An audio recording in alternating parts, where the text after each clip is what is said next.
Summer, 1977. Tell me, sister-in-law, who's better, my brother or me?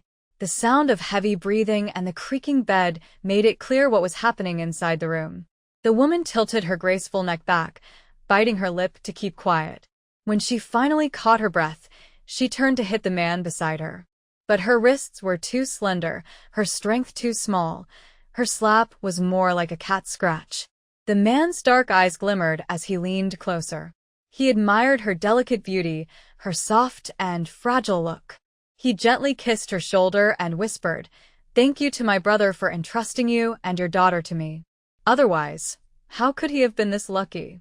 He didn't dare say the rest, that his brother's death had brought him this chance, afraid the woman would throw him out of bed.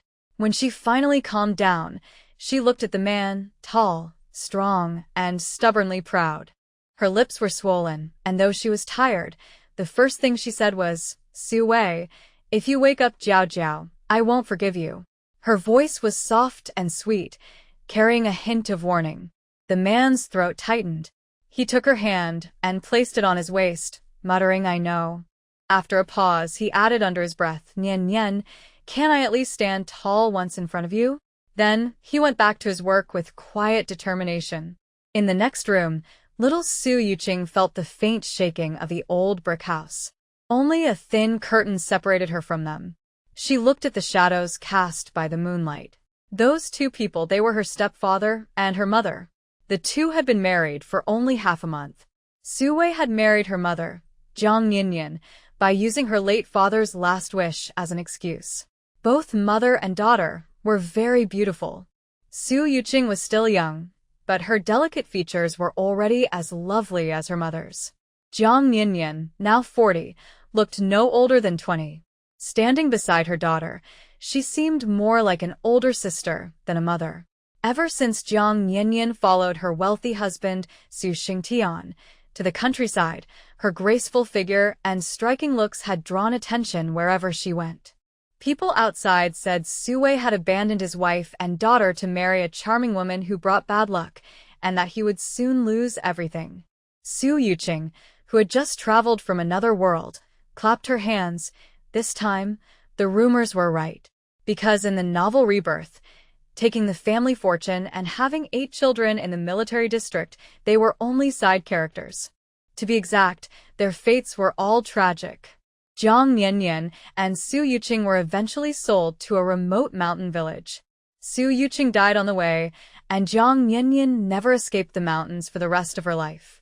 Sui would soon be betrayed by his brothers and spend 10 years in prison. By her calculations, Su Yuqing herself was also about to die again. She said this because she had just died, once already. Before traveling through time, Su Yuqing had been a feng shui master in modern times, helping a rich man in Hong Kong examine a haunted house. She had predicted trouble within the Guo family and wanted to stay out of it. But fate had other plans. She helped the businessman avoid danger many times, but in the end, her own student betrayed her for money, causing a fatal car accident. Human emotions, she realized, were far less complicated than human nature. With her last breath, she ended the betrayal herself and finally found peace. A few days ago, she had awakened in the body of a foolish and spiteful supporting character from the novel. Out of habit, she quickly read her own fortune and fell silent for a long time. She was born stunningly beautiful, but with a short life. Beauty came with misfortune. One wrong step could lead to disaster. Only by finding a man with a strong and noble destiny could she change her fate.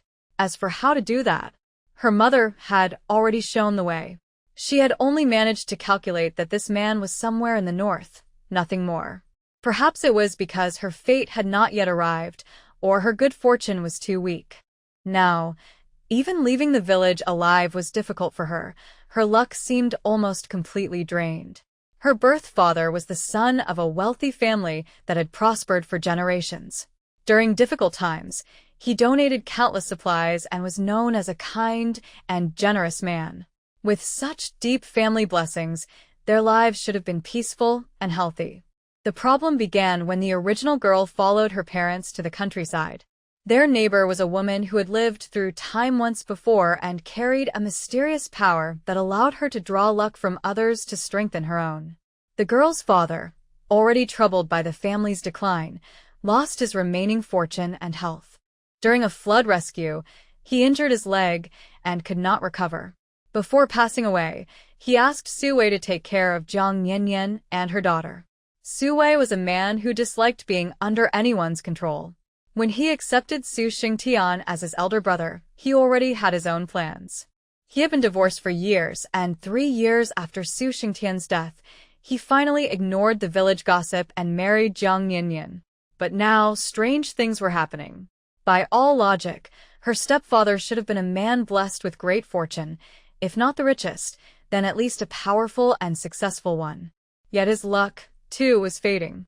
Su Yuqing began to truly feel the frightening power of the woman who could steal others' fortune. She stayed quiet, waiting for the right moment to act. Every night, she listened secretly through the wall, her eyes growing darker with exhaustion. She just wanted a good night's sleep. Outside, the rain had just stopped.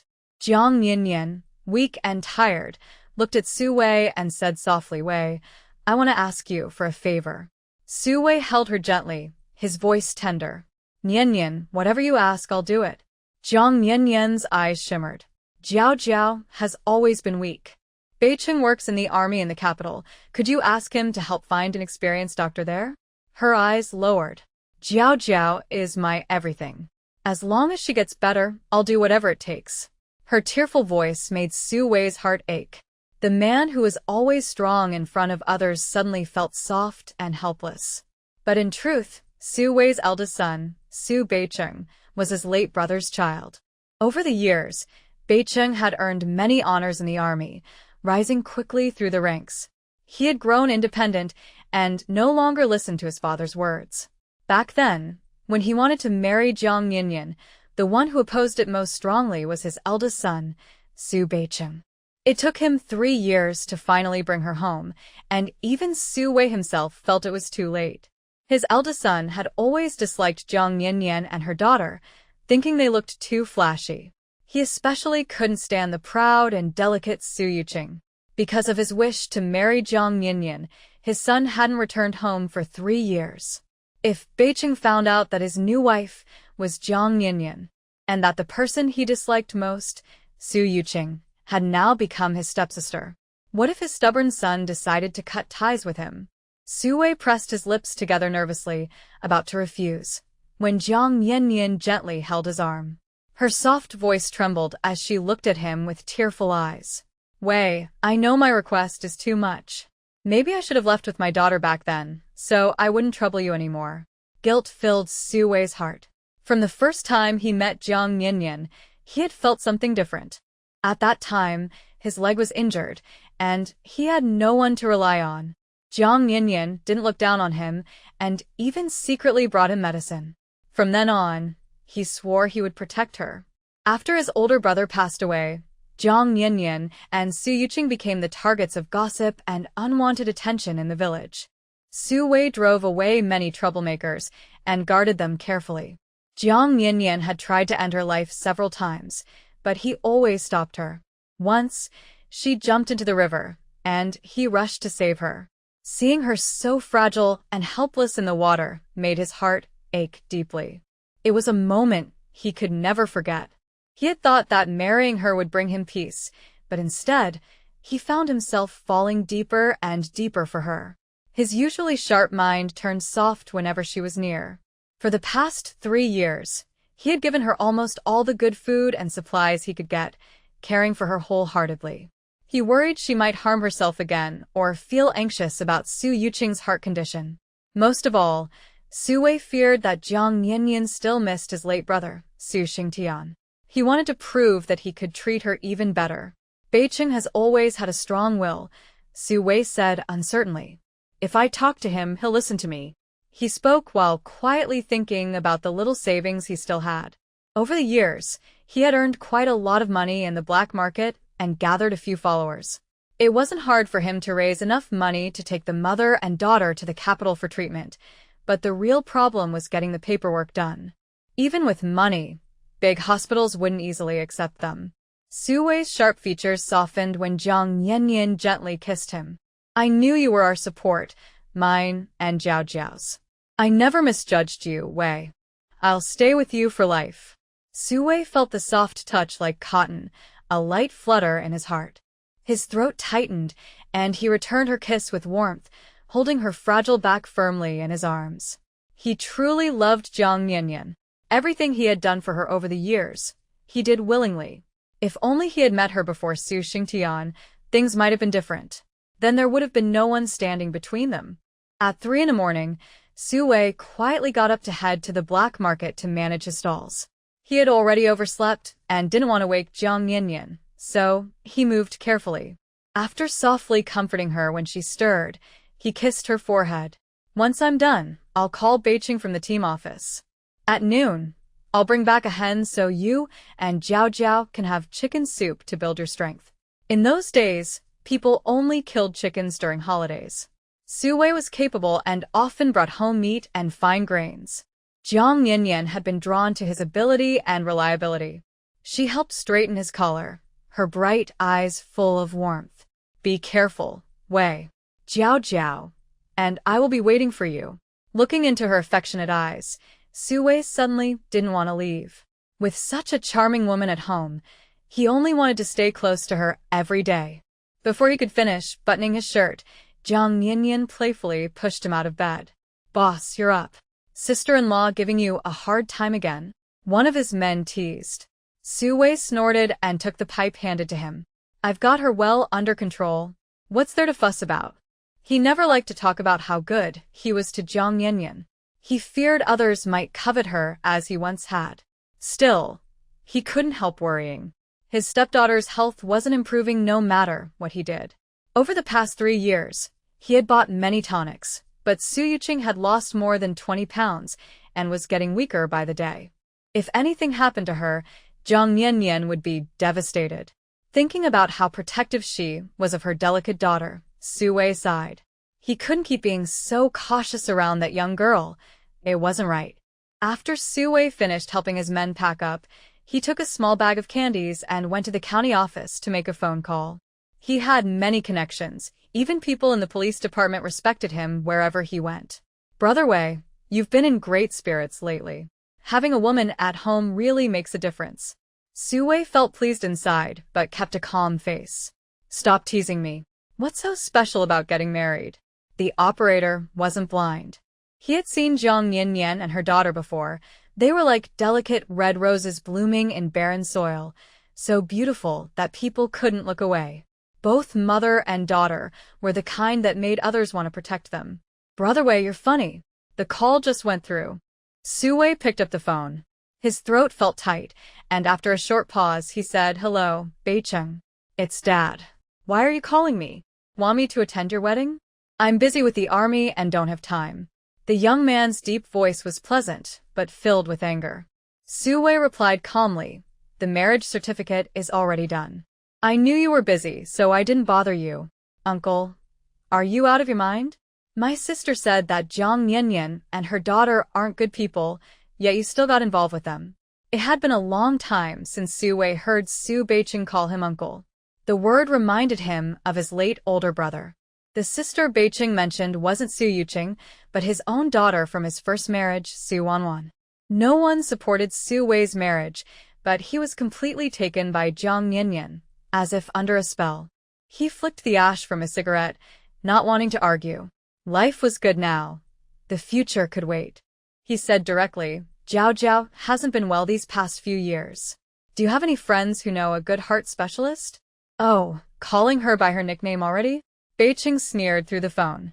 That chubby girl ever been sick? Maybe she just eats too much. Su Wei had grown protective of Su Yuqing after caring for Jiang Yanyan and her daughter for 3 years. Come on, Jiao Jiao didn't do anything to you. Why hold such a grudge? A man should be more open-minded. Life will be better that way. Beijing snapped. She's spoiled and arrogant. She bullied my sister many times and even insulted me. I'll never forget that. Su Wei stayed silent. That did sound like something Su Yuqing would do. Su Yuqing had been pampered by Nian since childhood. Even after moving to the countryside, her clothes were always cleaner and nicer than the local kids. She still wore her hair in neat little pigtails, with a round, chubby face and soft cheeks that made her look adorable, though her personality was spoiled and self-centered. Su Beicheng, his son, knew she lived next door. Whenever he came back from the mountains covered in mud, he would hide by the wall and secretly watch her. Later, he insisted on joining the army and stopped peeking over the wall. It turned out he had been motivated by Su Yuqing. Su Wei was a broad-minded man. He would rather see Su Yuqing lively and mischievous like before than so weak and sickly now. He looked up at the sky, his voice suddenly hoarse. If you don't want to, that's fine. I'll find another way. Do you still have enough money? I can send you some. Su Beicheng was stubborn. He had wanted to argue, but when he heard that, he paused. Dad, I don't need your money. I get a monthly allowance. I already sent you some money and ration tickets. After thinking for a moment, he added, my good friend's mother works at a big hospital in the capital. I'll ask her about it later. When the time comes, let Yuqing take the train there for treatment. Of course, if she's just pretending to be sick, there's nothing I can do. Su Wei knew his son had a tough mouth but a soft heart. Beicheng had grown up without parents, and he never forgot anyone who treated him kindly. He didn't mind that his son kept calling Su Yuqing chubby girl. It had been 3 years since they last met, and Su Yuqing had grown into a young lady. He had to admit that his stepdaughter, Su Yuqing, was even more beautiful than his own daughter, Nian, partly charming, partly pure, the kind of beauty that could easily attract attention. He felt a heavy sense of responsibility as her stepfather. After hanging up the phone, Su Wei put the 66 yuan and 56 cents he earned that day into an envelope and went straight to the post office to send it to the military district in the capital. Hadn't Beicheng said he had already sent money and tickets? He had never received them. He would ask about it next time. After finishing the task Nian had given him, he finally felt relieved. His steps on the way home were light, almost floating. He imagined Nian's admiring look when she saw him and felt proud. When Su Beicheng learned that Su Wei had remarried, his emotions went from excitement to calm in just a minute. He was no longer as impulsive as before. Time would reveal what Jiang Nian and her daughter truly intended. Since Su Yuqing wanted to come to the capital for treatment, he would do what he could to help. After greeting a few comrades along the way, Su Beicheng hurried back to the shared dormitory. Xiao Su, where did Lu Zhanting go? Captain Lu just finished training and went to the shower room. Su Beicheng picked up his bathing things, threw a towel over his shoulder, and went in as well. The sound of running water filled the room. His good friend Lu Zhanting was taking a shower. This guy liked to stay clean. Even a little sweat made him want to wash up. They had become friends after a sparring match that ended in a draw. Lu Zhanting was a typical northern man, tall and strong, almost 1.9 meters. Su Beicheng was considered tall in the south, but in the northern unit he was just average. Lu Zhanting wasn't only tall but also broad-shouldered and powerful. The first time they sparred, Su Beicheng lost. He had thought Lu Zhanting was just a privileged officer with no real skill, but Lu's strength and technique proved otherwise. After that, Su Beicheng was convinced and, through many training sessions, built a deep friendship with this calm and modest man. Who's there? A deep, slightly hoarse voice asked. It's me, Zhanting, Su Beicheng said, stepping into the nearby pool. Do you know if Aunt Zhu has any openings at the 301 hospital? Lu Zhanting asked gently, is someone in your family sick? I can help you get in touch. The 301 hospital had very strict admission rules. Many high-ranking officials had their surgeries there, and security was tight. Ordinary people couldn't easily enter. Su Beicheng splashed the water lightly. Thanks, brother. My father said my younger sister has a heart problem and wants her to be treated in the capital. Not my biological sister, Su Wanwan, he added. It's another sister. My father just remarried, and my beautiful stepmother has him completely charmed. He wants that sister to come all the way to the capital for treatment, but I think he might have other reasons. I don't even know if that sister is really sick. I just want to do my duty as an older brother. As someone who must always be ready to serve the country, I shouldn't let old family matters distract me. Lu Zhanting wiped the soap from his hair, wrapped a towel around his waist, and stood tall and steady, his strong build showing the result of years of training. Beijing, don't overthink it. Just focus on your work, he said, his voice calm and reassuring, like the deep sea. Su Beijing rinsed off quickly under the water. Zhanting, it seems like nothing ever affects your mood, does it? Lu Zhanting dried himself off and put on a pair of dark blue pants. A soldier must stay completely focused and treasure every bit of strength and time he has. Only then can he protect the land and the people beneath his feet. Su Beijing fell silent. No wonder Lu Zhanting had become a regiment commander at just 26, while he was still striving for that position. As Su Beijing dried his hair, he suddenly remembered the secret training he had recently received for a special mission. It might happen to coincide with Su Yuqing's visit to the capital. Zhanting, I might have an urgent mission this Saturday. If you have time, could you pick her up for me? If not, I'll find someone else. There's no one in the capital I know better than you, Su Beijing added, fully trusting Lu Zhanting with the task. That trust came from knowing Lu Zhanting had no interest in women. Even the girls from the art troupe, each one beautiful and charming, couldn't catch his attention. When one shyly handed him a love letter, he treated it like a scrap of paper and walked away without a glance. Lu Zhanting straightened up seriously. What does she look like? If I'm on leave, I'll go pick her up. Su Beijing thought of the photo he had secretly taken from under his pillow and fell into a brief memory. His voice grew softer. She's a bit round-faced, not very tall, with big eyes and a slightly spoiled temper. If she wants something, just buy it for her first. I'll pay you back later.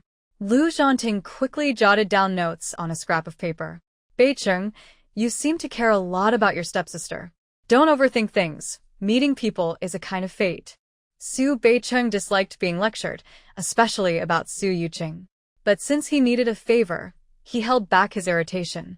By the way, if my stepsister happens to like you, please turn her down right away. Don't give her any false hope. He wasn't sure whether Su Yuqing would like Lu Zhanting, but he was certain Lu Zhanting would never like her. Su Beijing asked with a hint of curiosity, Your family's been urging you to get married, right? I wonder what kind of woman could ever catch your eye. Lu Zhanting's looks were so striking that any beautiful woman standing next to him would only make him stand out more. Su Beijing had always thought he was good-looking, but after meeting Lu Zhanting, he suddenly felt less confident. Lu Zhanting had the kind of handsomeness that even other men would admit, strong, masculine, with sharp, well-defined features and a natural charm that was hard to describe. His tall nose and deep-set eyes gave him an unforgettable presence.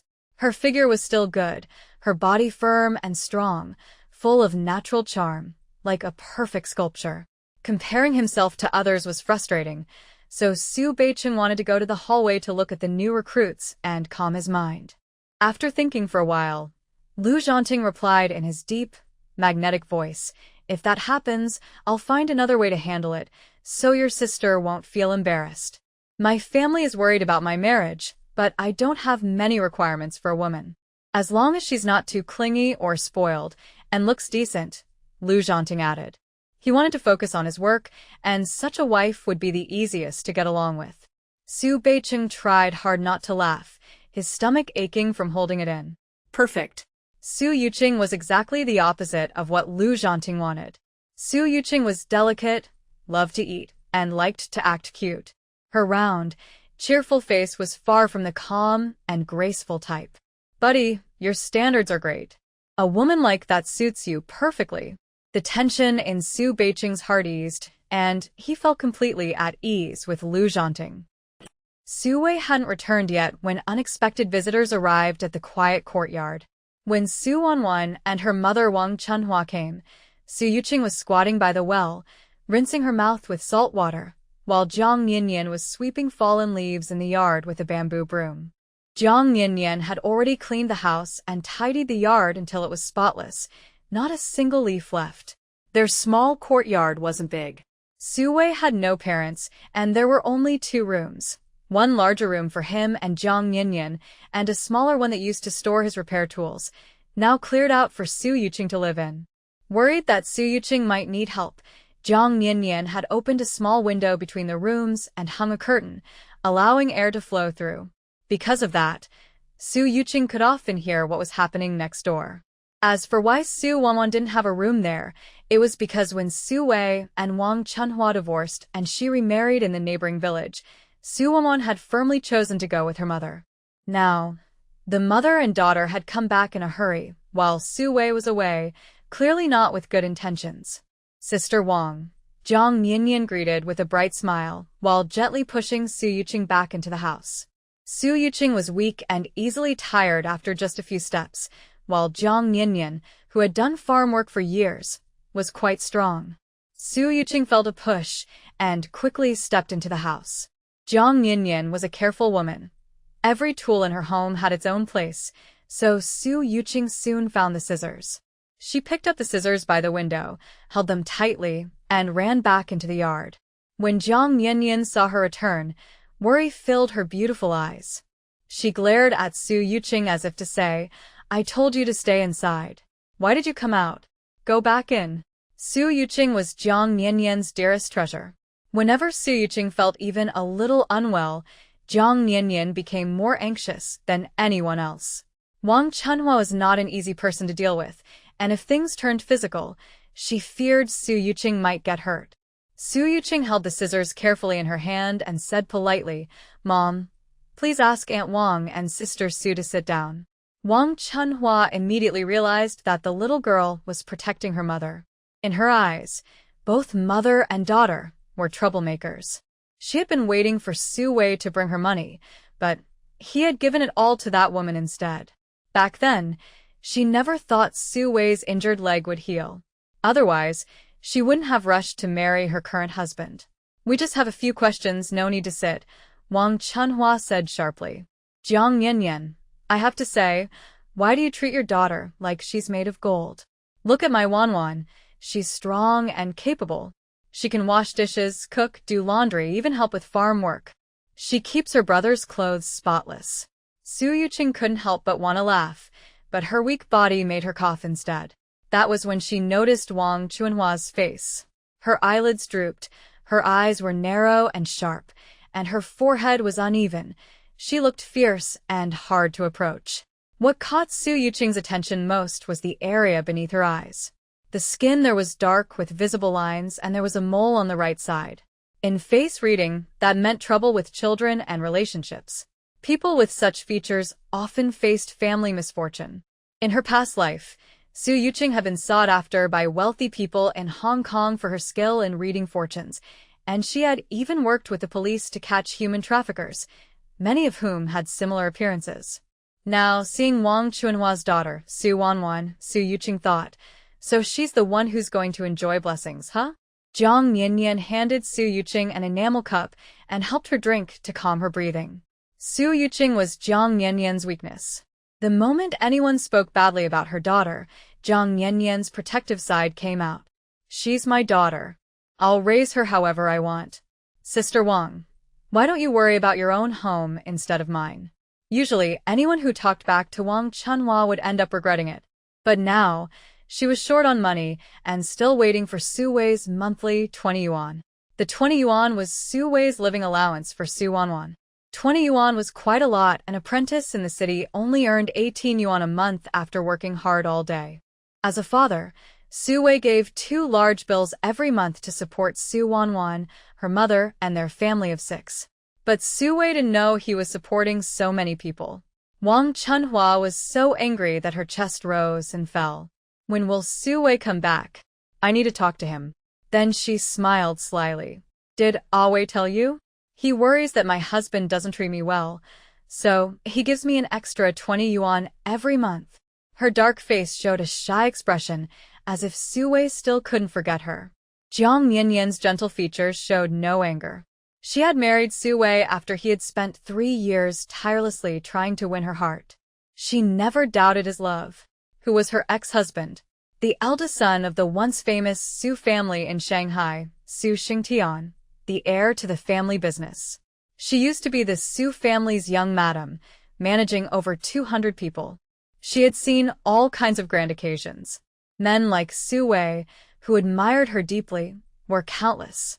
But after years of hardship in the countryside, she had learned to be content.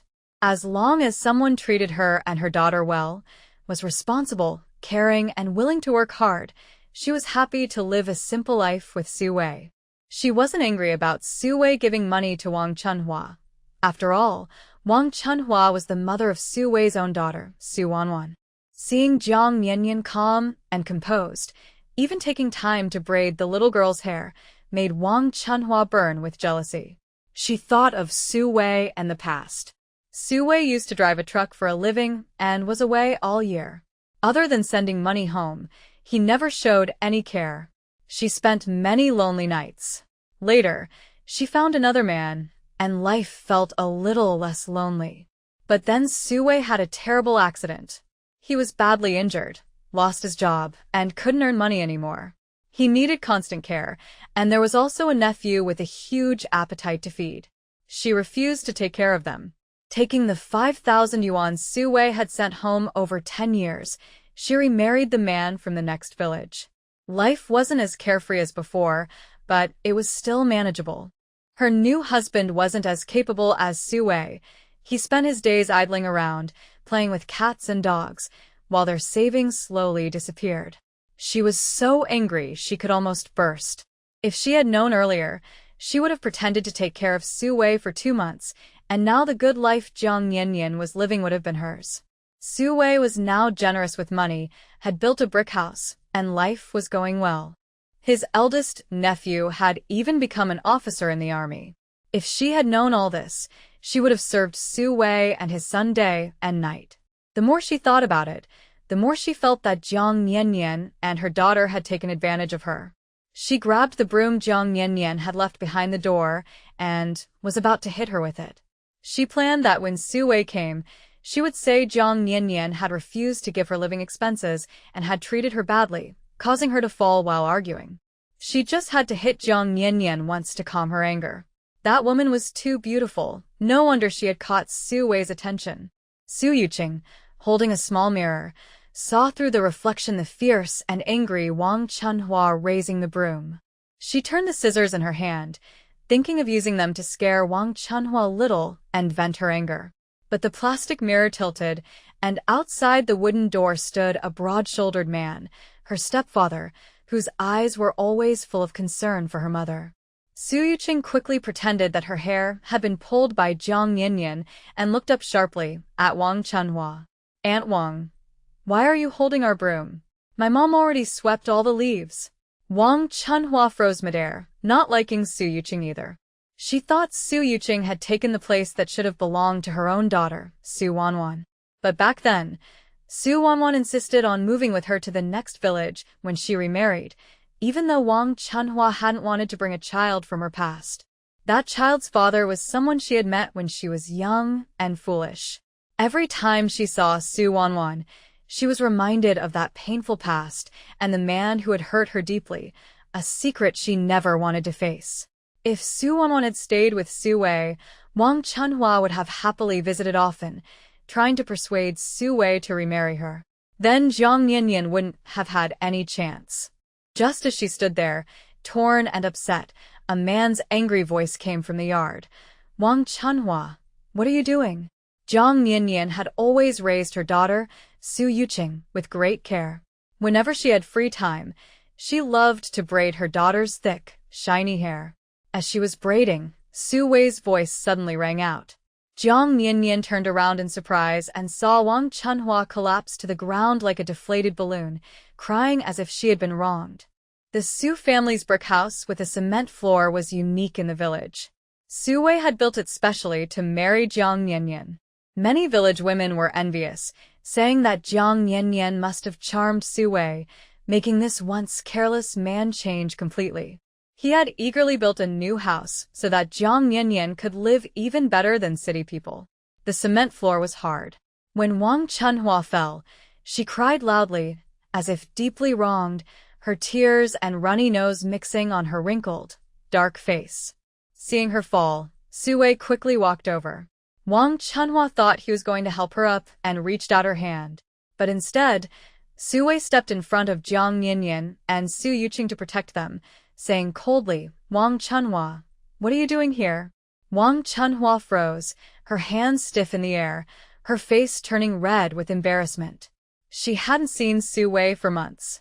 He looked more energetic now, stronger, neatly dressed, and much fitter than her current partner. Su Wanwan saw everything. She felt her mother had suffered a lot just to ask for living expenses. In her eyes, that fox-like mother and daughter needed to be taught a lesson so they would stop trying to win people over. Her father was proof. Once there's a stepmother, there's a stepfather too. Unhappy, she said, "Dad, my mom brought me here to ask for living expenses. Jiang Yinyan wouldn't give us any money, not even a glass of water." Su Wanwan felt the whole world owed her. She shouted, "My mom is just standing up for me." Su Yuqing replied, "We offered you chairs, but you wouldn't sit. We gave you water, but you wouldn't drink. You come here calling for Dad and scolding my mom. We don't fight back, so you think you can bully us." Su Yuqing cried so hard she could barely breathe, her tears falling silently, softening Jiang Yinyan's heart. "Don't cry, sweetheart," Jiang Yinyan said gently. "It's okay if I'm treated unfairly. I know being a stepmother isn't easy." She turned to Su Wei. "I also know how hard you work, up early, home late, always out in the sun and wind. Whatever you decide to give Wanwan, I won't object. You're the head of this family." Jiang Yinyan spoke calmly and sincerely. But she knew that if Su Wei ever lost his sense and turned back to Wang Chunhua, she would endure it for a few more years until her daughter recovered, and then she would leave him. Su Wei, still stunned that Su Yuqing had finally called him Dad, hadn't yet come back to his senses. When Jiang Yinyan said she wanted to live apart from him, he grew more and more afraid. Jiang Yinyan kept the house clean and tidy, cared for him warmly, and gave him a kind of comfort that no amount of money could buy. The more time he spent with her, the more he loved her. If only Jiang Yinyan were here now, he would kneel and beg for her forgiveness. In front of her, he was completely soft-hearted. He ignored Wang Chunhua, held Jiang Yinyan close, and gently explained, "Wanwan is my own daughter. I give her 20 yuan a month for living expenses, so she won't suffer outside. All the money I've earned over the years has gone to you. Except for the little I sent to our eldest son today, I have nothing left. If you don't believe me, you can check. I'll let you look through everything I have."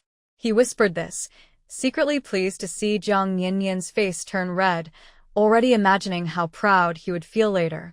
Jiang Yinyan shyly pushed his chest and said, "All right, stop clinging to me. I'll go get Wanwan's living expenses." She went to Su Yuqing's small room to get the money. Wang Chunhua watched the two of them being affectionate, as if no one else existed. Her heart felt torn apart, like an old rag.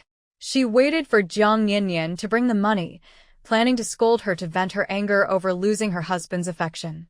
Why had Su Wei never treated her that well before? Su Wanwan thought the living expenses were her right and complained that Jiang Yinyan was too slow. "Su Yuqing, why did you suddenly start calling him Dad? He's not your real father." Although Su Wei spoiled Su Wanwan, he had finally remarried the woman he had longed for and didn't want to upset Jiang Yinyan. "Wanwan, it's fine for Jiao Jiao to call me Dad. It doesn't matter if it's real or stepfather. You're both my daughters." Even so, in his heart, Su Wanwan was still the most important. She was his own child, his only daughter. He always worried that she might be treated unfairly, especially since she hadn't found a job yet and was still living with others. Back when Su Wei had no money and wasn't doing well, he begged and borrowed just to buy a bicycle ticket and get Su Wanwan a sturdy bike, hoping it would give her some confidence. Later, Su Wanwan gave her bicycle directly to her stepfather, and Su Wei didn't mind at all. Su Wanwan was his own daughter, and no matter what, he couldn't bring himself to dislike her.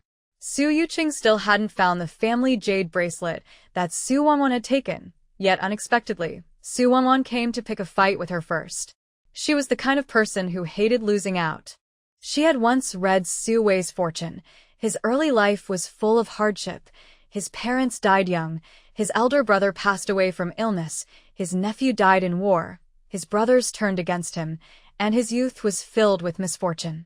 But once he passed the age of 41, his life would turn around completely. He would either become very wealthy, or even the richest man around.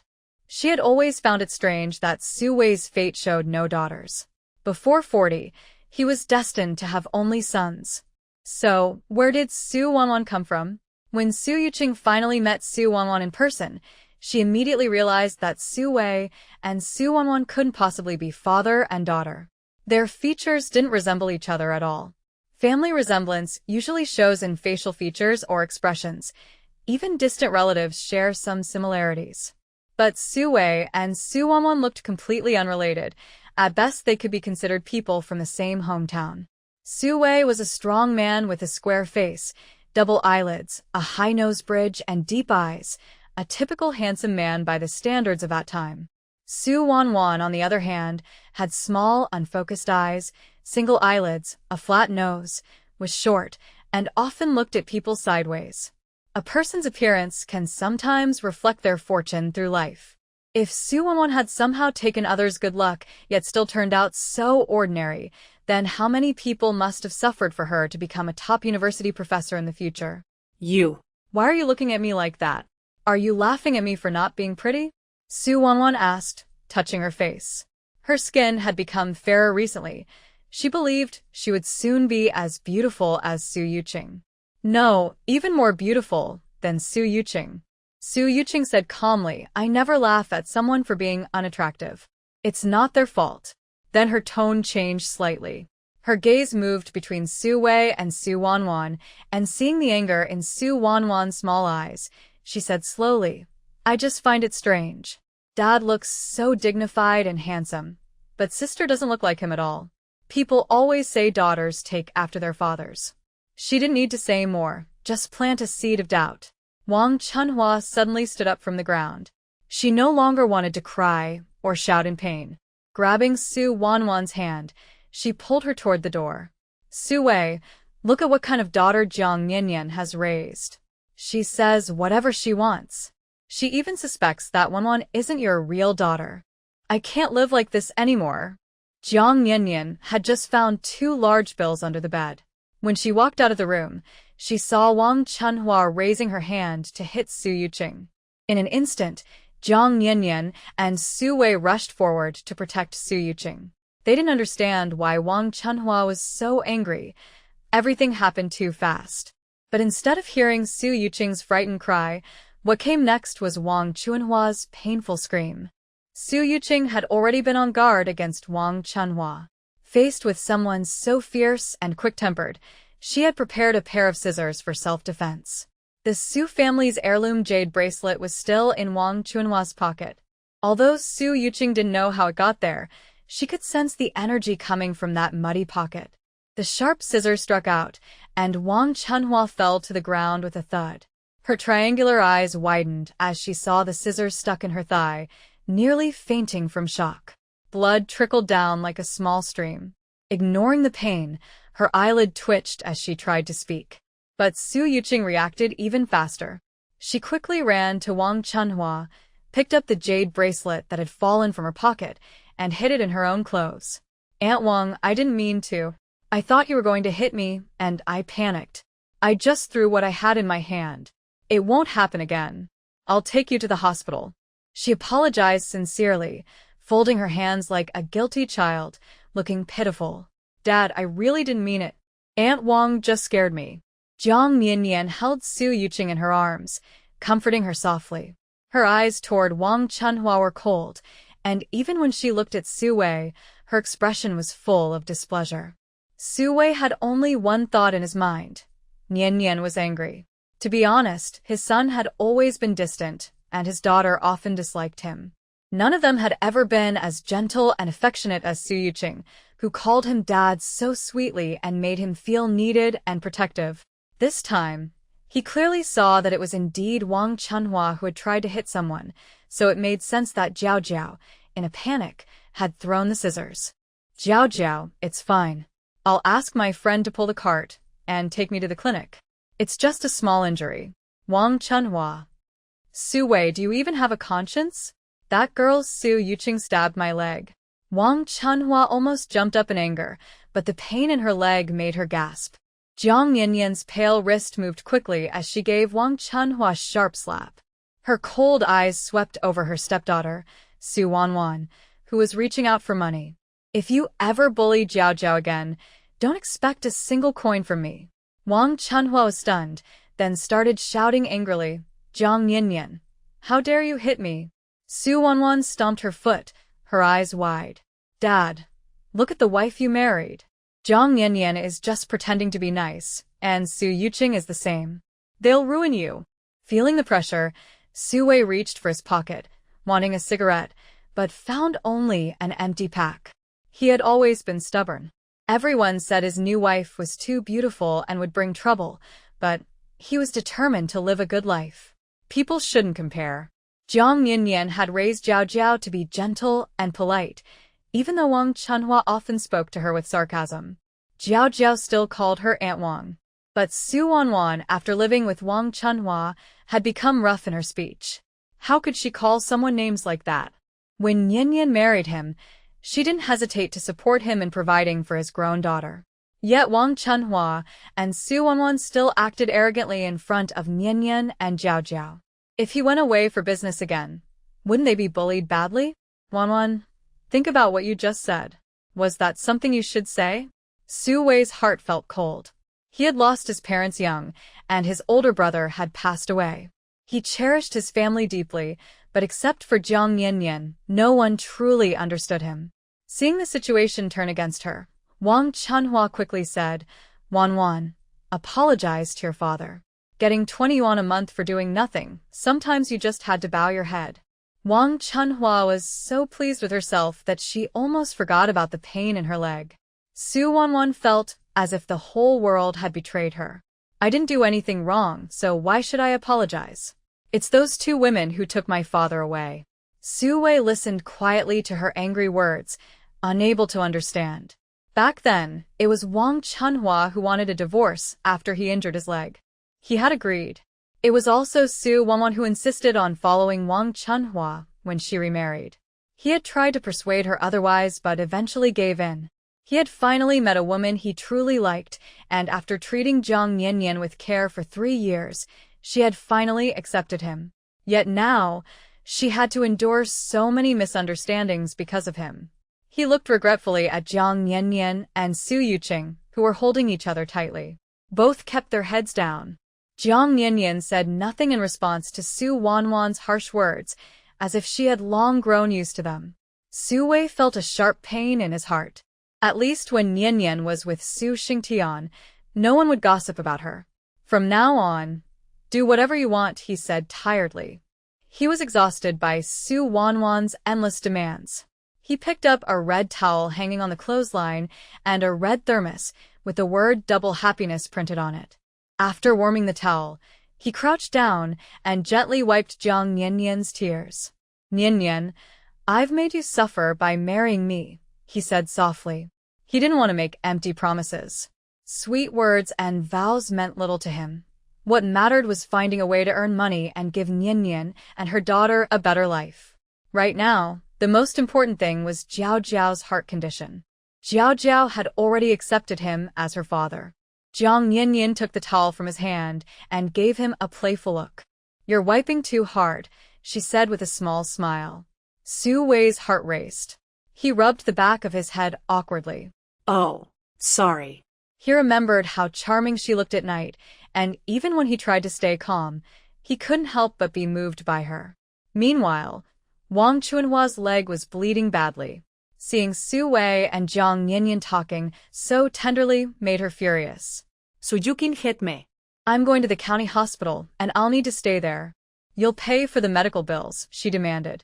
Wang Chunhua finally had a chance to spend Su Wei's money, and she was determined to take as much as she could. Su Yuqing looked guilty. She gently pulled away from Jiang Yinyan's comforting arms and said, Of course, Aunt Wang. We'll make sure you get proper treatment.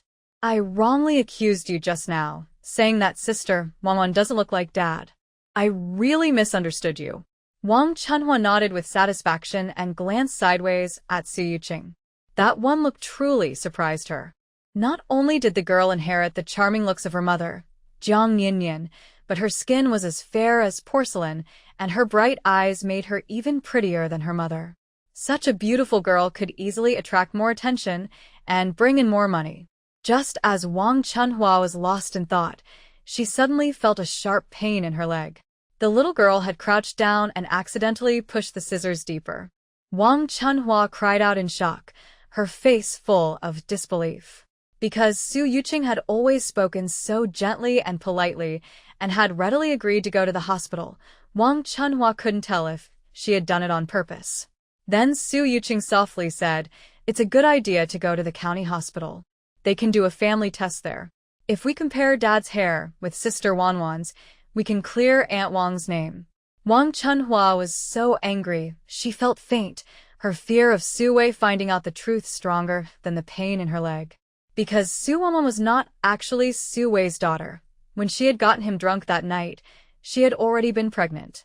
"It's just a small injury. I'll go to the clinic and get it bandaged quickly." Su Wanwan couldn't understand Wang Chunhua's behavior.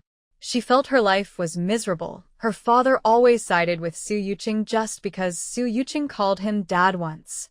She had called him Dad for so many years, yet he had never shown her any real care. He was clearly unfair. No wonder he ended up in trouble later. He deserved it. "Mom, we must go to the county hospital and get a full checkup.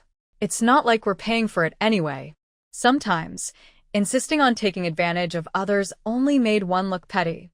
Su Wei didn't want to stay any longer. Being around Su Wanwan and Wang Chunhua made him feel suffocated, so he went out to borrow a cart from a friend. Su Wanwan still wanted to prove she was special. "We should do that family test too. Once everyone knows I'm his real daughter, no one will take the side of that girl again." After saying that, Su Wanwan sneered and gave Su Yuqing a cold look. Su Yuqing quickly said, Yes, it was my fault for speaking too bluntly just now." Wang Chunhua finally realized what was going on.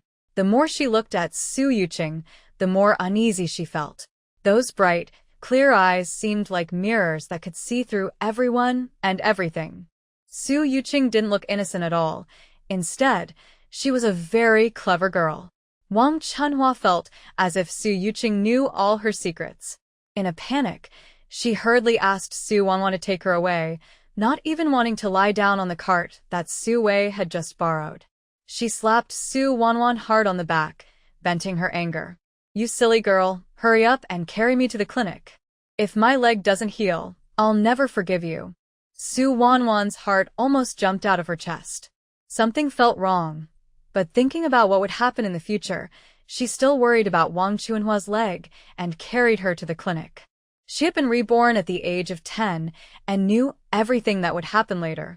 Her brother would lose his life during an undercover mission, leaving no trace behind. Her father would go to prison and become a man everyone despised. Meanwhile, her mother and stepfather would quietly become rich, buying several buildings and collecting endless rent. In her previous life, Wang Chunhua wore gold bracelets and necklaces, shining with wealth and looking healthy and proud. Su Wanwan wasn't greedy. She just wanted to take good care of her mother for a few years, and later, if she could get a few houses, her life would be wonderful. Watching Su Wanwan carry Wang Chunhua away, Su Wei scratched his head. What's wrong with Wang Chunhua? Didn't she say she wanted to go to the big hospital? I just borrowed that cart from Liuzi. Jiang Yanyan, who had managed many people before, could see things clearly. She could tell Wang Chunhua was hiding something and looked at Su Wei with suspicion. Jiao said the county hospital can do a paternity test. She suggested you and Su Wanwan take one. That's why Wang Chunhua ran off. Su Wei tried to play dumb. His first marriage had been a mess, and so was his divorce. Later, he truly liked Jiang Yanyan and treated her well, but being suspected of betrayal made him feel humiliated, as if his worth as a man was being questioned. Seeing him pretend not to understand, Jiang Yanyan ignored him and went straight to the kitchen to prepare the chicken he had brought. "Yanyan, why aren't you saying anything?" Su Wei asked nervously.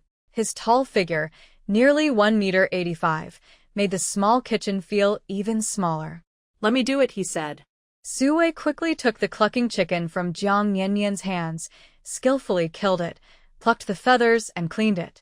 He put some ginger and green onions into an iron pot, added water, threw a few pieces of firewood under the stove, and let it simmer. His movements were smooth and practiced. It was clear he often cooked and did chores. Nian, talk to me, Sui said anxiously. He wanted to hold her close, but when he saw Su Yuqing's bright, curious eyes watching, he awkwardly lowered his strong arms. Jiang Yanyan was a little angry that Sui was trying to act affectionate. She went inside, took out the clothes that had gotten dirty yesterday, folded them, and threw them at his face. You dirted these yesterday. Wash them yourself. I don't want to interfere in your matters, but if anyone hurts Jiao Jiao again, I can't stay with you. She's my bottom line. Sui pulled the clothes off his face. They still carried her faint scent. Holding them close, he took out a washboard, dropped it on the floor, and knelt on it without hesitation. A grown man kneeling on a washboard, he didn't care about the pain or embarrassment. He took Jiang Yanyan's small hand and placed it on his chest, promising earnestly, Nian, I'll find out the truth. I won't live carelessly anymore. And I'll never let anyone hurt Jiao Jiao again. Jiang Yanyan tried to pull her hand away, but his strong grip held it firmly. She sighed helplessly. All right, aren't you afraid Jiao Jiao will laugh at you for this? Sui turned his head towards Su Yuqing, but the little girl had already run off somewhere. Since Jiao Jiao called me dad, today I should do something for her. Let's take 100 yuan from our savings and buy her a new outfit. Jiang Yanyan was surprised. 100 yuan could buy quite a lot. Sui was really generous toward Jiao Jiao. She raised an eyebrow. She just called you dad. It's not the first time you've been one. Why are you so happy about it? When we got married, we didn't buy her any new clothes, Sui said. Jiang Yanyan had already made several outfits for Su Yuqing herself and wasn't interested in store-bought clothes. Back when she lived in the bustling city of Shanghai, she had 8 wardrobes, with a servant dedicated to organizing her dresses. But times had changed. Now, most of her clothes were handmade. Her skill came from practice, and before Sui appeared, she had managed everything alone, always trying to give Su Yuqing the best she could. Sui said, then let Jiao Jiao hold the flowers herself. She can buy whatever she wants. When Sui noticed Jiang Yanyan's gaze drifting into the distance, he knew she was thinking about the man who once gave her everything. He believed he could do the same, and even better. From now on, Jiao Jiao would be his own daughter. Only then could Yanyan truly give her heart to him. Jiang Yanyan straightened the sleeve that Sui had accidentally pulled loose. No need to give her too much. Just a few coins for some candy. She's not strong enough to eat things from outside. Sui gently lifted Jiang Yanyan from the stool. When she wasn't upset, she was soft and delicate, making it hard for him not to hold her close. Yanyan, I'll listen to you from now on, he said softly. And I have good news. Beijing said his friend's mother works at a hospital and can help treat Jiao Jiao. Jiang Yanyan was about to stop his restless hands, but since he had handled this matter so well, she let it go. Her daughter wasn't around, and she didn't want to spoil the moment. She asked gently, Beijing really doesn't mind? Jiao Jiao's health worries me. Sui tightened his arms around her. Of course he doesn't. Beijing may act tough, but he's kind inside. He's been independent since he was little and always wanted care, even if he never said it. When Jiao Jiao goes to the capital to see him, we'll bring some local goods and a new pair of shoes for him. Jiang Yanyan understood that Sui was hinting for her to build a good relationship with his son. I haven't met him many times, but I know he's a good boy, more hardworking than most. Sui felt proud of his eldest son, but at that moment, he enjoyed the warmth between him and Jiang Yanyan even more. He began telling her funny stories about Beijing as a child, running around the hills catching wild chickens and picking fruit. They chatted casually, feeling closer than before. A while later, Su Yuqing, who was reading in her room, suddenly noticed 10 large bills and a small pouch of coins on her desk. She had gone to her room earlier to avoid making her stepfather uncomfortable, so why was he giving her money now? Dad, why are you giving me money? She asked. Jiao Jiao made me happy today, Sui said with a smile. So I wanted to give you some too, to make you happy. Su Yuqing didn't quite understand why her father expressed happiness by giving money, but she only took 3 coins. She liked using them for fortune-telling games. Dad, you can take the rest back. You already treat Mom and me very well. I can't keep spending your money anymore. Sui had thought Su Yuqing calling him Dad was just a slip of the tongue, but now she really seemed to have changed, becoming thoughtful and gentle, which made his heart ache. He only wanted to marry Jiang Yinyan, but he never expected that both she and Su Yuqing would be called names by others. The once spoiled and carefree child had now become so sensible and obedient that it made him feel even more sorry for her. It was all because he hadn't thought things through, causing Jiang Yinyan to suffer with him. Sui's fatherly love had nowhere to go. Sweetheart, take it. Dad can still earn money. Whatever you like, I'll buy it for you tomorrow after work. Su Yuqing didn't know what to do. Her stepfather was being so kind, even though she had just caused trouble for his ex-wife and said hurtful things about him. Did he really not mind? Dad, let me read your fortune. She tossed 3 5-cent coins 6 times. Each toss had a combination of heads and tails, and the 6 results together formed a hexagram. This was the 6-line divination from the Book of Changes. Su Yuqing's result was yin, yang, yang, yang, forming the conflict hexagram. The upper trigram was qian, symbolizing profit. The lower trigram was can, symbolizing a trap. When interests clash and hearts turn away, conflict is inevitable. Sui watched her focused expression as she tossed the coins and murmured softly, completely absorbed in the process. As a father, maybe he should join her in this coin-tossing game. When Su Yuqing finished, she compared the result with her calculations and found them matching. She exhaled slowly. Dad, be careful of the people around you. There might be issues about money or benefits. If not handled well, it could lead to serious trouble. Fortune-telling required skill. Not only the knowledge of the one reading it, but also the willingness of the one being read to believe. Although metaphysics was often linked to the supernatural, it had been passed down for thousands of years. Whether it was scientific or not, people had their own opinions. Su Yuqing only did her best. Whether Sui believed her or whether fate could be changed was beyond her control. In her past life, she had been an unwanted orphan, abandoned because she was a girl and left by a bridge, until a kind-hearted Taoist priest took her in. Because of that, she never placed much value on family affection. She had never truly felt unconditional care. But in the past few days, Jiang Yinyan had been kind to her, and her stepfather had treated her generously.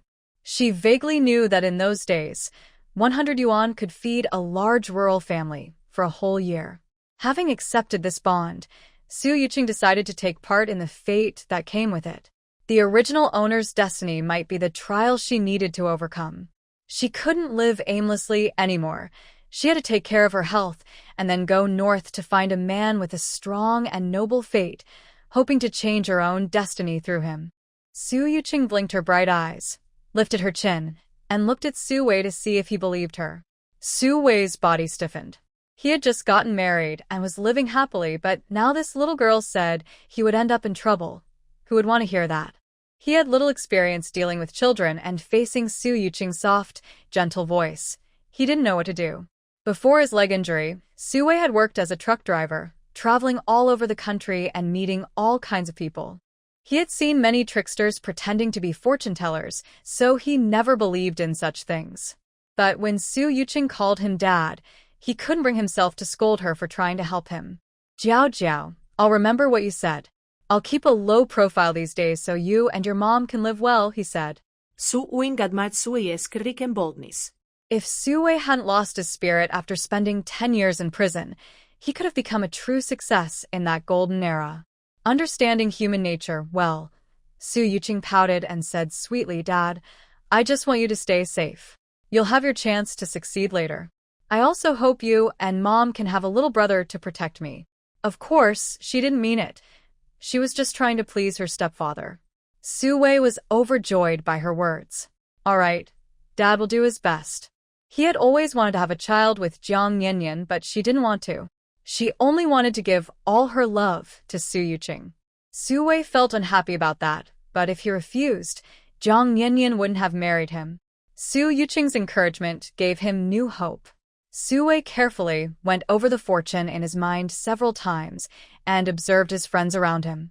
Everyone seemed to get along well, with no conflicts. He was generous and would rather earn less himself than treat his friends unfairly. Su Wei disliked uncertainty. Frowning, he walked into the outer room in his cloth shoes, took off his shirt, and hung it on a nail in the wall. His strong build showed as he moved closer to Jiang Yanyan. Jiang Yanyan was sewing a vest for Su Yuqing. As a mother, she was the first to notice her daughter's growth. She put the finished clothes into the drawer. "What's wrong, Wei?" Who upset you? she asked. Jiang Yanyan knew well that Su Wei had just spoken with Jiao Jiao. "Just thinking about the morning market tomorrow. I'll be busy. I have to get up at 2. Don't want to wake you," Su Wei replied casually, making up an excuse. He longed for a child of his own, but didn't want to reveal his thoughts. Jiang Yanyan put on her coat and turned off the light. As soon as she lay down, Su Wei moved closer. "I thought you had to get up early tomorrow?" she asked softly.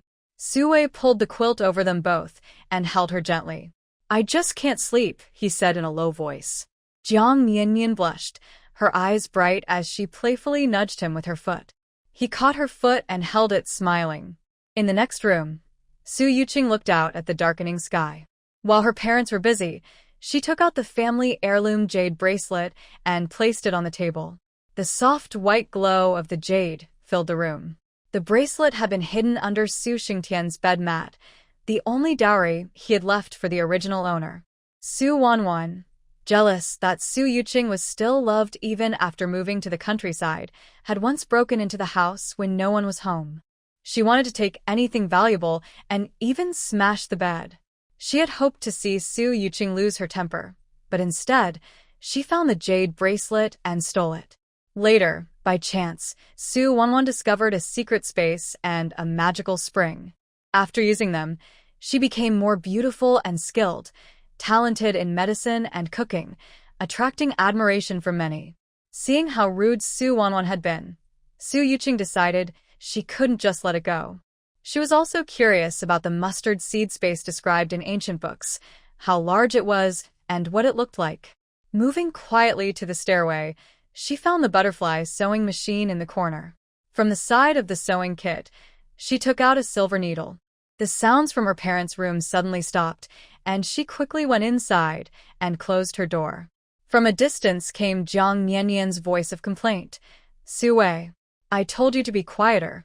You've woken Jiao Jiao again." Su Yuqing heard the man's soft words of comfort, followed by the creaking of the bed. She focused her attention and pricked her fingertip with a needle. A drop of blood flowed into the jade bracelet called shuiying. As the blood merged with the bracelet, Su Yuqing lost consciousness. She heard the sound of dripping water, and when she opened her eyes, she found herself in a vast, dreamlike world that seemed endless, like a fairyland. The walls around her were made of uneven, colorful stones, shining more beautifully than any diamond. In the distance stood a small, ancient-looking thatched cottage. Su Yuqing walked inside. The cottage was filled with countless books, each marked with special symbols, as if they belonged to a particular school of thought. The covers were made of thick animal hide, giving them a strange, eerie feeling. The Jade Maiden's art, the balance of yin and yang, the soft bone technique, the women's health classic, the art of eternal beauty, the 100 skills of grace. Although some titles sounded unusual and their contents even more so, these were rare treasures that could no longer be found in later times. Su Yuqing couldn't put them down. Next to the bookshelf was a wall of medicine cabinets, not filled with herbs, but with finished pills. Inner clarity pill, bone shrinking pill, radiant skin pill, fortune reversing pill, spirit nourishing pill. There were both good and bad kinds. The higher level cabinets were still locked, requiring merit points to open, which only made Su Yuqing more curious. She stepped out of the cottage and looked back. Who would have thought that such a shabby little house could hold so many treasures others would dream of? Her body was weak, and after walking a few steps, she was already short of breath. She coughed lightly and continued exploring this fairyland-like space. Following the sound of water, she came upon a three-tiered crystal pool. The clear surface shimmered as warm spring water flowed down from above, surrounded by a soft mist and a faint rainbow. Su Yuqing wasn't sure if it was a spiritual spring. She dipped her pale hand into the water, scooped up a little, and tasted it. It was slightly sweet and refreshingly cool. In the novel, the heroine's spiritual spring water could only produce 1 drop a day. She had to save it for a month to heal one important person, and people even had to line up for her help. In the end, she became a university teacher because she couldn't be a doctor who only saw 1 patient a month. Su Yuqing recalled the story and smiled softly. The water she had just drunk spread warmth through her body, starting from her stomach and flowing everywhere, making her feel purified. The original owner of this body had a congenital heart condition, but now Su Yuqing could clearly feel her weak heart beating stronger than before, even if only a little. This really was genuine spiritual spring water that could beautify and strengthen the body. But why did the heroine only have 1 drop a day, while she had an endless spring? I am the 9-heaven mystic fox, here to welcome the ancestors' return. Congratulations on completing your life's cultivation and being reborn successfully. Su Yuqing was shocked. With her sharp senses, she hadn't noticed any living creature in this space. Su Yuqing quickly calmed down. In front of her stood a white, long-haired fox with a red mark on its forehead and pointed ears. Its eyes were bright and clear, and behind it were 7 tails. Then she realized something strange. This fox could talk. Although she had dealt with spirits before and seen many unusual things, she had never met a talking fox. I'm not the ancestor you're looking for. You must be mistaken. The little fox's green eyes shone anxiously as its 7 tails swayed while it walked closer. It rubbed its small head against Su Yuqing's palm affectionately. I have waited here for you for many years, ancestor. How could I mistake you? You were once the leader of the Brahma Heaven sect. After being injured by righteous cultivators, your spirit was destroyed, and you had to enter this small world to rebuild your body and earn virtue. Su Yuqing felt the soft, cloud-like touch on her wrist. The little fox was quite good at acting cute. My past life should have been that of a Taoist priest named Fuchen, she said.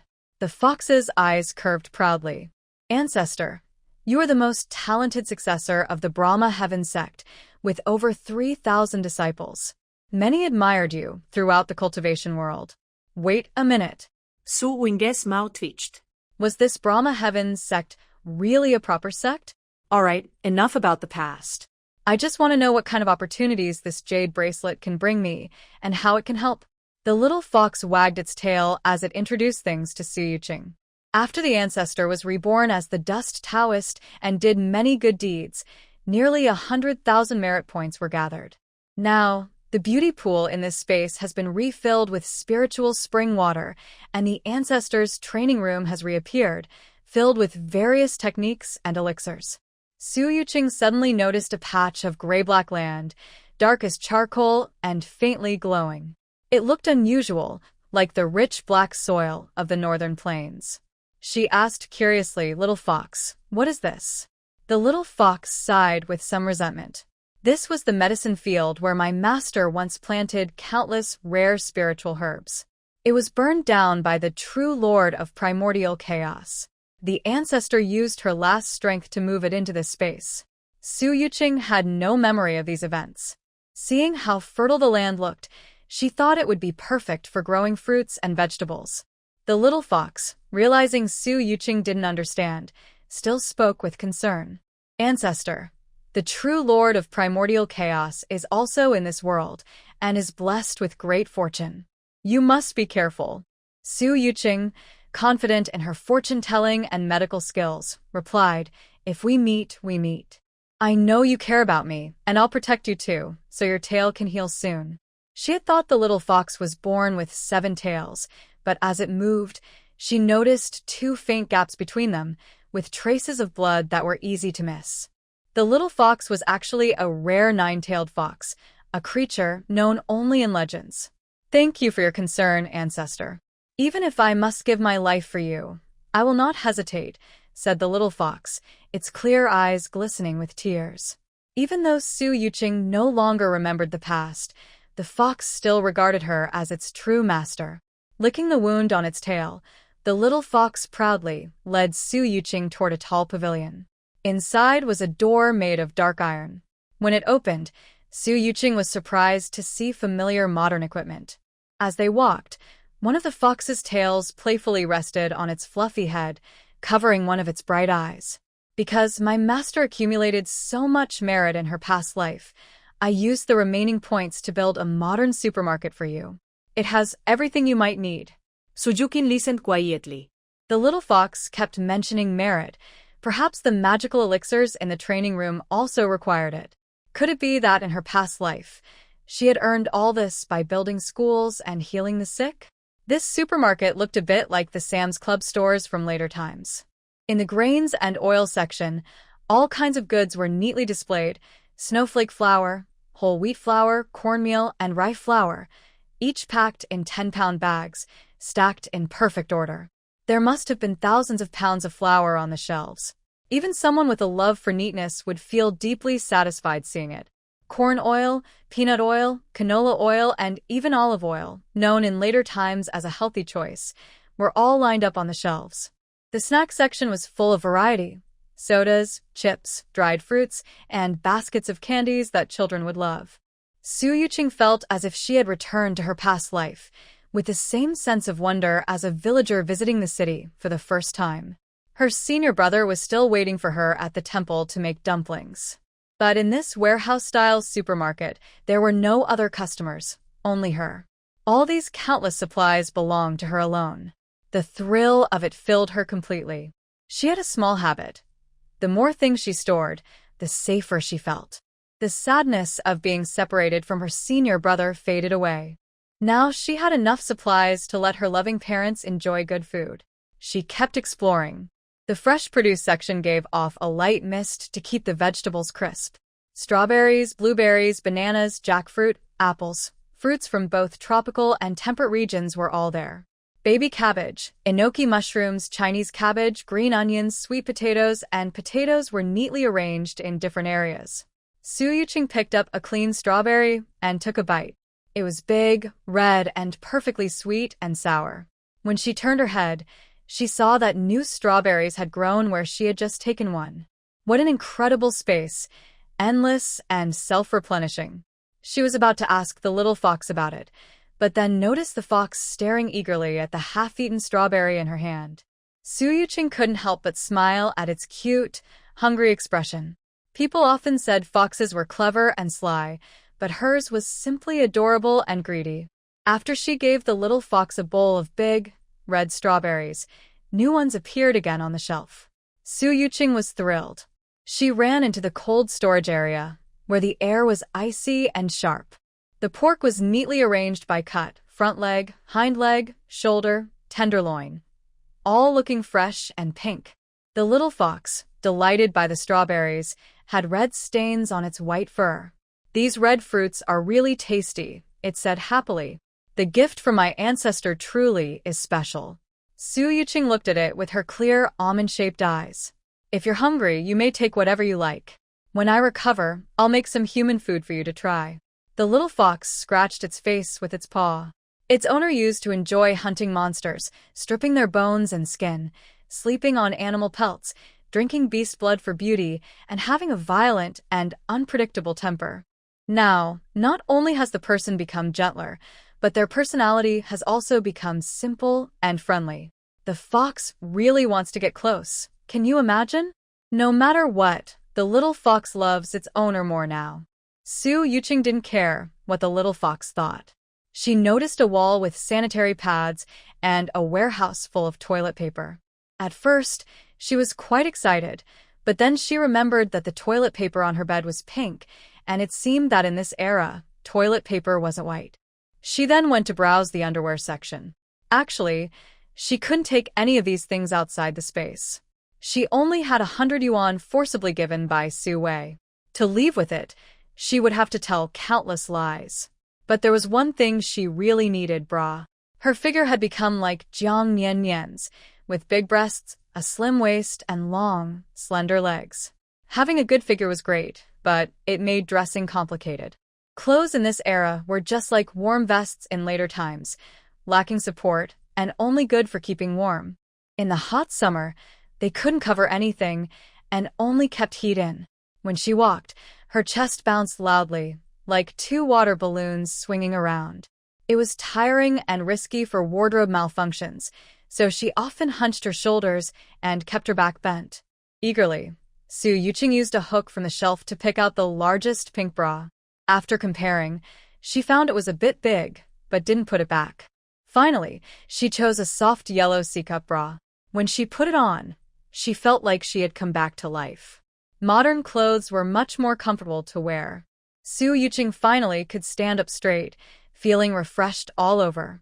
She said goodbye to the little fox, took a jar of spiritual spring water, the Jade Maiden technique, and a pink bra, then left the space. Su Yuqing left the space and looked at the clock on the wall. She had been inside for a long time, at least an hour, while only 10 minutes had passed outside. She struggled to pour a jar of spiritual spring water into a basin of well water, trying her best. But her weak body couldn't even lift a full jar, so she gave up. She used a porcelain cup to pour a glass of spring water into a thermos in the corridor, so her biological mother and stepfather could drink it too. The spring water could remove body fatigue and toxins accumulated over the years, helping to prolong life. Su Yuqing lay on the bed, catching her breath and resting for a moment. She opened the Jade Maiden technique and began practicing the first move. Her understanding was much faster than most people, and soon she entered a deep, floating state. The next morning, she felt very light inside her bones, with only a slight soreness. She sensed that her bones had been realigned. Su Yuqing realized that this Jade Maiden technique was good for her body, but she couldn't quite explain how. Jiang Nian had already gotten up. She reheated some chicken soup and steamed a bowl of egg custard. Seeing a bundle moving on the bed in the inner room, the person inside stirred. "Jiao Jiao, today I'll take you to the county town to buy things. Your dad gave you money, so spend it freely. Buy whatever you like." Jiang Nian didn't know when Su Wei had changed his mind. She decided to enjoy herself first and deal with future matters later. Then, Su Yuqing, with her eyes closed, had her hair braided into a braid, was fed the egg custard, and was pushed onto a bullock cart. Although Jiang Nian and her daughter looked very beautiful and had a bad reputation outside, Su Wei was very capable and well-connected. No one dared to criticize Jiang Nian's face openly, and those with good eyes still admired her. "Nian, your girl looks so lively and spirited. What method are you using?" "My girl is too heavy on her back, like she's carrying a pot behind her." The women sitting on the cart giggled and looked at Su Yuqing. They saw that she was tall and elegant, sitting properly. Even after living in the countryside for many years, her grace still stood out compared to others. "Yes, Nian, tell us more." Jiang Nian was surprised inside but knew she had asked the wrong person. Her daughter had grown well with her care. When she was 13 or 14, she was quite chubby. Over the years in the countryside, she had lost weight, but her chest hadn't shrunk. Her chest was too big, and she and Jiao Jiao had some back curvature. She always felt she owed Jiao Jiao. Jiang Nian quickly changed the subject, not wanting to reveal her daughter's weaknesses to anyone. When they arrived, she hurriedly held Su Yuqing's hand and got off the cart, heading straight to the supply and marketing cooperative. From behind, she watched Su Yuqing carefully. She noticed something different. Her daughter was like a flower bud blooming overnight, beautiful and radiant, tall and natural. "Jiao Jiao, those people say they can't see your changes. I feel you're taller and straighter than before, and your neck isn't sticking out anymore." Su Yuqing finally understood the purpose of the Jade Maiden technique, to correct her posture and shape her body perfectly. She linked her arm with Jiang Nian's and said, "Mom, let's hurry and line up. Also, buy a pair of work gloves for Dad." The supply and marketing cooperative was crowded with people. Jiang Nian held Su Yuqing's small hand and teased, Sure. You two have a secret. Now that you have a stepfather, you've forgotten your real mom." Su Yuqing giggled. Mom, I'm going to the west to line up for soy sauce. Jiang Yanyan pointed and said, hold the bottle. We just need a decent one. There are too many people, so wait for me at the door, and don't go anywhere else. Got it, Mom. Su Yuqing took the bottle and stood in line with a group of children. As she pulled and pushed, the soy sauce bottle filled up. The line moved quickly, and she finished getting the soy sauce. Su Yuqing then went to the household goods counter and bought 2 boxes of snow cream. Some items required coupons, others didn't, and the ones without coupons were a bit more expensive. The clerk noticed Su Yuqing bought the more expensive snow cream and didn't need to use a bottle to dispense it.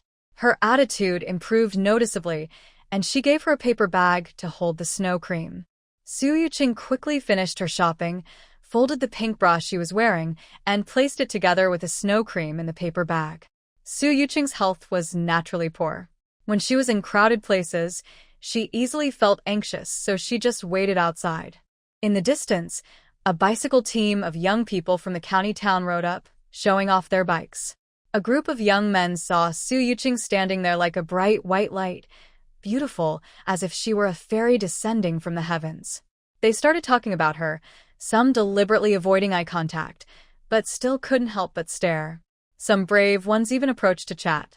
Miss, do you have a car to take you home? One young man approached, trying to flirt, ringing his bike bell to show off.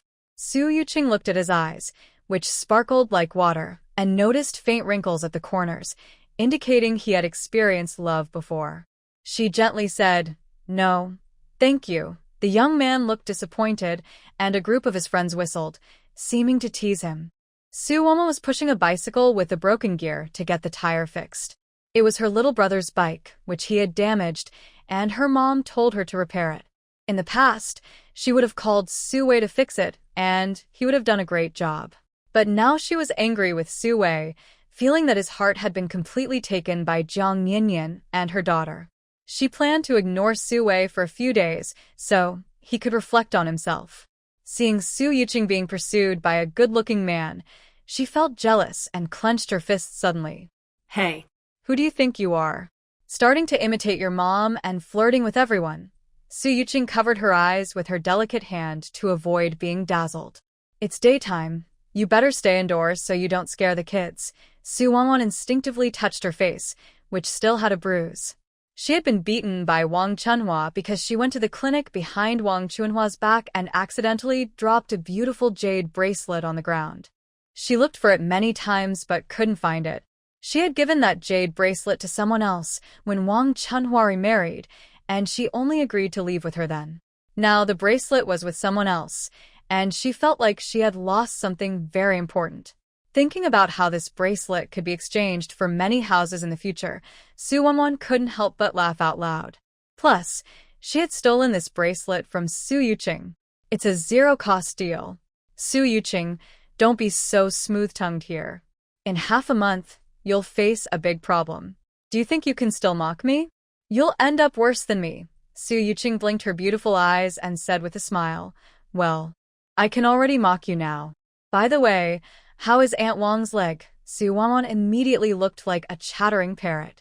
Her mother was still lying in bed at home, having received an injection at the clinic, and was now resting. She was waiting for her to come back and take care of her. Hearing this, Su Wanwan's anger flared up. If she didn't think her mother could make money in the future, she would have already gone to join her brother, waiting for him to die so she could get the pension. Without hesitation, she pushed her bike to repair it and hurried back home to cook. She said some dirty words again. Mom is going to find Su Wanwan and tear her mouth apart. Jiang Yanyan just came out of the supply and marketing cooperative, carrying bags of grain. Seeing Su Wanwan's stern expression towards her daughter, she immediately turned into a protective mother hen. Su Yuqing helped Jiang Yanyan carry things. Mom, she didn't get any advantage. Jiang Yanyan relaxed and carefully looked at Su Yuqing's face. She saw it was rosy and her complexion much better than before. Her mood improved all day. When they got home, Jiang Yanyan was handed a bag of things. She opened it and found a snow cream and an old-fashioned milk bra that was popular among foreigners in Shanghai. Your own money is for you to spend. Why are you buying these for Mom? Su Ying smiled softly. Mom, you should try quickly. I bought one for myself too. Jiang Yan Yan loved her new bra very much. It fit perfectly. She has a good figure, but her chest is so big that she can't stand straight. Now, wearing this bra, she no longer has to worry. Her dear daughter is so thoughtful, like a warm little quilt. Jiang Yan Yan applied some snow cream on her face. As she did, her eyes welled up with tears. Jiao Jiao, I really don't want you to grow up. Listen to Mom. Beijing's in the military in Jing City. It's the best job in the village. Mom wants to send you to find him, so you can see a good doctor if you get sick, and find a kind officer. Stay in the city for the rest of your life, and don't come back to find me. Yuqing was tightly hugged by Jiang Yan Yan. The hug was warm and soft, full of kindness, making Yuqing reluctant to leave. A mother's love for her daughter is deep and far-reaching. Jiang Yan Yan thought life in the military would be better than in the village, so she wanted her to find a man and stay in the army. Yuqing had never been loved before. She was abandoned as a child and faced discrimination even in the temple. She cherished this selfless love very much. It was hard to imagine how painful it must have been for Jiang Yan Yan to see her original self die in her previous life. Mom, I definitely want to go to Jing City to find my brother. I also want to bring you and Dad to Jing City to live in retirement and buy you a courtyard house. Jiang Yan Yan was now smiling happily because of Yuqing's words. Due to strict household registration rules, she would have to stay in the countryside her whole life. Going to Jing City seemed impossible. My dear Jiao Jiao is so silly, she teased, pinching Yuqing's nose. Then she got up to the small kitchen outside to make a hometown delicacy, scallion pancakes, famous in Shanghai, so Yuqing could take some on the road. Su waited to know when he had come back. Hearing Yuqing's last words, he felt touched, though he wouldn't admit it. Yuqing wasn't his biological daughter, but Jiang Yan Yan had raised her well. Not only was she obedient and clever, but she was also filial. He had never been shown such filial love by his own children. Although Yuqing couldn't take them to Jing City, he was happy deep inside. He thought, just for this, he would support Jiao Jiao for a lifetime. Jiao Jiao still liked the courtyard house. When he had money someday, he would buy one for his daughter. During lunch, Yuqing didn't realize what was happening. She noticed her stepfather smiling at her constantly, smiling so much that she thought she had changed a lot after drinking the spiritual spring water, which made Yuqing suspicious. However, by the afternoon, Yuqing was no longer worried. The family's dry toilet was being fought over by Jiang Yan Yan and Yuqing. Strange, I didn't eat much this morning, but I've gone to the bathroom so many times, Yuqing said, holding his stomach and leaning against the wall, waiting for Jiang Yan Yan. He didn't dare say it was because Jiang Yan Yan had caused trouble in the kitchen. Grandma worked hard to cook, and he had to praise her highly. That noon, they didn't eat egg custard. They ate dragon meat. Jiang Yan Yan came out of the dry toilet, covering her nose, her legs weak, and said, Yuqing, you should flush with water. She was suspicious. Today, she used water from the thermos to make the egg custard. Since she steamed it for less time, she forgot to add salt, but it was still cooked. Yuqing was resting on the bed, smiling secretly. She had already understood that the spiritual spring water could purify the body, and the Jade Maiden technique could strengthen the body and improve her figure. Using both together wouldn't cause much reaction. It only had benefits, not drawbacks. Not only would her figure become more upright, but her body would also be detoxified. She found a piece of paper and wrote down the 18,000 words of the Jade Maiden technique, also drawing detailed diagrams of the movements. She planned to teach Jiang Yan Yan before going to Beijing. Yuqing woke up early, feeling refreshed and full of energy. He was eager to show off to his brothers and sisters. But Jiang Yan Yan kicked him off the bed, so he adjusted his clothes buttons and headed to the black market 7 miles away. It was very hot in summer, but late at night, the heat had cooled down, making it quite refreshing. Yuqing put on work gloves, ready to impress his friends. Halfway there, he took them off because it was too hot. His hands were sweaty, and his hair stood on end. When he arrived, he looked at his watch. Only 2 a.m. In his area, vendors were setting up stalls and calling out to customers.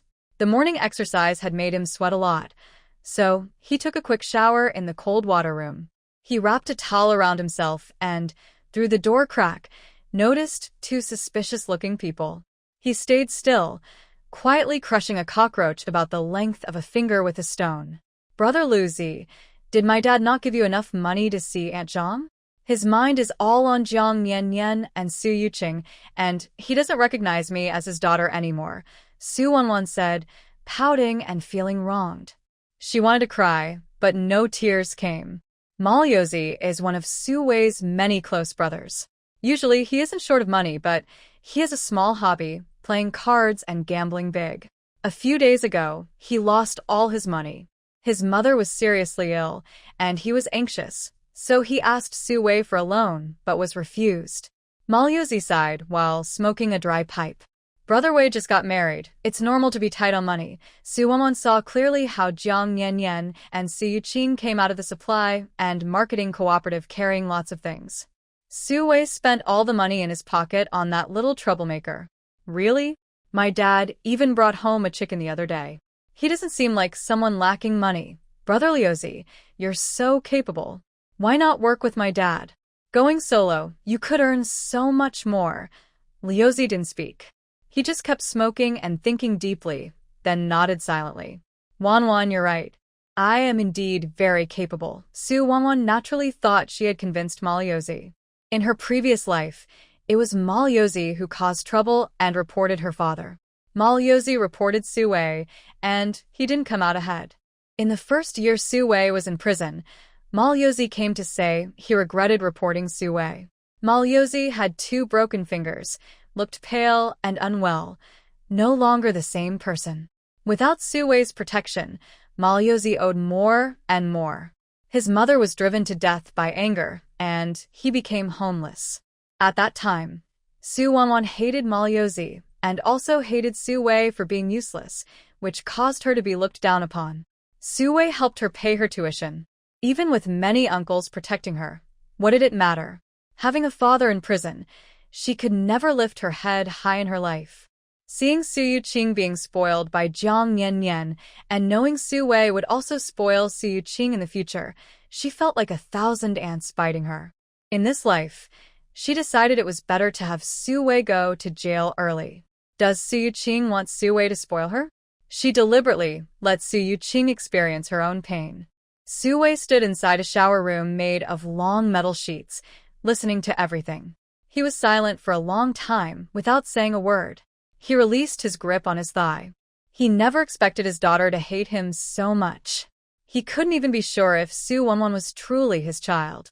He only had one night with Wang Chunhua. When he was young, someone offered him a drink. He woke up lying next to Wang Chunhua. A dozen brothers watched, and out of face and responsibility, he married Wang Chunhua. After he got married, he started working as a truck driver outside. Wang Chunhua gave birth to a girl at the county hospital, but later, due to health issues, she never allowed him to touch her. Su Wei checked his clothes and realized he left his cigarette box at home. He didn't feel a strong urge to smoke. Since yesterday afternoon, he hadn't smoked a single cigarette. He felt clear-headed and very energetic. He quickly looked at the mark on his thigh to make sure it wasn't serious, so Jiang Nian wouldn't misunderstand that he had someone else. Under the moonlight, he vaguely saw that the old scar on his leg had disappeared. He shook his head in disbelief. But none of that mattered now. He wanted to go home quickly and repay his family's jiao. He felt it was very accurate. It was so accurate it made his scalp tingle and his heart stop for a moment. He couldn't believe Lu Zi could betray him. Lu Zi was his best brother, someone he had helped many times to clean up messes. To help Lu Zi pay his debts and quit gambling, many brothers had opinions about how good he was to Lu Zi, secretly feeling jealous. Now, seeing Su Wei risking everything for his brothers, he knew brothers could also betray him. From now on, he wouldn't trust any of those fortune-tellers, only his family's jiao. Su Wei was about to stop working and go back to find Su Yuqing to ask about when she would have children. Then, the gloomy Lu Zi came over. "Brother Wei." Su Wei's heavy brow relaxed, and he pretended to look caring. If there was no fortune-telling from Su Yuqing, and if he accidentally overheard Lu Zi secretly planning to go solo, he wouldn't have guessed that this honest-looking man secretly had opinions about him. Lu Zi was impatient and liked to fight small battles to win big. He didn't have the skills yet, but Su Wei often gave him advice. Still, Lu Zi had grown into a fierce wolf that could bite. Su Wei sighed inwardly, trying to regain control. Lu Zi, you came at the right time. My daughter Jiao Jiao's heart condition finally has a chance. The doctors in Jing City can treat her, but I just got married and am a bit short on money. Jiao Jiao's health is a serious matter. Your wife keeps arguing with me every day. I must do my best and not let her down. Lu Zi was annoyed that Su Wei wouldn't lend him money, but Su Wei was truly loyal. Yesterday morning, he borrowed money from outside and paid Lu Zi's wages early at noon. Yesterday, they ate coarse rice and steamed buns, with the only meat being watery egg custard, which gave him diarrhea. This month, Su Wei has to tighten his belt and live frugally.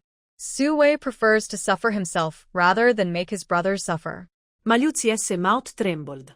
Big brother, I've been busy taking my mom to see the doctor. Every family has its hardships. I'm also having a tough time, and I have no money. Su Wei held a porcelain cup, blew on it, and sipped the yellow-green tea with a few tea leaves floating inside. He quickly patted his forehead. Oh no, how could I forget such an important matter at home? I heard that Grandma caught a cold half a month ago, and she still isn't better. I'll find someone to help you get the paperwork, and you should take Grandma to the county town to see a doctor. Mal Yozi nervously fiddled with his nose. He didn't think much of Grandma's illness.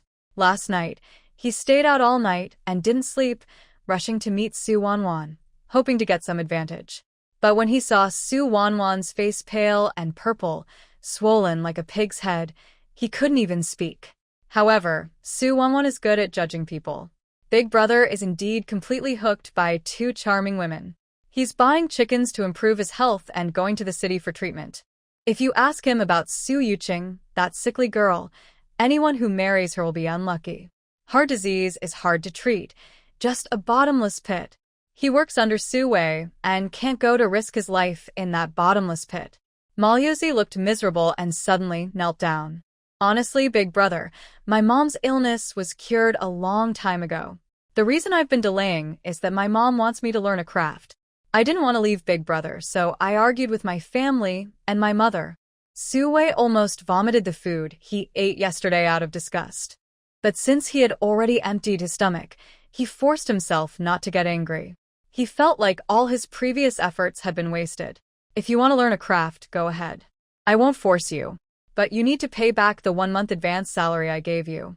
And also the 500 yuan I lent you before. Pay that back too.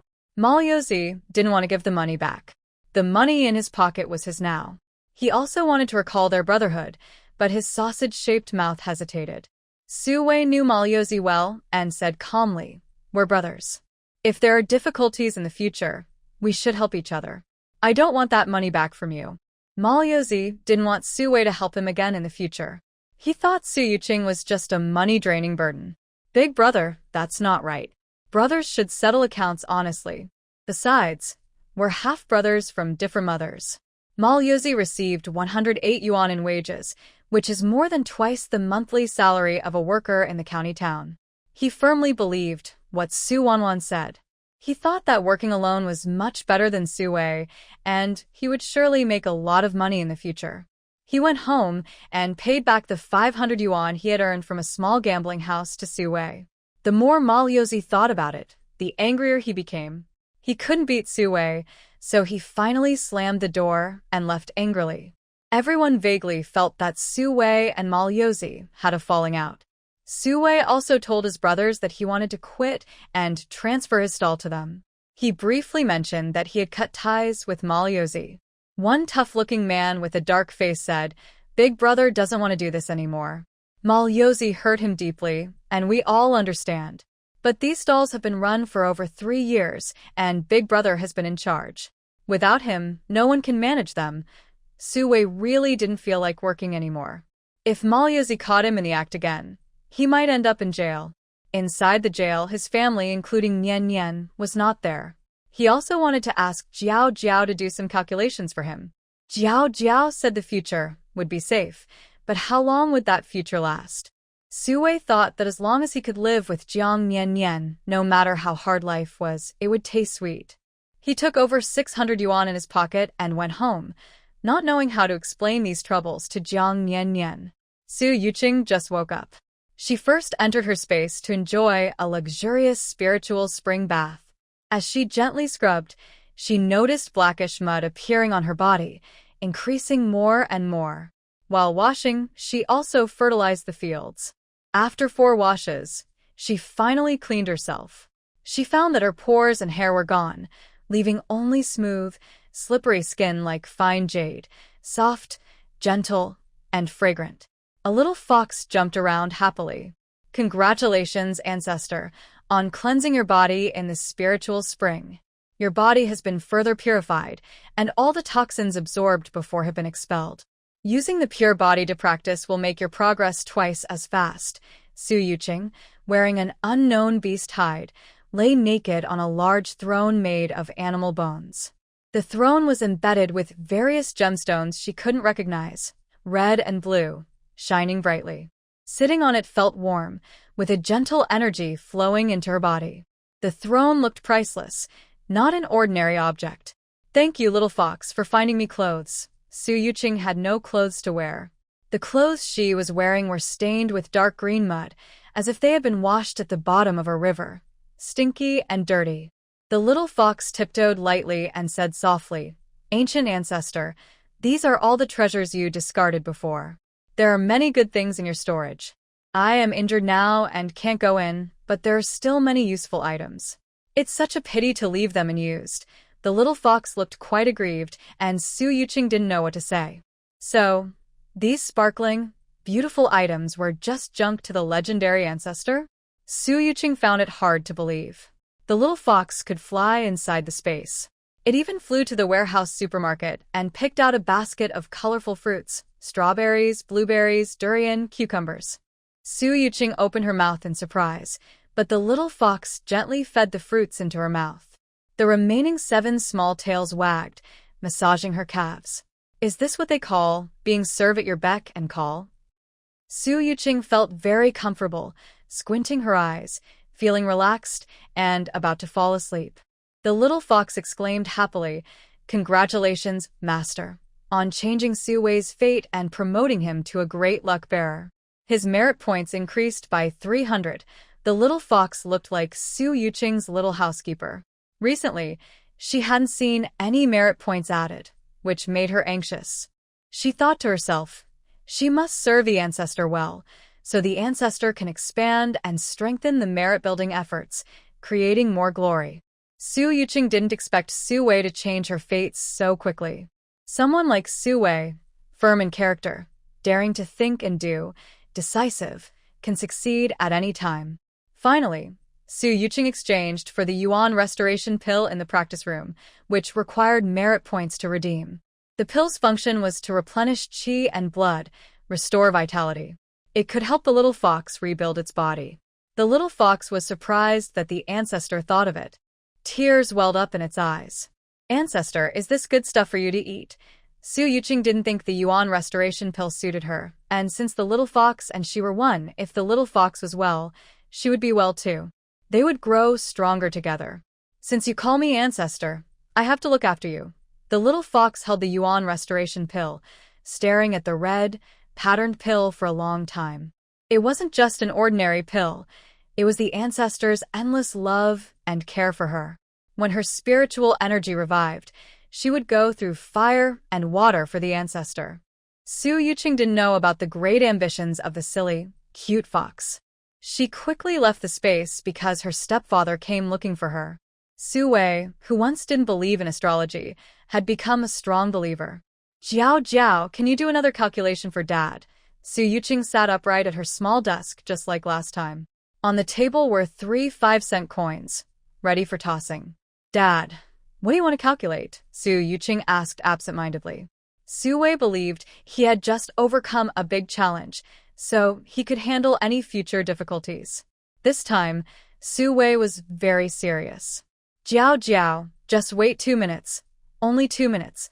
Then, Su Wei washed his face carefully, cleaned his hands, used a plastic comb on his hair from the windowsill, and sat properly on a small stool in front of Su Yuqing's desk. He looked like a different person compared to his usual carefree attitude. Su Yuqing thought her stepfather was so serious because he wanted to predict her future 10 years. She was also influenced and became serious. She pursed her bright red lips and made a strong effort to focus. Then she heard her stepfather sincerely ask, "Jiao Jiao, can you tell me if Mom will be angry when she comes back?" Su Yuqing's fair face puffed up with frustration.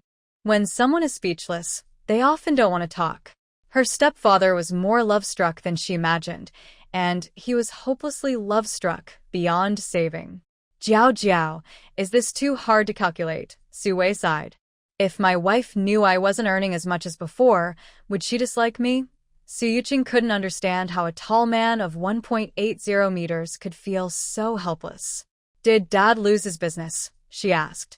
Su Wei rested his hand on his forehead, already imagining Jiang Nian's flirtatious and proud expression when she was angry. He was stunned and said, "Jiao Jiao, how do you know that? Did you also calculate it? I really admire you. But this time, I don't want to do it anymore. I'm afraid of being reported and ending up in jail. Dad did the right thing. Why worry about Mom being angry? Mom is so gentle. She left early today with a cloth ticket to buy defective fabric, saying she wanted to make you clothes." Su Wei's lips curled slightly, trying to hide his feelings.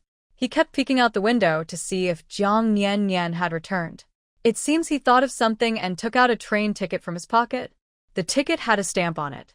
He gently said, "Jiao Jiao, this is your ticket for the upper berth tomorrow night. Just lie on the bed if there's nothing to do. Don't wander around the train. There are many bad people. After getting off, find your brother first. Once you're safe, let us know you're okay." Su Yuqing held the warm, damp train ticket and felt uneasy. In her past life, Su Wei was imprisoned, and no one came to help him. Many people avoided Jiang Nian and her daughter, not wanting to help or even making things worse. Only Jiang Nian tried to find ways to save Su Wei. Su Wei's former friends were afraid of getting involved and kept their distance. In the end, Jiang Nian begged Wang Chunhua, and she also entered the mountain's dangerous area. She decided that in her life, she must root out these bad people to stop them from harming others and bullying the weak. "Dad, if I hadn't helped you figure out this big disaster, do you know what would have happened to me and Mom?" Su Wei's face suddenly turned serious, knowing the outcome wouldn't be good. "Jiao Jiao, did you already see everything coming? Mom asked everyone she knew to help rescue you. Even Wang Chunhua asked around. Mom and I had no one to rely on. Wang Chunhua sold us into the mountains. I was so scared that I had a heart attack and died on the way into the mountains. Mom isn't much better." Su Wei's forehead veins bulged, and he clenched his fists, full of anger. He suddenly slammed his fist down, smashing the table into pieces. "Animals. Bastards. Damn it." Realizing he might scare Su Yuqing, he quickly calmed down and apologized. "Jiao Jiao, I'm sorry. Dad was too angry. I'll buy you a new table right away." Su Yuqing shook her head, not caring about the broken table. "Dad, I can find out where the traffickers are. Let's catch them all." Su Wei's face twitched as he listened. He said, "It's me, not us. This is too dangerous." "Jiao Jiao, you can't go." Jiao Jiao crossed her arms. "Dad, if you don't take me, you won't find them either." She was really afraid Su Wei would get so angry he'd hurt someone. After some arguing, they agreed that once Jiao Jiao found the traffickers, they would notify the police together. Su Wei knew some people at the police station and could help them make a report, but only if they had evidence. The two quickly agreed and planned to act tonight. Jiang Nian carried 2 bundles of cloth home and found the atmosphere strange. Su Wei was sharpening a knife with sandpaper, an old hunting knife used for wild boar. "Brother Wei, you and your friends went hunting again in the mountains." Su Wei was generous. Whenever he had good things at home, he shared with others. Jiang Nian thought since there was wild boar meat this time, she would keep some for her family and make meat buns for Jiao Jiao to eat on the road. Seeing Jiang Nian's bright smile, Su Wei's heart felt tight and sore, like being whipped. He realized he was careless and hadn't protected his only good woman who cared for him. Su wiped his hands on his pants, took the cloth from Jiang Niannian, and said, "Niannian, I need to take Yuqing to the county to register this afternoon. I might be late. If you're tired, go ahead and sleep." Jiang Niannian knew Su had many acquaintances, and it was good for Su Yuhang to learn more about the world. "You're Jiao Jiao's father, so you must protect her." "Of course. Jiao Jiao is my own daughter." Su was still a bit scared. "You can ask Aunt Wang next door to come with you. When we return, we'll give her 5 eggs." Jiang Niannian had a good relationship with Aunt Wang. When she went to the county to buy things, she often asked Aunt Wang to deliver food to Su Yuhang. What was Aunt Wang doing? Su Yuhang said, "Mom, you and Aunt Wang can play cards. Dad and I will be back soon." Jiang Niannian thought the father and daughter had a little secret again. She wasn't told about it, so she decided she and Jiao Jiao would have their own little secrets in the future.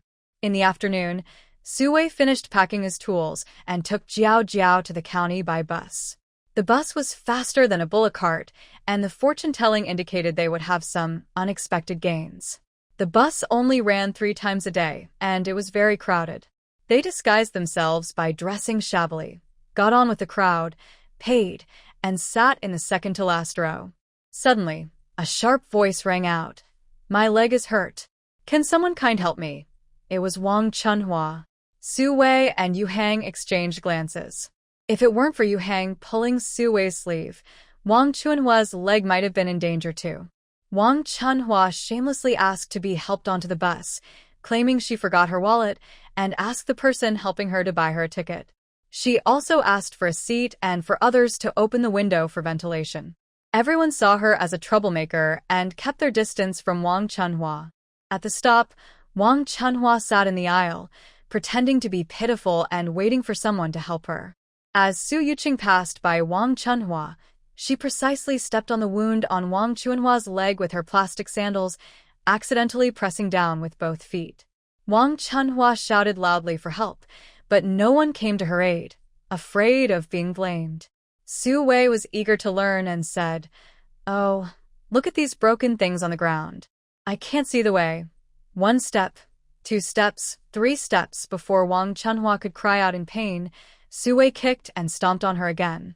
Now, he kept thinking about how he was tricked into marriage when he was young, waking up feeling dizzy and finding a woman lying beside him. Soon after, Wang Chunhua said she was pregnant with his child. He felt like he was being trapped step by step. On the day he married Nian Nian, Su remembered the feeling of happiness and excitement, a feeling so good it reached his bones. He realized he had never truly experienced what it was like to be a man. He and Wang Chunhua had been together for over 10 years without much clarity. He didn't go home, and Wang Chunhua didn't ask questions. Every month, she asked for money to raise the child but didn't let him touch her, saying pregnancy had hurt her. Later, after a car accident that injured his leg, Wang Chunhua quickly found someone else to marry, faster than a rabbit running. Su was truly grateful for Wang Chunhua's abandonment, as it led to his current good life. But he didn't care how Wang Chunhua planned to trap him. He only cared about protecting Jiang Niannian and her mother. Su followed Su Yuqing out of the car, watching her confidently hold a compass. He didn't dare speak, afraid of disturbing her as she tried to read the fortune and find someone. "Jiao Jiao, how do you know where people are?" Su Yuqing was checking the surrounding energy. She sensed that only Wang Chunhua radiated the most evil aura, and the only way to find a breakthrough was through her. "Dad, speak softly. Try to keep your voice down.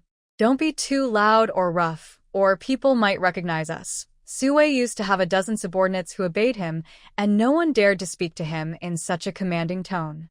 Now, he was listening to Su Yuqing give orders in a humble way. If his old brothers saw this, they would think he was blind or possessed by a ghost. All right. Dad will be very careful and won't hold you back," he sighed inwardly, thinking how lucky his late older brother was. His wife was as beautiful as a fairy, and his daughter was smart and good at fortune-telling. He wanted to work hard to earn money so that the mother and daughter could live a good life. He also wanted to live longer than his brother. Following the compass's direction, Su Yuqing found the place with the strongest evil energy. Her skilled senior brother has a special eye that can see evil spirits and ghosts with the naked eye. Su Yuqing almost lacked the right tools, but she could still achieve her goal. They turned many corners and entered a small village inside the city. Su Yuqing's plastic sandals were filled with mud and sand, pinching her feet and causing a stabbing pain. She paused for a moment. Su Wei was looking ahead. Jiao Jiao, wait here. Dad, we'll find someone. There's no road further inside, so we have to wade through the water. Su Yuqing chuckled softly. Dad, it's okay. Just like washing my feet. If your feet get wet, Jiao Jiao, you can wipe them with Dad's clothes. It's fine. Su Yuqing's face showed her eagerness to find her enemy, and she didn't notice Su Wei's worried expression about her health. Okay, Dad. Su Wei also wanted to carry Su Yuqing on his back, but she was a young lady now. That would be too close for a stepfather. Finally, they stopped outside an abandoned, smelly earthen house in the northeast corner. Su Wei took off his jacket, leaving only a white vest, and handed it to Su Yuqing. Jiao Jiao, wipe your feet quickly so you don't catch a cold. Reluctantly, Su Yuqing took the new clothes to wipe her feet and clean the mud from her pants. She vaguely remembered that this was her stepfather's new clothes bought this year. The two found a sheltered corner to rest a bit before continuing their search. Su Wei couldn't wait and climbed over the wall. Just as he leaned over the top, he saw Wang Chunhua peeking left and right, knocking on the door of a house with a white lantern hanging outside, then sneaking inside. Su Wei immediately jumped down from the wall, barefoot and silent. He looked at Su Yuqing with surprise, giving her several thumbs up and gesturing wildly, then pointed inside the house, almost bowing and saying, "Amazing." Could they really have guessed that? They also found the hideout of the human traffickers half a day earlier than Wang Chunhua. Su Yuqing pinched her throat and said, "We need to be very careful. These two houses are connected by good feng shui. We'll go into the empty house and listen to what they're saying from the next door." Su Wei silently slapped himself, almost ruining the big plan because of his impatience. Although there are two houses, one brand new brick and tile house and one dilapidated mud brick house, nothing about them looks connected at first glance or even upon closer inspection. Yet his daughter can see the connection. When they arrive at the house, they see a modern lock that is quite difficult to open. Su Yuqing takes out a silver needle from her small bag and spends 3 seconds to hook inside the lock cylinder. Then it opens. Just as Su Wei is about to strike with a knife, he is stunned. What is his purpose here? A mascot? Su Wei doesn't have time to gape in shock. He quickly follows Su Yuqing into the house. When facing Su Wei, Su Yuqing shows almost all her skills openly. After all, they haven't known each other long, and they've only spoken a few words before. If Su Wei asks her, she can casually say it's a family secret passed down from her grandmother, not to be told to outsiders. Jiang Nian probably can't handle this now. Her cute and innocent daughter has become a fortune teller. Later, when they reach the military area, Su Yuqing will tell Jiang Nian she learned her survival skills outside. Su Yuqing isn't very talented at fortune-telling, but she's good at talking to people and even talking to ghosts. While lost in thought, Su Yuqing breaks through 2 more locks and finds a hidden world inside, a ground covered with old, dried blood and a brand new blood pool, emitting a strong, foul smell. Scattered on the ground are animal traps, covered in blood and dirt, with long black hair tangled on them, likely a woman's hair. Su Yuqing's finger touches a bite mark on one of the animal traps, where a strange red-black substance is stuck.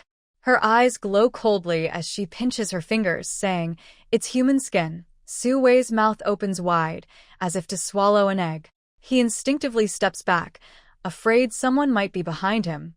He can't protect Su Yuqing because the enemy's cruelty has far exceeded his imagination. He doesn't want Su Yuqing to get hurt. Su Yuqing remains calm and continues toward the junction of the 2 houses, which is a large warehouse.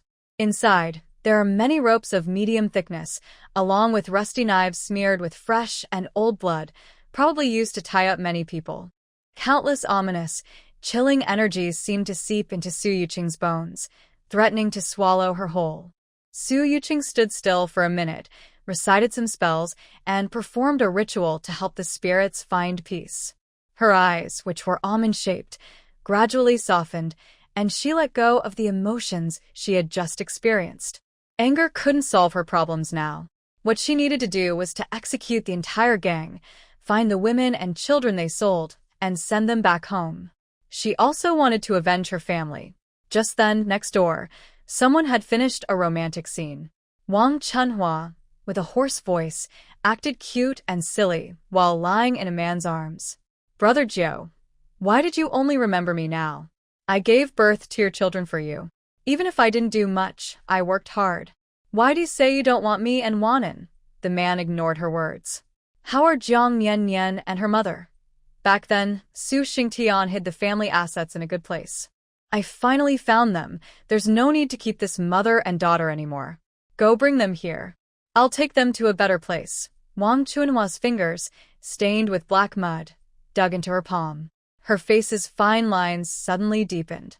With Jiang Nian Nian and Su Yuqing's beautiful faces, she thought they might be fox spirits reincarnated. She didn't trust bringing the mother and daughter directly to Zhouge, especially since Su Wei was not easy to deal with. She wanted more benefits. Zhouge, now they've been abandoned by Su Wei. If they go into the village, they'll be spat at. Do I still need to go to his house to find Jiang Nian Nian, that fox spirit? Isn't that shameless? They don't want to live anymore. Also, it's very hard to trick Jiang Nian Nian and her daughter out. Especially Su Wing, Su Shengtian's daughter. She looks obedient, but she's soft-faced and cruel inside. She even stabbed my thigh with scissors, and it's still not healed. Wang Chunhua kept talking about her hardships, wanting more money. The person opposite forcefully pushed Wang Chunhua against the earthen wall, holding a cigarette, and pulled up his pants. His one remaining eye, which was not blind, looked coldly at Wang Chunhua like a tangible shadow. Wang Chunhua couldn't help trembling. "Zhouge, whatever you say is what I do. I dare not expect anything in return for helping you.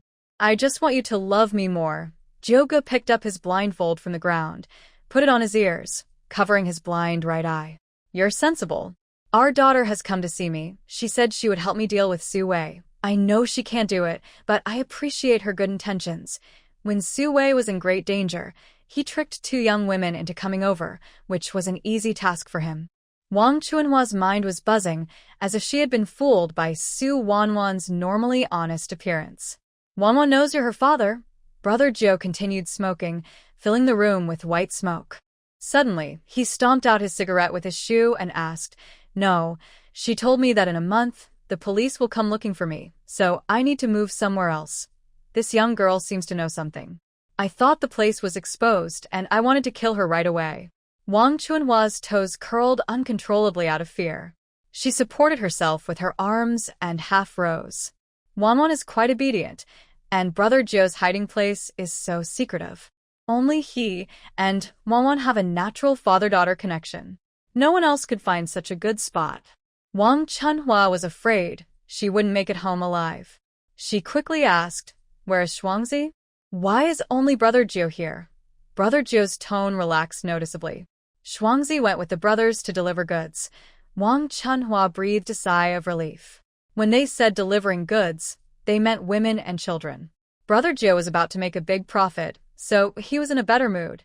"Recently, I tricked Jiang Nian Nian and Su Yuqing out so Wanwan could send you a message. However, Su Wei might have guessed that Wanwan is your daughter. We need to deal with Su Wei as soon as possible." That clever little fox, Su Yuqing, saw right away that Wanwan wasn't Su Wei's daughter. Wang Chunhua was angry. After hiding for so many years, she lost her long-term meal ticket so easily. Brother Jiu touched his face. Su Wanwan really looked a lot like him. Single eyelids, small eyes, a triangular nose. She inherited his handsome face. "Got it. I'll send someone to deal with Su Wei." Back then, he had lived at Su Wei's house for 3 years using Wang Chunhua's cousin's identity. He knew Su Wei very well. Su Wei is very emotional and cares for many good brothers. He wanted Su Wei to taste betrayal by his close friends. Wang Chunhua was thrown a big piece of unity by Brother Jiu, and she heard him say, "Buy Wanwan a new outfit." How can a girl still wear men's clothes? It's too embarrassing for me. Wang Chunhua felt upset inside. She thought this man was heartless. She leaned over to reach for Brother Zhou's leg. Brother Zhou, how much do you think the Su family's wealth really is? Why have you been looking for it for so many years? Smack. Two sharp slaps immediately stunned Wang Chunhua. Brother Zhou lit a cigarette and pressed it against Wang Chunhua's chest, burning her skin little by little. Ignoring her screams, he coldly said, "Don't ask about things you shouldn't." Inside the room, apart from the woman's crying, a strange silence settled. After gathering information, Su Yuqing pulled Su Wei out of the room and locked the doors one by one. "Dad, you need to go find the police. I'll stay here and watch." Su Wei, still shaken from betrayal by his brother and the betrayal of his adopted daughter Su Wanwan, listened as Su Yuqing confidently said she, a young girl, could guard this dangerous place. Not to mention, Jiao Jiao's ability to predict the future was incredible. Someone actually wanted to harm him. He wondered what kind of luck he had to have such a beautiful wife and clever daughter. No, no. If I leave you here alone, it's the same as if I were dead. You're my only daughter. If something happens to you, how can I face my older brother and your mother? Su Yuqing admired Su Wei's strong mental resilience. She ignored the betrayal by her brother and Wanwan, focusing only on the difficult problem in front of her. "Dad, listen to me. They have accomplices. If we don't have someone on the inside, we don't know how many of them there are or if they will destroy the evidence. Someone must stay behind, but I definitely can't call anyone at the police station." This was a practical assessment. Su Yuqing, still looking like a delicate young girl with baby fat on her face, didn't seem convincing when she spoke. Su Wei couldn't relax. "Jiao Jiao, I can't let you get hurt. If it weren't for Su Yuqing, he would be wasting time in the police station now. What's the difference between that and saving his life?" Su Yuqing handed him a greenish-blue compass. In the middle was a bird with a metal beak that could point the way. "Dad, as long as the bird's beak doesn't move, I am safe." She was lying to Su Wei. The compass, which had no magic, couldn't move at all. Su Wei also wanted to send these villains to jail quickly. He held the compass close to his chest like a treasure. "Jiao Jiao, find a place to hide." Su Yuqing checked her fingers and suddenly frowned. "Dad, leave from the north and don't go west." She had long suspected that Brother Nine's accomplices would return soon. This was a perfect chance to catch them all at once. Su Wei nodded repeatedly, unwilling to delay even for a second. Su Yuqing also deliberately kept Su Wei away after discovering where the family's valuables were hidden. There was a secret tunnel beneath the warehouse of that house. Just now, standing there, she sensed a continuous flow of dark energy. Su Yuqing entered her space and found the little fox still injured, its white body wrapped in a soft purple glow, floating in midair. She had to figure out how her space worked herself. Using her mind, she activated the bracelet space. It didn't move from its spot, but she could see the grass and trees outside, and she could also move small stones into the space. Quietly, Su Yuqing tiptoed back into the bloody house, entered the warehouse, and moved aside the ropes used to tie people. On the ground, there was a circular passage with a lock, still secured with silver needles, clicking crisply as they opened. Su Yuqing knew Brother Nine's 3 accomplices would be back soon, so she hurried. She first took a strength pill from the training room, which she exchanged using merit points. It tasted bitter and astringent, but after drinking some spiritual spring water, it became sweet. Along the tunnel walls, half-burned candles flickered. Su Yuqing smelled a musty odor. Using her night vision, she quickly moved forward. The tunnel grew narrower the deeper she went. She went from standing to crouching, then to crawling. When breathing became difficult, she paused in her space to rest. After struggling for more than 10 minutes, she finally saw a glimmer of light. Su Yuqing was about to rejoice and get up, but her right thigh went numb from lying on it too long, a heavy tingling spreading from her soul. She drank another cup of spiritual spring water to soothe her dry throat, then slowly supported herself with the wall of yellow mud and stood up. In front of her was an open flat area, neither too big nor too small, space enough for 10 people to stand. There was a half-height archway ahead. The semicircular arch was made from a single piece of wood, covered outside with thick iron sheets, making it extremely sturdy. The lock on top was not simple, it was a famous ancient pillow lock. The pillow lock is a perfect example of ancient lock craftsmanship. Made of brass, it looks simple on the outside, but secretly contains clever mechanisms inside. The key's interior isn't a normal pin structure. Instead, it resembles a maze. If someone tries to force it open, they will trigger internal traps that not only lock it tighter, but also set off alarms. Both ancient and modern locksmiths usually shake their heads when they see this lock. However, for Su Yuqing, her bright eyes sparkle with excitement. She just wants to open the lock and carefully keep the pillow lock as a treasured item. She loves old objects very much. She often enjoys reading ancient books and learning new things. This troublesome pillow lock is like her new toy. Su Yuqing squats on the ground, squinting her eyes. She tilts her head to examine the lock structure. Using 3 silver needles, she inserts them into different parts of the lock and presses in different directions. With a loud bang, the huge treasure room finally opens. Inside, the space is about the size of 2 normal classrooms. Dust on the fabric at the back is as thick as a coin. The entire treasure room is crowded. If 3 more people entered, they wouldn't be able to move freely. She takes a few steps forward and sees some green fabric covering many items. The fabric looks quite new.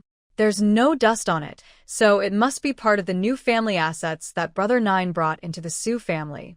Since Brother Nine wants her dead, she must show her strength. She plans to empty his little treasury to earn his respect. As soon as Su Yuqing lifts the fabric, dust in the air swirls like a snowstorm. The stored treasures are revealed in boxes. She holds her breath and suddenly remembers a story from a book. The heroine, Su Wanwan, later returns to her hometown with many honors and meets an uncle called Uncle Nine.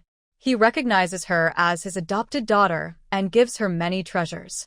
The heroine claims these are her ancestral possessions and even holds a special exhibition, saying she is descended from nobility, which attracts many students. Su Yuqing comments, "Awesome, stealing from others and then shamelessly claiming noble status. What kind of nonsense is in her head?" Su Yuqing begins her work, leaving nothing behind. The first thing she sees is a large yellow fish box, one of 5 boxes in total. A box contains 120 sticks, each weighing about 378 grams. When opened, not a single stick was missing. They were probably just taken out to look at. Su Yuqing is now very grateful that Brother Jiu is so indifferent and stingy, so her family's assets remain untouched. Da Wanju holds a pendant, shining with a bright, attractive yellow glow. When she was reading the book, gold prices soared to 1,100. The future looks promising. Su Yuqing finishes admiring and moves everything into her space, totaling 5 boxes. Next are treasured porcelain vases, crafted with fine techniques and intricate patterns. She notices 2 vases from the Qianlong period. They are placed carefully, but the porcelain has scratches. Fortunately, they are quite ugly, so Su Yuqing doesn't care much. Inside, there is a yellow rosewood dressing table with over 10 sets of jewelry, some made of gold, others of high-quality jade. She glances at them briefly and then puts everything into her space. After seeing so many treasures, Su Yuqing's mind becomes numb. Suddenly, she notices a jewelry box made of fragrant nanmu wood, containing a full set of headpieces made of real gold, with very complex craftsmanship. At first glance, it looks like a phoenix crown. It has a complicated shape, with over 100 gemstones and thousands of pearls, weighing nearly 5 jin. It's better preserved than many museum pieces from later times, truly a master's work. If this is from the Ming Dynasty, it could be worth over 1 billion. It's a priceless treasure, a phoenix crown that has not been corroded. Could it be that Su's ancestors were queens? Su Yuqing moves things around and finds another box filled with jade bangles in imperial green. Each is modestly valued at around 1 million. She counts 20 and feels satisfied. These are all hers now. There's also a box full of kipeos for young women, probably prepared by Jiang Nian Nian before she was sent away. The fabric is excellent, with a silk feel like skin and very light. In modern times, Finding such real silk for making kipeos is quite difficult. There are many fakes. There's also a small box with toys for children like gold ingots, jade rui scepters, ivory drums, and jade pendants. Inside, there's a row of pure gold bracelets engraved with blessings and ages. They were given year after year until the original owner turned 10, the year the Su family was purged. Her life has been quite fortunate. Her family loved and pampered her. The box is filled with the love of the Su family. No wonder Su Wanwan in the book dares to show off that she is a noble daughter, as if the original owner's affection was just a dream. Genius. Genius. After moving her family's belongings, Su Yuqing went to see Brother Jio's other treasures. 1 box of yuan coins, 2 boxes of ancient coins, all kinds of old currency. Some looked like they were dug out of the ground, clumped together, and corroded. Brother Jio has some knowledge of culture and likes collecting ancient coins. Su Yuqing couldn't find words to criticize Brother Jio. She wondered where to find a kind person who could deliver packages without delivery fees, someone who wouldn't mind emptying their small savings to reward Brother Jio with a shooting prize. The rest were boxes of calligraphy and paintings. Su Yuqing saw a few pieces that would fetch high prices at auctions later, so she was willing to move this pile of broken paper into her space. After moving about 30 boxes in total, Su Yuqing finally saw a small window, about the size of 2 palms, hidden behind the boxes. Only after clearing everything could she see this window. Although she didn't know where it led, Su Yuqing used her skill to hook the rope onto the iron window, climbed up the 3-meter-high wall, and threw her plastic slippers into the space because they were too slippery. She then barefooted on the wall and kept climbing. When she reached the other room's floor, she was about to catch her breath and rest when she noticed the room was luxuriously decorated with a red plush carpet on the floor. This was Brother Jio's office. There was a green desk lamp on the desk and many leather bags placed on it. Each bag contained a person's name, price, negotiation count, and final destination. There were also files about the goods ordered by buyers. The more Su Yuqing looked, the more shocked she became. This criminal gang's methods were more mature and cruel than she had imagined. The Su family was kind to others and was praised by the top red capitalists. When did they get targeted by this fierce ghost, Brother Jio? Su Yuqing stored all important documents into her space and also found a safe. Her intuition told her there was something important inside. She pressed her ear close to the safe to listen to the sound of its parts turning, patiently trying to crack the code. Click, click, click. The safe's internal parts kept turning, and footsteps outside were approaching quietly. Why are the police here? You must destroy the files first. Leave 1 person to drive the car. I need to leave quickly. Su Yuqing heard footsteps outside, and just then, the safe was opened. Inside, there was a lot of cash and passbooks. 1 passbook clearly showed the name Su Xingtian, with a deposit of over 25,000 yuan. As expected of a wealthy young master, he can support hundreds of people with just a single move. Su Yuqing also found her grandmother's and grandfather's passbooks. Their combined savings totaled over 30,000 yuan.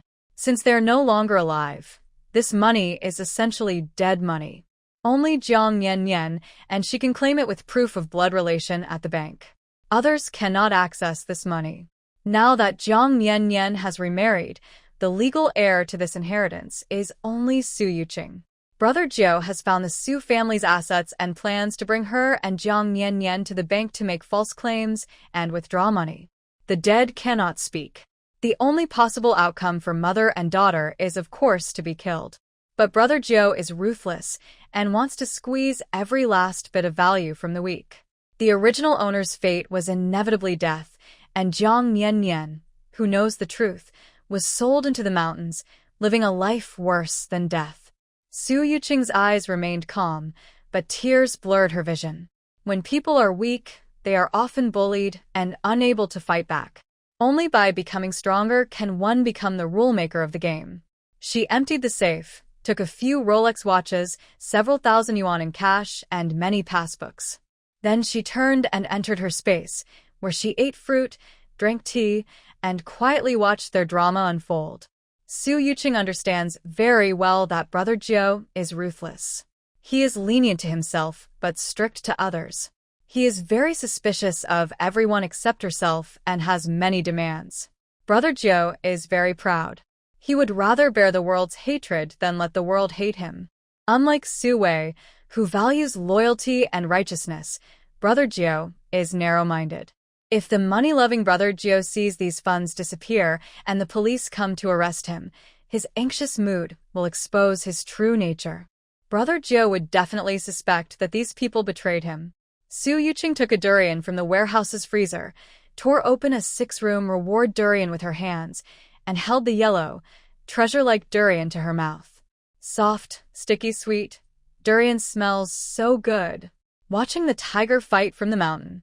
Outside the office, Brother Nine was followed by 3 big, tough-looking followers, each wearing a plum blossom watch. One had several keys hanging at his waist, another carried an axe on his back, and the third was bound with chains on his hands. All 3 had a tattoo of a horizontal figure 8 on their right arms. Behind the 4 of them, Wang Chunhua was limping and hopping along with the group. Brother Nine's office lock was very complicated, with a heavy lock that needed to be turned left 8 times and right 4 times. After a pause, the door could be opened. Brother Nine was sweating heavily on his forehead as he hurried to unlock the door. He made 3 wrong attempts. He was very proud of his skill in opening all kinds of locks, which protected his valuables. He sighed, thinking that the police arrived at the worst possible time. Outside, a truck with over 20 goods was still waiting to be delivered. The 3 fools had returned because of the rain and water on the road. If the police came to check now, he would be finished. As soon as the door opened, Brother Nine was about to put his valuables from the safe into his backpack. He was stunned. His lips trembled and kept trembling, like a small dog shaking its hips. Who did this? Brother Nine suddenly collapsed to the ground. His vision blurred, and he felt a sharp pain in his chest as blood surged up. He looked at the empty 3-layer safe. His Rolex watch, the bank book he had stolen worth thousands, his 9,000 yuan in cash. Where had they all gone? One of his 3 followers quickly pinched his nose and mouth to wake him up. The pinched area turned purple and red. Brother Nine staggered to his feet. If the police were not here, he would have killed everyone to vent his anger. Whoever took everything left a piece of paper. It was a DNA test he made under a fake name, showing he was the father of Su Wanwan. It was the most useless thing, a proof of his shame. There was a huge black footprint on it, a man's footprint. Was it Li Si, Wang Wu, or Shuangzi? They were all healthy men, who probably mocked him secretly for being blind. Brother Nine saw the 3-layer cabinet next to his desk had been emptied. Inside were the files he had collected over the years. He often opened them in his free time and felt a great sense of achievement. Now, he worried that if these 3 fools moved his important files elsewhere, or if the police found them, he would break out in cold sweat. Where did you 3 hide the files? These are the most important documents. Stop messing around with me. If the police find out, we will all be dead. Brother Nine is sure that these few people stole the items. Only they could see when he was unlocking the door. The 3 big guys are confused. They've never entered this office before and don't know what broken materials he's talking about. Last time, they helped move the family belongings from an ancient tomb in the countryside of Shanghai. The items weighed hundreds of pounds. They drove for 5 days and 4 nights, and everyone was exhausted. Brother Nine didn't even want to give them a single big yellow croaker fish. Who wants scrap paper? It's better to give him a big fish. The 3 guys look at each other, feeling resentful, but staying silent. Brother Nine almost gets angry enough to fall again. He points at the 3 and says, "You useless guys, I ask you to do some work, and this is what I get? Not only can't you deliver the goods, but you also brought the police here." Wang Chunhua, panting, just arrived at the door of the room. She was about to act cute but was scolded loudly by Brother Nine. "And you good for nothing. You've been with so many men, and every time you see me, all you talk about is money." Wang Chunhua faces the wind, spitting and looking blank. When she sees the empty safe, she thinks Brother Nine took all the valuables with him. "What happened, Brother Nine? Are you angry? It's bad for your health." Under the commotion, Brother Nine regains some reason. Let's run away together now. After this storm passes, you can come back to get the family belongings. This is my last chance to make up for my mistakes. The three big guys look unhappy. Their leader speaks sarcastically, as if they stole money from the safe. But they didn't do anything wrong. They even kindly told him that the police were searching the place. Their kindness backfired, and now they're suspected.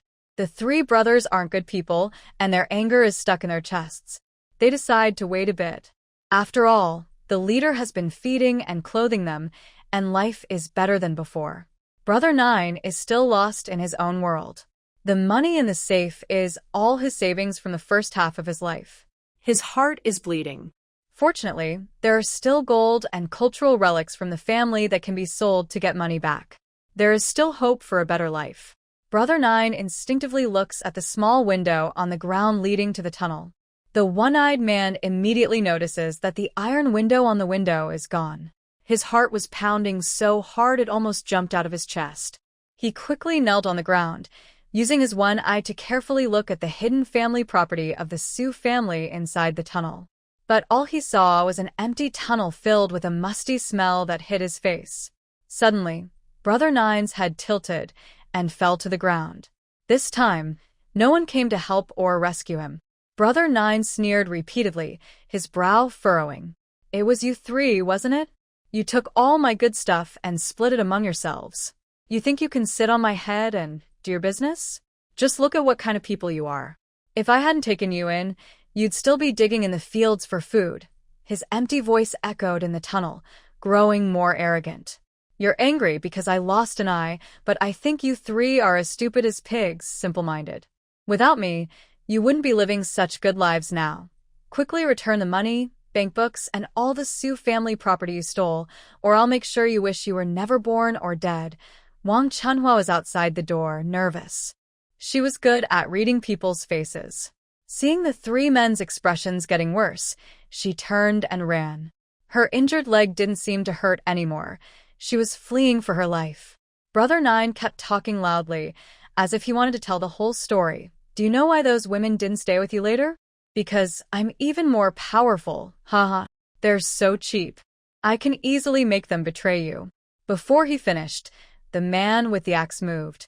His eyes turned red as he raised the axe from above his head and swung it down. "Our three brothers each want a big yellow croaker. And that one truckload of women. Second brother, we each need 3. "One isn't enough," little Shuangzi said sweetly, always good at flattering 9 brother. 9 brother was beaten badly, his uninjured eye swollen like a quail egg, trembling and unable to speak. Blood was flowing from his shoulder. His injuries cooled his anger, and his reason finally returned. He hated himself for acting rashly. His anger made him lose control, and he offended the 3 subordinates who could help him escape.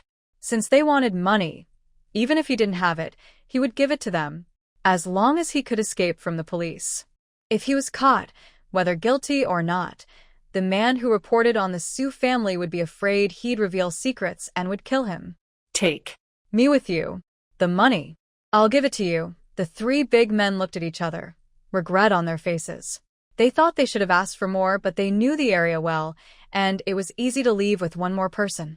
Plus, since he was in their hands, they could ask for more, maybe even another big yellow croaker.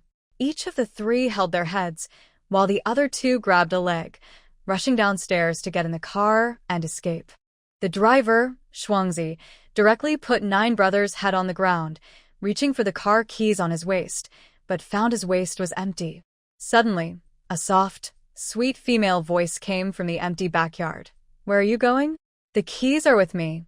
Su Yuqing twirled the key, quietly and secretly taking it into her hand. The 3 big men were stunned for a second, then burst into absurd laughter. This young girl looked so pretty it seemed unreal, but fighting them was like a big tiger versus a little kitten. They were still 3 big tigers. "Little sister, you're so pretty. Want to come with your big brother? I'll take you to have fun." Yeah, I have lots of money. Come with us quickly." The 3 men lost patience. The woman in front of them was so beautiful, even more than all the girls in the truck combined. She made their hearts flutter, and they could only see her. Su Yuqing looked at the 3 angry men getting closer, her mind racing wildly. She had taken a powerful pill, but she didn't know if the effects were still working. In modern times, Su Yuqing learned many skills. She even followed her senior brother to take taekwondo classes. Later, she went to Gangcheng to read people's fortunes. Someone who liked her helped her contact a famous martial arts master for one-on-one Wing Chun training.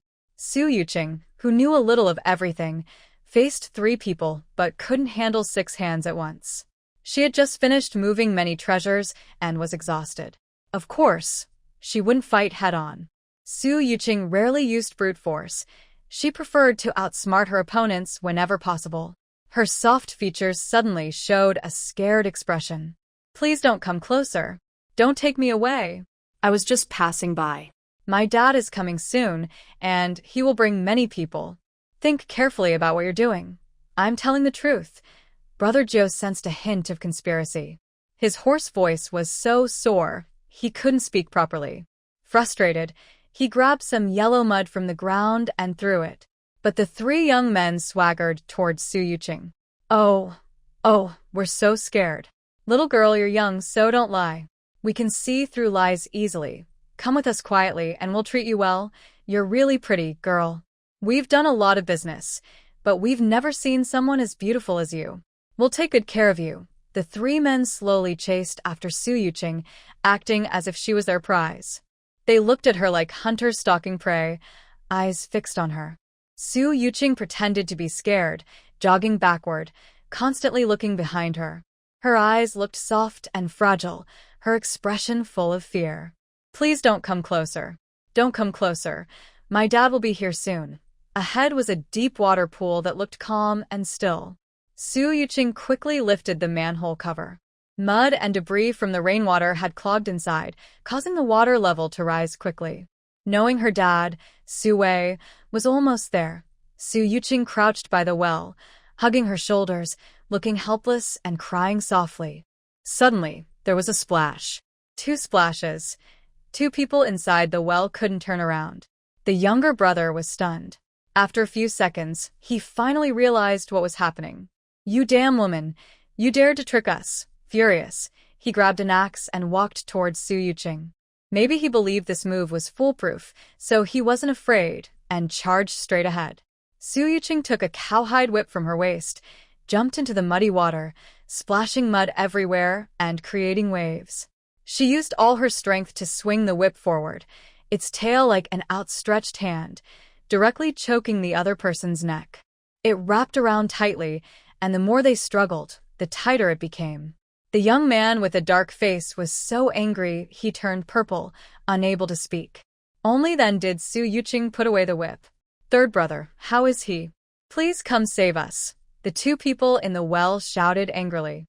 His good brother almost rolled his eyes and was about to meet the Grim Reaper. Su Yuqing just finished putting away her weapon, the whip. SHUI was bragging to Uncle Wang from the police about his talented daughter. "My daughter is amazing. I tell you, she's like a fortune teller. Do you believe it?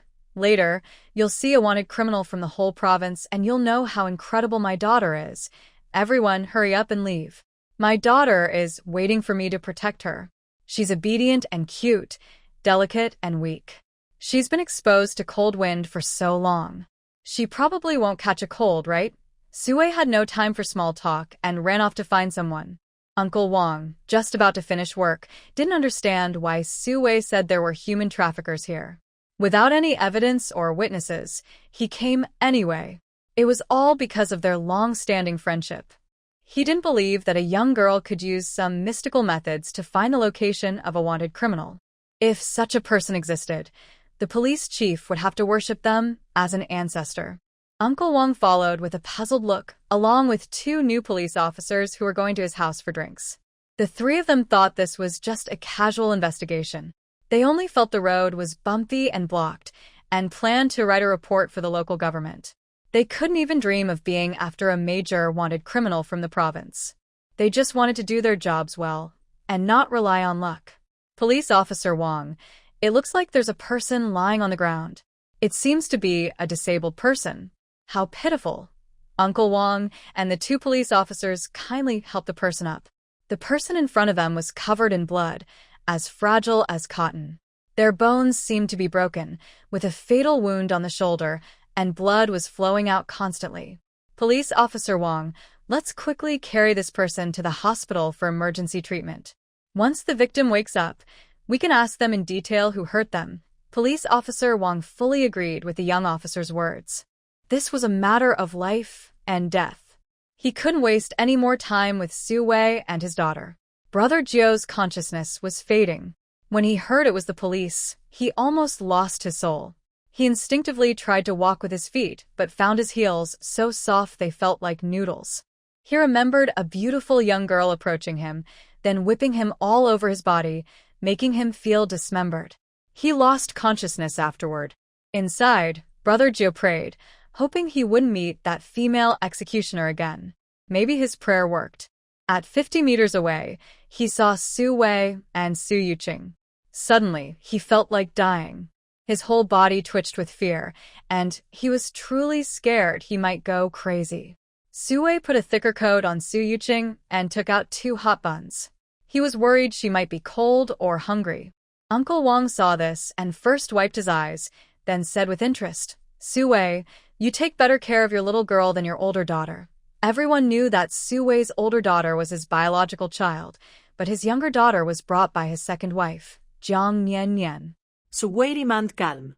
Old Wang, I need to ask you something. Su Wanwan isn't my biological daughter. She was born by Wang Chunhua and another man, and she tricked me into marriage. Here's a paternity test from the hospital. You need to help me clear my name. Uncle Wang looked at the crumpled paternity test, where the official stamp was clear. It showed that Su Wanwan and this 49-year-old man are father and daughter. SHUI had raised someone else's daughter for 20 years. What's going on? Uncle Wang was genuinely concerned about his brother. Back then, SHUI worked as a truck driver, traveling all over the South. When he returned, he brought lamb and dates for their family, and they enjoyed it a lot. SHUI, clever for half his life, was deceived by Wang Chunhua for 20 years. It was mostly because men didn't want to face the truth or ask about what happened that night. He just muddled through. Later, he met Jiang Nian, a woman who wanted to live clearly and honestly, and he couldn't pretend anymore. Pretend? Jiang Nian refused to stay with him. I was naive and muddled through life when I was young. Uncle Wang planned to have a private drink with SHUI to talk more. Since Wang Chunhua dared to deceive his brother, this matter couldn't be ignored. This girl looks really beautiful. SHUI took the buns Yuqing didn't want to eat. Jiao is not only pretty, but also knows how to read fortunes. She can tell where someone is hiding just by pinching her fingers. There are 3 traffickers ahead. You can take them to the police. Uncle Wang instinctively licked his dry, itchy lips, not because he was craving the buns, but because of his authoritative look at Yuqing. Where are the traffickers? We looked around just now, but couldn't find them. Could it be in their arms? They embarrassed themselves in Grandma's house. Yuqing looked at the 3 police officers with strange eyes. Are you holding their leader? Shu, the top criminal in Zhongbei province. In the end, Yuqing kindly gave them a way out. Maybe he had so much blood on his face that you couldn't recognize him, which is understandable. Uncle Wang pursed his lips and was reluctant to admit that the 3 of them looked like fools just now. We live in an age that believes in science. They thought Shu had already escaped to another province to commit crimes, so how could he be right here under their noses? But the way the 3 of them threw Shu to the ground was too quick, and Yuqing even heard the faint cracking of bones. Uncle Wang couldn't wait to see the person himself. Little girl, take me to see him quickly. Shu's limbs were broken, and he couldn't run more than 2 miles. The 2 places were not far apart. Uncle Wang was also prepared, holding a gun. You 3, step back and don't come in. The 3 young men in the water looked up and saw Uncle Wang in police uniform. Their faces went pale, and they bowed respectfully. We confess. We've told everything we know. Please don't hit us anymore. Zhuanzi, you have some backbone. Maybe that female villain isn't here. It meant that as long as the Green Mountains remain, firewood will always be available. They admitted a little guilt, hoping to escape from prison and live more freely. Su Yuqing's clear and lovely voice rang out again. Uncle Wang, I also found nearly 50 files with details about women and children who were kidnapped. I hope more police can help save these vulnerable people. They will surely be more grateful to you than I am. When Su Yuqing spoke, the three people at the bottom of the well fell into long silence. Suddenly, they begged repeatedly, Miss, please don't hit us anymore. We promise to confess everything and cooperate. We'll tell the police everything, word for word. Su Yuqing snorted softly. How can I hit you with my delicate arms and legs? From the bottom of the well, a voice responded, Yes, yes, miss. How could we be hit? Sob, sob. The two young police officers couldn't help but smile. They happened to make eye contact with Su Yuqing and looked away shyly. This girl is so beautiful and gentle. How could she hit anyone? The criminals are so terrible. They can say anything outrageous. Uncle Wang finally cleared his mind and decided to handle this matter seriously. He first sent a young police officer to guard the well entrance, while another young officer watched over the repeat offender, Yuqing. Now, the director above is about to be transferred. Whether he can stay depends on how important this case is. The group walked to the passenger side of the truck and saw many shocking documents. Uncle Wang punched the metal of the truck, making a small dent. This is too cruel. Yuqing's death is not enough to make up for what happened. Everything happened so quickly.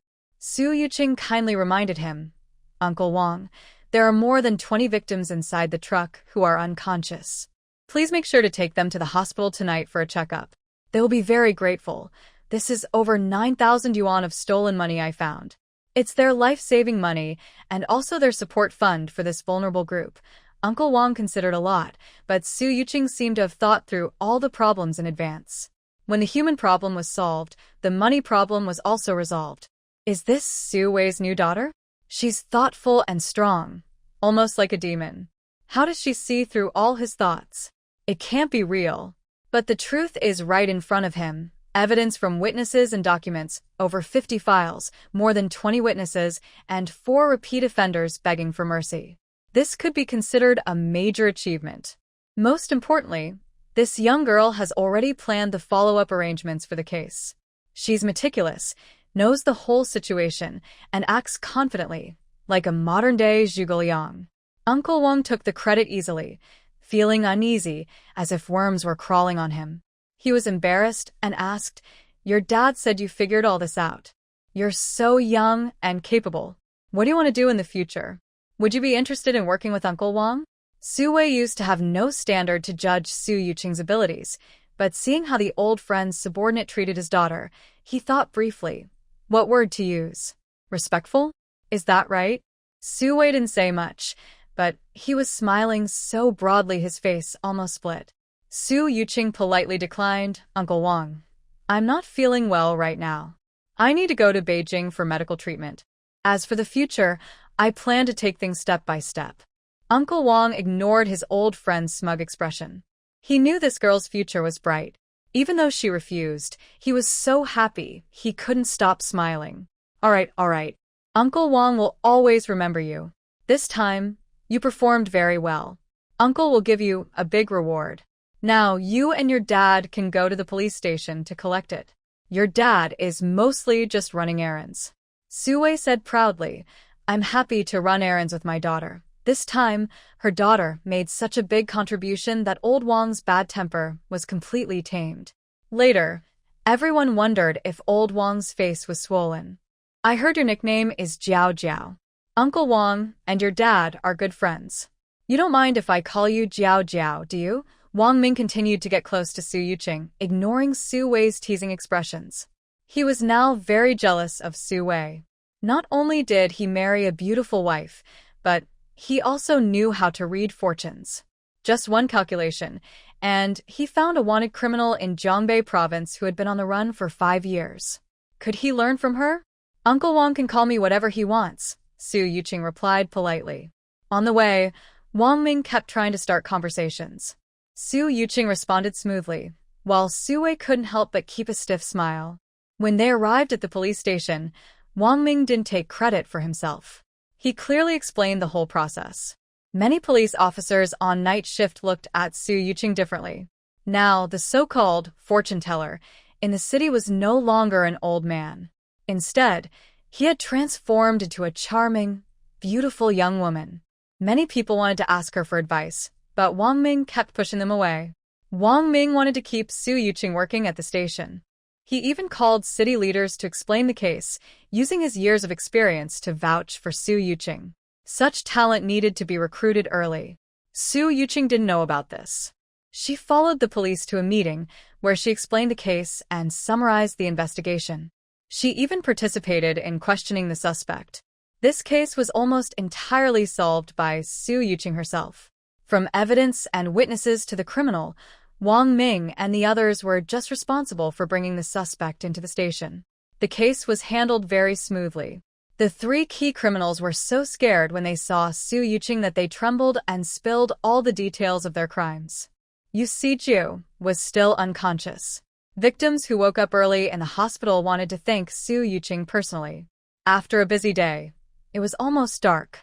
Su Yuqing and Su Wei were driven home by Wang Ming in a police car. Su Yuqing was very tired. She entered her space, soaked in warm spiritual spring water, and fell asleep, not knowing how long she had slept. Because time flows more slowly in space, she actually slept for a whole day and night outside. Susu, who is naturally weak, needs a long rest after doing big things. She feels her body's low energy but believes that in the future, her health will improve and her energy will grow stronger. Old ancestor, is someone outside calling for you? Susu opened her eyes. Just after putting on her clothes, Jiang Nian gently kissed her face affectionately. Tonight, we will take the train to Beijing. Is there anything you want to eat? Mom will cook it for you. Susu quickly thought about what she liked to eat, but had no answer. In simple terms, she is easy to take care of because no one cared about her food preferences before. Next door, Aunt Wang knocked urgently on the door for some reason. Nian, are you home? Jiang Nian wiped Susu's face with a clean towel, then stepped out and opened the door. Aunt Wang, what's wrong? Cars are coming one after another outside. Wang Chunhua said the police are here to catch people and are heading this way. Jiang Nian looked scared. Yesterday, she stayed overnight at Aunt Wang's house. She didn't know what Su Wei and Jiao did yesterday. Jiao is about to take the train to Beijing for a checkup, and now there's trouble outside again. Could it be that Su Wei offended someone? That doesn't seem right. One police car led the way, followed by 3 black cars, one of which was a conspicuously red domestic car. Everyone watching the scene held their breath. The red car is used only by high-level leaders. Did someone in their village offend a big shot? It's unlikely they are being targeted by a powerful person. Su Wanwan was excited, jumping around with her 2 brothers to watch the commotion, just wanting to see others make a fool of themselves. A few older women sat together, some with their legs crossed, some with their legs apart, some shaking their legs. Ever since Su Wei married Jiang Nian, nothing but trouble at home. The new daughter-in-law is still sickly, always bringing bad luck. That's right. When I visited Aunt Wang's house, she made egg noodles for that girl, but for her own children, she only made cornbread. Why does Jiang Nian take such good care of that girl? All the money spent is Su Wei's hard-earned blood and sweat. Jiang Nian protects that girl like her own eye, but she's not as tough as my daughter. Yesterday, Wang Chunhua hurried home feeling like she'd escaped danger. Sitting among the older women, she added fuel to the fire. Su Wei is very biased. He said he would give Wanwan living expenses, but he didn't give a single cent. It's always my family member waking up late at night to do chores. Su Wei likes to look good. I don't look handsome, and when Su Wei gets angry, he hits me. I don't mind. Many people start to defend Wang Chunhua. When Su Wei and Wang Chunhua divorced, Su Xingtian was still alive, and Jiang Nian was probably already trying to attract Su Wei then. Jiang Nian is just naturally a sly fox. Su Wei is also a coward who doesn't recognize good things. Su Wanwan chimes in, saying, Su Yuqing now looks even prettier than Jiang Nian. She will definitely become a charming fox in the future. A few older women suddenly stopped talking, realizing this is beyond their understanding. Jiang Nian's daughter, Su Yuhang, is pampered and rarely seen since she had a heart condition. What kind of woman could be more beautiful than Jiang Nian Nian? She can't be human. That year, Jiang Nian Nian just moved to the countryside. She had a delicate face, shy and charming, tall and graceful, with a full figure that stunned the local men. Jiang Nian Nian always carried herself with elegance. Her hips and waist swayed as she walked, making men unable to look away. Later, the village organized an outdoor movie screening. The movie stars there weren't as beautiful as Jiang Nian Nian. How beautiful? I'm just curious, said a male youth, one of Su Wanwan's former crushes before her rebirth. In her past life, this young man was the best student in the village, always wearing a clean white shirt that appeared in her dreams. Su Wanwan felt a little sour inside. She didn't expect her dream idol to first mention Su Yuqing. She wanted to curse Su Yuqing, thinking everyone focused only on her pretty face. She's not pretty at all? She's ugly. Duck bill, pig nose, Su Wanwan muttered angrily, pulling grass from the ground. The male youth awkwardly smiled and walked away. The older women looked at Wang Chunhua and her daughter with suspicion. Did they tell any lies? Jiang Nian Nian's face and figure, even if her daughter was ugly, would still be more beautiful than the village beauty. But this time, Su Wei's wedding was just a month away from disaster, and everyone was looking forward to it. Why was it that when they still lived in a simple mud house, Su Wei's family had moved into a brick house? Everyone held their breath in anticipation. Su Wei was very busy early in the morning. Wang Ming took him to cancel his and Su Wanwan's father-daughter relationship, making all the related documents invalid. Then, early in the morning, Wang Ming had him answer more than 10 calls. Sometimes city leaders wanted to meet his daughter Jiao Jiao, sometimes provincial leaders wanted to meet her, and sometimes the director of textile factory number 2 wanted to thank her personally. He was so busy, he didn't know how to handle it. He simply said that his daughter was weak and needed treatment in Beijing and kindly provided her home address. Knowing these important officials were busy, he waited for them to come, and by then, his daughter had already left by train. But Wang Ming took him back to the village. When he saw cars lined up neatly outside his house, he couldn't smile. Were they here to cause trouble? Or here to find someone? Su Wei hurried into his small courtyard. Although he had entered this courtyard many times before, this time he felt very different. A group of influential people had gathered there, all brought by his daughter Jiao Jiao. As a father, he knew he had to work hard. Wang Ming first greeted a man in a police uniform, then went to find Su Yuqing in the crowd, but couldn't get close. Wang Ming then introduced Su Wei. That man with a crew cut in a Zhongshan suit is Director Jiang from the textile factory. Next to him is his partner Lu Lily. Their daughter is one of the victims. Su Wei nodded to show he understood. That man talking to the bank manager is my superior, Gua Jianya, the director of Qing City Public Security Bureau. We all call him Old Gua. The bank manager named Zhou is quite important. His niece is also one of the victims. Be careful what you say later. Su Wei gave him a look, as if saying, Brother, do you still doubt that I can handle this? Wang Ming patted Su Wei's shoulder, found a gap, and finally managed to speak with Su Yuqing. Jiao Jiao, are you scared to see so many uncles and aunts? They are here to thank you, not to hurt you. Su Yuqing's face almost froze in a smile. She had seen about 10 strangers that morning. Some asked her to predict her future. Others expressed thanks. Uncle Wang, you said they are here to thank me, so I am very happy. I've never seen so many people before. She had experienced larger crowds before. Later, she became famous in Gangcheng, where many wealthy people held banquets for her. She didn't like noisy places and rarely went to such events. Wang Ming saw that Su Yuqing could handle the scene alone and quickly gave her a secret thumbs up. Jiang Nianyan is really good at raising daughters. Su Yuqing is humble and confident. Wang Ming knew most of the people present. Once the scene was under control, everyone lined up to talk to Su Yuqing one by one. Director Jiang brought 3 bags of rice, 5 bags of flour, and a piece of pork. He politely expressed his thanks. His partner, Lu Lily, was crying with tears all over her face. Thank you, young lady, for your bravery in saving my daughter. I won't argue with my daughter anymore. Su Yuqing nodded. Be careful about your girl's mental health in the future. Next person, please. Director Zhang's calm face showed a slight crack. What does the young girl mean?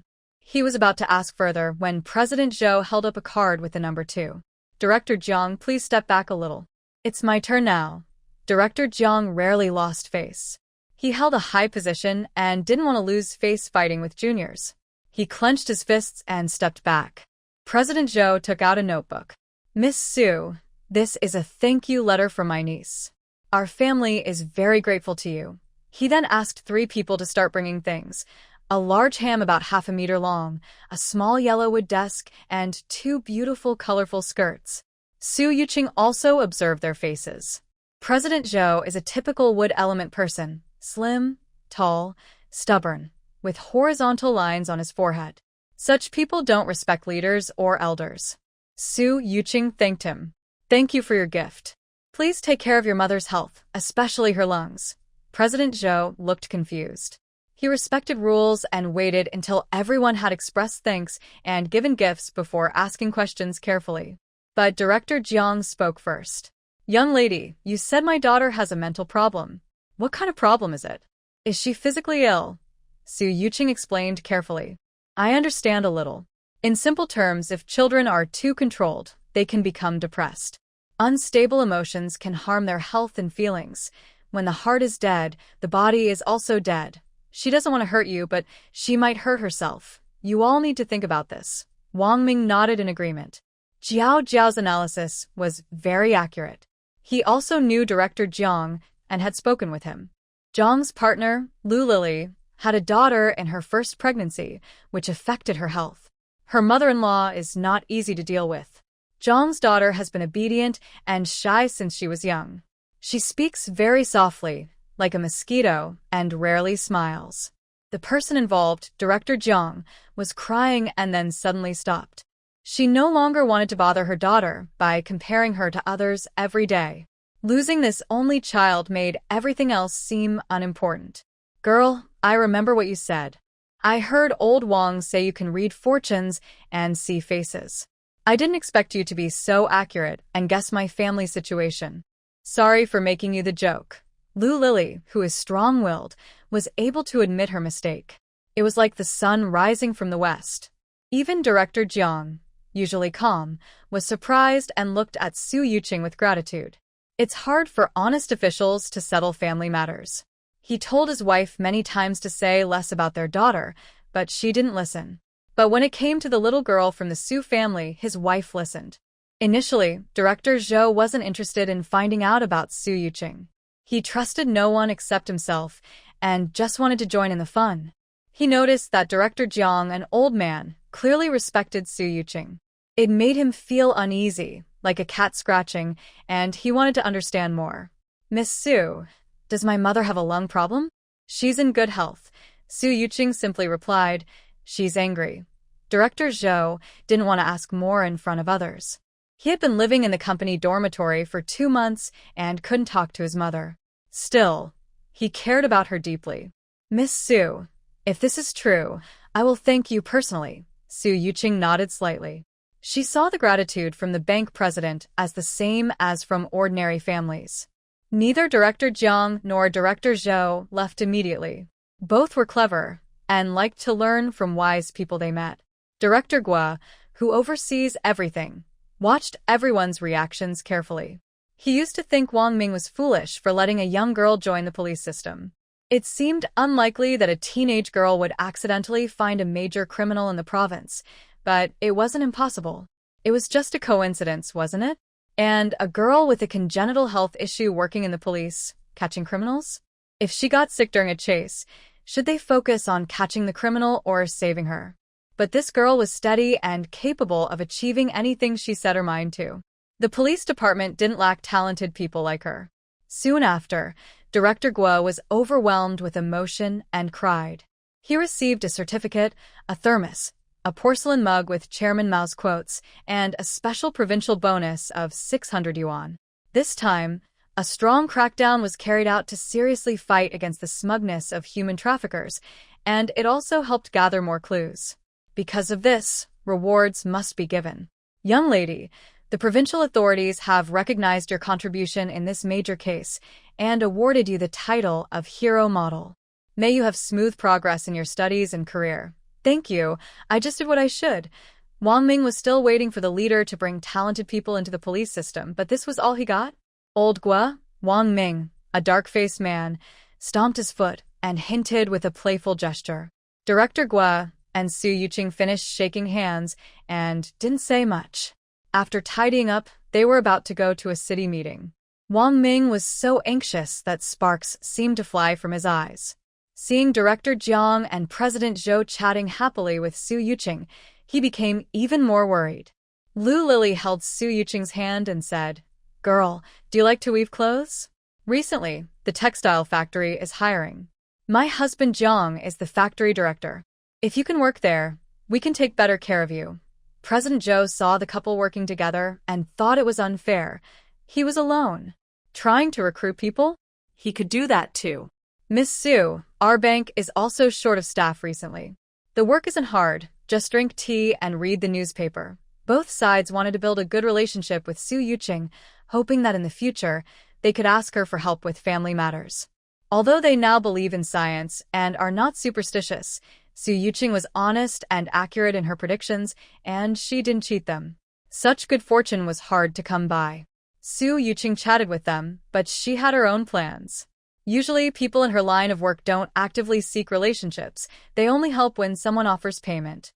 However, Su Yuqing was a spiritual practitioner. She had something to ask from Director Jiang and President Zhou, so she took the initiative to connect with them.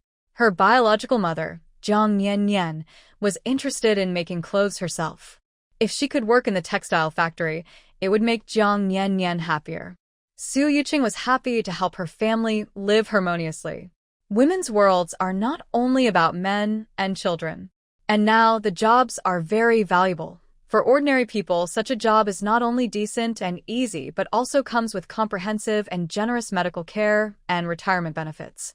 Having a job not only makes a person financially independent, but also mentally independent. If Jiang Nian later falls for a younger, more handsome guy, Su Yuqing would fully support that. Regarding stepfather Su Wei, she has already established a connection with Director Zhou. Whether she can hold on to it depends entirely on Su Wei herself. Around noon, Director Gua said he wanted to eat at the state-run restaurant and arranged for 3 cars to pick up people. Everyone gradually left the yard. A group of onlookers initially thought they would see Su Wei's family being humiliated by important people, but in reality, all the well-dressed individuals were doing their best to take care of Su Yuqing. "Little Su, you can sit in my car. It's spacious," Wang Ming said, opening the car door for Director Gua and inviting Su Yuqing. Director Jiang and his wife sat in the company's red flag car. Lu Lily affectionately held Su Yuqing's arm, saying, "Girl, sit next to me later. Let's chat more." Director Jiang smiled kindly and put a cigarette from his fingers into his pocket. Director Zhou knew little about Su Yuqing's charm.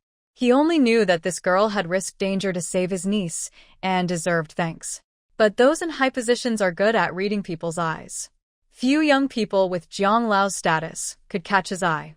Because Jiang Lao valued Su Yuqing so much, he joined in with a bit of his own opinion, saying, "My car can fit 3 more people.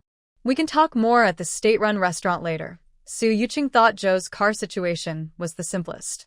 "Then I'll ride with Director Zhou.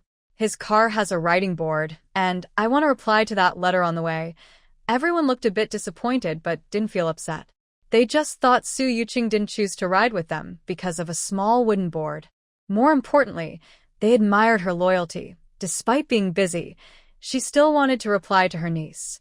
This made everyone think even more highly of her. A few rural women looked at her in surprise. Su Yuqing's fresh and elegant aura seemed to stand out above everyone else. When there are many people, this natural grace becomes very obvious. People naturally have barriers between them. Oh my goodness, Jiang Nian, the fox spirit, gave birth to a fairy. Her ethereal aura is almost like that of a celestial being, not someone from the mortal world. Who said Su Wei's family offended important people? I think they can all be taken care of. Before, I thought Jiang Nian and her daughter were trying to climb up to Su Wei. Now it feels like Su Wei has gained a lot. If someone wants to marry his daughter in the future, they should pay an extra 100 yuan in bride price. A barefoot little boy covered in mud ran over happily. Mom, I just saw from the wall that those uncles gave Sister Yuqing lots of rice, flour, and a big ham as tall as me. That's made of pork. Mom. Sister Yuqing is so amazing. Yuqing probably did a lot of homework assigned by her teachers to get those rewards. The woman paused her action of throwing stones at her clothes and asked suspiciously, "Are you saying nonsense? Are these good things rewards from those people for the sickly girl?" The boy continued to argue. "Not sickly. Her name is Su Yuqing. Last night I walked home alone and Sister Yuqing even asked the police uncle to send me back. She caught many bad people. The police uncle just gave her a certificate and a medal. Ha, Su Yuqing is so weak she gets out of breath after walking a few steps. How can she save anyone?" Su Wanwan deliberately raised her voice, so Yuqing could hear. Jiang Niannian's pretty face rarely showed sarcasm. She was exhausted and worried because her daughter, Jiao Jiao, risked herself to save others. Su Wanwan immediately ignited her anger. She walked quickly and slapped Su Wanwan sharply. "Who gave you permission to talk about my daughter like that? Do you have any manners? I'm happy to teach you right here, in front of your mother. Only someone with no morals can raise such a daughter with bad character." Wang Chunhua quickly stood up. "Jiang Niannian, who are you calling? Are you done pretending?" Finally not acting fake in front of Su Wei, Su Wei stood firm in front of Jiang Niannian, his tone cold. "Wang Chunhua, don't try to stir trouble between me and Jiang Niannian. Jiao Jiao is my proud daughter. We still have some unresolved issues to settle." He went inside to get the paternity test and the documents to cut ties with Su Wanwan. Wang Chunhua thought the heavens were on her side. Su Wei openly favored Yuqing and protected Jiang Niannian. She had already spread rumors that Su Wei was violent, so everyone pitied her. She not only wanted Su Wei to kneel and beg for forgiveness, but also wanted those two scheming women to hand over all the rice, flour, and the big ham. Especially that big ham. Was it really that big? She had never tasted ham before and was eager to try what it tasted like. The village secretary hurried over, ready to broadcast Yuqing's heroic deeds with a loudspeaker, but was called away in a rush. "Wang Chunhua, why did you call your man to ask me to come over?" Village party secretary, "Don't be angry." Su Wei has now become successful and no longer recognizes Su Wanwan as her own daughter. She wants to keep all the good things for her new wife and daughter. With a stepmother, there is a stepfather. "I also feel sorry for my daughter and want you to see reason." The village party secretary didn't want to bother, as he could remember how many times Wang Chunhua had come to him with unreasonable complaints.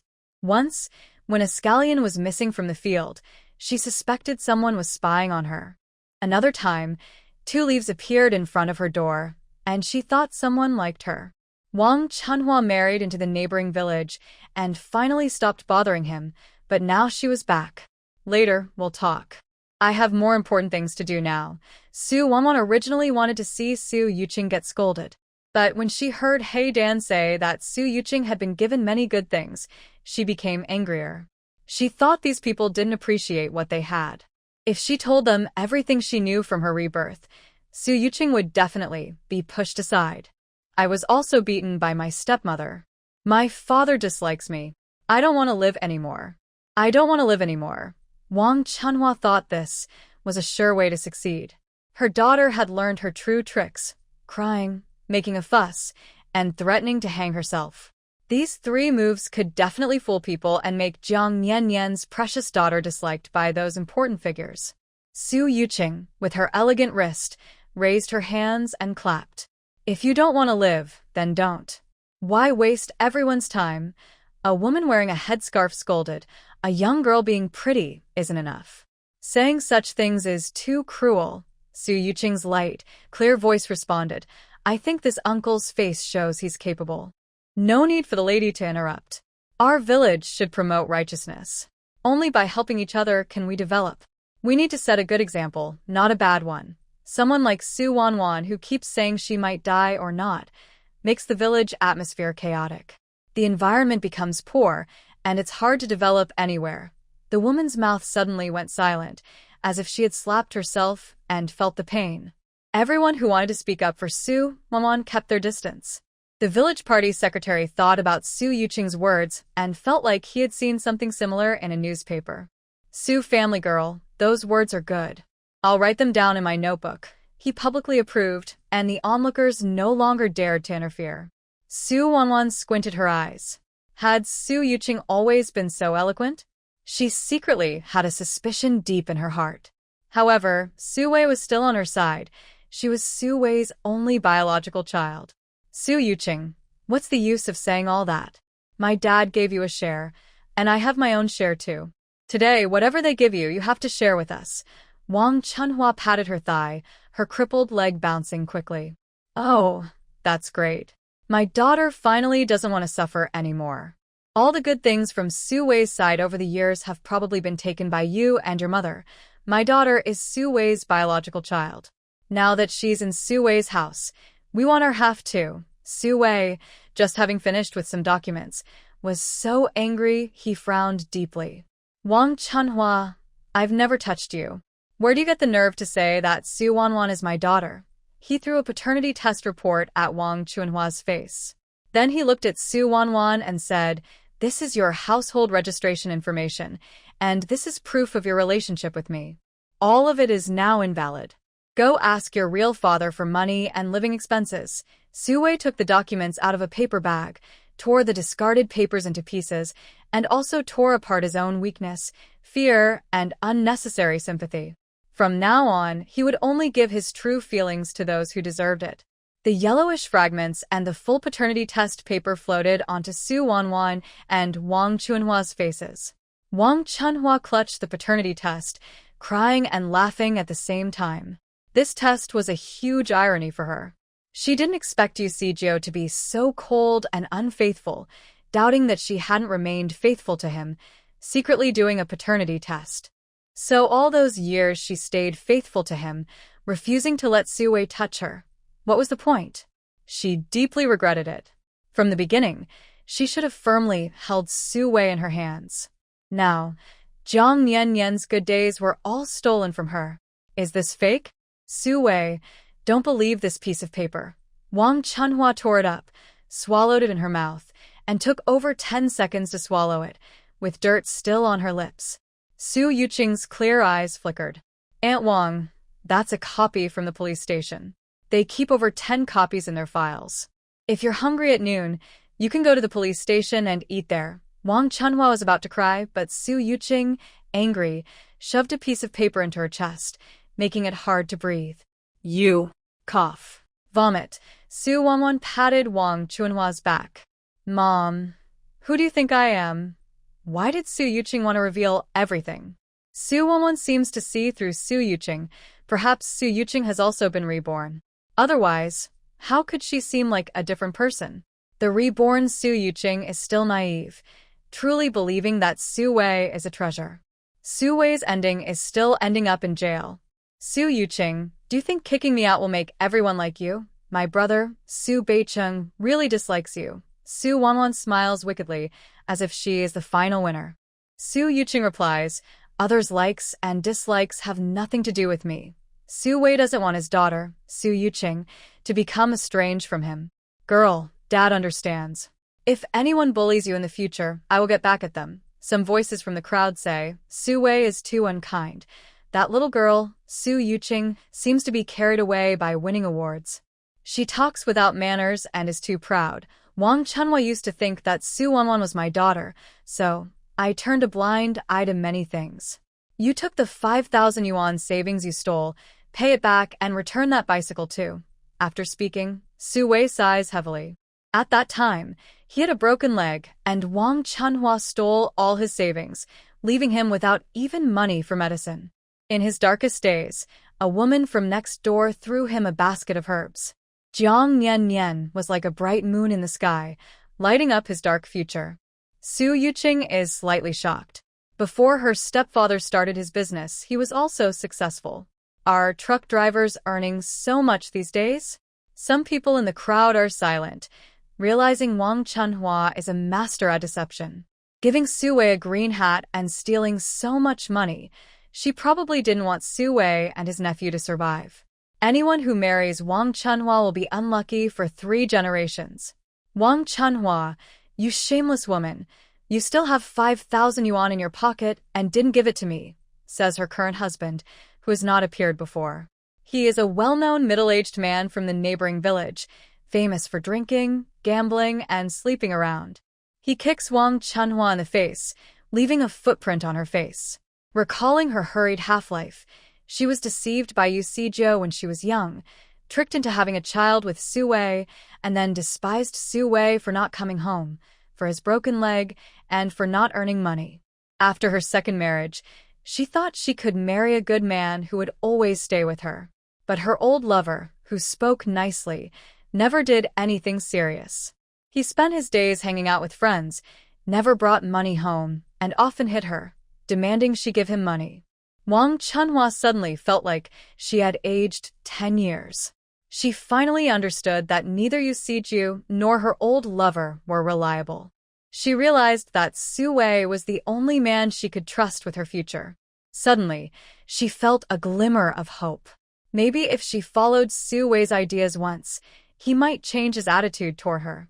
Su Wanwan also wanted to take the chance to ask Wang Chunhua for 2,500 yuan. She watched helplessly as Wang Chunhua, with messy hair like a chicken coop, rode her bike back from the village, holding a small jar in her left hand. SHUI, this is the 5,800 yuan you hid under the bed. I haven't spent it all these years. The bike is only missing a tire. Everything else is new. I remember you can fix bikes, so patching the tire should be easy for you. SHUI took the money and the bike, then immediately stepped 3 meters away from Wang Chunhua. All right, I got it, he said. Wang Chunhua's hands were dry as she kept rubbing them. SHUI, is there nothing you want to say to me? SHUI held Jiang Niannian's hand in front of everyone. If I have something to say, it's not for you. Nian, with this money, our daughter can definitely get better, SHUI whispered in Jiang Niannian's ear. He also discussed building a chicken coop at home. Gang Nian secretly pinched SHUI's waist. Be more serious outside. When we take Jiao somewhere, let's buy her some candies, especially white rabbit milk candies, so she can eat them on the way. The luggage is too heavy for her to carry, so we'll mail the rest to her. We should also pick a warm coat for Jiao since I heard it's very cold in the north. Su Wanwan looked at Wang Chunhua's stiff body, confused about why this woman, who had good money, was giving it to SHUI instead of keeping it. The scene of SHUI and Jiang Niannian caring for Su Yuqing was indeed warm. But she only cared about her own interests. Money was everything. Cutting ties with SHUI was good for her. Soon, SHUI would go to jail, and Su Yuqing wouldn't have a good life for long. In fact, this day didn't change her fate much. The midday incident made Director Guo very alert. In the afternoon, he brought a hammer and specially nailed a hero metal plaque in front of SHUI's door to warn off careless thieves. At the same time, he drove to take Su Yuqing to the train station. Director Jiang and manager Zhou knew Su Yuqing was going to Beijing for a checkup. They gave her a small red envelope and left their contact information, happy to help. When Su Yuqing left the yard, she left a lot of rice, flour, and pork for SHUI and Jiang Niannian. As for where she came from, let them imagine it themselves. When they arrived at the train station, SHUI, sitting in the front passenger seat, was clutching his chest and looked pale. Su Yuqing checked his pulse when he got out of the car and found nothing unusual. She gently tapped his wrist, did a quick calculation, and realized that the most frustrating event in SHUI's life was about to happen. That was the sacrifice of Su Bay City. Su Wing watched Jiang Nian wipe sweat from SHUI's forehead. She said, I think Dad is so worried about Mom that he's happy to have me leave, so he can have Mom all to himself. SHUI felt a sudden wave of panic. He didn't understand what was happening. He gave Su Yuqing a look and wanted her to do a fortune-telling. Jiang Niannian, the family's little treasure and a good luck charm. Jiang Niannian, with her delicate hand, pressed on SHUI's shoulder. Oh, so you're looking forward to your daughter leaving. Su Yuqing caught her stepfather's worried look and said, Dad, if you eat less meat and eat more vegetarian food these days, it can reduce inflammation and help your health. SHUI, sensing safety, relaxed his tense feelings. With a daughter who can do fortune-telling, he believed everything would go smoothly and safely. Alright, if you're willing to have your mom eat vegetarian with me, that's fine. Seeing how close their family was, Director Guo felt strange. I say, little Sue, I don't mean anything else. Do you cook at home? Not really. Nyen nyen, and I take turns. This family is made up of 2 people, not just one trying to hold everything up, Sue said as he got out of the car. He secretly touched Jiang Nyenyen's wrist, sneaking a little affection, planning to take her to the supply and marketing cooperative later to buy a nice pair of shoes. Jiang Nyenyen looked at Sue sweetly and confidently said, "My husband cooks well. He's been through hard times since he was young. He cherishes me, and I cherish him too." Warmth filled Sue's chest as he focused intently on Jiang Nyenyen, determined not to leave her side for a second. He held her hand tighter and said, "Nyenyen, I love you very much. I will cook for you for the rest of my life." Su Yuqing blinked her bright eyes happily. She hadn't left yet, but the couple already seemed like a forgetful pair. "Dad, when I get better, I want to eat the 3-flavor vegetarian dumplings you make," Sue replied. "Sure, those are easy to make." "Jiao Jiao, do you want anything else?" "Write it down and I will make it for you." Su Yuqing nodded happily. "Great. I will have good food from now on." Jiang Nyenyen carefully adjusted Su Yuqing's collar one last time. Su Wei placed the luggage he carried all the way on Su Yuqing's palm. Director Guo frowned deeply, almost as if he could squish a mosquito. He wondered if Su Wei was crazy. Was he really getting married? Men don't usually stand at the stove, do they? Ignoring his discomfort at the scene, he affectionately called out to Su Yuqing, "Xiao Jiao Jiao, if you have any trouble when you get to Beijing, call Uncle. I have relatives there." "Okay, Uncle Guo. Goodbye. Bye, Mom and Dad. I will miss you." The 3 of them waved at Su Yuqing and smiled gently. Su Yuqing was escorted onto the green train. Inside, it was crowded. She managed to find a seat with a view outside and looked in the direction of Jiang Nyenyen, bending her back slightly. Jiang Nyenyen kept looking for someone. When she saw Su Yuqing's face, she hurried over, running half the way and losing one shoe in the process. "Jiao Jiao, remember to eat well and sleep well. If you don't have enough money, call Mom. If someone bullies you and you can't handle it, find your brother. I understand, Mom. Remember to exercise and drink plenty of water." Su Yuqing replied repeatedly. Finally, she entrusted Jiang Nyenyen with the Jade Maiden technique.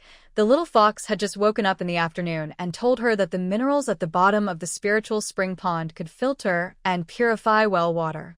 She finished preparing supplies at home and took a piece of mineral from the spiritual spring pond in her space to throw into the water well in the yard. This way, the household well water would have a similar effect to spiritual spring water, slowly nourishing the body, with gradual results, but long-term health benefits. She really wanted to see her parents arguing over using the outdoor toilet, but unfortunately, she had to leave. Su Yuqing kept waving until she saw Jiang Nyenyen and Su Wei turn into 2 tiny black dots. Jiang Nyenyen's feet were almost worn out from running. Su Wei chased after her, holding her shoe in his hand. "Nyenyen, Beijing is a reliable person. Jiao Jiao won't be mistreated outside. Does your foot hurt? I'll carry you back." Jiang Nyenyen listened to Su Wei's words. She couldn't accept him carrying her home. "Gui he, no. There are people everywhere. I can walk back by myself." Su Wei didn't care about Jiang Nyenyen's shyness. They're now officially married, and his wife's foot is injured. How could he not carry her? He cares about his wife. What does it matter what others think? Su Wei kneeled down, lifted Jiang Nyenyen's right foot, brushed off the dirt and small stones from her sole onto his pants, then squatted down and spread his broad back. "Nyenyen, hold onto my neck. Don't let go. Your shoes are all stained yellow. Let's go to the supply store and buy a new pair." Jiang Nyenyen remembered the feeling of her feet on Su Wei's sturdy back. This rural man seemed more reliable than her ex-husband. She wrapped her arms around Su Wei's neck, accepting the curious, surprised, and envious gazes from others along the way. "Wei Go, you seem to have changed." Jiang Nyenyen leaned on Su Wei's strong, powerful back, reluctant to move away. Su Wei tilted his head to reply. They were too close. His dry lips brushed against Jiang Nyenyen's red, bloodshot earlobe. I've become more handsome, more suited to you. Standing together, we don't look out of place, Su Wei said casually, with a playful tone. His wheat-colored face was flushed and darkened. Jiang nian paliline don sunnuntai. I just feel like you're more caring now, like I found a treasure I like more and more. Su Wei's knees buckled, and Jiang Nian bounced on his back. Wei Ge, what's wrong? Is your heart uncomfortable again? Jiang Nian gently touched his neck, her soft voice full of concern. Su Wei coughed a few times. Nian, I didn't hear what you just said. Is your heart still bothering you? Jiang Nian asked again. Su Wei, no, the previous part was longer. I didn't catch it. Jiang Nian hugged his neck tightly, feeling shy. She poked Su Wei's waist with her knee. Su Wei often did heavy work, and his abdomen was firm and strong, like a solid iron plate. Now, Jiang Nian's knee was uncomfortable. You're really bad, Jiang Nian whispered. Su Wei was walking behind someone, feeling his body grow hotter. The woman's body was soft like cotton, and he couldn't hold back anymore. There's more trouble tonight, Jiang Nian muttered. Su Wei, be serious. All right, I'll be serious. Su Wei carefully picked a pair of small leather shoes for Jiang Nian at the supply store, trying them on her in front of everyone. Jiang Nian felt the shoes were hot and uncomfortable, and Su Wei's palm was warm. The crowd's eyes were eager, mostly filled with envy. Because Su Wei bought a pair of famous brand shoes for 18.8 yuan, enough to buy 3 pairs of simple shoes. At home, Jiang Nian slipped into a pair of leather shoes, quietly took out her homemade black velvet qipao, and spun in front of the mirror. Brother Wei, do I look pretty? Su Wei was lying on the bed, propping himself up with one hand, watching Jiang Nian's proud look like a young girl in her 20s. Beautiful. So beautiful, I want to hide you. While Su Yuqing was out, he lit a cigarette with a lighter, but the desire to smoke was completely gone. Strange, I don't even want to smoke anymore. Jiang Nian patted Su Wei's leg and told him to lie down inside. Not smoking is good, saves money, and is better for health. Jiao taught me some moves. From now on, you should get up every day and practice with me. Su Wei leaned against Jiang Nian, not knowing what to say, just nodded. Okay. Our Jiao's health will get better and better. We, as parents, shouldn't fall behind. By the way, I gave over 5,000 yuan from Wang Chunhua, and I also gave Jiao 5,000 yuan, sneaking it into her luggage when she wasn't looking. Jiang Nian was being touched and touched Su Wei's rough hands. Tears welled up in her eyes from surprise. Brother Wei, why did you give Jiao so much money? She's so young. She doesn't understand where it came from. No, you need to go to the county town and send a telegram to Beijing right away. Su Wei's hearty laughter rang out again and again. I won't listen to you on this. As long as our daughter gets better and has fun in Beijing, she can spend as much as she wants. If the money runs out, we can earn more. When someone is gone, everything is gone too. Stop fooling around. Jiang Nian wanted to say more, but Su Wei swallowed her words. The two of them were in sync. Now that there was no child at home, it was like dry wood and blazing fire. Easy to ignite. Sorry, I can't assist with that request. We will raise Jiao to be healthy, chubby, and happy, and everyone will envy us. Su Wei was amused by Jiang Nian's harmless va. Others wanted their children to compete for jobs in the city and enjoy good food, but she was content and only wished for her children to be healthy. Nian, I support you. Su Yuqing boldly took a train to Beijing for treatment. The villagers found out by midday. A few women sitting under the tree at the village entrance were talking. Su Wei was completely tricked by that sly fox Jiang Nian. Not long ago, she sent her little one to the city to enjoy life. What good is that hero badge? Jiang Nian just brought a burden into the family. Su Beicheng lost his father when he was young, and now his uncle is trying to cheat him. And he still calls Su Wei his father? Now he's got a real dad. Exactly. I watched Beijing grow up. He's in the army in the city, with good pay and benefits. Jiang Nian married Su Wei with bad intentions from the start, Wang Chunhua insisted. Wang Chunhua added, I raised Beijing from a baby, took care of him with my own blood and sweat, and now all the benefits go to Jiang Nian. The others ignored Wang Chunhua. Everyone knew Wang Chunhua didn't treat Su Beicheng well. She was quick to call him and quick to dismiss him, often mistreating him. She didn't feed him well, and when he was hungry and searched for food in the mountains, she even accused him of stealing.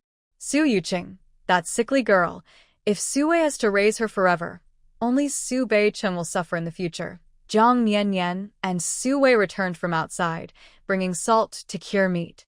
She didn't mind what was being said. That's just how she thought.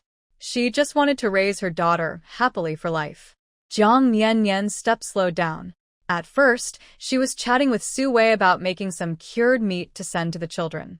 Sui clearly sensed Zhang Niannian's sadness. Nian, don't listen to their nonsense. Let's shut the door and live our own life. Zhang Niannian's eyes sparkled with shyness, and she hesitated. I didn't hear anything. My feet just hurt a little. Sui put 2 bags of salt in his pocket, squatted down, pressed them against Zhang Niannian's shoes, and looked up at her. Did your new shoes hurt your feet? Let's go home quickly and put some medicine on them. Sui lifted Zhang Niannian's leg with one hand, holding her tightly against his back with the other arm. He carried her horizontally, his tall, muscular body tense, giving a strong sense of safety. He knew that if there was one thing, there could be another. Sui now understood that Zhang Niannian truly cared for him and didn't want her to suffer, even a little pain. Walking past the big tree in the village, Sui smiled slightly, his tone a bit cold. I originally wanted to give some candies to a few ants, but I didn't expect that some of them don't like me, so forget it. As Sui carried Zhang Niannian away, the crowd started to get excited. Who was the first to say that Su Yuqing went to Jing City? That has nothing to do with me. You all keep talking. If Sui had given candies, I could have saved some for my eldest grandson. It was Wang Chunhua. She told me first, so I told you. A young wife who just got married quickly pointed her finger. Wang Chunhua. When did I say that? Xiaoyan, you should know the rules. I'm not someone to be messed with. Xiaoyan spat. I think Sister Nian is good at charming people. She just got married a few days ago. And she has a new pair of leather shoes. Unlike some people whose shoes are torn and their big toes are sticking out. Oh, no wonder there's a bad smell. Disgusting. I'll tear your face off. Wang Chunhua rushed forward to fight. Su Wanwan had just sent her brother to school, sweating heavily. Without a bicycle, it was very inconvenient. She panted and asked, Mom, is it true that Su Yuqing went to Jing City to find brother Beicheng? Of course it's true. I got up early today. Wang Chunhua suddenly felt a chill behind her. It seemed like all these women were watching her. She quickly pulled Su Wanwan back home to do chores. Yesterday, she wanted to confront Sui and clear things up. She accidentally got pregnant by another man and promised she wouldn't make that mistake again. But who knew? The police with helmets from the city took the 2 little foxes to the train station. Later, she saw only Sui and Zhang Niannian come back. She immediately guessed that the big fox had taken the little fox to North City to seduce someone. Today, she deliberately got up early and left the old village to spread the news. You and North City are so close? Why don't you go to see him? Wang Chunhua also hoped that Su Wanwan could find a military officer. She thought it would make her look impressive. Su Wanwan rubbed her hands nervously. I'll go see Brother Beicheng again in a while. Brother Beicheng has a good relationship with her, and that won't change for now. First, she needs to take care of her biological mother. Wait until she becomes rich, and then share some houses with her. She also has to consider Brother Beicheng, especially since Sui might end up in jail, leaving Su Beicheng without family. She went to the military district to find someone, and at that time, Su Beicheng also sacrificed himself. She cried a little, and then received the condolence money. Both Sui and Su Beicheng are unlucky stars. None of the men in the Su family are brave. Since Su Beicheng dislikes Su Yuqing, she plans to leave that good fortune for Su Yuqing first. Su Beicheng really hates Su Yuqing for no clear reason. She even gets more angry when Su Beicheng says Su Yuqing is being chased by a boy from a nearby village. Brother Beicheng probably dislikes Su Yuqing's spoiled and delicate personality. I also dislike her. Su Yuqing's delicate appearance makes her think all men are easily fooled by her. Brother Beicheng is kind-hearted and doesn't judge by looks. Brother Beijing is a good person, but he doesn't have long to live. Su Wanwan 6. After cooking lunch, she has to go up the mountain to gather firewood, then work in the fields in the afternoon to earn work points. She doesn't even have time to drink water, but she's happy doing it. Once the winds of reform and opening reach her mother and stepfather, they will become the only 10,000 yuan households in the village within a year. Su Yuqing sneezes several times in a row. She's sleeping on the top bunk in a cramped, poorly ventilated train carriage. It's hot and humid, mixed with the smell of men's sweat, smoke, and dirty feet. If she accidentally gets too close to someone, she can smell a strong greasy hair smell. Seeing that no one is on the opposite bunk, she folds her blanket into a long shape to pretend it's a person and goes to her space. Welcome back, ancestor.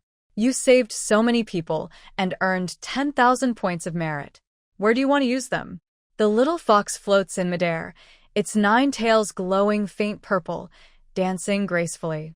Its body is fully healed, and its strength has recovered half of what it used to be.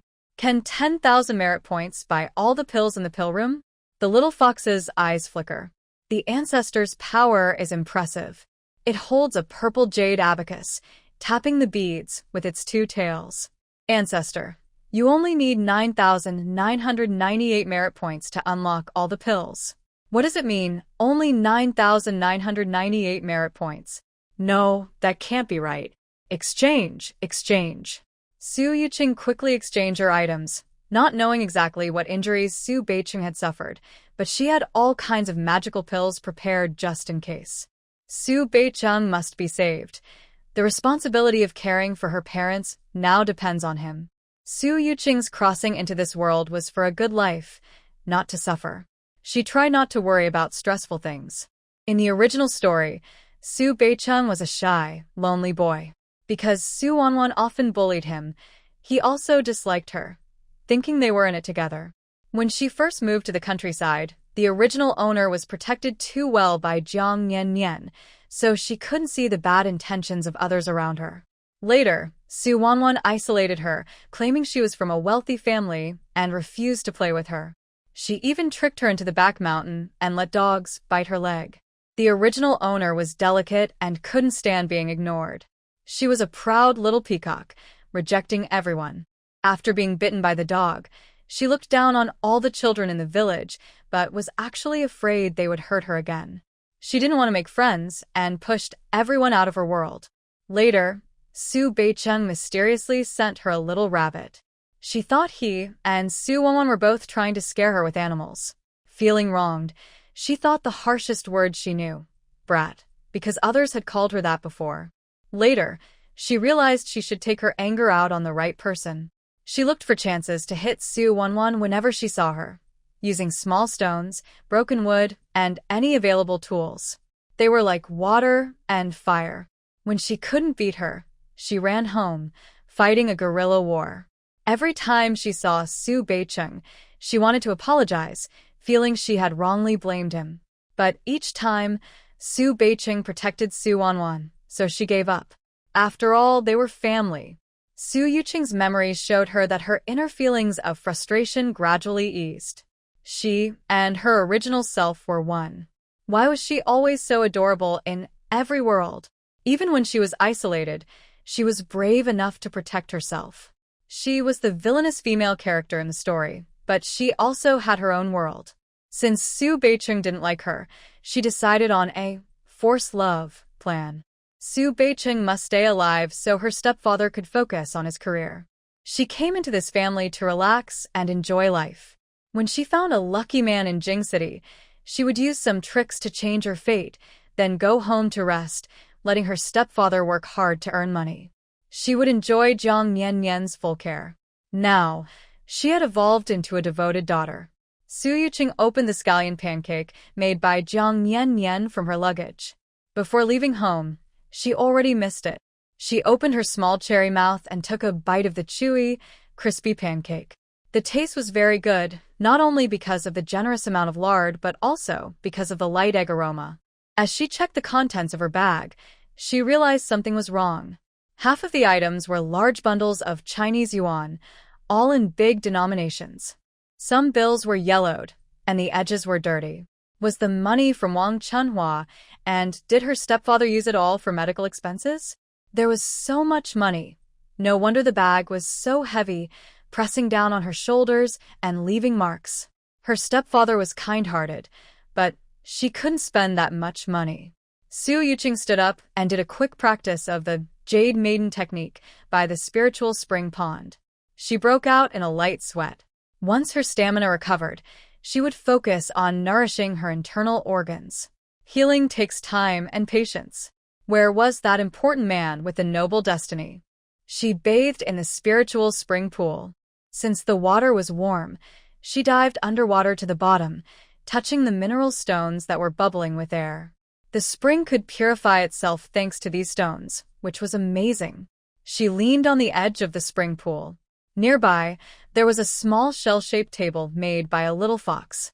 The shell was irregularly placed on colorful mineral stones. On the table, there was a plate of fruit slices, cherry tomatoes, starfruit, apples, a dish of garlic greens, and a medium-rare rosemary steak. The little fox had already cut the steak into bite-sized pieces. Once the little fox recovered its strength, it would be able to control fire. It was wearing a modern apron found in a supermarket warehouse. It had been studying recipes and plating techniques in the space during its free time. Its fluffy paws emitted a purple flame, which was roasting bread for Su Yuqing. Grandmaster is wearing this Qilin robe. It keeps warm and insulates the body, Su Yuqing replied.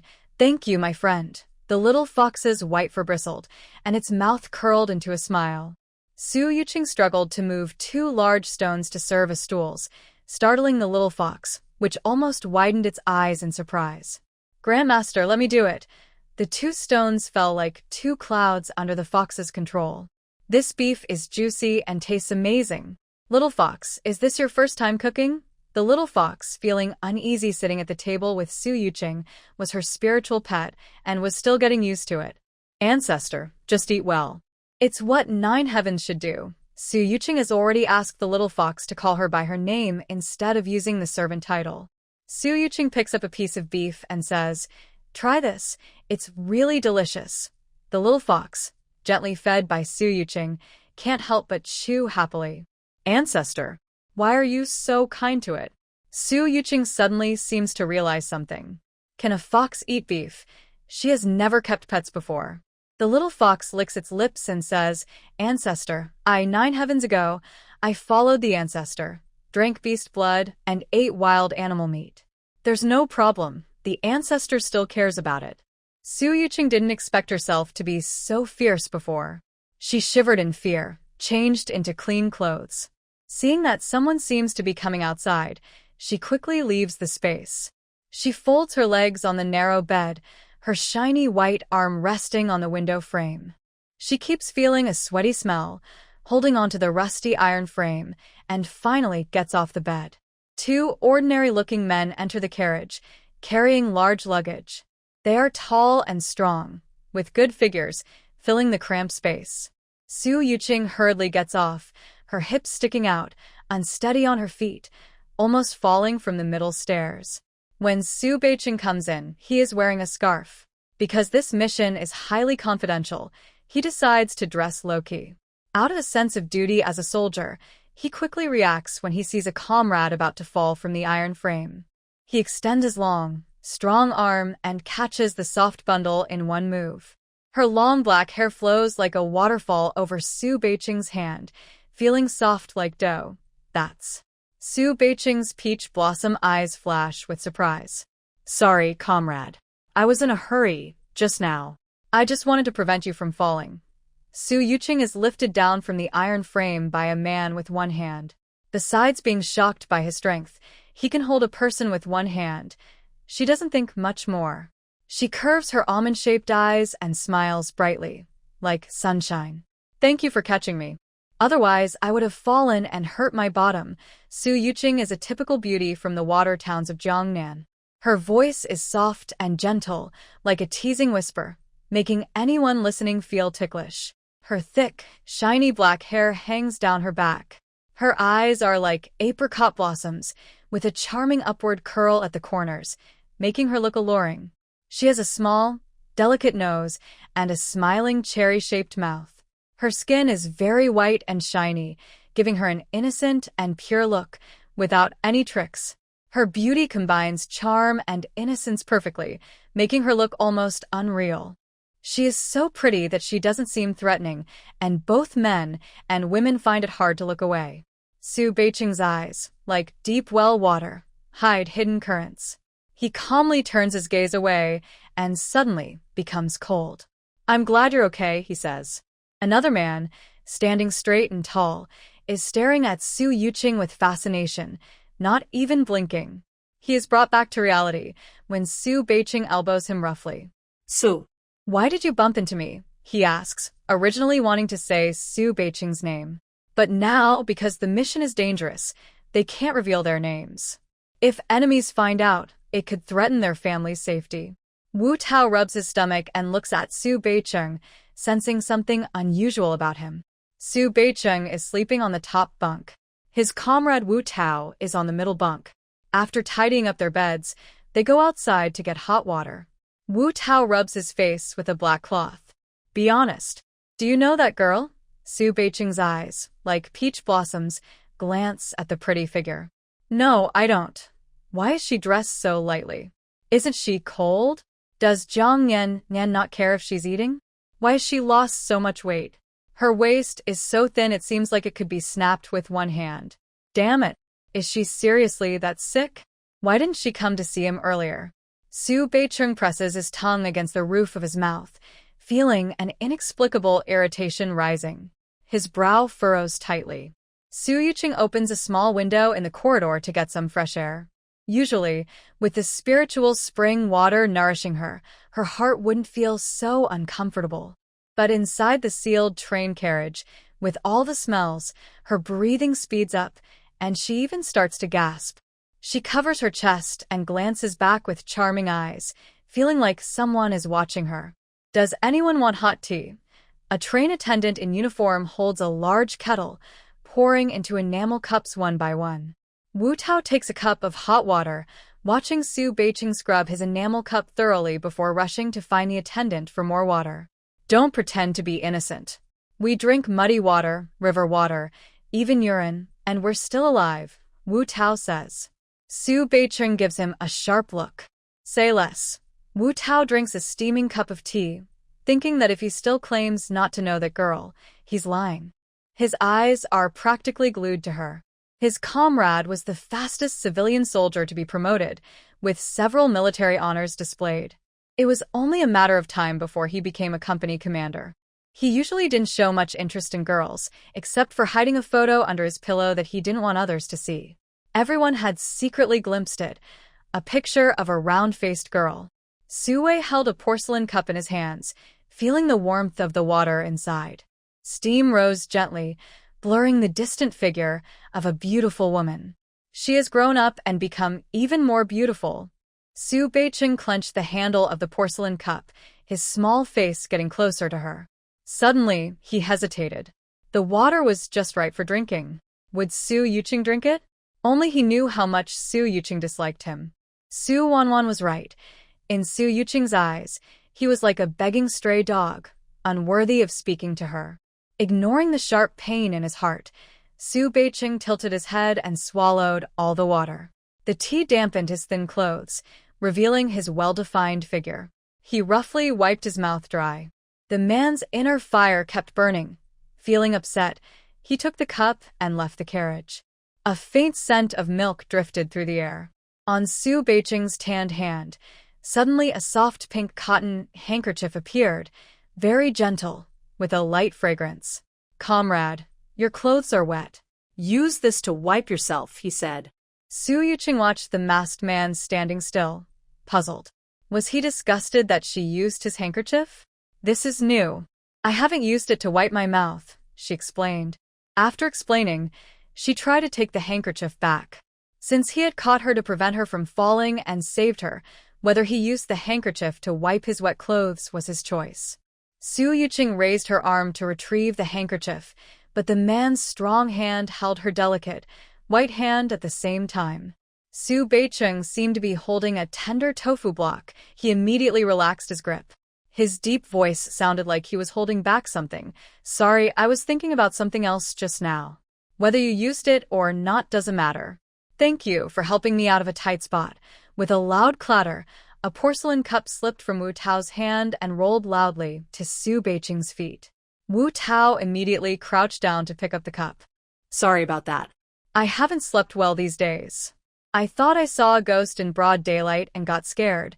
Su Beicheng shot Wu Tao a sharp look and flicked him with his eyes. He used a light handkerchief to wipe the water stains from his clothes. His pure cotton outfit clung tightly to his muscular chest, fitting more smoothly with each wipe. I'll wash it clean later and give it to you, he said. Su Yuqing clasped her hands in front of her, gently rubbing her sore hand back, pretending everything was fine. Okay, good, she pouted, wanting to get into bed. She thought, where does this man get so much strength? He pinched her hand so hard it hurt. Deep down, she felt that these two tall men were not simple. She decided to stay away. Su Beicheng didn't go far. He put the handkerchief in his pocket and looked out the window with a firm gaze. He leaned against the train door, blocking all the sunlight behind him. Sometimes, he glanced up to see Su Yuqing climbing onto the bed, worried she might fall again. His right arm was close to his side, ready to follow her. When Su Yuqing finally lay down on the bed, only her long hair and head were visible. He and his comrade Wu Tao sat together. Wu Tao nudged Su Beicheng's thigh with his knee. What's going on? Usually, Su Beicheng wasn't so anxious. A few new girls in the troupe had taken a liking to him, but he wasn't like this. He was almost. He blushed and knelt to serve the girl. This girl was truly beautiful, like the fairy Chang'e from the comic books he read as a child. But he was a rough man who only admired beauty. His wife was waiting at home for his allowance to raise their children. His brother, on the other hand, seemed to have fallen deep into it. Su Beicheng looked at her outwardly lively but actually shy, and no one could truly get into his heart. Wu Tao was one of the few who confided in Su Beicheng. He was very curious about Su Beicheng's thoughts.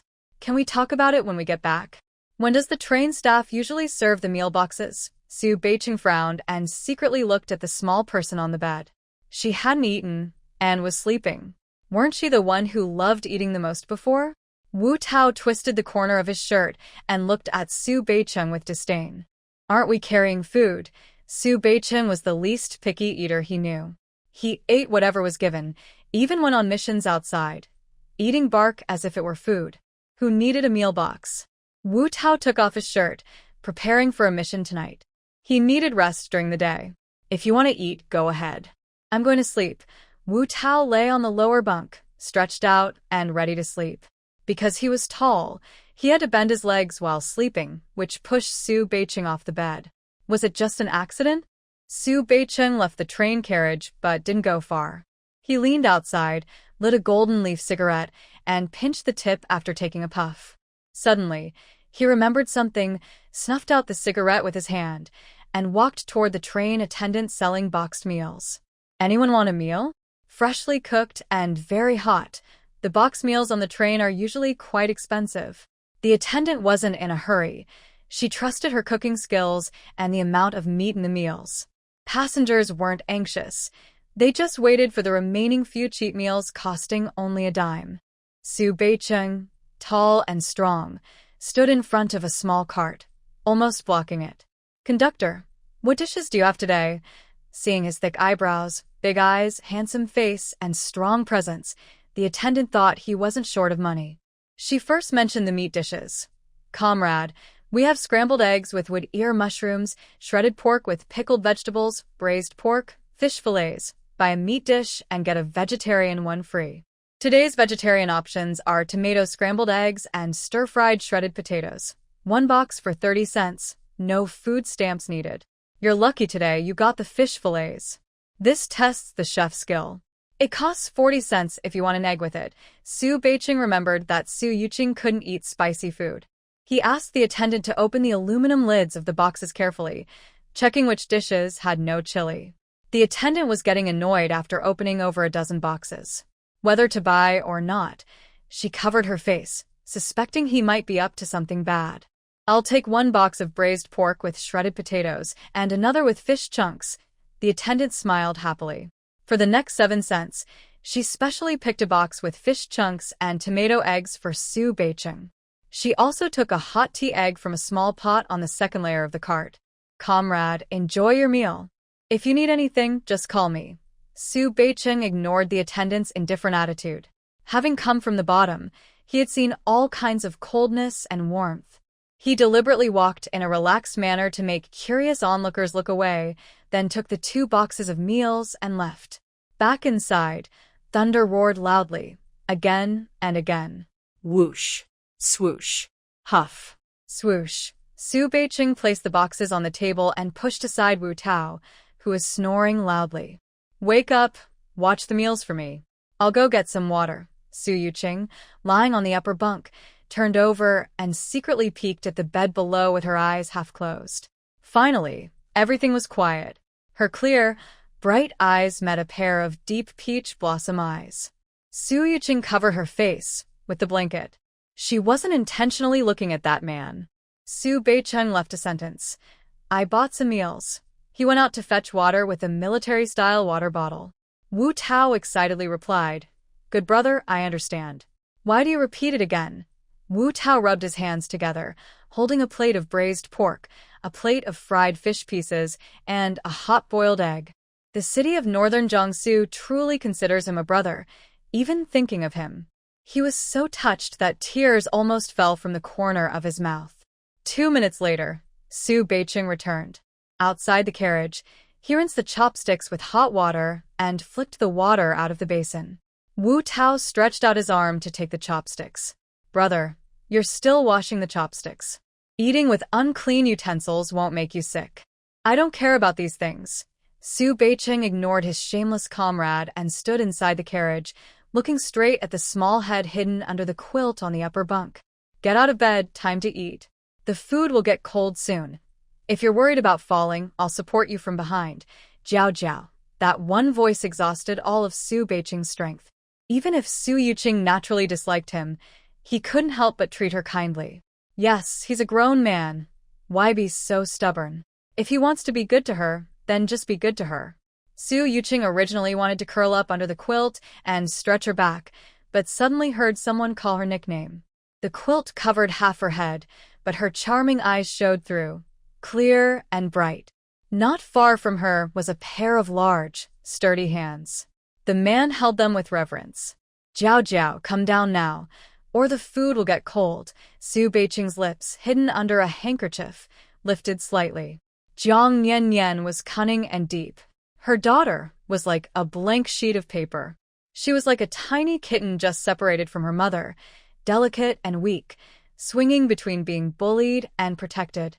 Su Yuqing brushed her long hair away from her ear. "Sorry, I don't know you." Su Beicheng first looked outside the carriage. His ears moved, and he pulled down the scarf, revealing a strong nose bridge, sharp lips, a well-defined jawline, and a pair of peach blossom eyes full of youthful energy mixed with confidence in his career. His gaze was firm and sharp. He wore a simple black and blue coat, but it looked out of place on him. His perfect figure, broad and strong shoulders, seemed ready to burst through the fabric. His previously soaked chest was now dry, with faintly visible chest muscles that occasionally protruded. His flat abdomen hid some scenery, and his powerful long legs stood evenly, level with Su Yuqing's line of sight inside the carriage. Su Yuqing gently tapped her chin, hesitating for a moment, then saw Su Beicheng's thin lips curve into a familiar, mischievous smile. "Is that my brother?" she exclaimed excitedly, stretching out her arms. Ignoring the height of the fence, she leaned forward too far and lost her balance, falling over the fence. Su Beicheng's eyes flickered with concern. He quickly reached out to catch her, holding her tightly. His strong hand rested on her slender waist. Her racing heart finally calmed as the woman in her arms was safely in place. He really wanted to give her a playful tap on her bottom, thinking how dangerous it had been just now. Su Beicheng's nose was still being nudged by Yuqing's chin. His slightly angry gaze met her bright, clear eyes, but words of scolding were stuck in his throat. Yuqing felt Su Beiqing's uneven breathing against her chest. She quickly clung to his neck and hugged him tightly. "Brother, I was so scared just now. How could you catch me so quickly? You've become much stronger than before. I didn't even recognize you at first." Yuqing's eyes sparkled with excitement and charm as she looked up at Su Beiqing. She pressed her chest against his and said, "That was close. I thought I wouldn't see my brother again."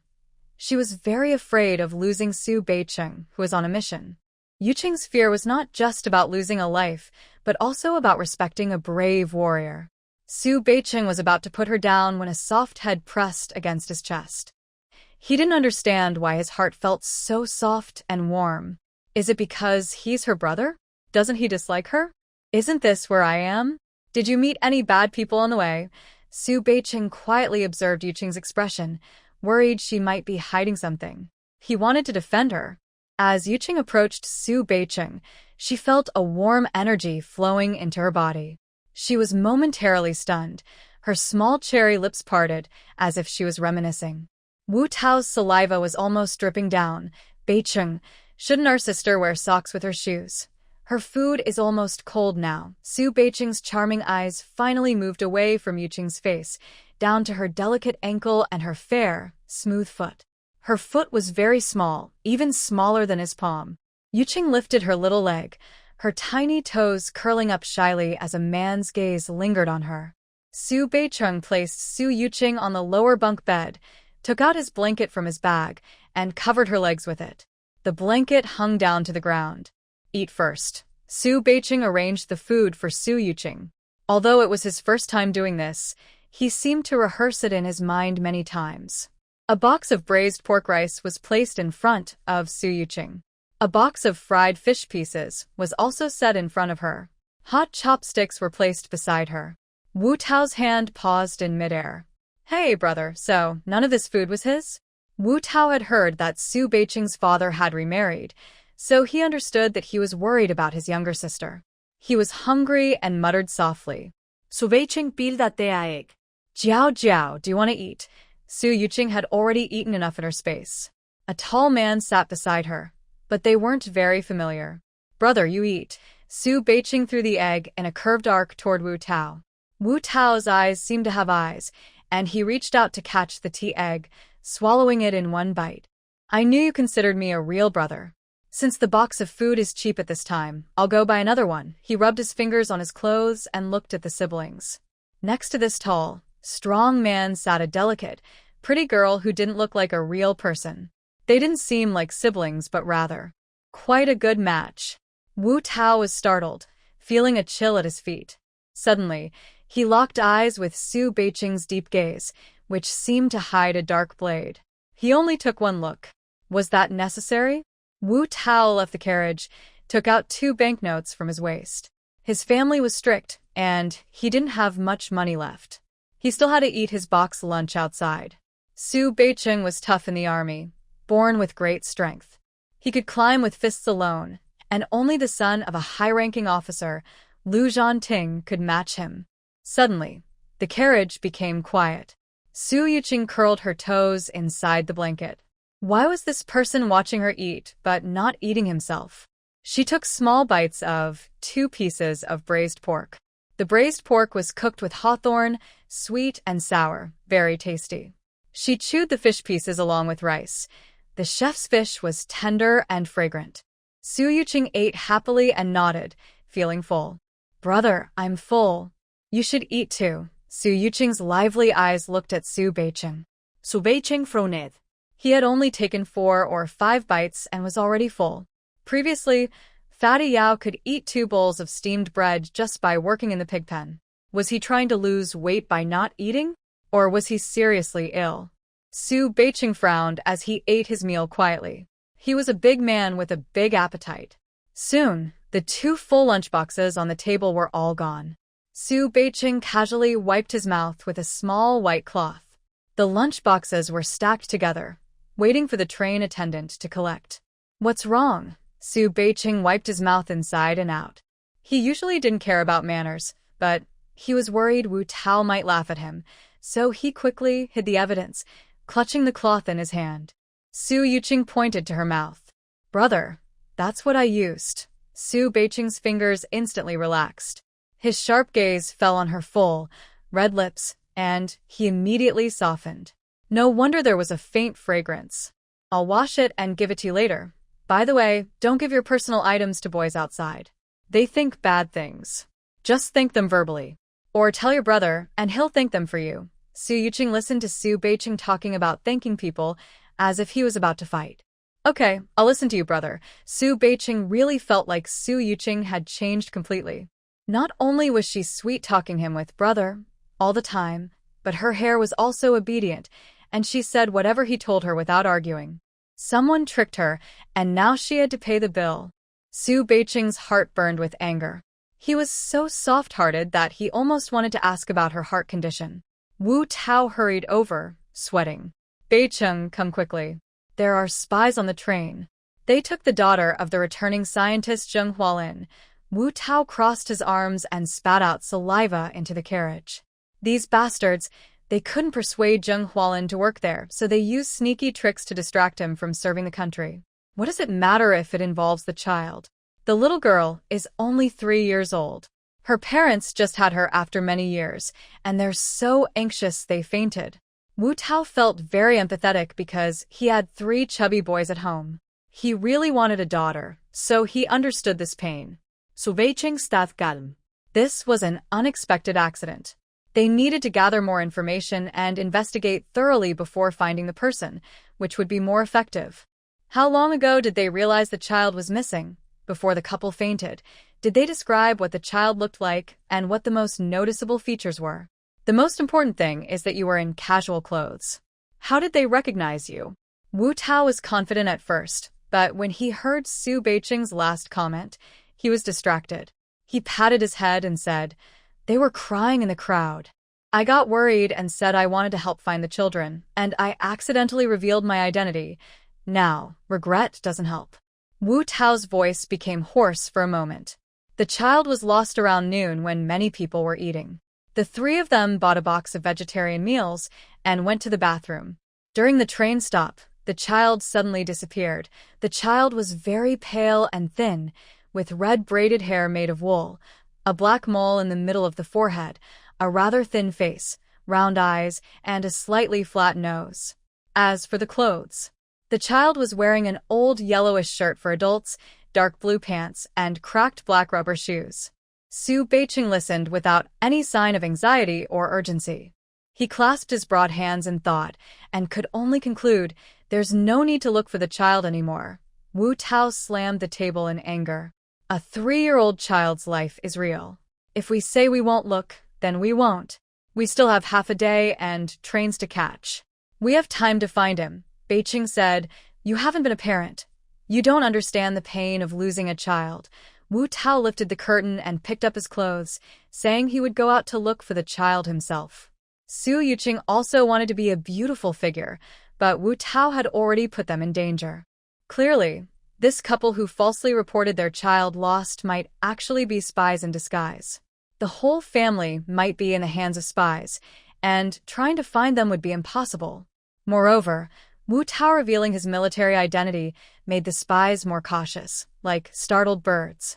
"This brother, I didn't mean it that way." Before Su Yuqing finished speaking, Su Beiqing replied in a deep voice, "Jiao Jiao, not everyone you can call brother. Be good, just call me Uncle Wu." Wu Tao pointed at Su Beiqing, his finger trembling with anger. He dared not curse because he couldn't fight back. He angrily said, "Beiqing, don't go too far." Su Yuqing chuckled silently and took out the sketch of the little girl they had drawn earlier. Since it was a false lead, the sketch looked quite fake. Su Beiqing took the yellow letter, and his playful smile froze on his face. "Jiao Jiao, you know too? How come you drew so well?" Wu Tao turned to look. He described how Su Yuqing was also drawn, and from afar, the child looked both young and old, with a shirt dragging on the ground. Some details in the drawing were very realistic, making it easy to understand at a glance. It's normal for a child to wear such clothes, but dressing a 3-year-old in adult clothes makes walking difficult. The spies wanted to create many clues to distract, but instead revealed their biggest mistake. Wu Tao kept smiling foolishly as he looked at the sketch. He wasn't sure if he was laughing at himself or at the spy hiding in the shadows. Su Beiqing said, "All right, just laugh if you want, but don't look like an idiot and scare my sister." Wu Tao patted his chest and promised, "I know. It's just about Wanwan, right?" "No. Her name is Su Yuqing. She's the daughter of my dad's second wife," Su Beiqing said, checking Su Yuqing's expression before pushing Wu Tao out of the car. Wu Tao suddenly felt excited, like he had just found a big secret. Who knew that a few days ago, Su Beiqing had been acting strange, calling out for Yuqing and Jiao Jiao in the middle of the night, as if they were the same person, and sounding betrayed. Wu Tao quickly lost his smile, feeling a heavy blow on his shoulder. Su Beiqing whispered warning, "Don't talk nonsense in front of her. She's still young and sick." His thoughts were too dirty, so he had to hide them. He was already satisfied that Jiao Jiao was willing to talk to him. Wu Tao mischievously asked, "Aren't you tired of calling her a little dog?" Su Beiqing was behind Wu Tao. Without hesitation, he bent his knee and poked Wu Tao's thigh, making him unable to stand up straight. Su Beiqing flicked his sleeve. "Different matters, different people," Wu Tao said. "Honestly, that girl looks obedient and delicate, as beautiful as a movie star. If you bring her to the military hospital, watch out for those young soldiers." Su Beiqing held a Chinese cigarette, raising an eyebrow. Of course I thought about that. "That's why I asked Zhanting to pick up Jiao Jiao. I trust Lu Zhanting." Wu Tao took the cigarette, thinking of Lu Zhanting's cold, tough face, an elegant face that seemed above worldly things. He smiled mischievously. "Beiqing, you're really clever. Lu Zhanting, don't scare my sister to tears. She's my sister. Don't talk nonsense in front of her." After finishing smoking, she went back because she couldn't stand the smell of smoke. Su Beiqing returned the lunchbox, boldly asked the train attendant for a thermos of hot water. Su Beiqing held his shoulders straight, carried the hot water, and went back to the carriage. Wu Tao was blowing smoke rings, leaning against the corridor wall. Ah, fate is so cruel. Wu Tao went back and saw Su Beiqing sitting very close to his new sister, both looking at a portrait. TSK, TSK, TSK. When did Su Beiqing learn about art? Why didn't he tell him? Su Beiqing shot a quick glare at Wu Tao, clearly knowing what Wu Tao was thinking. This is Jiao Jiao's fake drawing based on false information from human traffickers. Wu Tao touched the letter, noting the drawing was very good. Since it was fake, he replied plainly, "Jiao Jiao, your drawing is really good." Su Yuqing smiled gently. "Uncle Wu, my drawing isn't baseless. When criminals describe things, they don't just make things up randomly. People process familiar information in their minds. If we distinguish truth from falsehood, we can find the real story. He's describing a child. Maybe to avoid you finding out, he's actually talking about one of his companions." Wu Tao's eyes suddenly widened, as if trying to see through the paper. This ordinary-looking man truly makes people forget him the moment they see him. "Beiqing, is our sister that amazing? Not only did she draw the person, but she even drew the wrinkles. That's how they found her." Su Beiqing crossed his arms and raised his chin. "Let me say it again. She's my sister. She also called you Uncle Wu now. You should go outside and find her." Before Su Yuqing could speak, Su Beiqing pushed her out. She shrugged. "Brother, I learned the I Ching and the 8 trigrams from Grandma when I was little. I can tell which direction someone is in. No need, Uncle Wu. I mean, Uncle, go find her. He's so bored. Let him find her himself. Just rest well." "Jiao Jiao, when was your last illness? Was it very uncomfortable?" Su Beiqing casually took Su Yuqing's left hand from the table, his large palm completely covering it. The hand was soft and smooth. Su Beiqing just wanted to touch her, but unexpectedly couldn't let go. A deep desire in his heart, like a devil, slowly revealed its claws. "Brother, your grip is so strong. My hand hurts." Su Yuqing turned her wrist and tried to break free. Her delicate, white hand had red marks from his rough fingers. Su Beiqing's sharp eyes fixed on this hand, which was no longer red and white mixed, and the obvious flesh dimples had disappeared. In an instant, he became obsessed, gazing at a pair of almond-shaped eyes filled with tears. "It's my fault, brother. I usually have many men around me, and I tend to act impulsively. Su Beiqing gently held Su Yuqing's hand and softly blew on it. Does it still hurt? Su Yuqing was completely surrounded by the man's warm breath and felt a little overwhelmed. Brother, it doesn't hurt anymore. She leaned on Su Beiqing's shoulder and whispered, last time, a boy threw a firework into my house. I was so scared I fainted and was unconscious for 3 days. She didn't dare to mention what happened on the day her stepfather and biological mother got married. After all, Su Beiqing was her stepbrother. And now, they were so close, his heartbeat was thump-thump.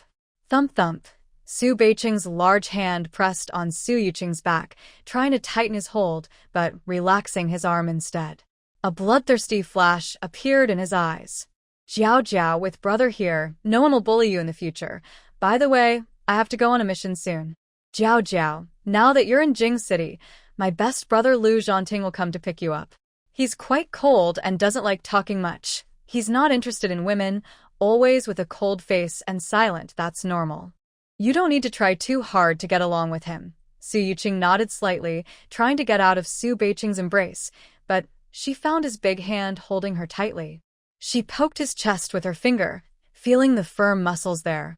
Brother, we need to see Uncle Wu.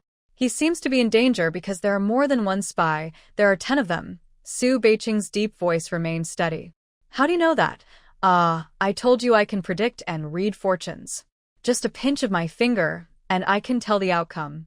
I also brought a compass, so I can find him quickly. You don't need to worry too much about Uncle Wu, Su Beiqing. Who's worried about him? I'm worried about you. Aren't your feet cold walking barefoot on the train? Su Yuqing hugged Su Beiqing's neck, leaning half on him. The man carefully helped her put on her shoes and socks. She felt her heels itch and warm. There was a strange feeling, but it disappeared quickly. Honestly, she thought she would be disliked or even argue with Su Beiqing when they first met. But unexpectedly, Su Beiqing was very tolerant, didn't care about what had happened before, and treated her like family. Big brother, you are so kind. Su Beiqing's eyes darkened. You can be affectionate with me in the future, but Lu Zhanting doesn't like that. Be careful when you are with him. When I return, I will take good care of you. Su Yuqing listened carefully. She knew that her good brother, Lu Zhanting, didn't like women who acted overly delicate or clingy. When you're under someone's roof, you have to be humble. She must try to stay dignified in front of comrade Lu Zhanting. Big brother, you need to come back early to find Jiao Jiao. This is a safety charm I drew for you, and I also have some pills that can stop bleeding. Keep them somewhere easy to reach so you can take them anytime. I'm very worried about you. I hope you come back safe and sound. Su Beiqing was watching Su Yuqing hold a green compass, feeling strange inside. She handed him many things at once. A triangular paper package with bold red writing, which should be the safety charm Jiao Jiao mentioned. There was also a small wooden box filled with round pills, and he could smell the herbal medicine scent from the box. Su Beiqing usually smiled cautiously, his smile not reaching his eyes. But at this moment, he felt a warm wave in his chest, a heat so strong it almost swallowed him. He smiled sincerely. Besides his second uncle, Su Wei, few people paid him attention or showed concern. All past worries suddenly faded from his mind. His deep, charming eyes looked at Su Yuqing as if he wanted to remember her completely in his heart. Okay, Big Brother will follow Jiao Jiao's instructions and keep it close to me. Big Brother will come back safely for Jiao Jiao. You can stay in Jing City and rest. Stay as long as you want, for a lifetime if possible. Su Yuqing was a little overwhelmed by his tender, loving gaze. She quickly pulled Su Beiqing out of the carriage. Big Brother, I just said Uncle Wu is in danger. Su Beiqing nodded in understanding. He put the things Su Yuqing gave him into his chest pocket. The pocket was too small to hold everything, but he carefully handled each item, placing the safety charm on his chest and the pills into his clothes pocket. He looked at the girl walking ahead of him with deep affection, his fingers tightening around her soft hand. It was so good to have Jiao Jiao with him.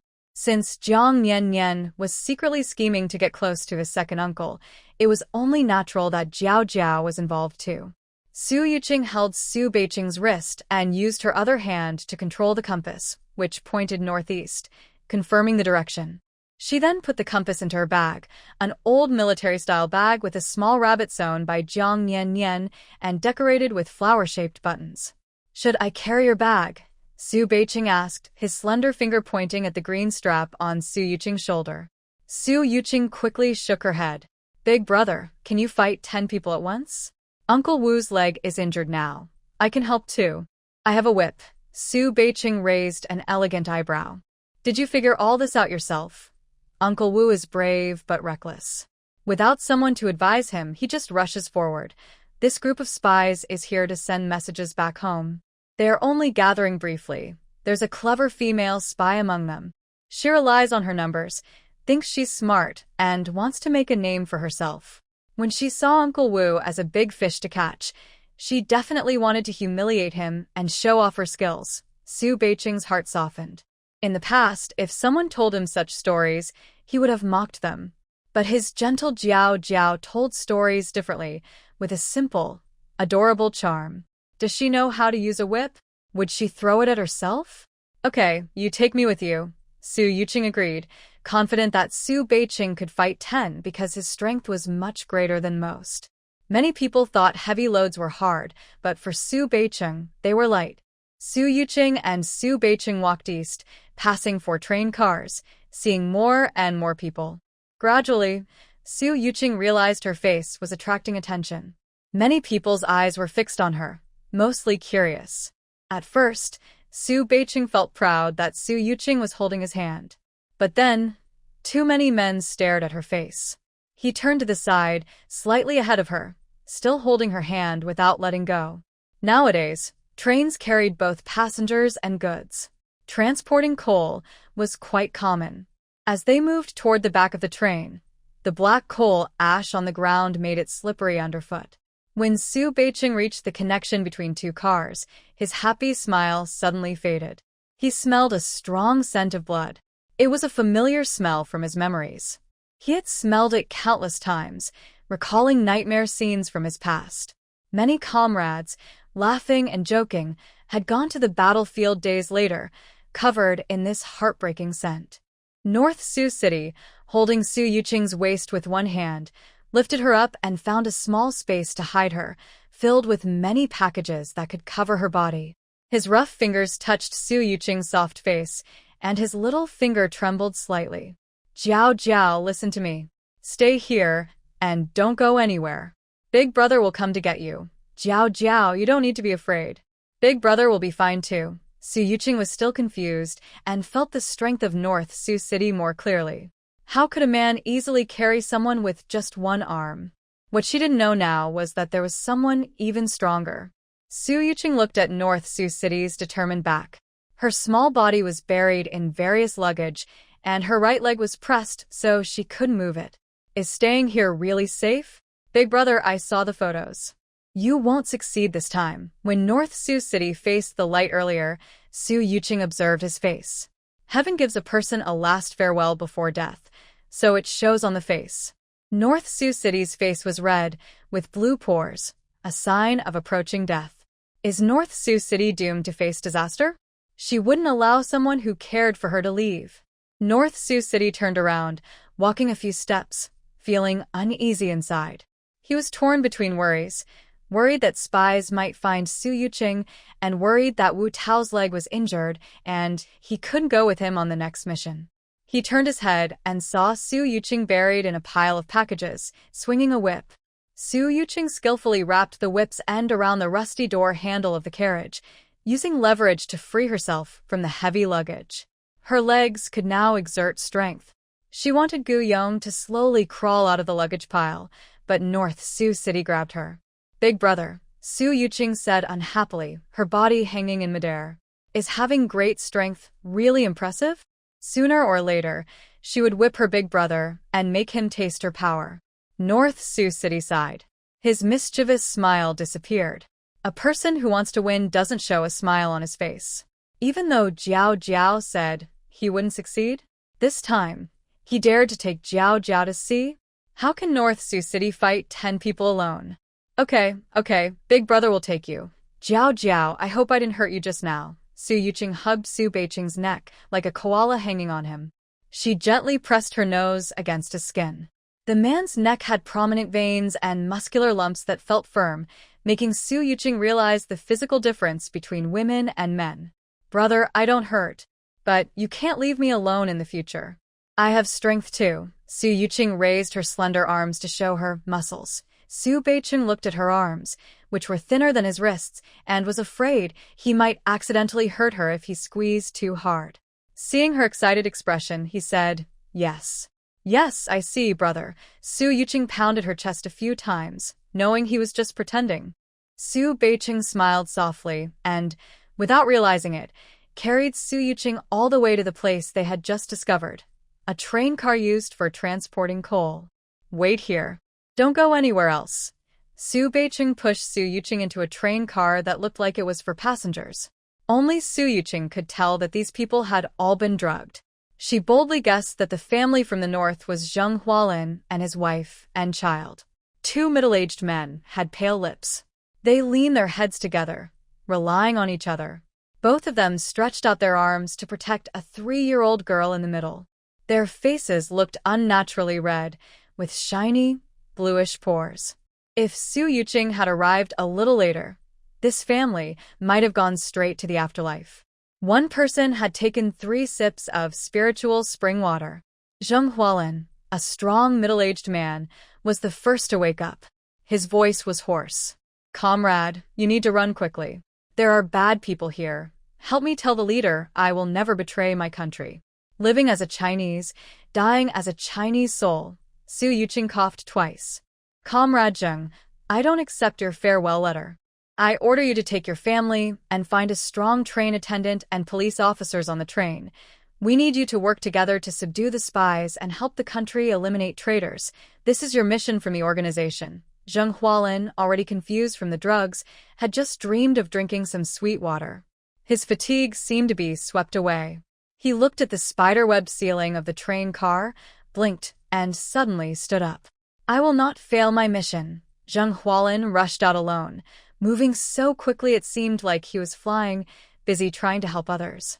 Zheng Hualin's wife had just woken up, patting her 3-year-old daughter's back. "Thank you, comrade. I know you saved our family." Su Yuqing said, "Great hardships often bring good fortune. Thank you for traveling so far to contribute to national defense. Everything I do is what I should do." A small hand tightly held Su Yuqing's finger. The 3-year-old girl's face was red like an apple. "Mommy, we were saved by a fairy from the sky." "Silly child, that's a real person. Call her sister," her mother said kindly, gently rubbing her daughter's face. Su Yuqing's charming eyes only glanced at the girl. She saw that the girl was lucky and had a good fate, but good luck could also mean early death. "Pretty sister, Zhu likes you," the girl said shyly, blushing and snuggling into her mother's arms. "I like Zhu too," Su Yuqing replied softly, biting her lip in hesitation. "You and your husband managed to escape this disaster because you have a lucky star watching over you. Take good care of her." The woman, hearing Su Yuqing's words, instinctively looked at her baby, who was staring at Su Yuqing without blinking.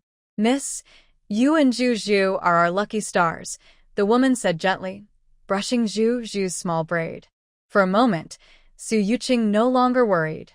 With such open-minded parents, Zhu would surely grow up safe and sound after this life-and-death ordeal. She waited for Zheng Hualin to call the others over, so they could transfer all the injured. Su Yuqing went alone to the carriage, with the heaviest evil aura. Her timing was perfect. Wu Tao supported his bloodied leg, cursing, "You bunch of bastards. If I had my way, I'd twist your heads off and kick them like balls." "I'm not surnamed Wu." Su Beicheng fought back against 5 enemies, holding his own. To be precise, when Su Beicheng's shoulder collided with someone, he could push back 2 or 3 people.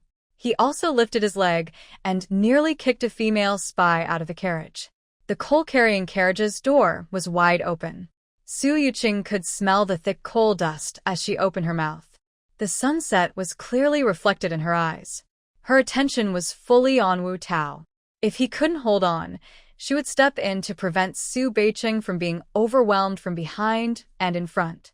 Before long, Wu Tao's leg injury left him exhausted. The male spy fighting him kept attacking his injured leg, and Wu Tao soon couldn't hold on. Su Yuqing was about to help when she felt a cold touch on her temple. A young woman spy with a delicate face appeared behind Su Yuqing unexpectedly. She was holding a small KGB pistol pressed against Su Yuqing's scalp. "If you two keep fighting, I will shoot her," she said. The spy, codenamed Wild Rose, was a young woman wearing glasses with plain features. At this moment, she curled her lips, knowing this was the most important decision she had made since getting in the car. The two well-built men immediately lost their confidence, stopped fighting, and stopped cursing. She wanted to see what kind of person this suddenly appearing woman was. With a face that was both charming and pure, her features looked fake. Most people couldn't look like that naturally. Her bright eyes, porcelain-white skin, shiny cherry lips, long neck, and torn clothes revealing glimpses of her body made even a woman feel dizzy just looking at her. What window did God close for this woman? Wild Rose exhaled a foul breath, feeling a strange pain in her heart. Her pistol still pressed against Su Yuqing's head. This was her only chance to survive. Su Beiqing's hands were already tied. His low, angry voice said, "What do you want?" "Let her go." Wu Tao itched to curse, but saw Su Beiqing's fragile sister being controlled by the enemy. His heart was pounding. He didn't expect that the delicate girl was so accurate, so incredibly precise. Beiqing told him his leg would be hurt, and there were 10 spies. Everything matched. His leg had been injured when Su Beiqing arrived. He had fought the weak-looking spy shown on the blueprint, but was attacked by 9 others and shot in the leg. The overall commander of all the enemies was actually an unremarkable woman hidden among the crowd. If he hadn't acted impulsively and discussed with Beiqing step by step, he could have taken out the entire group of spies early on. Now, everything was out of control. It's too late to think about that now. Wu Tao secretly swallowed the pill Beiqing had given him. His lips moved slightly, but no words came out. Instead, a strong earthy smell filled his mouth. His backhand was holding a blade, cutting the ropes. North City found some pills, and the effect was so good that the wound on her leg didn't hurt anymore. Wild Rose also saw Su Beiqing's face for the first time. Because Su Beiqing had just kicked 3 people away when he entered, she couldn't understand the situation and hid. The man had a high nose bridge, and a wild, unruly charm radiated from his face. His flirtatious eyes looked at her like a blade, and his clear jawline was slightly blood-stained. The blood was from her companion. Wild Rose was pierced by those sharp, gloomy eyes and suddenly felt a desire to dominate. "What's wrong? Do you like her? Is she your lover? Come back with me, and your salary will be 3 times higher than here. I can even make you a major general." Wild Rose's lips curled into a playful smile. She licked her lips and looked at Su Beiqing with gentle, triangular eyes. Su Beiqing didn't answer the first part. "No need. How can I let her go?" he stubbornly asked, his eyes like a hawk fixed on Su Yuqing, showing his concern. Maybe because he cared too much, his concern was obvious to the enemy at first glance. Wild Rose was disappointed. Su Beiqing seemed to slap her from afar, not taking her seriously at all. This was the biggest promise Wild Rose had made to herself, to make Su Beiqing's dream come true, because this man looked very mighty, with a big, straight nose, and just by looking at him, he seemed even more powerful. If he was her man, then Su Beiqing, dressed in rags and suffering losses, was the one who would lose out. Wild Rose's lips turned downward. Being rejected in front of 7 or 8 subordinates felt like being stripped naked, and she desperately wanted to save her pride. She moved her gun slightly lower on Su Yuqing's forehead. "Your man doesn't agree? Come back with me, and I can introduce you to 10 or so major generals, all much better than him. They come from big families and have great careers." Su Yuqing was lying on a woman's skeleton frame, feeling uncomfortable, like lying on a stone. She noticed that Wu Tao's legs seemed to be able to move. "Is he good-looking? With my appearance, ordinary people can't match me." Wild Rose thought Su Yuqing was a good backup. She looked at her, a pretty but empty-headed vase, and despised her in her heart. "Fine, your request is too simple." Su Yuqing was picky. You also need strong professional skills. Over there, major generals are like cabbages. 10 or 8 are introduced abroad. Our situation is different now. Even if we don't promote you to Major General, 16-year-olds going to the battlefield are among the best of the best. Forget it. Your people are not capable. Each one is like a weak chicken. My brother is a soldier defending the people. How could I be weak? Su Yuqing's words cut deep, making Yi Qiangwei think she is just a timid vase. A useless vase looking down on her? Yi Qiangwei can't defeat Su Yuqing now, but she wants to show her some color. She raises her left fist to punch Su Yuqing's attractive eyes, while her right hand, holding a pistol, is a bit loose. In that moment of distraction and anger, Su Yuqing's hand moves so fast it's almost invisible. She grabs the pistol, quickly fires a shot at the female spy's eye, then looks back and shoots through the spy's left palm. This little gadget isn't very good. It needs fixing and oiling. Daring to shoot at my head, I will make you pay. Yi Qiangwei's hands are covered in blood. She lies on the ground, twitching constantly, shouting urgently, "Come quickly and save me. Kill this scoundrel." Suddenly, Su Yuqing becomes the target of everyone.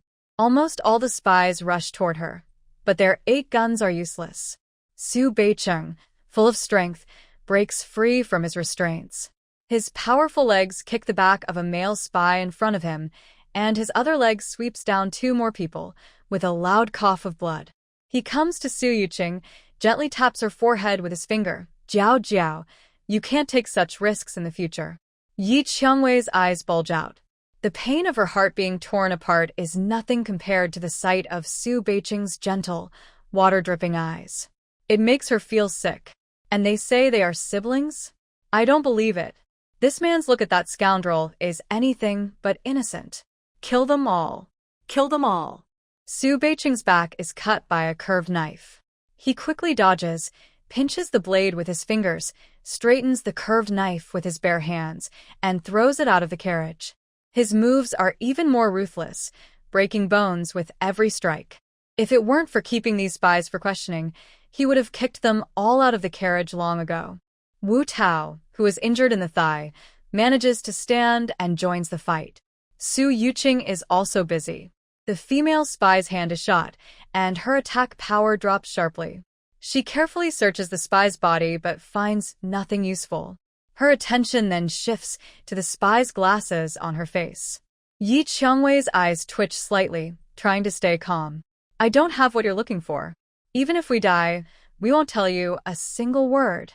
Su Yuqing tore open the female spy's collar, noticing her expression remained emotionless with no change in her eyes.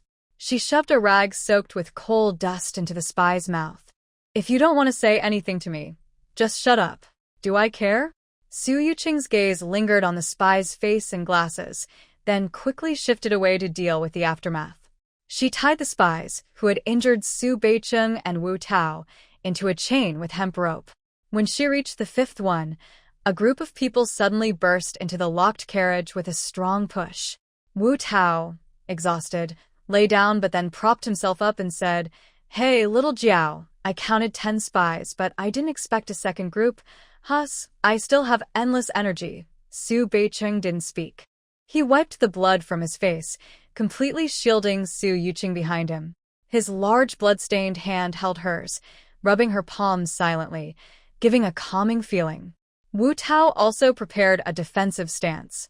When he saw one of them wearing a train conductor's uniform with a red cloth tied around the sleeve, he asked uncertainly, "There are too many. Beicheng, maybe we should follow Jiao's example and stay low, strike unexpectedly." Su Beicheng patted Wu Tao's shoulder. "It's okay, no need to fight. They're allies." Su Beicheng secretly watched the back of Su Yuqing's head. He wondered how her mind worked. Before he even joined the fight, she had already grasped the whole situation. This woman is like a mystery. If you say she's smart, she seems to anticipate everything. If you say she's confused, her clear, beautiful eyes are as pure as white paper, and she looks like a child. Zheng Hualin rushed in shouting, "Comrade Su," and the air was filled with ash and coal dust. He coughed and spat. Cough, cough. Ugh. Cough. Su Yuqing moved her tightly clenched fingers.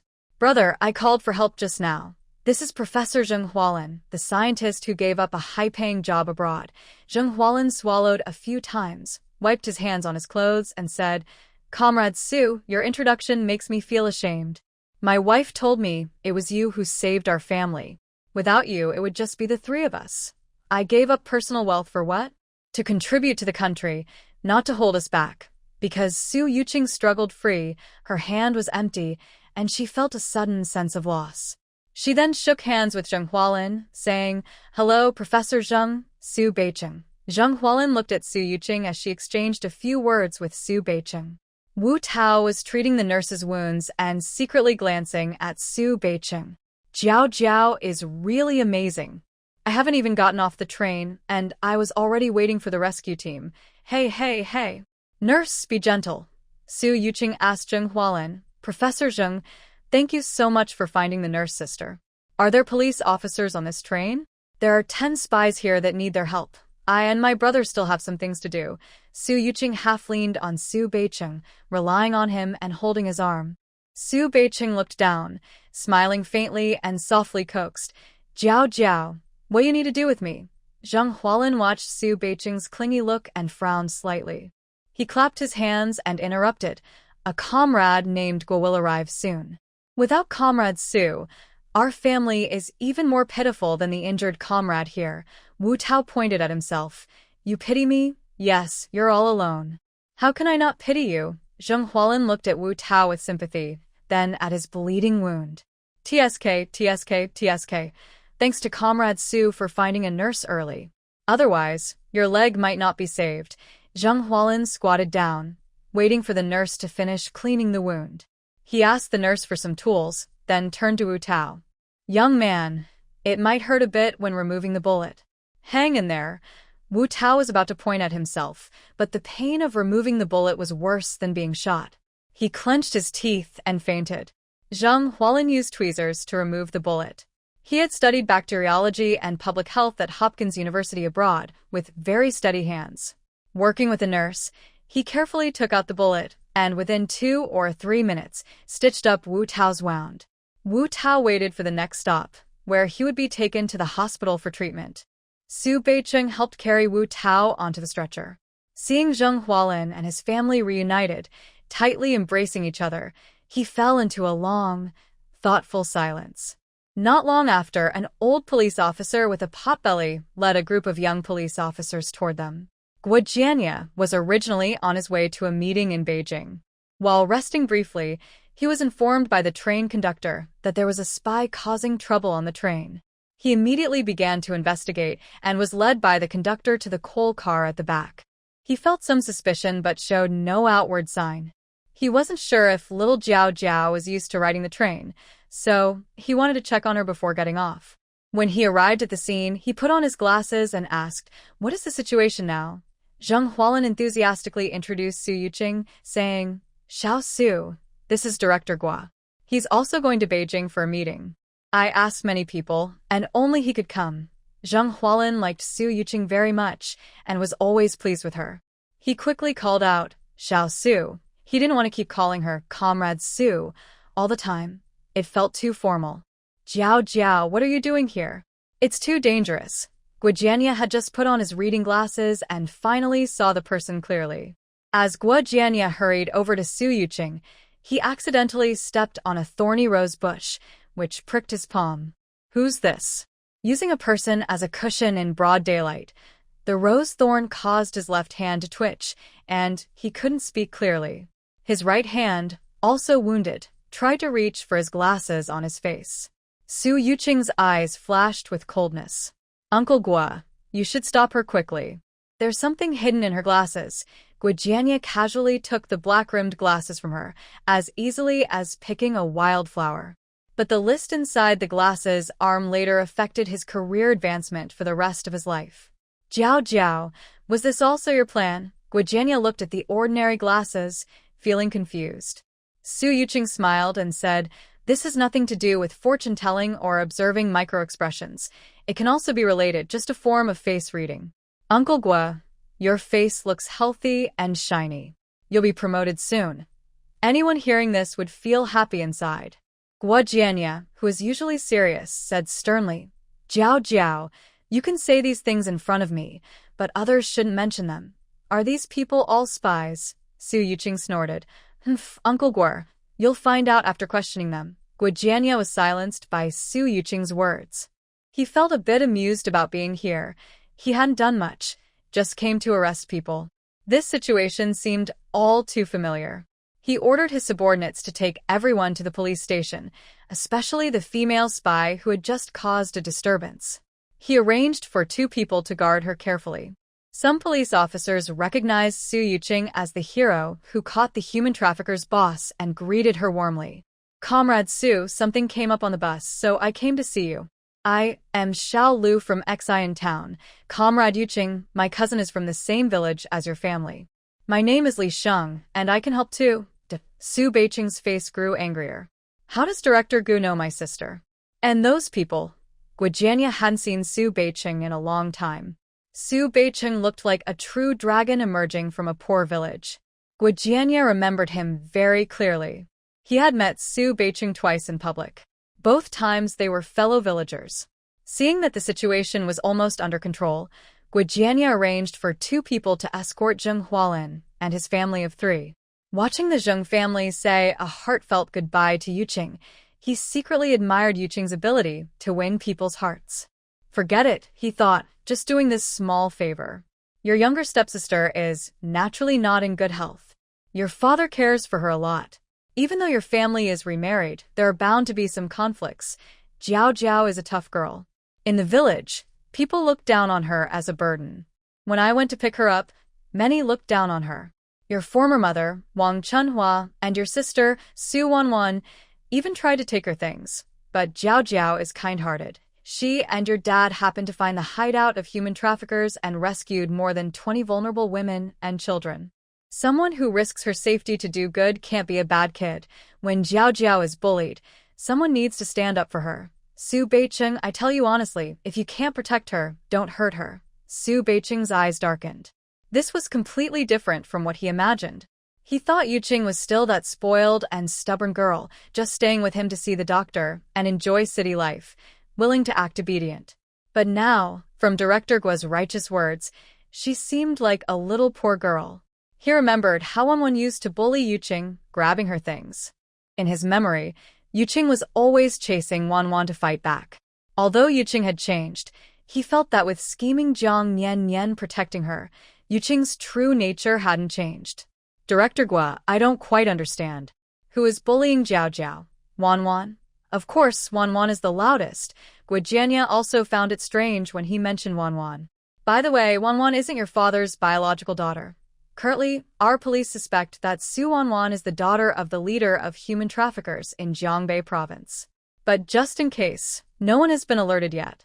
Actually, Jiao Jiao's recent bullying is partly my fault. I made a big fuss when I took Jiao Jiao to receive a reward, which made the villagers jealous. Su Beiqing, think about it. Every time I stand there, Jiao Jiao gets upset. Some people still want to take her things. When I'm not around, Jiao Jiao faces more bullying. You know better than I do. This world is a place where the strong eat the weak. It's all about who has the bigger fist. Jiao Jiao knows how to fight back. Otherwise, you can imagine what would happen to her. Let's just move on. Guo Jianya didn't finish his sentence because he truly cared about Su Yuqing. Is there someone born inherently kind? Or do some people choose to be kind? Without strength, kindness can be easily taken advantage of.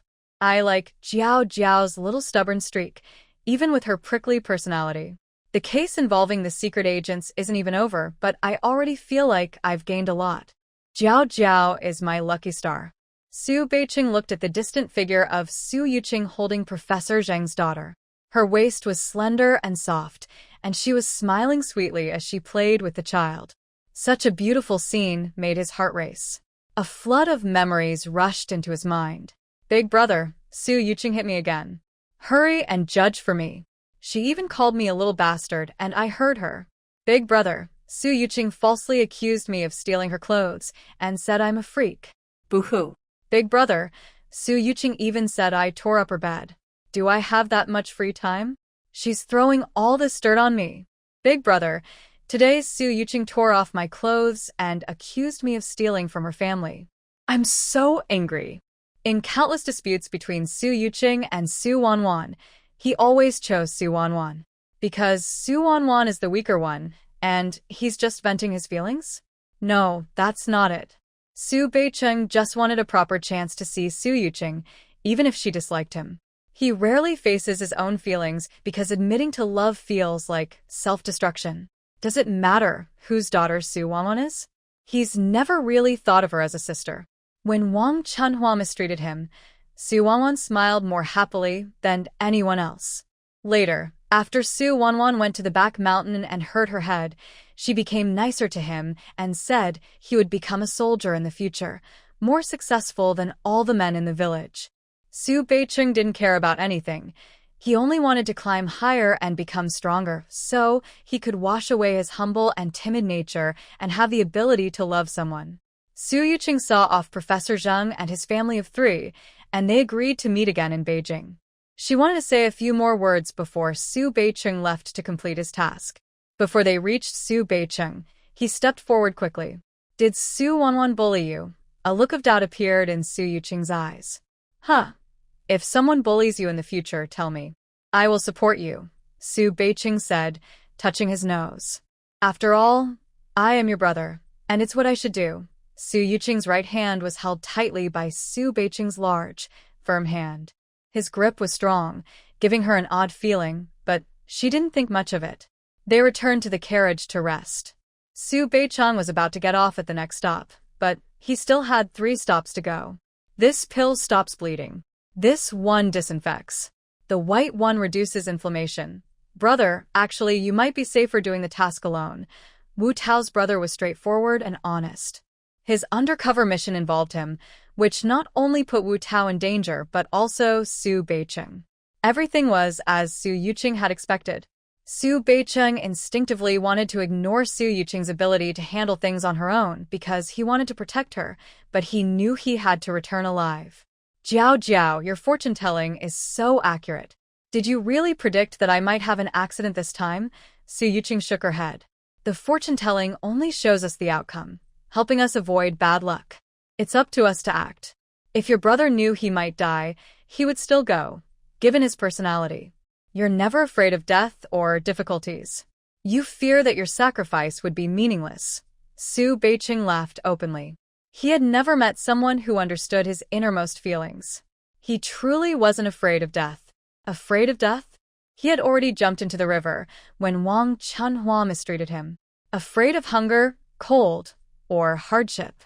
He had been eaten by wild animals in the deep mountains. You know I might die, yet you still come? Aren't you worried I might die and cause trouble for your position in the military zone? The two gradually became very honest with each other. Su Beicheng had some questions he wanted to understand clearly. He wanted to face his own feelings. Based on Su Wanwan's behavior, she must have found a way to preemptively accept his inevitable death. Su Wanwan still receives his allowance every month, but chooses to give up on him. Su Yuqing has the ability to predict the future and knows he will die. She also knows he outwardly dislikes her and her daughter, yet she still unhesitatingly seeks them out. Even the calmest person would be touched deep inside. Su Yuqing rests her chin on her hand, looking out the window. Because I don't want you to die. My illness, even in the best hospitals, can't be cured. You treat me well, and I want to treat you well too. That's all. Su Beicheng's gaze is sharp. No one can hide their true feelings from him. These are all Su Yuqing's honest thoughts, with no falsehood.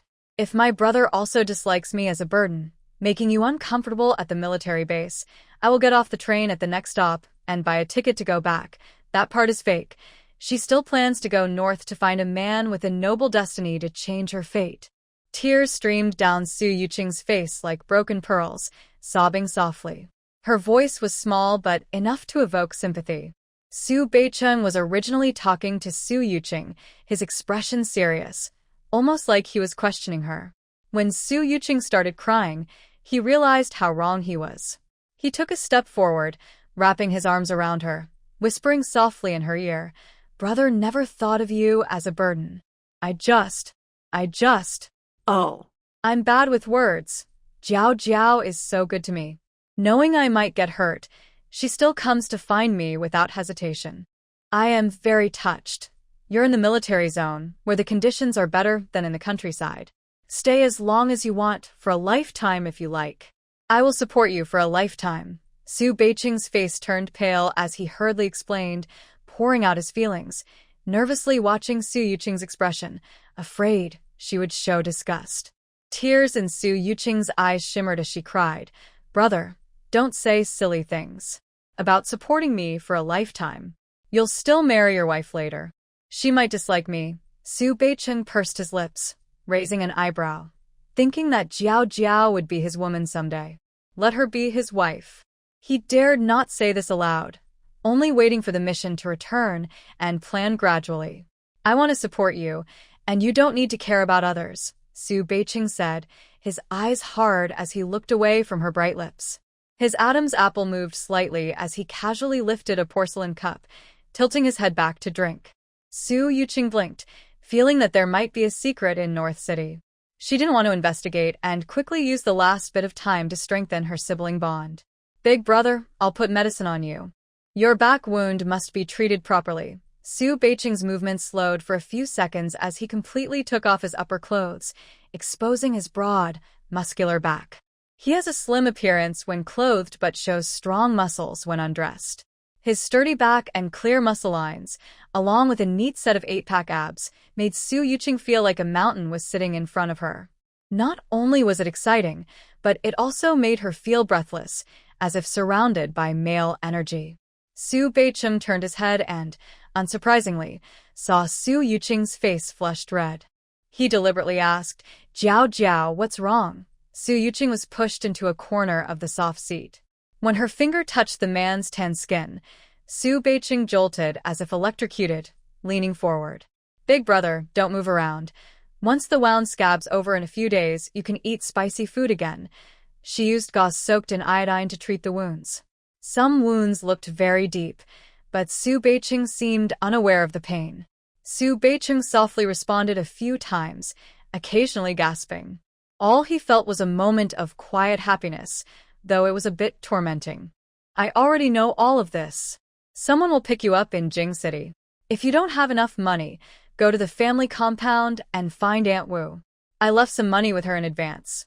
From now on, if anything happens to me, I will ask someone to take care of you." "Big brother, stop talking." Su Yuqing's mouth was tight, a little angry. "Big brother, you can't say such depressing things.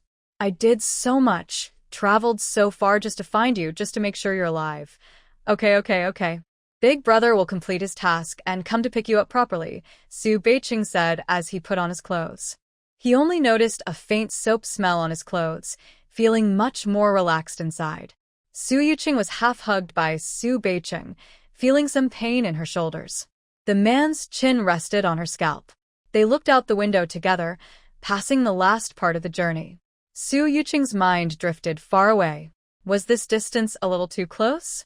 She felt the continuous warm energy from Su Beiqing, making her body feel as comfortable as being in a hot spring, so she didn't push him away. The train conductor announced in each carriage, "Ningyuan County reached. Passengers getting off quickly. Please do so now." A sudden shadow fell over her face as the man's warm breath brushed against Su Yuqing's forehead. "Jiao Jiao, get off at the next stop, find out who it is, and then follow them." "Do you understand?" Su Yuqing quickly replied, "Got it." "I'm not a 3-year-old. Su Beiqing's charming eyes lingered on the woman's fair forehead.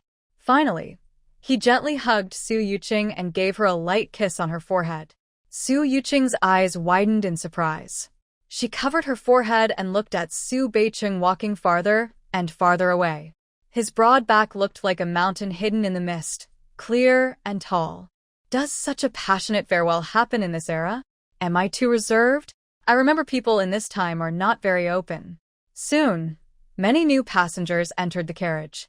Su Yuqing forgot about this and climbed onto the soft bed, hoping the train would reach Beijing soon. Her body was sore and tired. In the quiet of the night, with loud snoring all around, Su Yuqing entered her space to rest well. The little fox had already prepared a plate of fruit and placed it on the shell-shaped table. Ancestor, congratulations on promoting Su Beicheng to the Child of Destiny. It's a pity that the balance of the universe means another reborn girl has appeared.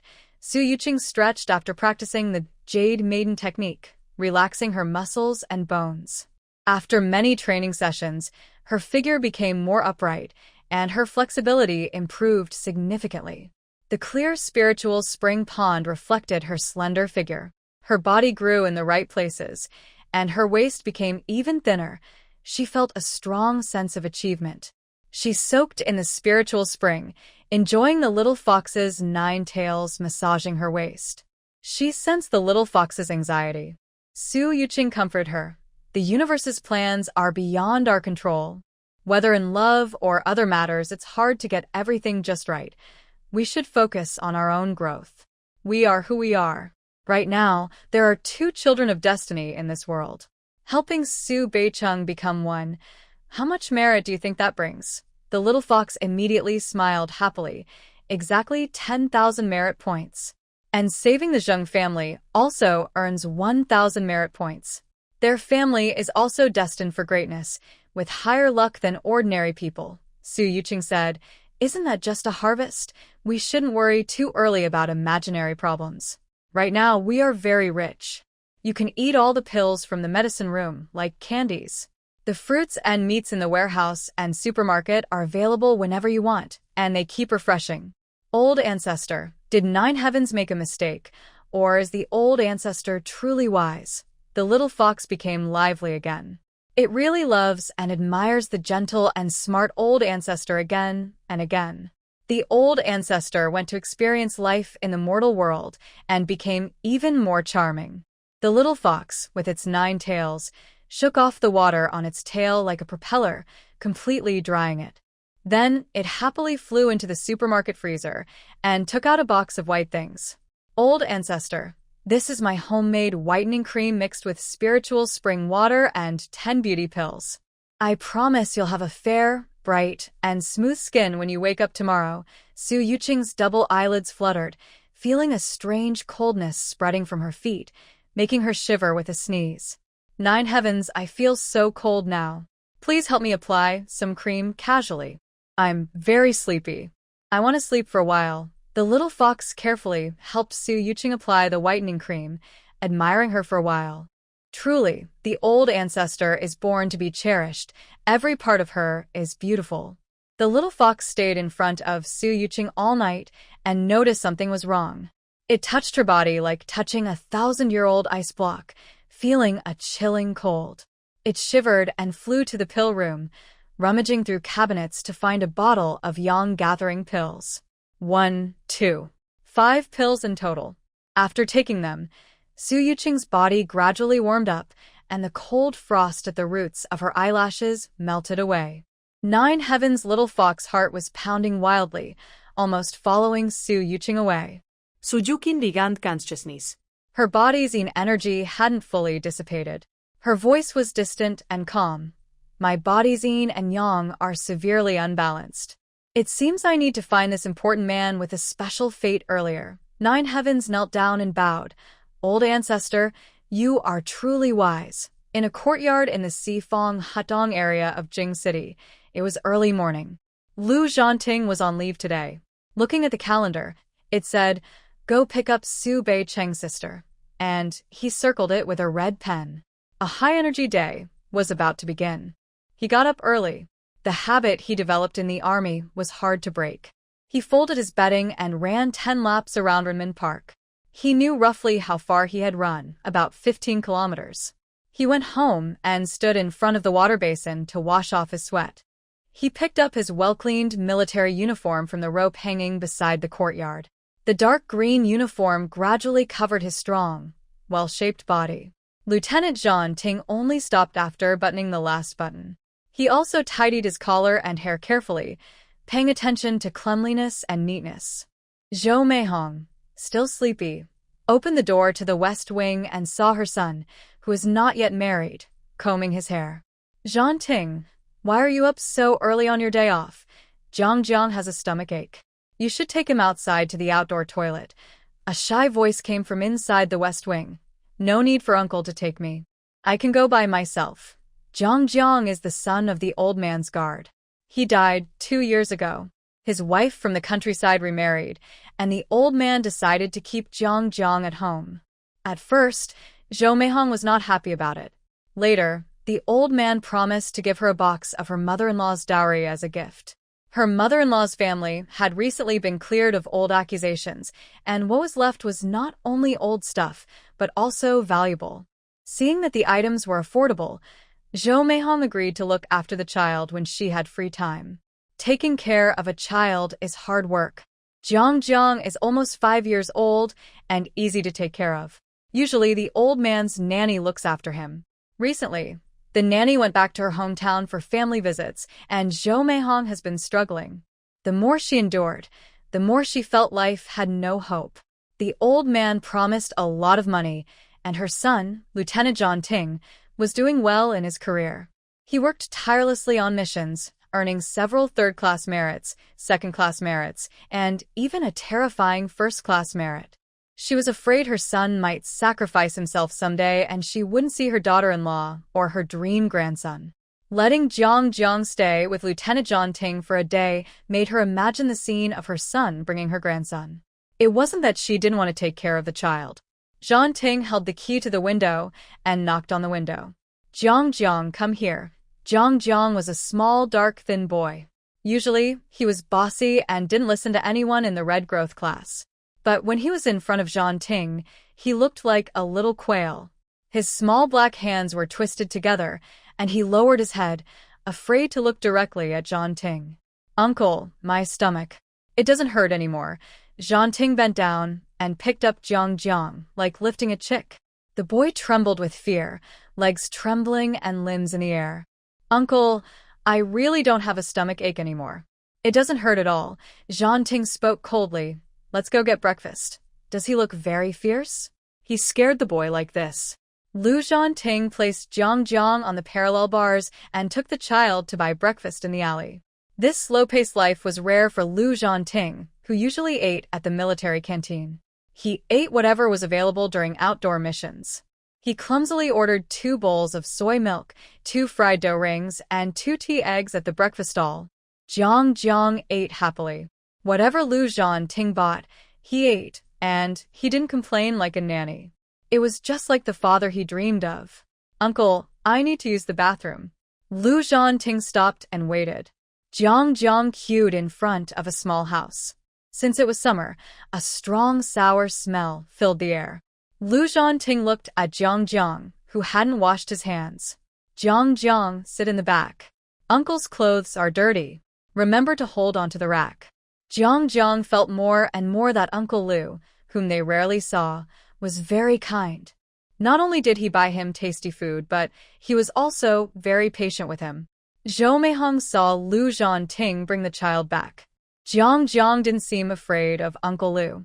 She pushed his shoulder and asked, "How is it? Is the kid easy to take care of?" Lu Zhanting replied, Jiang has finished breakfast. I won't be home at noon. I'm going to the train station to pick someone up. Zhou Meihong wanted to say more about taking care of the child, but she hesitated. She said, Lu Zhanting, if you have kids in the future, you'll need to take care of them. Your wife might get mad at you. Lu Zhanting went to the room and grabbed the keys to the military jeep. Got it. Find a wife who can take care of kids in the future. The family kept urging him to get married every day, which Lu Zhanting knew well. Especially his old father, who had a headache and kept nagging him to find a wife before he died, worried he wouldn't see his daughter-in-law. Lu Zhanting understood that elders were anxious, but finding someone compatible was not easy. If he told his family he had no plans to marry, they would all be upset. His father immediately woke up, and Lu Zhanting slipped away. Just 2 minutes after Lu Zhanting left, the sound of a cane tapping on the ground came quickly. Where is Zhanting? He's off today. Let him and me go to the People's Park to meet the girl, said the old man. He looked quite energetic, with a commanding presence that made Jiang, who was playing with water in the courtyard, stand straight and sit with his full belly. Zhou Meihong said, Dad, Zhanting said he's going to the train station to pick someone up. The old man was so angry, he tapped his cane on the stone. Picking someone up is just an excuse. Let Lu Zhanting spend his life holding a gun. Zhou Meihong drank a circle of soybean milk from her bowl, thinking that her son was clever. Every time she urged him to marry or find a partner, he responded politely, but when the time came, he simply refused. Could it really be what people call a close confidant of the opposite sex? Zhou Meihong hugged Jiang Jiang tightly, feeling a deep sense of helplessness. She knocked on her father's door. "Dad, please don't push too hard." The fourth daughter-in-law said that the young man from the Zhang family next door seems to like men. Our Zhanting has a good friend named Su Beiqing. You've also looked out for him. We can't force things. We need to be open-minded. Zhanting is rarely home, and we're pushing him away. That leaves space for him and his good friend to get along. Hearing this, the old man's anger flared up. He threw his cane down and finally restrained himself. "All right, I understand. A vigorous man not interested in women. Is that reasonable?" Zhou Meihong prayed that her son would not like men, especially that big guy, Su Beiqing. If Zhanting and his good friend work together to contribute to the country, that's fine. But they must not let inappropriate feelings get involved. The more Zhou Meihong thought about it, the more afraid she became. She had no particular demands for her daughter-in-law. No, wait, there are some expectations, just that she should be a woman. Su Yuqing came out of the space, her hands and feet cold, her face pale and lacking color. Before getting off the vehicle, she quickly cast a divination with 3 5-cent coins, tossing them 6 times in a row, asking the spirits how her trip to Beijing would go. All 6 throws showed yang lines, indicating the Qian hexagram. It meant that as long as she behaved well and improved herself, good things would happen ahead. The hexagram looked very promising. Su Yuqing, who was already pale from weak health, now had a faint touch of pink on her cheeks. The summer in the north was cooler than in the south. She was wearing a long-sleeved, fine cotton shirt and black trousers. Her small leather shoes felt just right in the nearly 30-degree heat. Maybe it was because she was too weak. Most passengers nearby wore short-sleeve shirts. All her clothes were made by Jiang Nian Nian. The fine cotton shirt was altered with a Peter Pan collar, revealing her slender neck. The blue pants were taken in at the waist and the cuffs adjusted, making her delicate, weak figure look even more fragile. Su Yuqing covered her mouth and nose with a silk scarf, tying it around her face. The air was filled with mixed smells, including the scent of chicken manure. She quietly pushed her way through the crowd, got off the vehicle, and looked for someone. She remembered what her brother Su Beiqing said, to find the tallest person in the crowd, and someone wearing a military uniform. She covered her handkerchief with one hand while watching the people around her. Her legs felt weak, her vision blurred more and more, and her heart was beating irregularly. Lu Zhanting was also looking for someone. At the station exit, people came and went. He kept his eyes on the round-faced girl, trying to find her. Su Beiqing's sister was easy to recognize. No photo was needed. Nowadays, only children from very wealthy families who are spoiled at home tend to be chubby. Speaking of photos, Su Beiqing kept a picture under his pillow. He looked at it every night before sleeping and kept it hidden from others, acting secretive. Lu Zhanting crossed his arms and looked at almost every girl's face, but he hadn't found the round-faced girl yet. Suddenly, there was a shout from the crowd. "Someone has fainted." Everyone moved back. "Don't step on her. Whose girl is this? She's so pretty. Where are her family? She's freezing cold. Quickly call someone to take her to the hospital." Su Yuqing had just gotten off the car. She was already feeling unwell, and her heart condition worsened. The pain made her gasp for air. She took 8 quick-acting heart pills from her pocket, but her breathing was still difficult, and she felt like something was blocking her nose. She had done so much, saved Su Wei's life, then Su Beiqing's and many others. But could she still save her own life? Was she just a villainess in this story, destined to be a stepping stone for the heroine's success? Could she never find her own path? She hadn't yet found that noble man who could change her fate. No, she couldn't give up. A voice inside her kept telling her she could do it. She was sure she could. Even if the other person was the chosen one of fate, the heroine's perfect match, she would take him away. But her eyelids grew heavier, her body felt like it was freezing in a -30 degrees Celsius ice cellar, and her fingers couldn't move. She believed she could. She would be 100 times, 1,000 times stronger than the destined heroine. Trembling, she drank the spiritual spring water from the military water bottle she had with her. Her vision cleared from the greenish blur. "Miss, there's a soldier over here," who said, "he can drive you to the hospital. Can you hold on a little longer?" Lu Zhanting looked around at the crowd that had already dispersed, still searching for her. Seeing a patient lying on the ground, he took off his military uniform and covered the woman with it. "Ma'am, I am here to pick someone up. If you see a round-faced girl named Su Yuqing, please hold on to her. I will take this comrade to the hospital and come back immediately." The kind-hearted woman nodded quickly. "All right, I will wait here. You can go now." Su Yuqing felt the warmth of the early morning sun. How could someone's embrace be so warm? There was a faint scent of soapberry mixed with sunlight. Su Yuqing felt like a baby returning to her mother's womb, absorbing endless sunshine that flowed into her body. Is that not enough? Her blurry gaze traced along the man's strong atoms apple down to his jawline. His sharp, thin lips seemed to hold more warmth. Su Yuqing's delicate arms wrapped around the man's neck, pressing on his shoulders, and she lifted her face to touch him. But his strong arms quickly tightened around her wrists. The man was very strong, as if he might break her bones. She winced in pain and softly called out, "It hurts." Lu Zhanting held the woman tightly in his arms, his large hands gripping her wrists. "Men and women should keep their distance. We don't know this comrade. My duty is to take you to the hospital. Don't push your luck." After warning her, Lu Zhanting placed her in the back seat of the car and closed the door. Su Yuqing recovered a little, absorbing some sunlight again, and her consciousness gradually returned. She only heard a loud door slam nearby. With a bang, someone sat in the driver's seat. She turned her head to look at the soldier in the driver's seat. His jawline was sharp and defined, only revealing a cold, stern profile. Su Yuqing lowered her head. She saw he was wearing a military uniform. Her fingers trembled as she wiped her lips. Suddenly, she stopped. She seemed to have wanted to kiss that soldier just now. She had never seen his face clearly before. Based on her feelings, she had wanted to be close to him, like two magnetic poles pulling together. Su Yuqing covered her head. What should she do now? How did she become such a silly girl? Just a moment ago, she was too weak and confused.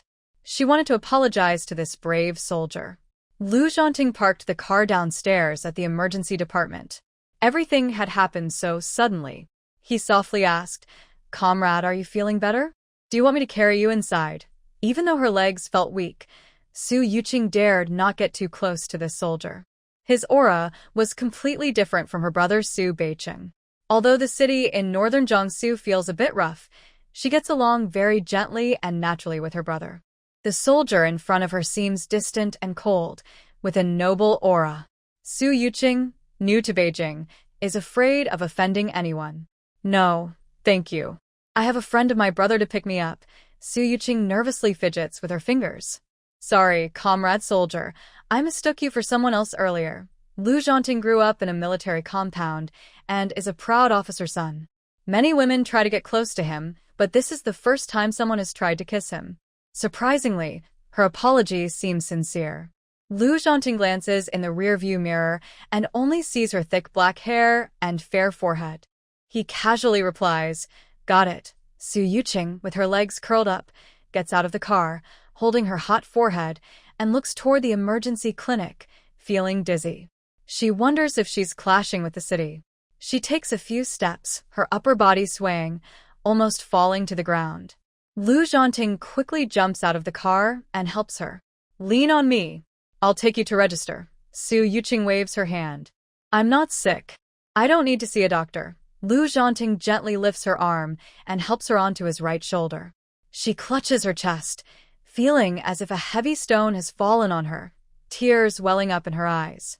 Her feet lift off the ground, and her arms feel weak. His steps are so fast she can feel the wind. He carries her to the third floor and into a closed office. Uncle Chui, please listen to her. She seems to have an irregular heartbeat. Lu Zhanting speaks to a middle-aged woman sitting at the desk, then says to Su Yuqing, "This is my mother's friend. She'll listen to you. No need to force you to see a doctor." Chui Shuangya thinks her godson has finally opened up and looks at the two without suspicion, as if they don't know each other. She keeps it professional. Zhanting, go downstairs and help her register. Only then can I see her and prescribe medicine. Su Yuqing is held up. People these days are too enthusiastic. She takes out her referral letter and a large unity card. Thank you, comrade soldier. Lu Zhanting takes the letter, stands tall, and walks down the stairs to register. The registration fee is 10 cents. Who are you to the patient, Su Yuqing? Lu Zhanting paused his finger, tapping on the marble table. I am her brother, Su Beijing, and he are good friends. His friend's sister is, in fact, his sister too. The person he's looking for is far away, yet right in front of him. The name Su Yuqing sounds carefully chosen by her family. The chances of sharing the same name are very small. He opened the introduction letter and saw Su Beijing's lively signature. So, the girl he rescued is Su Beijing's younger sister.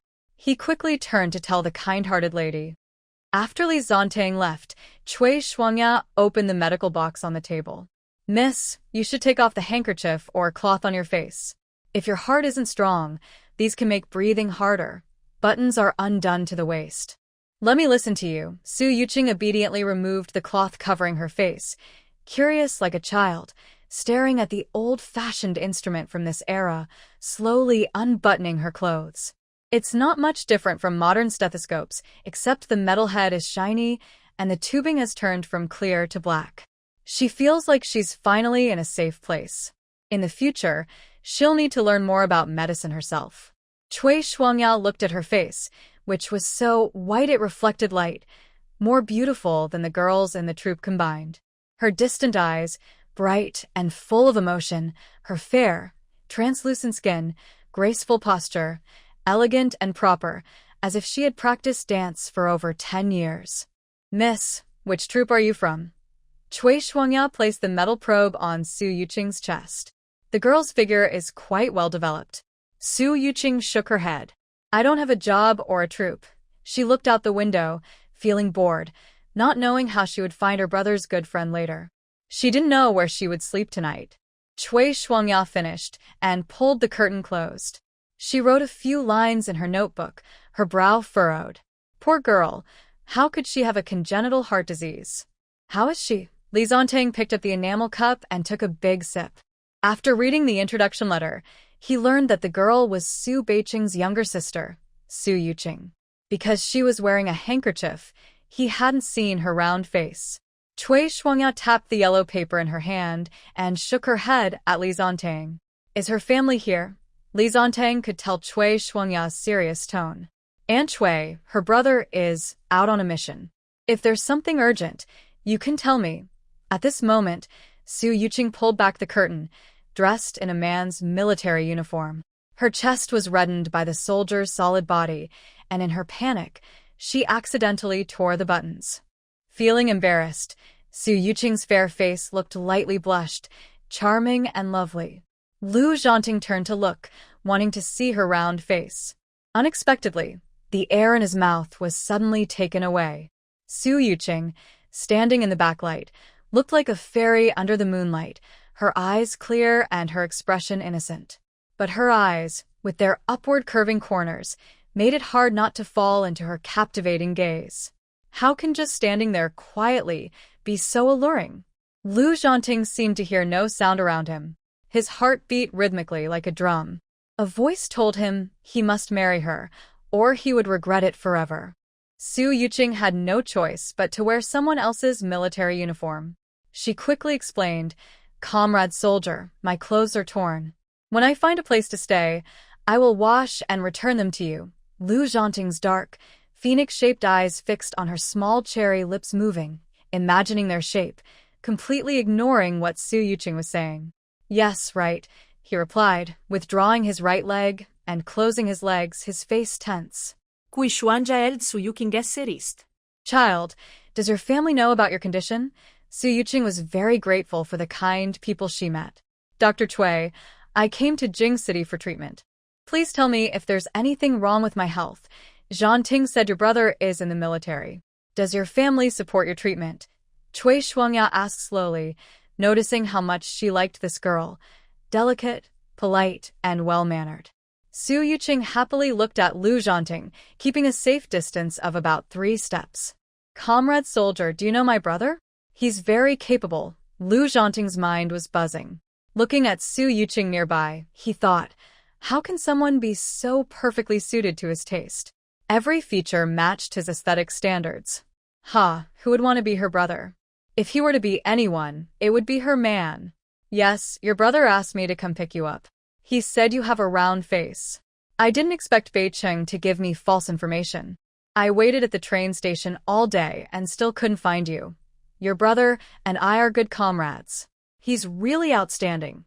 I'm not bad either. Cui Shuanja blinked in disbelief. She hadn't been to the Jing City Zoo, but it felt like she had just seen a peacock displaying its feathers.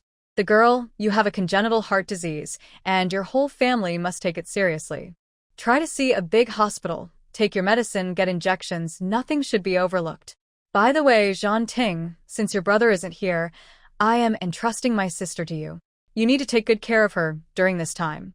Chui Shuangya thought for a moment and patted her thigh. Your mom works at the 301 hospital. Why did you come all the way here to find me? Lu Zhanting replied, I couldn't find anyone earlier. Qiu Yuqing fainted, so I took her to the nearest hospital. You. Has your mom recently found a daughter-in-law she likes? Lu Zhanting chuckled silently. What's the use if my mom likes someone? I need to like her too. Chui Shuangya couldn't out-talk Lu Zhanting's evasive words. It sounded like he was serious about getting married. I've heard that line 100 times. She couldn't prescribe medicine for Su Yuqing. Her condition required rest and quiet. Su Yuqing followed Lu Zhanting downstairs, keeping the usual safe distance of 3 steps. What would Yuqing like to eat? There's a famous roast duck restaurant just ahead. Lu Zhanting opened the passenger door. Su Yuqing shook her head. Thank you, Zhanting. Brother, I can just go back to the guest house with the referral letter for dinner. Lu Zhanting frowned secretly, watching Su Yuqing, who seemed to want to stay far away from him. Was her warning just now frightening her? Who did she think he was? Could she already have someone else? She's so beautiful. Just standing there makes hearts race. It's normal if she has someone. It doesn't matter if she does. This is his first time trying to win someone over. Lu Zhanting's lips pressed tightly. Your brother said I should take good care of you. How can I let you go back to the guest house without eating? There's nothing to eat nearby. Plus, your brother cares about you. He applied for a spare dorm at the art troupe for you. It's safe and well-equipped, but access is strict, so it might be inconvenient. Su Yuqing was caught between the car door and Lu Zhanting. His strong, vibrant presence made her want to cling to him. Such a feeling was overwhelming. Her legs trembled as she climbed into the front seat. She had wanted to sit in the back, but when she turned her face to look, the man had already shut the door. Lu Zhanting closed the door and took Su Yuqing to the newly opened Quanjude roast duck restaurant. It was crowded inside. He went in first to speak briefly with the owner, then took her upstairs to a private room. The 2 people next door are a few young girls who speak very loudly, sometimes accompanied by the banging sound of tables. Wow, Halalai, you gave up the chance to join the general political song and dance troupe to come to our cultural troupe. Is someone attracting you? Our soldiers Su Beijing and Lu Zhanting are both very outstanding. Which one do you like? The girls in the cultural troupe are all gathered around Halalai, who is wearing a traditional dress. Halalai's background is not ordinary. Her mother is the head nurse at the hospital, and her father is a political commissar in the military district. She is a privileged girl born with power and status. Oh, I didn't like anyone.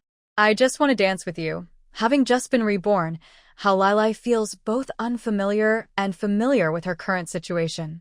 In her previous life, she joined the general political song and dance troupe and became the lead dancer. Thanks to her father's influence, her career went smoothly. She worked in the troupe for 30 years, rising to the position of troupe leader. She gained fame and wealth, had a happy marriage, and lived a full life. After rebirth, she can never forget one thing. When she was young, while waiting for her father to finish a meeting, she fell in love at first sight with an officer named Su Beiqing. Su Beiqing's mischievous smile is still etched in her mind. Her family background was very good, so logically, Su Beiqing should have pursued her. She was willing to support him and help him rise to a high position. But Su Beiqing ignored her feelings, dismissed her public confession, and lied, saying he was already in love with someone else. It was all fake. Everything was a lie. Later, Halalai learned that Su Beiqing had sacrificed himself. She suppressed her youthful feelings and married another officer, with whom she had a son and a daughter. Because her family background was strong, she lived a smooth life. But she always remembered that humiliation, what Su Beiqing had done to her. In this life, her ambitions have grown even bigger. She wants to live better than before and find a capable, good husband. Her current husband loves her, but his promotion depends on his father. He has only reached a position 2 levels below his father, which she finds embarrassing to admit.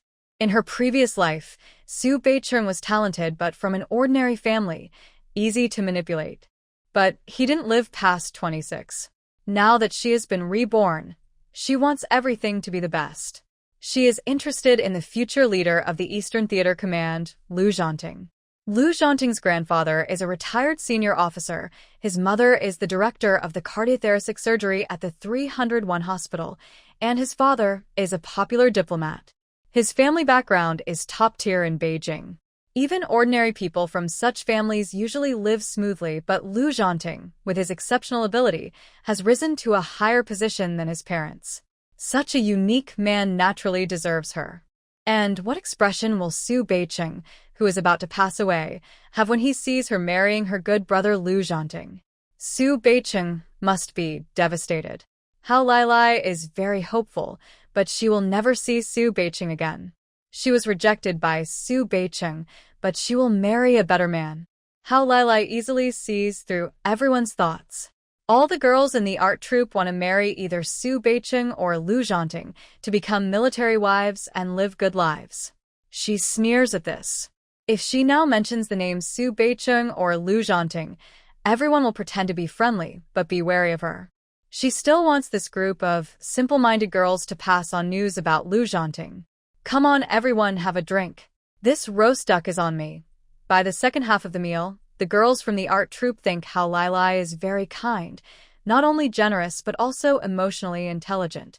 Come on, Lailai, it's such a pity you can't stay in the same dorm with us. Su Beiqing wrote to his superiors, asking for a vacant dorm for his rural sister-in-law, planning for her to stay here permanently. You know, a village girl from the countryside, with no background and no job, except for a successful older brother, is nothing.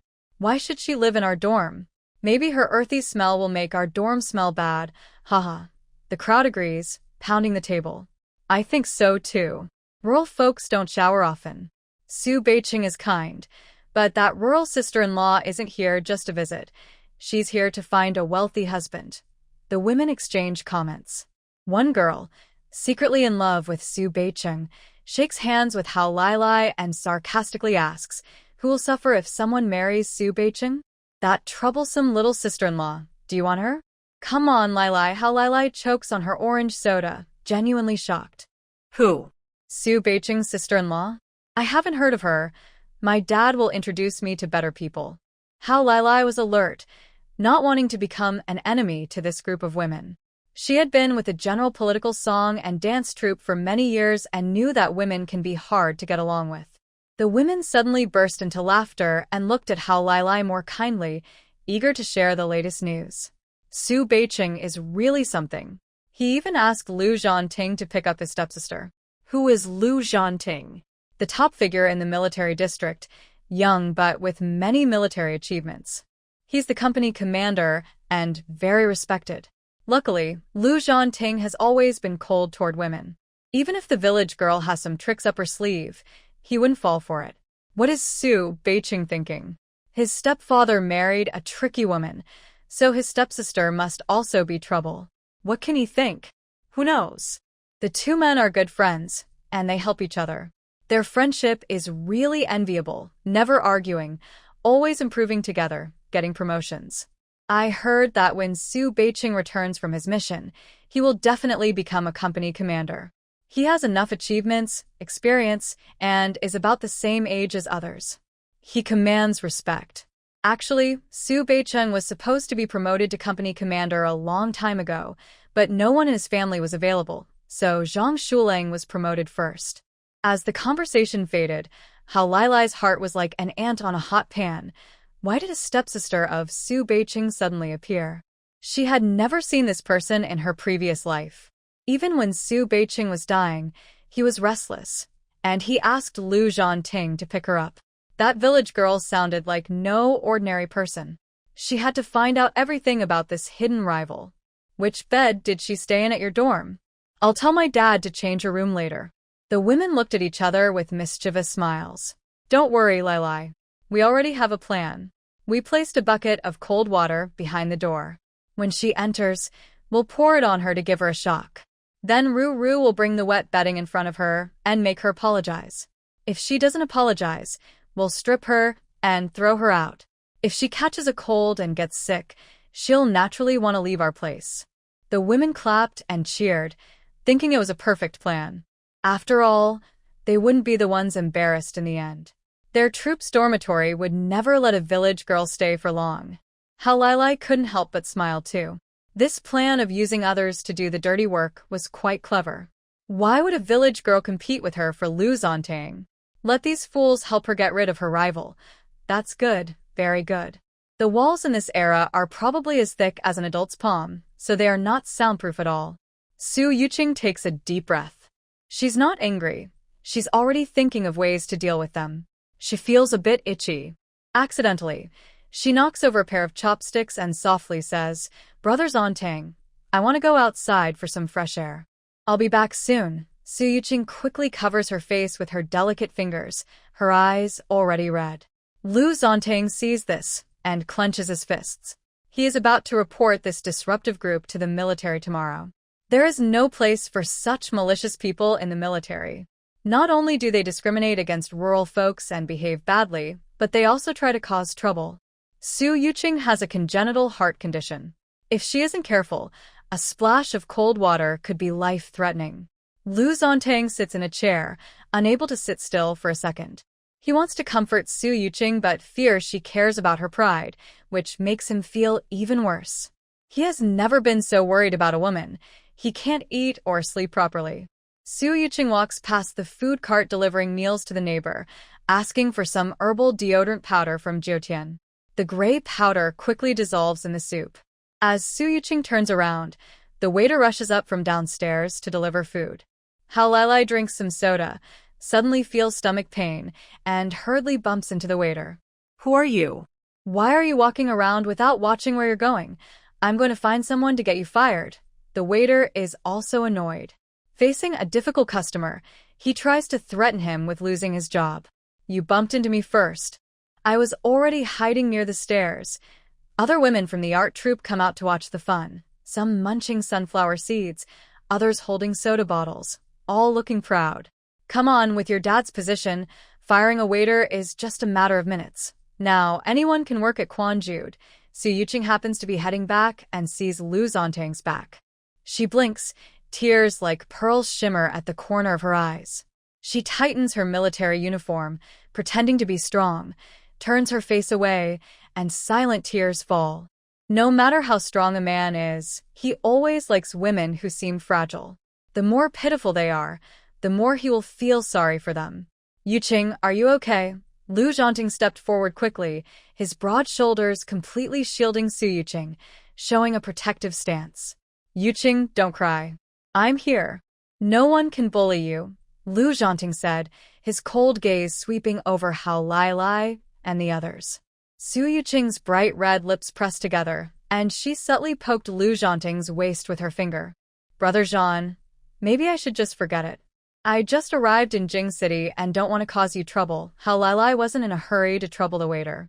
Captain Lu, what a coincidence. What are you doing here? What's wrong? Who's bullying whom? Hao Lailai asked nervously, touching her nose.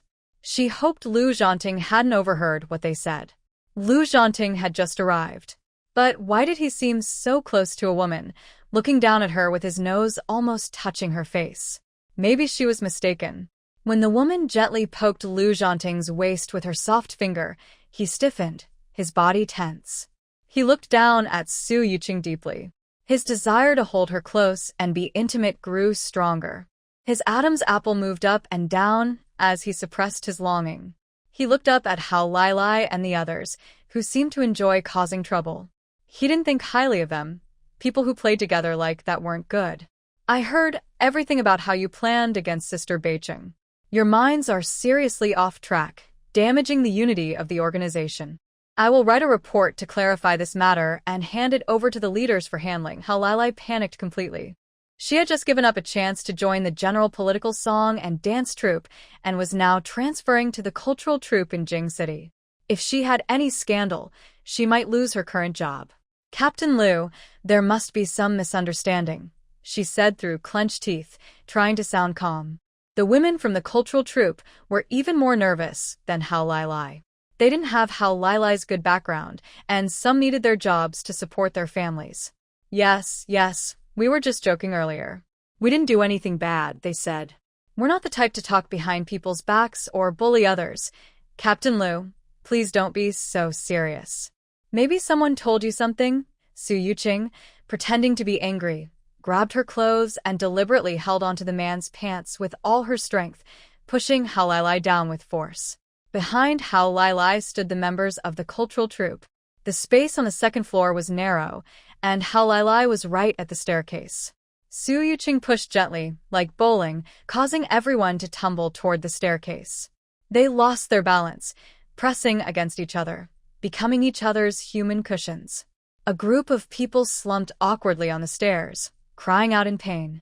Su Yuqing tremblingly raised her hand, tears in her eyes, and told Lu Zhanting, "I'm very angry. I wanted to go back to my room, but I didn't mean to push them down the stairs. I was just joking with them, not trying to hurt anyone." Lu Zhanting secretly smiled, thinking that Su Yuqing was even cuter now, soft and gentle, like a little white rabbit. When rabbits get scared, they might bite. When bullied, they secretly fight back, using their teeth and eyes.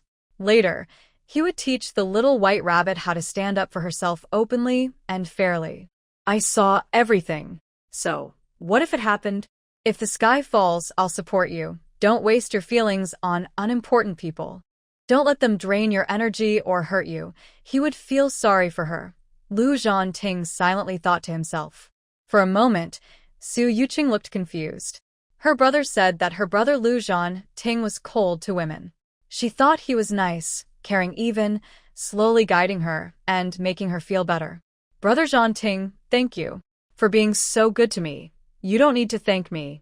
You already deserve kindness, care, and love from others. Lu Zhanting's heart slightly hurt. She must have been hurt by many people before, to think that just a few kind words made someone seem so wonderful. Lu Zhanting tightened his grip on Su Yuqing's military uniform. His clothes were too big, and on her, they looked like a child wearing an adult's clothes, slipping off all the time. He not only wanted Su Yuqing to wear his clothes but also to leave his marks on her. His eyes deepened as he half-leaned on her, his arm not fully close but still in a protective stance. Yuqing, our food will be here soon.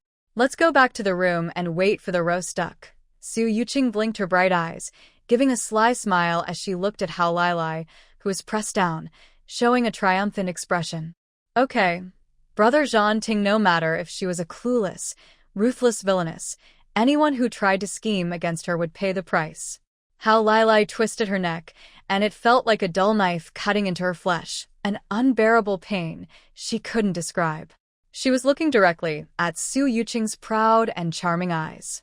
Is she really Su Beijing's younger sister? In the past life, she definitely wasn't this person. Her skin was white as snow, her features delicate, like a fox spirit from a painting. People can't be that beautiful?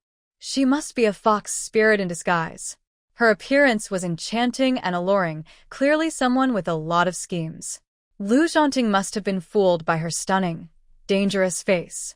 Su Beijing is dead, and now she's brought out a beautiful younger sister to cause trouble for her. She must find a way to get rid of Su Yuqing's younger sister, no matter what it takes.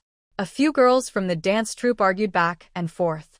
They huddled at the stairway, forming a pile like a meat patty, all afraid of being pressed down. Eventually they got up, except for Hao Lai, who was practicing dance. Some were playing the accordion, others blowing the saxophone, but everyone was stiff as wood. Hao Lai was the first to stand up. Her neck hurt badly. She wanted to go to the hospital quickly, because she was a dancer. If she got seriously injured, she couldn't dance anymore. But the military uniform draped over Su Beiqing's younger sister deeply caught her eye. She helped the 4 future colleagues and dorm mates of the dance troupe to their feet. "Let's go upstairs and eat the food. If anything really happens, I'll tell my dad." She hinted that reporting Lu Zhanting might not be effective now because he was just a proud captain, not yet the powerful leader of the Eastern Theater. The 4 women looked at Hao Lai with gratitude. "Lai, you're so kind. Your dad is amazing too. From now on, you'll be our dorm leader. Captain Lu is too biased towards Su Beiqing's younger sister. We just made a few jokes, and now it's a big deal. Because Lu Zhanting was there, these women had a lot of resentment but nowhere to vent. Even when they spoke, their voices were so quiet they sounded like mosquitoes, afraid to say much." The waiter finished serving a few cold dishes and a soup with smelly balls. She hurriedly stepped on her heels to leave, also planning to bring some sweet soup to the couple from earlier, secretly thankful. Hao Lai stopped the waiter. "Go call a doctor." "I can turn a blind eye to what just happened." The waiter didn't listen and simply glanced at Hao Lai. "If you have the ability, go find a doctor yourself. We don't provide that service here." A few women from the arts troupe stopped talking. The waiter looked firm, and there were many meat dishes on the table. Hao Lai went to see a doctor. Who would pay the bill? They hadn't eaten roast duck in many years. "Lai, let's sit together and eat," someone said. "This braised duck for treasure soup is very famous. It contains duck tongue, duck pancreas, duck breast, and duck feet. It's sour and spicy, known as the best soup," explained a refined young woman from a scholarly family.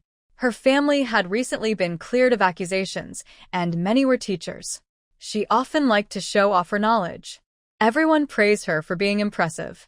Hao Lai glanced sideways at the girl and licked her lips at the soda. "So this soup is so famous. I usually drink it often, but it's just okay." The lively dinner suddenly went quiet for a few minutes, but in the end, everyone finished the soup and dishes on the table. Hao Lai's neck hurt, and she didn't eat anymore. She just paid the bill and waited downstairs for her driver to pick her up, not taking the bus back with the women from the arts troupe. She touched her sore neck and watched Lu Zhanting care for a younger sister from Subei City, gently protecting her from behind. "Yuqing, be careful not to bump your head. How about the skill of the Quanju chef?" The waiter is quite attentive. When the dishes arrived cold, they knew to keep them warm with hot water, Lu Zhanting said, his strong body almost surrounding Su Yuqing in front of the jeep. Yuqing smiled sweetly. "Brother Zhanting is very good at eating." Lu Zhanting is nearly 2 meters tall, about 188 centimeters. Su Yuqing is tall for a girl from the south, but every time she talks to Lu Zhanting, she has to look up. Yuqing found it a bit hard to bear this feeling of always wanting to cling to Lu Zhanting. It wasn't really her intention. Moreover, Brother Zhanting is very sincere. Every time he talks to her, he lowers his head and leans close, making sure she hears him. With such a righteous officer brother, she wasn't mentally prepared to act on her feelings. He was really kind to her, taking care of everything almost down to the smallest detail. Just now, he had rolled up her roast duck several times and reheated the soup when it cooled. But she couldn't just ignore it. Lu Zhanting is likely the noble man destined for greatness, the male lead, born with good luck. She needs to balance yin and yang, gather more positive energy to heal her body, so she can live healthily. Su Yuqing repeatedly checked how often the male lead appeared in the book. She found it was not many times. The male and female leads lived far apart for a long time, like parallel lines, forced together by the author. It seemed the male lead in the story had psychological issues, with severe cleanliness obsession, unable to touch women. The author forced the female lead to appear happy, arranging a surgery for her to have 8 children. Thinking about it now, it's ridiculous. Su Yuqing also doubts she finished reading the novel out of boredom. Fortunately, some important information was clear. The male lead, Lu Zhanting, has cleanliness issues, so she can't just use medicine directly. She needs positive energy, not to end lives. Why is it so hard? Her fortune-telling clearly showed the Qian hexagram. Captain Li, your work is so busy. I happen to be going the same way as Su Beiqing's sister. Maybe I can ask the driver to take her to the art troupe dormitory, Hao Lai said through clenched teeth, with a calm smile on her face. Lu Zhanting's sharp eyes were fixed on her delicate lips, his mind racing with images, his tongue eager and hungry. Hearing a hoarse female voice, a strong arm pushed open the car door, slightly annoyed, no need. No matter what you say, I will report it. Instead of waiting until tomorrow, I might as well tell the leader today. Su Yuqing's moist eyes looked at Lu Zhanting, full of cautious tenderness, as if she was a gentle, easily frightened young animal in the jungle. Lu Zhanting's cold face softened for a moment when he looked at Su Yuqing. The ice melted, and his lips curled into a smile. Yuqing, I have a better place for you. You don't need to squeeze with those people. But first, I'll take you to the military to get daily supplies. The things there are durable and good quality. Su Yuqing obediently got into the car, softly saying, Brother Zhanting, you're so kind. Lu Zhanting happily closed the door without even glancing at Hao Lai.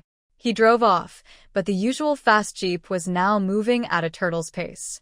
Hao Lai hadn't yet recovered from Lu Zhanting's rejection. She stood behind the jeep, inhaling exhaust fumes and dust. She stomped in anger, then told the driver, follow the car in front. If Su Beiqing's younger sister was at the military district, that was her territory. She would find a way to deal with that sly woman. In Beijing's military unit, defenses were tight. The sun had already set, and the office of the division commander of the northern military region was still brightly lit. Outside the window, the sky was a mix of dark blue and light. Little Gua, tell me honestly, no more jokes. Tell me, girl relying on fortune-telling to find people, this mysterious skill, has easily found a few undercover agents and even caught the Wild Rose, who he couldn't track for 2 or 3 years. Who would believe that? Commander Gao threw over 20 investigation reports onto his desk. His grayish beard curled up in anger. He pinched a cigarette, inhaled the golden leaf, and exhaled a thin cloud of smoke. After a few seconds, he calmed down. He tapped his fingers on the wooden desk and said, What I care about is your attitude toward work. It's way too careless. Gujianya felt wronged. This scene was too familiar. When he received Wang Ming's call, he had scolded Wang Ming in the same way.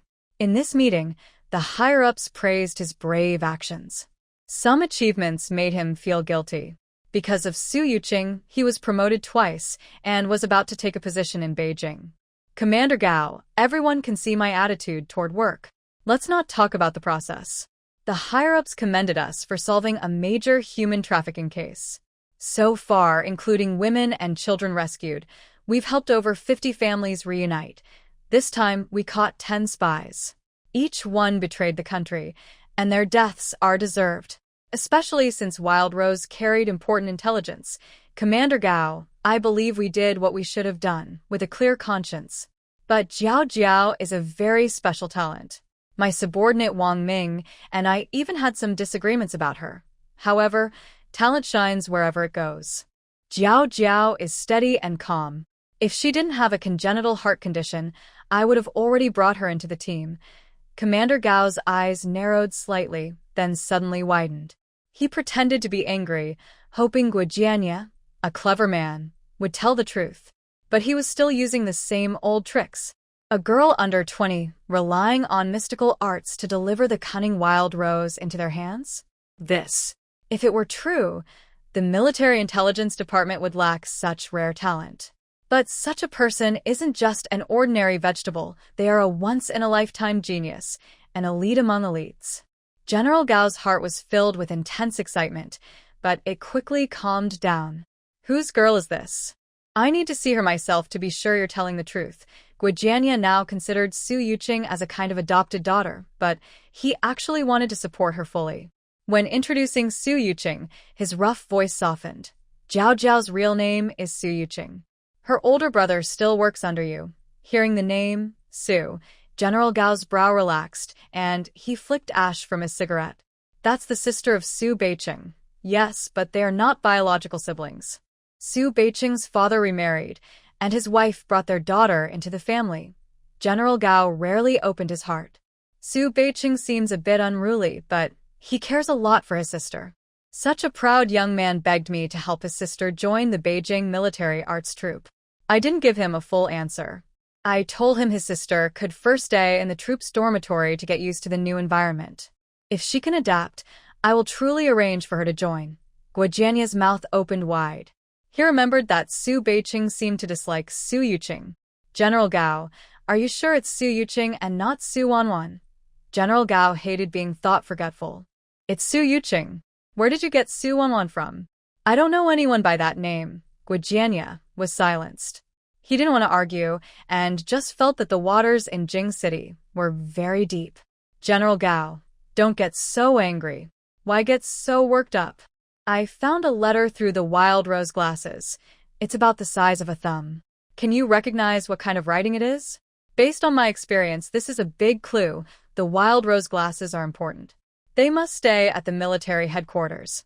General Gao put on his reading glasses, held the letter, and frowned.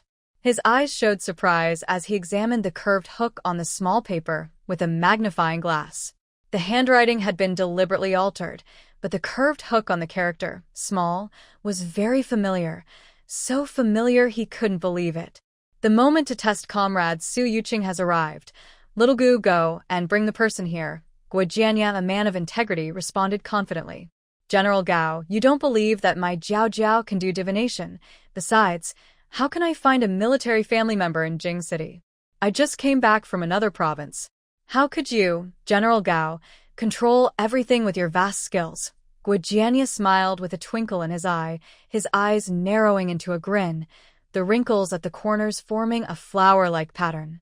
General Gao pinched his cigarette and said, Go away, don't flatter me.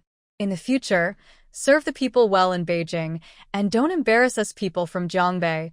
Guijiania relaxed his dark eyebrows and said, Rest assured, General Gao, I will do my best to handle things properly. Be gentle with Jiao Jiao. Don't scare her.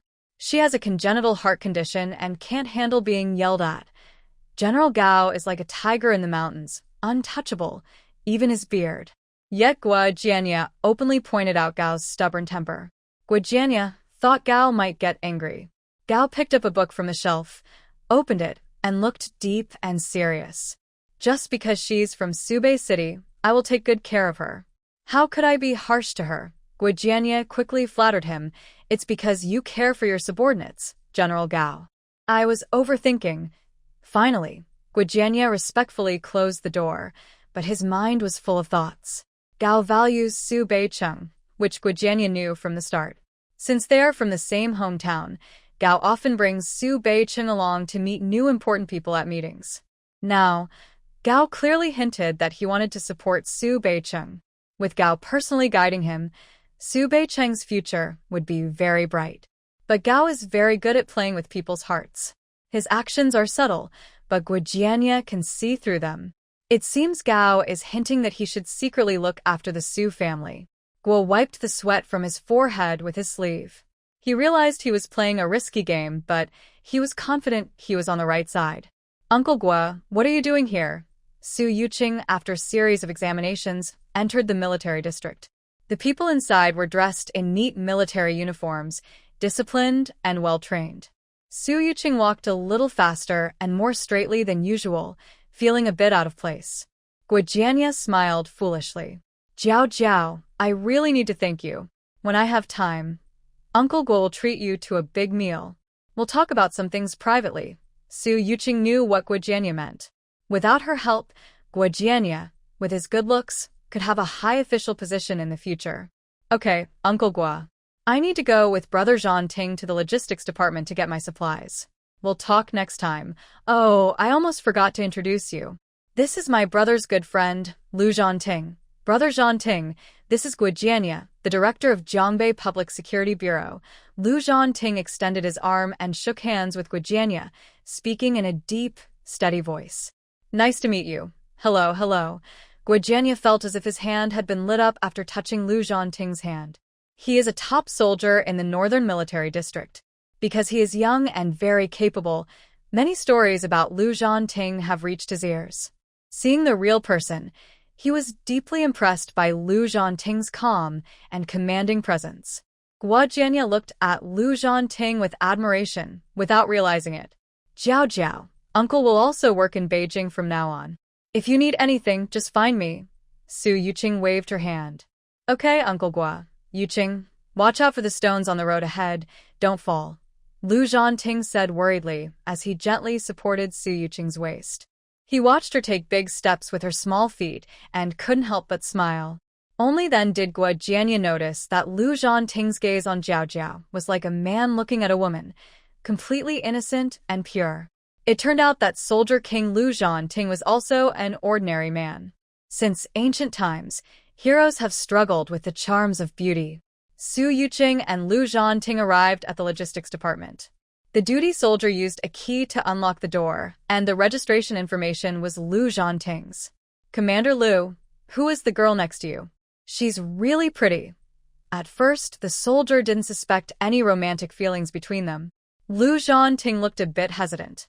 Just now, he had unconsciously reached out to support Su Yuqing's waist, and there was nothing unusual about it. He had even prepared himself for a rash of rashes on his body. Lu Zhanting's delicate, sharp eyes looked at Su Yuqing deeply. Sister from Beijing, Su Yuqing. The soldier said, I knew it. Commander Su has thick eyebrows and big eyes, and your sister is even more beautiful. The soldier blushed after being looked at by Su Yuqing and enthusiastically introduced her. Yuqing, you can hold the ceramic basin, towel, ceramic jar, and toothbrush directly. Su Yuqing took the porcelain basin, which Lu Zhanting easily handed over. His hand lightly brushed her soft hand. Lu Zhanting's heart stirred. Was a woman's skin really that tender? I'll take it. Xiaowang, pack up the bedding, pillowcases, and towels. I'll go carry them later. Xiaowang watched as Commander Lu, who usually seemed distant, spoke gently and softly to Su Beijing's sister. He didn't want anyone to touch her belongings and carried all the necessary items himself. He shivered all over, feeling like the cold-faced soldier king was starting to have feelings. Su Yuqing looked at the full military green shelves, empty-handed.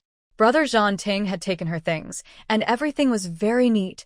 Bedding and pillowcases were folded neatly and placed in the car, especially the quilt, which was perfectly square like a tofu block. Honestly, Su Yuqing didn't want to cover herself with it. Since she was given the items she was supposed to receive this year, there was also a new uniform folded on the back seat. Su Yuqing clasped her hands in front of her chest. Brother Zhanting, when my brother comes back, I will tell him. She meant to return the items. Lu Zhanting frowned slightly, feeling his desire grow stronger and harder to control. When he touched Su Yuqing's skin, he felt no discomfort, only a strong wish to touch her more. Su Yuqing would belong to him in the future, so there was no need to return anything. Afraid that his bad thoughts might scare Su Yuqing, Lu Zhanting said, My brother Su Beijing and I are good friends. There's no need to be too clear about these things. Tomorrow, I will take you to the department store to buy clothes. These can do for one day. Su Yuqing looked conflicted, biting her lip. Brother Zhanting was so kind that she couldn't help but feel no evil thoughts. Brother Zhanting really treated her like a sister, and even wanted to buy her clothes. It was really complicated. What's wrong? Lu Zhanting worried Su Yuqing might not accept it. Your brother already gave me money. I happen to be on leave. Since you're finally in Beijing, I should show you hospitality and take you shopping. Su Yuqing carefully pinched the corner of Lu Zhanting's shirt. Brother Zhanting, you're so nice. She couldn't help but act a little spoiled. Her heart was pounding loudly. What should she do? Her face quickly turned red, warm like a ripe, juicy peach. Not only was she eye-catching, but she also seemed tempting enough to be gobbled up. At least, Lu Zhanting was thinking that. Being kind to people depends on the person. You might find out later that I'm not so good. What will you do then? Lu Zhanting gently touched Su Yuqing's chubby cheek, his finger feeling her soft, white skin, as if it would melt at a touch. What does it feel like to kiss her? Su Yuqing's eyes sparkled like little stars. How could that be? I don't believe it. Lu Zhanting smiled quietly and leaned over in the car to fasten Su Yuqing's seatbelt. His lips brushed against her soft, dark hair, and he caught a faint floral scent that made his eyes soften. Noticing Su Yuqing's stiff posture, he asked, "That man you just met, why did he call you Jiao Jiao?" A moment earlier, Su Yuqing had almost lost control of herself and leaned toward him. Luckily, she managed to hold back. She reminded herself to always keep a safe distance from Brother Zhanting. Calmly, Su Yuqing said, "Jiao Jiao is my nickname. My mother gave it to me. She hoped I would always be loved and cared for." "Jiao Jiao, you have a wonderful mother," he said softly. And in his heart, he added, "Jiao Jiao, one day you'll have a husband who loves you deeply too." With a faint smile, Lu Zhanting imagined the future. When they reached the military district gate and passed the guard's inspection, their car was suddenly stopped. Lu Zhanting hit the brakes just in time to avoid an accident. Su Yuqing's body lurched forward but was pulled back by the seatbelt. A jeep had stopped sideways in the middle of the road, blocking both the entrance and exit. Hao Lilai stepped out of the vehicle. "Captain Lu, I'm sorry. Our car wasn't parked properly and blocked your way." Lu Zhanting replied coldly, "If your eyes don't work well, maybe you shouldn't be driving. This is a restricted military area, not a playground. Don't think that having family connections means you can do whatever you want. One day, you'll learn how painful it is to fall." Hao Lilai looked at him, as if seeing the future commander of the Eastern Military Region standing before her.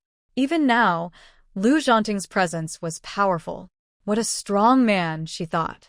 The more capable he was, the more she admired him. She believed that once Lu Zhanting realized Su Beiqing's sister was a scheming woman, he would see her true worth. Her background and talent made her the perfect match for him. "I think you've misunderstood me, Captain Lu," she said with a polite smile. "My father wanted me to deliver a message to you. I was just in a hurry and made a mistake." Lu Zhanting glanced at Su Yuqing. He had braked suddenly earlier and wanted to check if she was hurt, but when he looked at her, he saw her bright, gentle eyes reflecting his image. His heart tightened, and he felt a strange dryness in his throat. Jiao Jiao shouldn't look at a man with such innocent eyes, he thought. He only wanted. Lu Zhanting's throat moved uncomfortably as he looked away from Su Yuqing's face and said bluntly to Hao Lilai, "I have urgent matters now. I will come back to the military district later."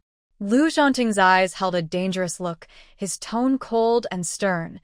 There's no such thing as good intentions leading to bad results. As a military child's daughter, if you make a mistake, you make a mistake. Since you broke military rules, you'll be dealt with according to military regulations. Lu Zhanting clenched his hands on the steering wheel, his phoenix eyes sweeping over Su Yuqing as she carefully moved closer to the window. Did she scare Jiao Jiao? He was usually strict in the army, but he was different when it came to his woman. "Jiao Jiao, are you feeling unwell?" Lu Zhanting's tone was cold and warm, now low and gentle, not as harsh as before. Honestly, Su Yuqing only now dared to secretly look directly at Lu Zhanting's face. Lu Zhanting had a strong presence, his noble aura making others afraid to approach. When looking into his eyes, Su Yuqing was afraid he would see through her. Even if a man with such strong power looks ordinary, he would still have many women vying for his attention. But Su Yuqing noticed his thick, orderly eyebrows, with a hint of a fierce look. His distinctive phoenix eyes, calm and commanding, naturally intimidating without anger. His high nose bridge, full forehead, and good luck in his destiny showed strength and endurance. His lips were well-defined, slightly closed, indicating excellent stamina. His face was handsome, with sharp eyebrows and starry eyes, exuding confidence. This is the face of a natural scholar general, a born nobleman, blessed by fate. His face clearly shows the favor of heaven. As for her own destiny, it's better not to mention it. Su Yuqing now doubted she could steal Lu Zhanting's yang energy. If Brother Zhanting found out she had any ill intentions, he would be very angry with her. It's Nothing. Su Yuqing clenched her military uniform tightly, falling into self-doubt. She thought she was just doing the hexagram. Lu Zhanting reached out and gently touched her wrist hidden under her uniform. Her hand was soft like cotton, and he said, "Jiao Jiao, your hand feels like ice?" The north has big temperature differences between day and night. If you're cold, I'll get you a warm cup of water to warm your hands. Su Yuqing felt the gentle warmth from Lu Zhanting's hand, her bright eyes blinking. Okay, Brother Zhanting. How Lilai felt a tightness in her chest, as if she couldn't breathe. Lu Zhanting has two different faces when it comes to women. She accidentally made the driver park in the wrong spot. Lu Zhanting was furious and almost wanted to punish her, but he treated Su Beiqing's younger sister with great care and protection. Of course, she didn't think Lu Zhanting liked Su Beiqing's younger sister. Instead, she believed that Su Beiqing's sister was scheming, using her close friendship with Su Beiqing to get close to Lu Zhanting, which led to the current situation. She just needed to reveal the true nature of Su Beiqing's sister, and Lu Zhanting would see her kindness. Commander Lu is very strict with me. I'm not your soldier. Does Sister Su Beiqing have no clothes to wear? Wearing men's military uniform around the military area, everyone understands her intentions. Su Yuqing looked at Lu Zhanting with innocent eyes. Her soft voice carried a hint of tears and felt wronged by misunderstandings. But she didn't explain, only called out, "Brother Zhanting, Su Yuqing gently tried to unbutton her military uniform at the collar, unbuttoning 3 buttons. In the dark, Lu Zhanting saw a soft white patch in her arms, glowing in the darkness of the car, soft and dazzling. His pupils shrank instantly, the veins on his neck bulged, his lips were dry, and his eyes turned crimson. Because he was overwhelmed with emotion, Lu Zhanting's hand trembled, veins bulging. He grabbed Su Yuqing's wrist gently, then carefully fastened the buttons back, acting very tenderly. "My uniform, I am willing to let anyone wear it. Comrade Su's clothes are damaged, so I changed into my uniform. Since Commissar Hao doesn't discipline his children, I will take over." Lu Zhanting looked at Li Lei in the guard room and waved for him to come over. Li Lei was a new soldier under his command, brave and obedient. Li Lei, supervise Comrade Hao to run 30 laps at the training ground. If anything happens, I'll take responsibility. Comrade Hao, don't be stubborn. Your file has already entered the military system. The cultural troop is managed by the army, and your file is under review. The reason for your punishment is clear: disrupting the entrance and exit of the unit and damaging the reputation of female comrades. I don't owe you forgiveness on behalf of my brothers. The law applies equally to everyone. Besides, what are you now? How Lilai's expression was like a thunderbolt on a clear day, her eyes nearly bulging out. The work with the art troupe hadn't been settled yet. She held back, decided to accept the punishment, but hoped it would be lighter. "Captain Lu, 30 laps will kill me. Also, just now, Sister Su Beiqing pushed me down the stairs, and my neck still hurts. I need to dance in the future. 50 laps. Lu Zhanting sneered, his lips slightly raised, exuding a strong presence.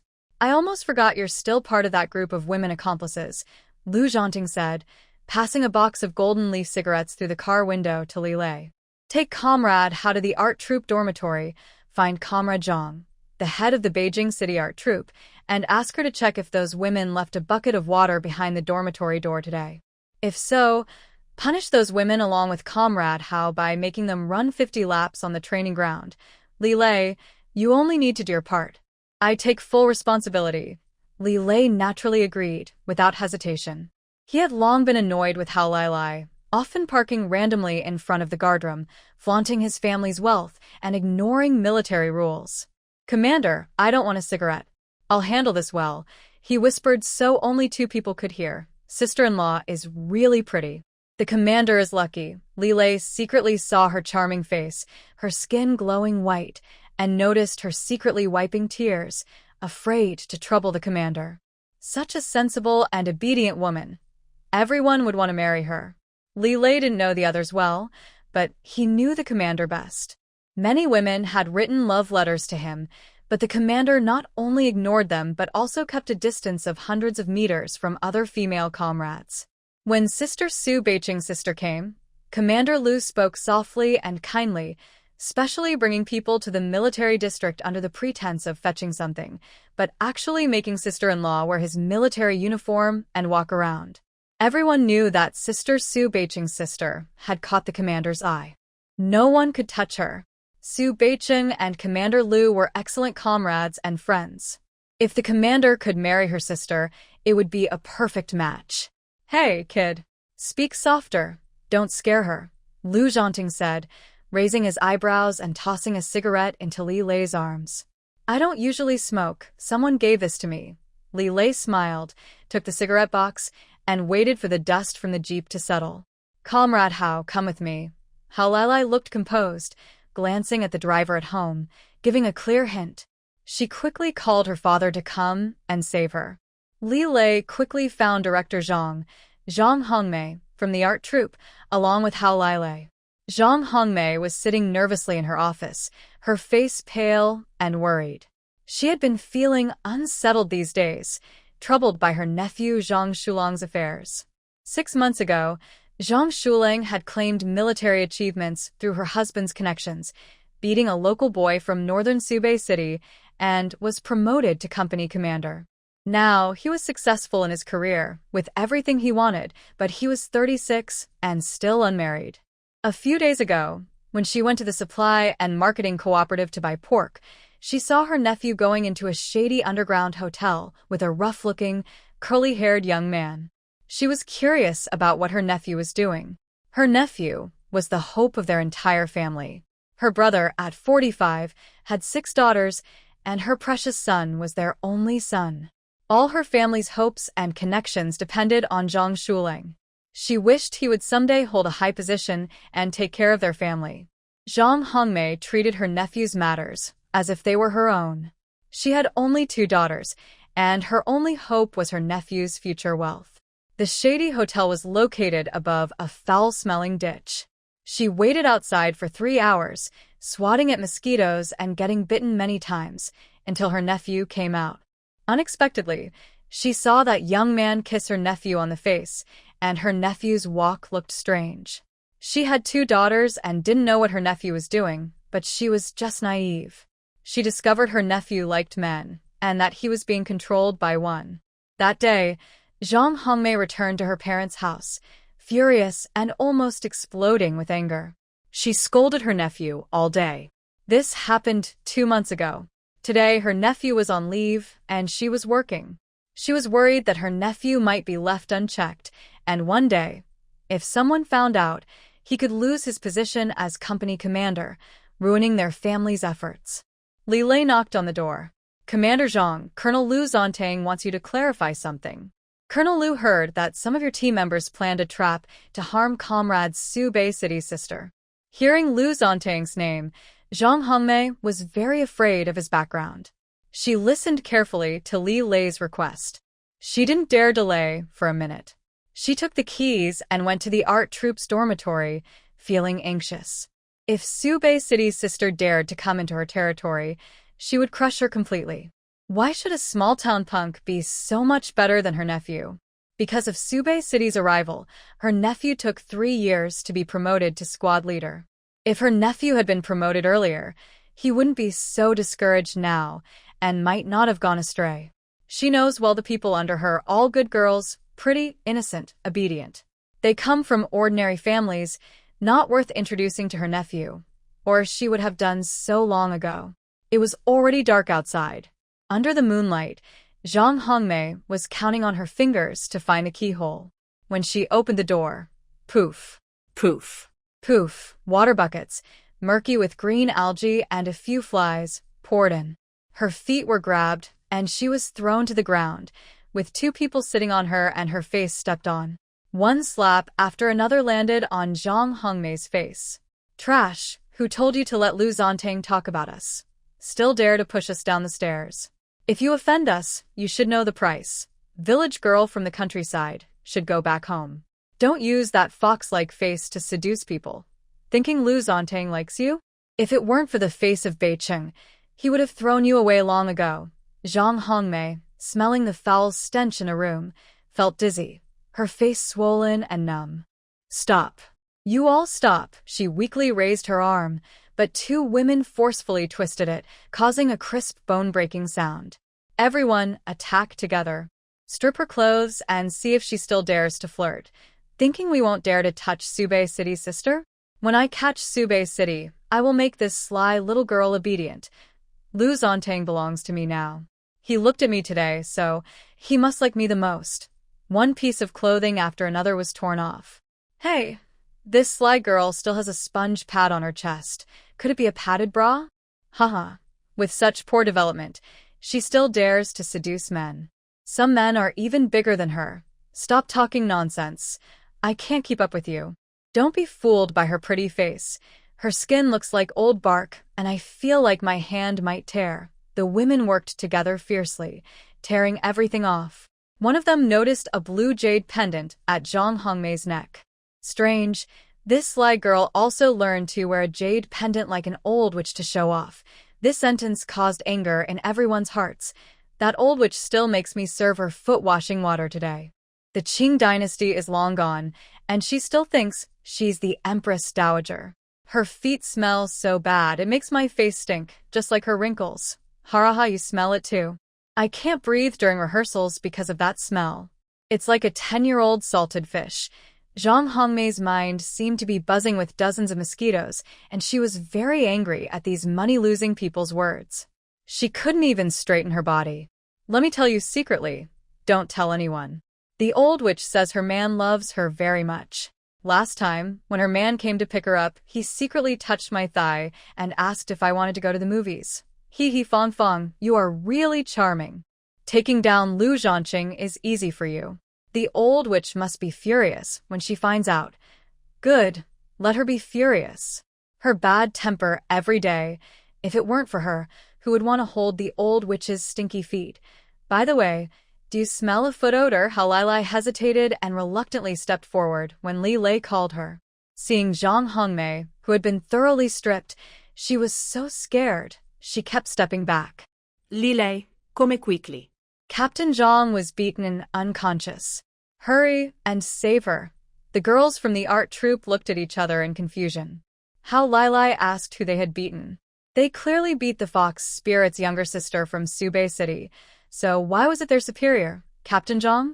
One girl tremblingly reached out to turn on the light bulb, and the yellow light spread out. Zhang Hongmei's face, swollen and frightening, was completely bare, her dry skin covered with scratches from women's nails. Her homemade breast sponge pad was blown outside by a cold wind. Zhang Hongmei quietly opened her swollen eyes, her face dark with anger, showing a murderous look, but she said nothing. The four girls from the art troupe trembled, sweating coldly, looking frightened. Captain Zhang, what are you doing here? Listen to us, we made a mistake. We thought you were the younger sister of Subei City. Yes. We know you don't like Subei City. We're just taking out our anger on her sister to vent. Several young women quickly helped Zhang Hongmei get dressed, smiling politely. They also placed a sponge mat used for bathing on her clothes and wiped herself off. Commander Zhang is much smarter than us. She's making good use of the bathing sponge, which puts us to shame. The girls knew Zhang Hongmei liked to hear compliments. They had been praising her every day these past few days, believing she would soon forget about this matter. Li Lei just came upstairs and overheard this conversation. Everything seemed clear. He needed to confirm whether Zhang Hongmei was involved in this serious incident. Based on Captain Lu's firm attitude, it was clear he wanted to give his sister-in-law a hard time. His sister-in-law was so delicate and fragile. Living with these women, she would definitely be bullied and treated badly. I am a soldier and speak honestly. Captain Lu has asked me to find out the truth. He said he would take responsibility if anything goes wrong. Commander Zhang, did you give any hints to these women to bully Sister Su Yuqing with malicious words? Li Lei was brave, especially with Captain Lu standing behind him. He dared to offend anyone. Zhang Hongmei's fierce gaze fixed on Li Lei. She saw he wasn't afraid at all. I am the leader of the cultural troupe. Do I look like I would target a girl I don't even know? Li Lei shrugged casually, trying not to laugh at her swollen face that looked like a pig's head. Commander Zhang, you don't seem like that kind of person. The girls from the cultural troupe felt relieved. In a few days, they would smooth things over with Zhang Hongmei, and this matter would be over. But Zhang Hongmei couldn't swallow her anger. She pretended to smile kindly, but inside, she felt that Su Beiqing's sister had been unfairly beaten, and it had somehow come back to her. Su Beiqing's sister was just a village girl. Coming here, she wasn't welcomed by these girls, and she deserved it. Xiao Li, I've shown you the dormitory. Do you have anything else to ask? Li Lei replied, Captain Lu said that as long as we find proof that the cultural troupe had motives and evidence to bully Sister Su Yuqing, it would be considered damaging the organization's unity. We'll handle it according to military rules. Li Lei looked around at everyone. Everyone must run 50 laps on the training ground as punishment, except for Commander Zhang. What? 50 laps on the training ground? Did Captain Lu really say that?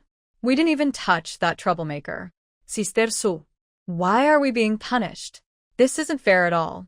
Well, we still have performances at the cultural troupe.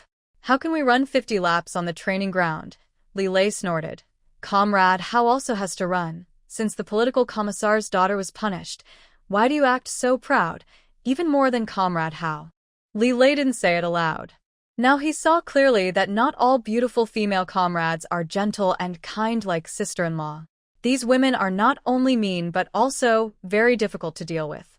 Come on, you two. Does Commissar Hao know? Halilai crossed her arms, looking cold. Her neck hurt so much, she couldn't feel anything, and she couldn't nod. My dad will come. The girls from the cultural troupe secretly exchanged glances and held hands. With Hao Lilai standing in front, they felt assured that even if they went to the training ground, Commissar Hao would protect them. Zhang Hongmei's eyes, swollen one big and one small, glanced at Hao Lilai. This girl looks pretty, and she's the daughter of Commissar Hao. She must make a good connection. Her nephew must marry a woman into the family. Hao Lilai, from a good family and with a proper personality, is the best choice. Li Lei, take them away. If anything happens, I won't interfere. She cared a lot about Hao Lilai, affectionately putting her arm around her shoulder. Comrade Hao, I've already looked at your file. Your background is excellent. Just focus on developing in our group. Hao Lilai's bad mood suddenly improved. Director Zhang Hongmei was like a bright light shining on her. Director Zhang, I will dance well and follow the training. Hao Lilai was touched by Zhang Hongmei's support, but didn't notice the disdainful looks from the 4 girls in the troupe. Li Lei led a few women to the training ground. The air was unusually noisy. The 5 of them chattered about new clothes and dresses, not like they were being punished, but more like they were going on a spring outing. Run 50 laps. I'll count, Li Lei said casually, yawning. The 5 girls twisted and turned, reluctantly starting to run. Come on, Lilai. Your dad will come, right? One girl asked uncertainly. Hao Lilai, wearing small leather shoes, had just run 100 meters and was gasping. Of course.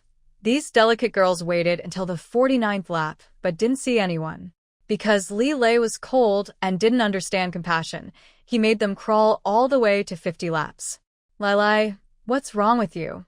Didn't you say you would handle this? We all trust you, but you played us. Now our legs are swollen, and we can't walk for a week. I'm in an even worse state. I cut my hand and am bleeding, so I can't play the violin anymore. Lilai feels her neck hurting and her legs feeling heavy like lead. Suddenly, she falls to her knees with a loud thud. Everyone quickly steps back 10 meters. Is she going to die? Ugh. Wheezy, why do you smell like urine? Stay away from me. What are you laughing at? You smell bad too. We ran so much this time, sweating a lot. Once we wash up, we'll smell nice again. Lilai fainted. What should we do? A few girls hesitated, but still helped Lilai back to the dorm.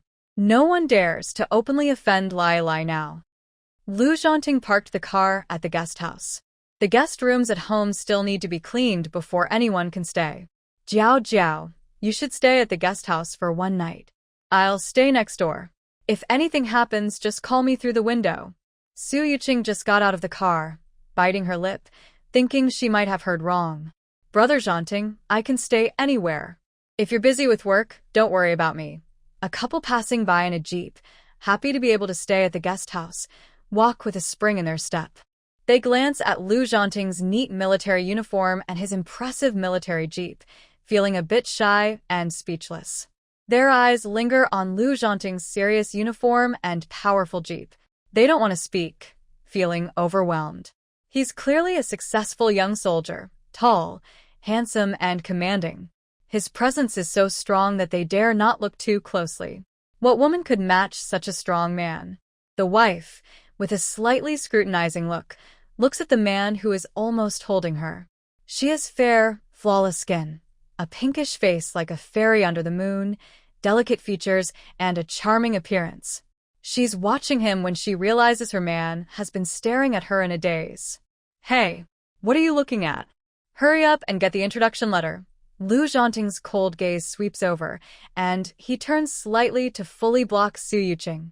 He softly reminds her, "Jiao Jiao, besides me, don't open the door for anyone tonight." Lu Zhanting can't find a safer place than his own home. Jiao Jiao is too beautiful. He doesn't trust anyone else to look after her. Su Yuqing, being cared for, wanted to act spoiled, but this time she controlled herself. "Brother Zhanting, are you okay not returning to the army today?" Lu Zhanting didn't trust Hao Lilei's words.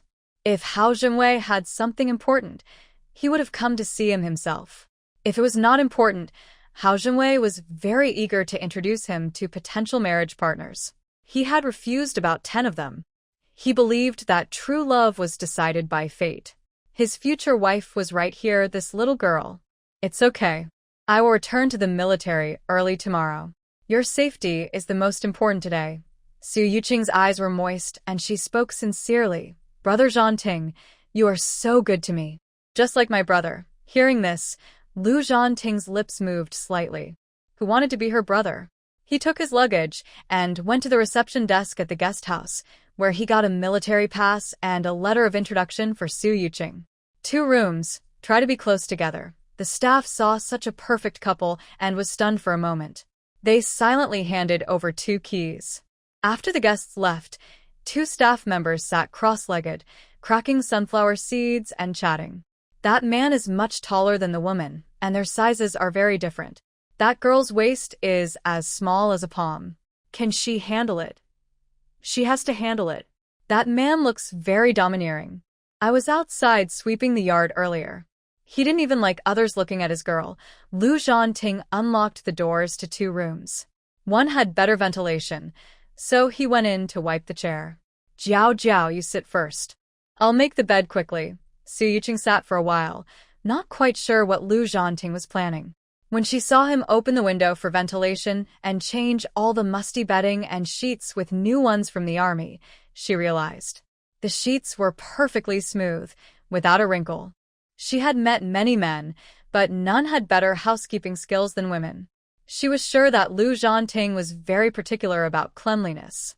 After tidying everything up, Lu Zhanting went to get a new military kettle with hot water and placed it on Su Yuqing's bedside table. "Jiao Jiao, you sleep first tonight. I'll stay in the next room.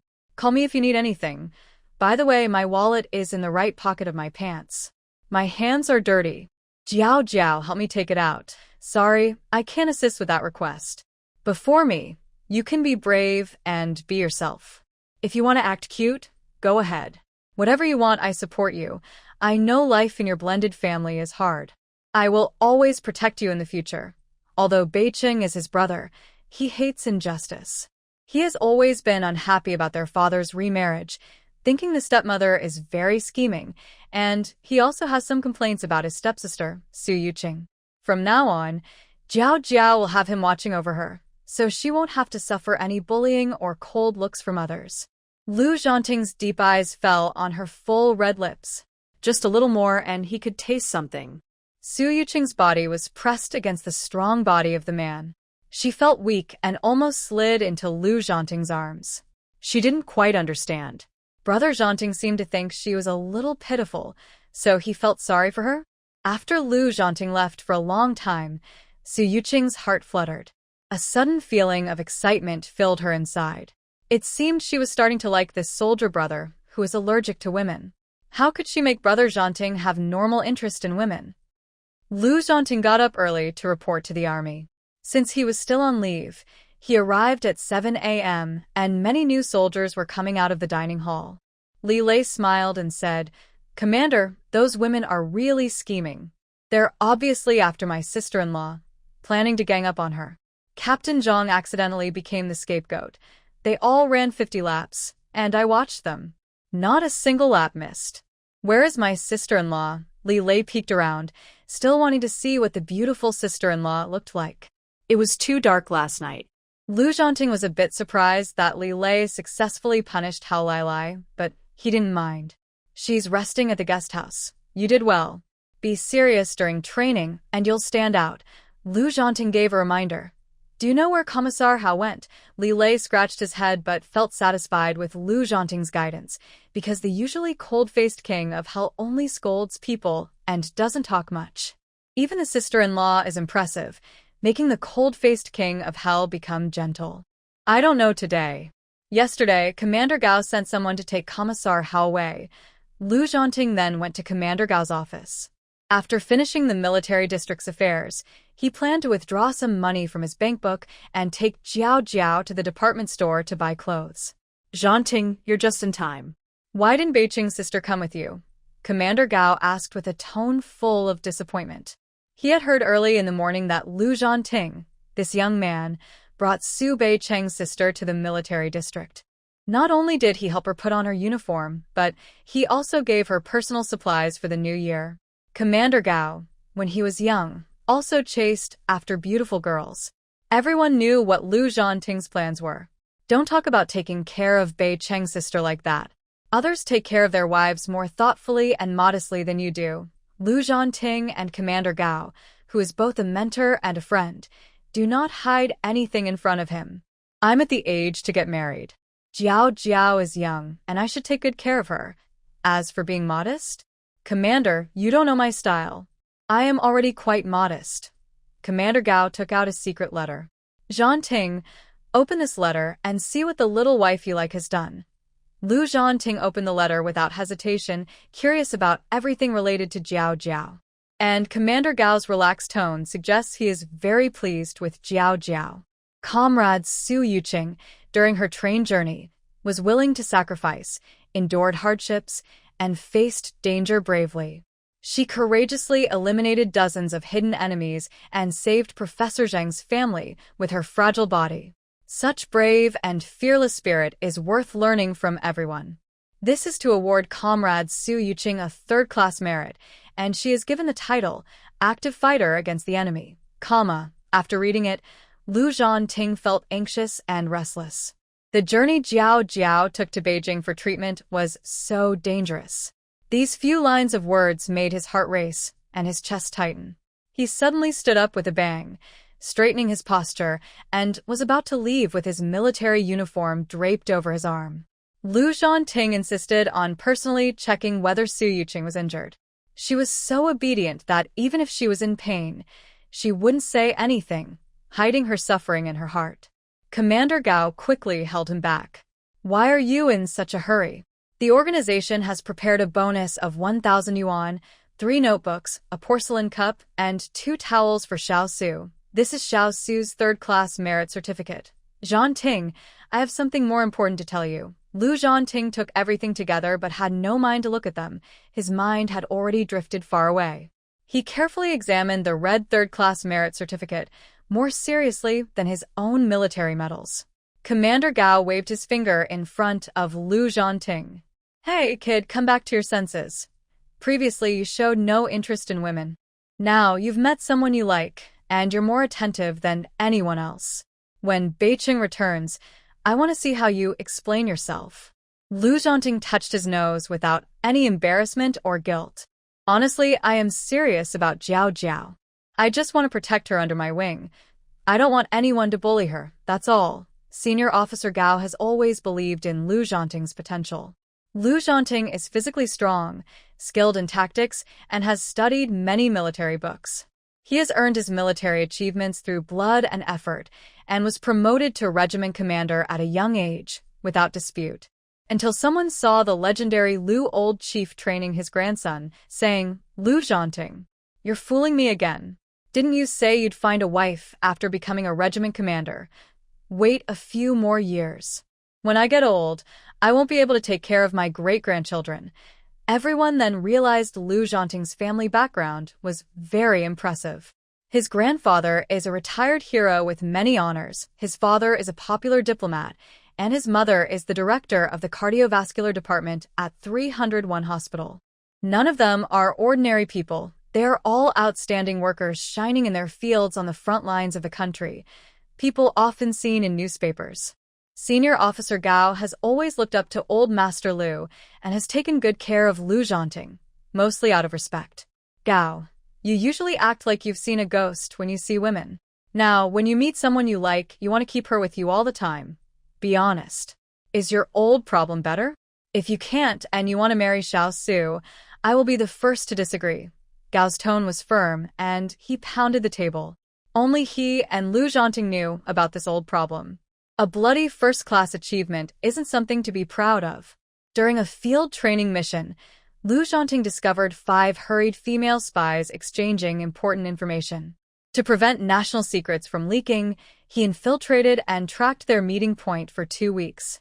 When the 5 female spies found him, Lu Zhanting had already swapped the documents successfully. Frustrated, they activated their bomb vests.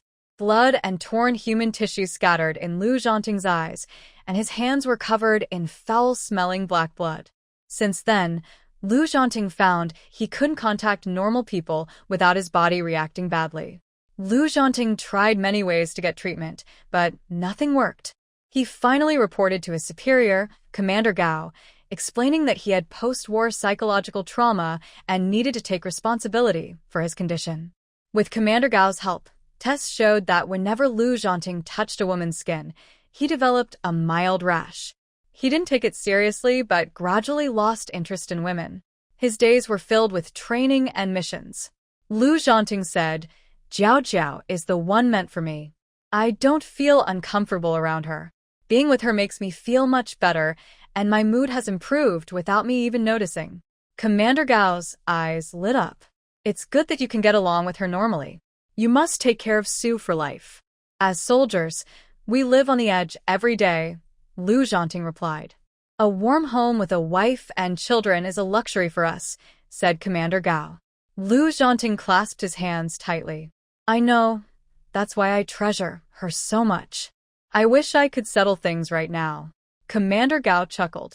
"Next time, bring her along. I have something to ask Miss Su." "Ask her? Did I hear that right, Commander? What could you possibly want to ask Jiao Jiao?" Lu Zhanting said with a laugh, clearly curious. Commander Gao raised an eyebrow. "Lu, you'd better hold on to that girl. You'll have plenty of rivals in the future." Lu Zhanting's rare smile faded, and he clenched his jaw. "You don't need to remind me, Commander. I'll make sure to keep her close."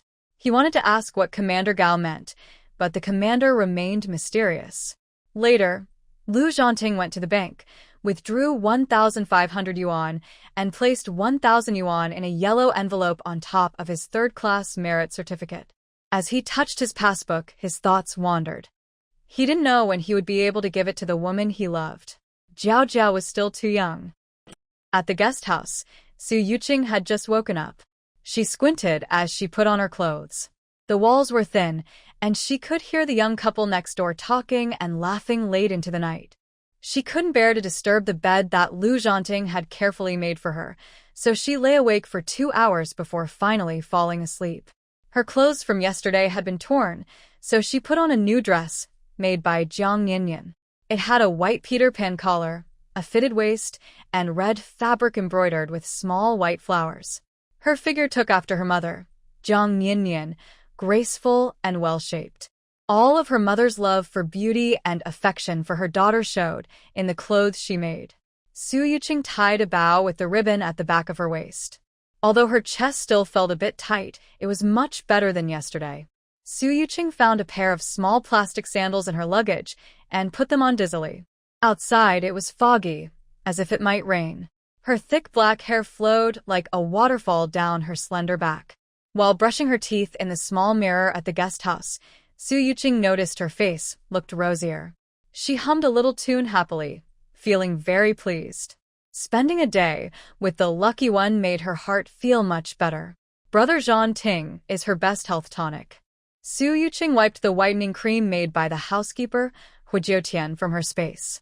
Just as she was about to lie down on the bed, "Jiao Jiao, are you awake?" came a slow, gentle knock on the door. The moment Lu Zhanting saw the beautiful scene in front of him as Su Yuqing opened the door, he was dazzled. His dark eyes looked straight ahead, and his throat moved uncontrollably. Some people need to dress up to outshine others. Some are naturally stunning, without makeup, just standing there is enough to move people. Jiao Jiao's bright, clear eyes reflected him, her lips full and red, tempting to look at. Her fair face looked like fine sheep fat jade. He still remembered how soft her skin felt. She wore a stylish red dress that suited her perfectly. She wasn't overshadowed by the clothes. Instead, she looked more beautiful than a flower. Her delicate figure and perfect curves pressed tightly against the thin fabric, making him want to tear it open and see more. Her slim waist was smaller than his palm. Her chest was puffed up, and Lu Zhanting didn't dare look too long. He just understood why some buttons had popped off. Her long black hair was loose on her shoulders, obedient and soft, making his heart soften. He wanted to hold her and comfort her. "Brother Zhanting, what's wrong? Is this outfit okay? Is it cold outside with the rain?" Su Yuqing turned slightly in front of Lu Zhanting to show the thickness of her clothes. Lu Zhanting's tongue felt dry. His tall, strong legs instinctively took a step back. If Jiao Jiao was already his person, they wouldn't need to go out this afternoon. They could just stay in bed. For a moment, Lu Zhanting didn't want to take Su Yuqing to the department store. Such a beauty should only be for him to see. "Jiao Jiao, you're dressed a bit too lightly.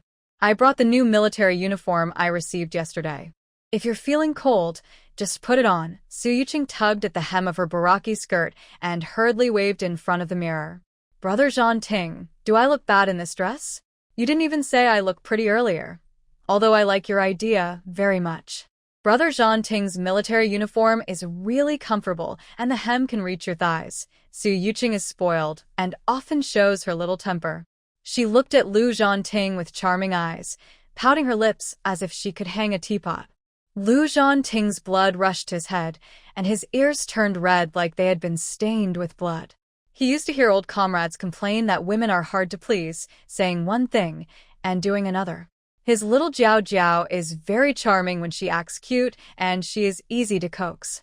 Just praising her for being pretty is enough. Lu Zhanting stood behind Su Yuqing, helping her gather her thick, black hair. His dark eyes flickered with hidden emotions. "Jiao Jiao, you look very pretty in this dress. Pretty enough. I want to buy you many more dresses." Then he took it off. "I know I look good," Su Yuqing said with a light blush on her face. She pushed Lu Zhanting to go downstairs. His gaze was hot and intense. Su Yuqing felt satisfied at this point. Brother Zhanting, who usually isn't interested in women, was mechanically praising her for being pretty. That was a big step. But if he lost interest in women altogether, his animal instincts might take over. She had to take it step by step. Su Yuqing blinked her water-like eyes and held Lu Zhanting's hand as they left the guest house together. "Brother Zhanting, what happened to those sisters yesterday? Did they really want to hurt me?" Lu Zhanting opened the back door of the car, gently poked her nose with his finger, and said, "Of course it was real. I will do what I promised you. Those women who wanted to bully you, SHUI already made them run 50 laps at the training ground.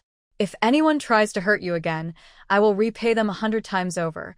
But I have one thing to ask you, Jiao Jiao. Jiao Jiao, we just met. Why didn't you tell me you caught a spy? Were you hurt?" Su Yuqing looked at Lu Zhanting, who seemed to be scolding her, as if he really considered her his little sister and was very strict. "I used my divination skills and a compass to find the spy's location, then went with my brother to catch him. I can't stand by and watch these people threaten our country's safety or hurt innocent people.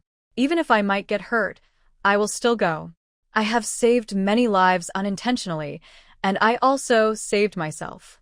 Lu Zhanting can't quite describe how he feels. A young girl who needs protection is saying such heartwarming words. Jiao Jiao, you are braver than any woman I have ever met.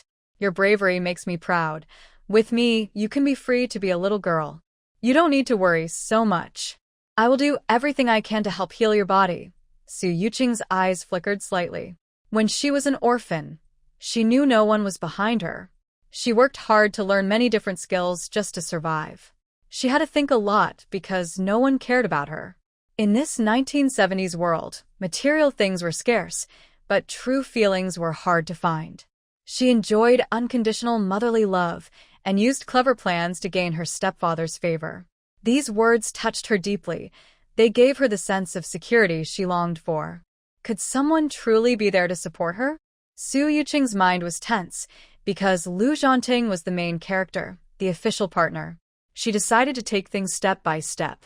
She was relaxed and carefree, letting go of anxiety and worries. She still acted deeply involved, hugging Lu Zhanting's waist. Brother Zhanting, it's so good to have you. Lu Zhanting smiled and took out 1,000 yuan from his bag. Our family has a tradition of giving small red envelopes to close young girls.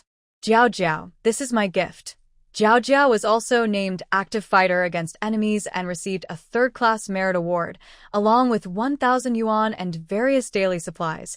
Under her pillow, there were several large union cards Lu Zhanting had given her. Now, she was holding 2 packets of money. Su Yuqing was stunned. She remembered that she had come into this world in the 1970s, a time of shortages. Why did she suddenly have so much money? Brother Zhanting, your red envelope is too big. Just give me a little, enough to show good manners. Lu Zhanting's gentle tone remained unchanged.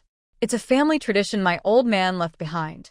If you don't accept the money, I will get scolded by him. Su Yuqing found this custom strange, but since Lu Zhanting didn't want to be scolded by elders, she said, I'll keep Brother Zhanting's money for him. Lu Zhanting replied, sure.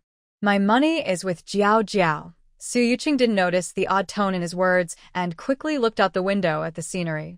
There were very few cars on the road now, just their own. Most people were riding bicycles, which were considered decent transportation. Passing by Tiananmen, the red flag fluttering in the wind gave a strange sense of peace. They talked happily and soon arrived at Wang Fujing department store. Wang Fujing is now the most complete store in the country, though it's not as big as her warehouse supermarket. Its vintage style is very charming. The building has 6 floors, built in a traditional Su style with a foreign touch. It looks grand, with golden characters reading Jing City Department Store on the top. Today is the weekend, so it's crowded. More people than usual are visiting.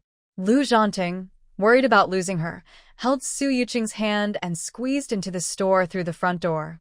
Zhang Hongmei was about to visit the doctor with Hao Leil, but Hao Leil suddenly told his driver to follow a military jeep, which led them all the way to Wang Fujing. Come on. How come Commander Lu is being pulled around by a woman? This surprising discovery was as shocking as learning her nephew liked men. She knew well how good Lu Zhanting's family was. Women from the neighborhood kept trying to introduce their daughters to him. Zhang Hongmei knew very well that if Lu Zhanting was like the sun in the sky, her nephew was worth less than a dog on the ground. When her nephew drew the short straw and had to do military training with Lu Zhanting, he was too scared to go to the army. She persuaded him to go anyway. Her nephew punched Lu Zhanting, knocking him down. He stayed in the hospital for a week before daring to go back to work. She didn't mind that her nephew was less capable. When someone's strength is absolute and admired by others, everyone will submit. But to be so powerful and still have a good future. Everyone in the Lu family was not ordinary. They were top talents in the country, earning high salaries and allowances. Zhang Hongmei secretly calculated that the 4 members of the Lu family could earn at least 1,000 yuan a month from wages and allowances. A month's income for an average working family. The Lu family has good morals and kind hearts. Any woman who marries into the Lu family is truly lucky. Zhang Hongmei's youngest daughter once fell in love at first sight with Lu Zhanting. Zhang Hongmei never dreamed that Lu Zhanting would like her daughter. She sent her daughter to the countryside early to keep her safe. Many girls like Lu Zhanting. They are beautiful, talented, gentle, and quiet. Her little daughter, who talks a lot and is very lively, doesn't catch Zhou Meihong's eye at all. Zhou Meihong is a strong and capable director at Hospital 301. She has very high standards for her future daughter-in-law. Lao Lailai's voice was hoarse. The girl holding Lu Zhanting's hand is Su Beiqing's younger sister. She is very clever and has a charming face. I don't know how she managed to attract Lu Zhanting's attention and make him stand up for her. That's why we got punished yesterday. Lao Lailai clenched her nails into her palm.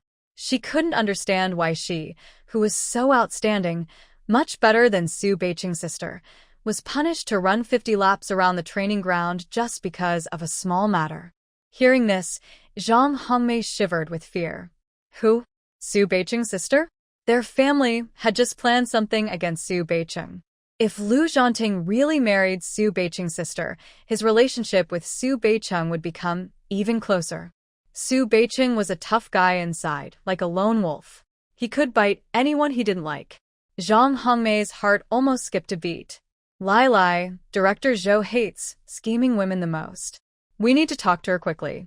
If a clever girl comes into the family, the Lu household will be lively. No, absolutely not. Lao Lailai looked out the window with a hidden smile. Su Beiqing's sister? A little girl from a small village, a nobody in her past life, who never appeared before. How could she compete with her? Aunt Zhang, you're so kind. Uncle Li, let's go to Hospital 301 now. Zhang Hongmei forced a shy smile. The driver turned the car toward the PLA General Hospital 301. Su Yuqing looked at the people dressed in gray, blue, and white along the way. When she got out of the car, she obediently put on Lu Zhanting's military uniform. Her bright red dress was too eye-catching. She and Lu Zhanting headed straight to the textile counter on the second floor. The Wang Fujing department store is open to the public only from the first to third floors. The first floor has various daily necessities, including porcelain basins with many different patterns. The second floor is dedicated to selling textiles and ready-made clothes, and is the busiest floor. The third floor sells snacks, and has a special candy counter. The fourth floor is quite mysterious, called the No. 34 Special Supply Department. It is not open to the public and supplies goods only to specific people. Su Yuqing finally reached the second floor, almost pushed and stepped on by others. Lu Zhanting kept hold of her hand to prevent a tragedy. The counter for buying fabric was the busiest, with all kinds of colorful fabrics neatly arranged on shelves. Most of the colors were shades of gray and blue. Lu Zhanting held Su Yuqing's wrist. Jiao Jiao, don't look around. Let's go straight to buy ready-made clothes. Su Yuqing took a few more steps and suddenly felt like she had no bones. Her arm unconsciously hung on Lu Zhanting's arm, and he had to drag her along. The Wang Fujing department store is very large, capable of handling up to 200,000 people during peak times. Listening to Su Yuqing's heavy breathing, Lu Zhanting gained a new understanding of her delicate and weak body. He realized he should be gentler and less forceful in the future. Let's first rest at the watch counter. The ready-made clothes area is in the northwest corner, still quite far. Su Yuqing nodded obediently and leaned on the counter to look at people wearing watches. Currently, the young couples at the watch counter were all wearing the popular 3-turn-1 chime watches. A young girl with braided hair kept looking at herself in the round mirror, unable to put it down but not buying anything, waiting for her partner to speak. Seizing the moment, Su Yuqing looked at herself in the mirror and used a handkerchief to wipe the sweat from her forehead. Lu Zhanting stood out among the crowd. Ma'am, which watch do you think is suitable for daily wear? The sales assistant, noticing his military uniform and a long face, immediately changed her attitude. Our counter has domestically made all-steel watches, semi-steel watches, Shanghai brand champagne-colored and silver watches, all selling very well. We also have local Shuangling watches, and nearby Tianshi's Dongfeng and Siegel brands are good too. Lu Zhanting paused. In his mind, the best was the most expensive. The sales assistant laid out several watches on a soft cloth, looking a bit surprised. Currently, buying a watch costs a typical family 3 to 4 months' salary. A year's worth of industrial coupons is a significant expense. The salesperson, uncertain, asked for the first time. Shanghai brand champagne-colored women's watch, 120 yuan, 15 industrial coupons. Are you sure you want to buy it? Lu Zhanting nodded happily, counted the money, handed it to the salesperson, and placed the watch on Su Yuqing's wrist. The strap is a delicate women's style, and the dial has a unique champagne color, which makes Su Yuqing's fair skin look even more beautiful. Lu Zhanting was very pleased with this watch, as it complemented Jiao Jiao's lovely skin tone. Su Yuqing felt a cool sensation on her wrist just as she was about to speak. The salesperson had already prepared the receipt and clipped it with the money Lu Zhanting gave, sliding it along a steel wire to the cashier. Suddenly, with a whoosh, the receipt returned, and the transaction was complete. Skyway checkout, thanks to this artist. How is it? Do you like it? Lu Zhanting held Su Yuqing's wrist and gently squeezed her soft palm. Su Yuqing was still surprised by the acrobatic way of paying. Meanwhile, the watch had already warmed up in Lu Zhanting's hand. I like it. Brother Zhanting is so good to me. But isn't this something you only buy when you get married? Lu Zhanting replied, who says a watch is only for marriage? Buy a special one when you get married. Jiao Jiao, you can wear this one for now. His words were moderate. The young men who had hesitated to spend money earlier, hearing this, quickly paid and left. After all, they needed to buy a watch before marriage, so they might as well buy a cheap one and leave quickly. They also kept their distance from this tall soldier, or their wives at home would cause trouble again. Women shouldn't be spoiled too much. A little pampering can make them demanding. Young girls with braided hair looked at Su Yuqing with envy, their eyes full of longing. Why is the gap between men so big? This soldier was quick and decisive, choosing the most expensive item, with full payment ready. Some men, saving every penny, almost couldn't afford even a watch to marry her. In the northwest corner of the clothing area, there was a special dressing corner with 4 stations. The shelves were filled with various dresses and skirts. The metal bars on the mobile racks were bent from frequent use. During this special period, the colors were very plain, with a few floral patterns.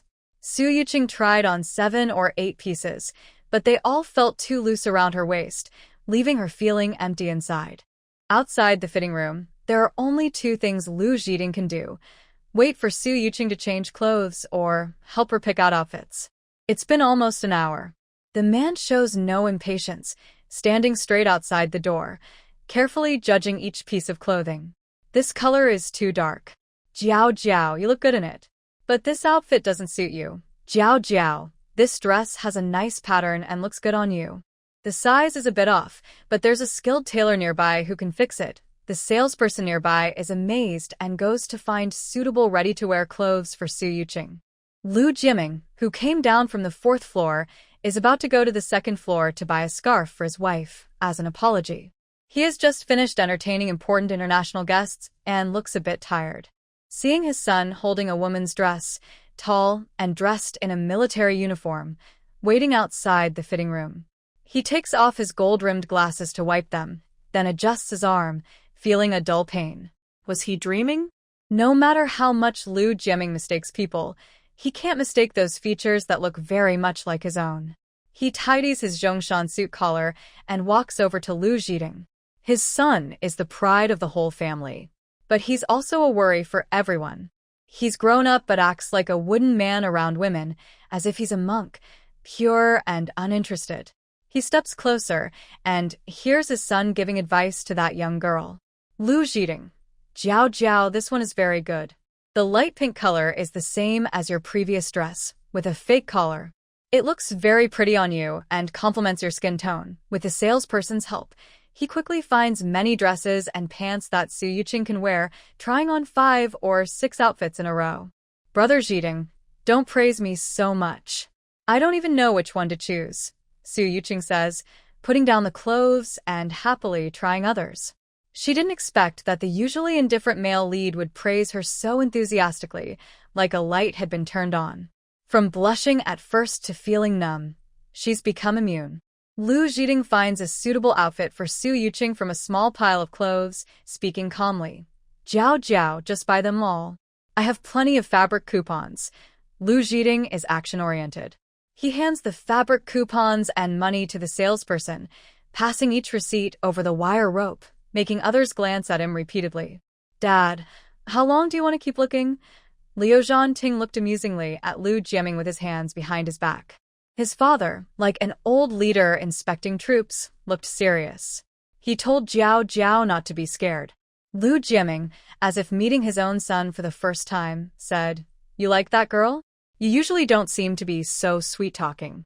Are you trying to charm a woman now? Jiao Jiao has nowhere to stay, and her brother isn't in the army. She'll stay at her house later. Is the East Wing ready?"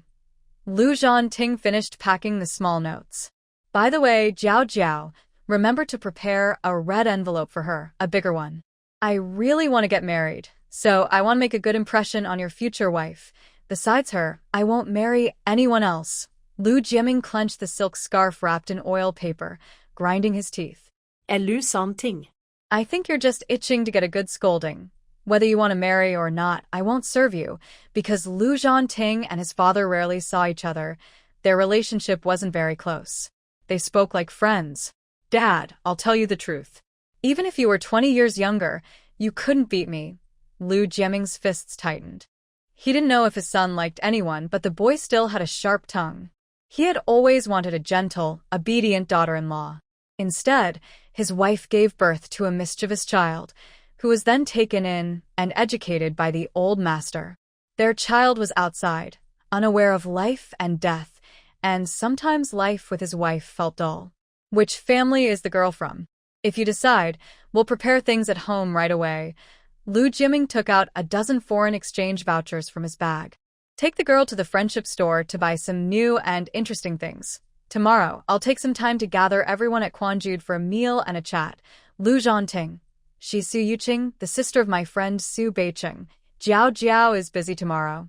Commander Gao needs to ask her about some military secrets, so she can't tell you." Lu Zhanting didn't know the details himself and was tricking Lu Zhanting. Lu Zhanting's eyes flickered slightly. The girl is so capable? Commander Gao wants to ask her? At that moment, Su Yuqing changed her clothes. She was wearing a white chiffon dress. She waved her skirt in front of the mirror and saw Lu Zhanting standing beside a handsome man in his Zhongshan suit. She friendly waved and then went back to change into her own clothes to greet him properly.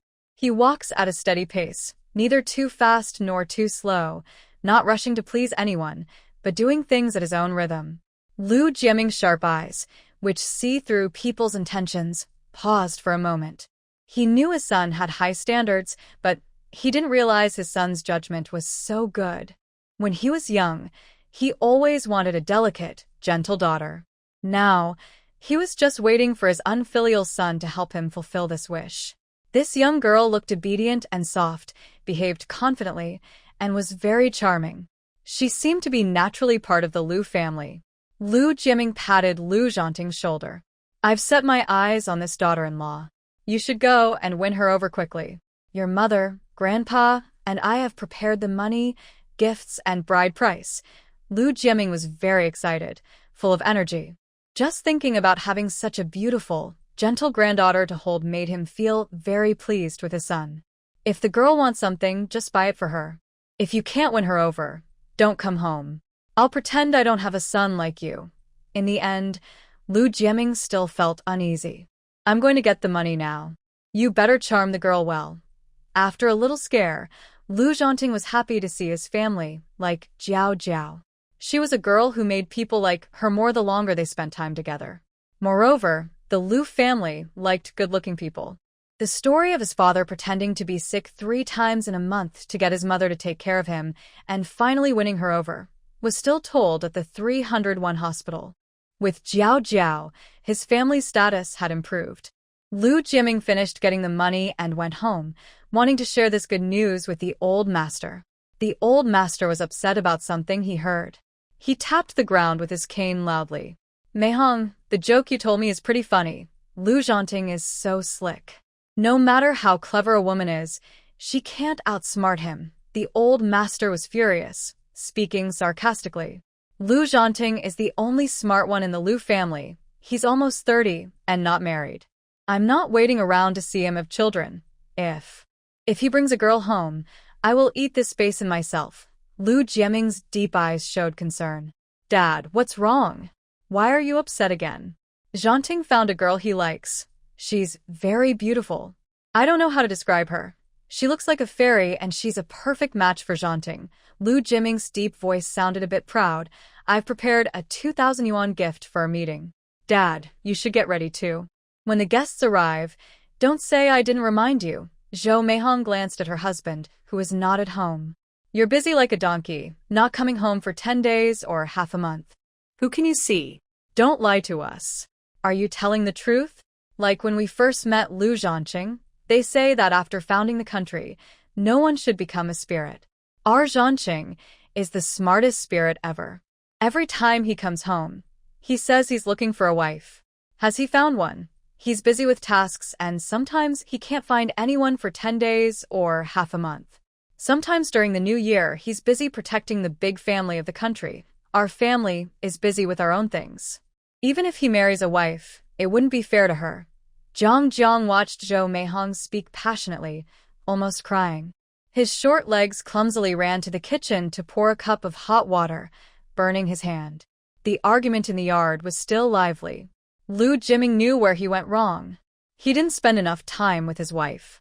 His father was still there. He didn't comfort her directly. Outside, he was calm and authoritative. He was gentle and elegant, but in front of Zhou Meihong, he didn't dare to show any weakness. He weakly said, Sweetheart, you're right. I don't spend enough time with you. This scarf can't replace my apology. If I had time for leave, I would stay with you every day and even go to the hospital to bring you food. Zhou Meihong used his words to vent her feelings, but her resentment was stronger than her longing. She couldn't control herself for a moment. Her husband was busy worrying about the country, but what was precious was that he saw her resentment and was willing to accept her emotions instead of ignoring her or taking her efforts for granted. Zhou Meihong, as the director of the core department, was strong and brave inside. Everyone knew her well. They knew when to stop. Why did you give that to me in front of the kids? Aren't you afraid they'll laugh? Zhou Meihong used her knees to push against Lu Zhanting's thigh, signaling with her eyes. Where are Zhang's toys? Lu Zhanting looked a little ashamed, made a gesture with his mouth, and hurriedly went back home, forgetting to bring them. The couple played a guessing game. Zhang sat in the corner with a cup, squatting. The shadow of the rockery fell on his small body, making him look a bit lonely. Old Mr. Lu listened to their quarrel. His anger faded. Zhang, pick up Grandpa's cane. Zhang jumped up with a thud, then ran to pick up the cane he had thrown near the lotus pond. Lu Zhanting has always lacked time to be with his son, Lu Zhanting. Before he knew it, his son had grown up and was doing very well in the military district. Seeing how big Zhang was, he remembered his son's childhood. His wife's complaints were not without reason. His wife must be very tired from taking care of the child recently. Zhang is quite well behaved. Zhang, Grandpa Lu will take you to the department store tomorrow to pick out toys. Grandpa doesn't know what kind you like, he said, patting Zhang's head. Zhang's dark eyes lit up for a moment, but quickly dimmed. Grandpa Lu, Zhang doesn't like toys. Zhou Meihong held Zhang's small, red hand and dipped it in well water. You have to, or Grandpa Lu will spend all his pocket money on you. Lu Zhanting scratched his head awkwardly. He gave his monthly salary to Zhou Meihong. He wanted to buy gifts for Zhang but needed her support. They looked at each other, their eyes meeting like threads intertwined, inseparable. Old Master Lu couldn't bear to watch anymore. He patted Zhang's little bottom. Zhang, go to the study and finish writing today's big characters, then you can read picture books. Zhang dried his hands with a towel. Okay, great Grandpa. Both of you, don't argue in front of the child. What are you fighting about? The kid is so young. What does he know? Old Master Lu finally said. Zhou Meihong was usually taken care of by Old Master Lu. The household had staff assigned by the organization, so she didn't have to do chores. She only went to work and shopping, living much better than other women at her unit. Her husband also sent his salary on time every month and sometimes brought home surprise gifts. Yes, Dad is right. I haven't seen Zhanting so excited in a long time, she said. Lu Zhanting secretly touched Zhou Meihong's waist. Wife, the red envelope I gave my daughter-in-law was from the organization's recent overseas allowance. I didn't keep any private money. Zhou Meihong glanced at Lu Zhanting. Why can't you let go of this obsession? Your son is like you, focused on his career, ignoring women. Some red envelopes have turned dusty and no one even takes them. She suddenly whispered, I'm now at peace. As long as your son doesn't bring a man home, I'll be grateful. Lu Zhanting's mouth was so shocked it almost couldn't close. Really? Zhanting is a normal man, and that young girl is very pretty. I have never seen any girl as beautiful as her, except for my wife. In my heart, my wife is the most beautiful, elegant, and noble. Zhou Meihong rolled her eyes at Lu Zhanting and sat up straighter. Do you still remember Xiao Zhang from the front yard? He's 36 and still not married. He's a comrade of our son. Today, I saw him kissing a man.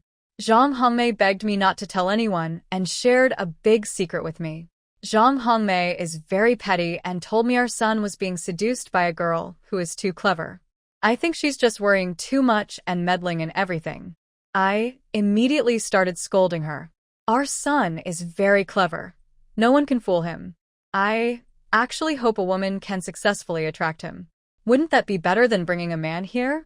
Talking about old Master Lu's worries, he was more excited than anyone else.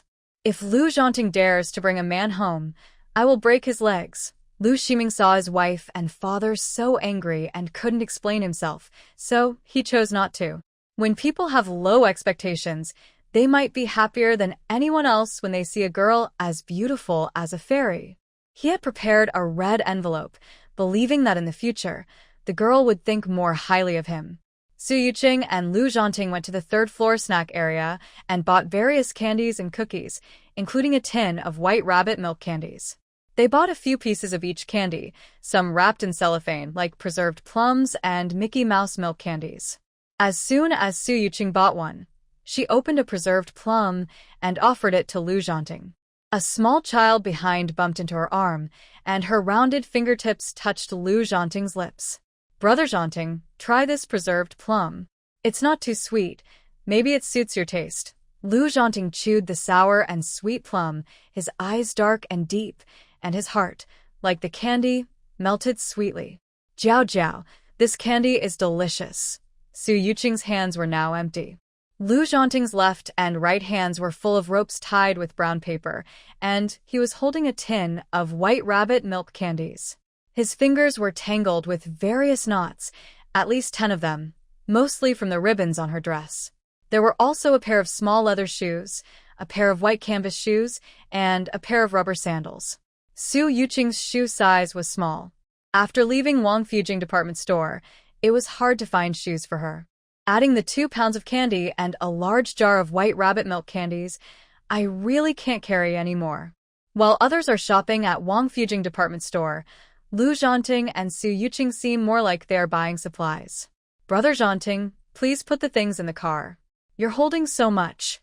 I feel sorry for you. You're so tired like this. Su Yuqing urges Lu Zhanting to put the clothes and candies into the car. Lu Zhanting's lips curl up slightly, and with Su Yuqing's gentle push, he goes downstairs. He carries multiple bags in both hands, repeatedly reminding, Jiao Jiao, don't run anywhere. Just stand here, okay? Su Yuqing nods obediently, pats Lu Zhanting's arm, and says, it's really hard for Brother Zhanting to run around. Of course, I will listen and stay right here. Lu Zhanting feels warm inside. He looks down at the sweet and well-behaved girl. In that moment, he wishes he could fast forward to their wedding and marry her quickly. After Lu Zhanting leaves, Su Yuqing instructs the fox in the space, Jiao Tian, to take out all the receipts she previously found from the human trafficker, Brother Jiao.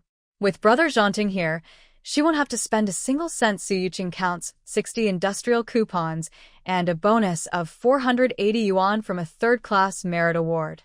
This time, the watch salesperson is a woman. Su Yuqing sweetly calls out, Sister, I want 4 all-steel domestic watches. 1 for a lady, and the other 3 for men. 1 for mom, 1 for dad, 1 for brother, and 1 for Brother Zhanting. It feels so good to have money. She wants to earn more and buy everything for the people who treat her well. The salesperson puts away her proud attitude and asks, "Miss, are you sure you want 4 watches? This isn't buying vegetables." Everyone leaning on the watch counter laughs. Su Yuqing responds, "Yes, I have the money and the coupons. I just need your recommendation for suitable ones. 2 are for soldiers, so the watches should be low profile and durable. The salesperson likes customers who are straightforward and have clear requirements." Finally, Su Yuqing chooses a Shanghai brand watch for Jiang Nian Nian with a silver dial. The other 3 men's watches are all Shanghai 1120 models, full steel shock-resistant watches, popular in the 1970s. Nowadays, good quality watches can last for decades without issues. Su Yuqing happily paid the bill. The sales clerk wrapped the watch in goose-down cloth and placed it into 3 small blue boxes and 1 red box, all sealed tightly. Many passers-by looked at Su Yuqing, thinking she was truly wealthy. Ordinary families spend a lot just to buy 1 watch, but this young girl bought 4 at once. And I heard she bought them for her family. Anyone with such a daughter would surely be envied. Su Yuqing arrived at the agreed place and saw Lu Zhanting with a gloomy face, his sharp gaze sweeping around as if everyone owed him money. She quickly ran up and tightly hugged Lu Zhanting's waist, avoiding his angry look. "Brother Zhanting, why did you come back so early?" Lu Zhanting looked serious, his deep voice steady. "Jiao Jiao, why didn't you wait for me where I told you?" When Lu Zhanting returned and didn't see Su Yuqing, his heart felt like it was missing a piece. The more he cared about someone, the more he didn't want to see her get hurt. He was worried she might be kidnapped or face danger. He had never been so out of control before.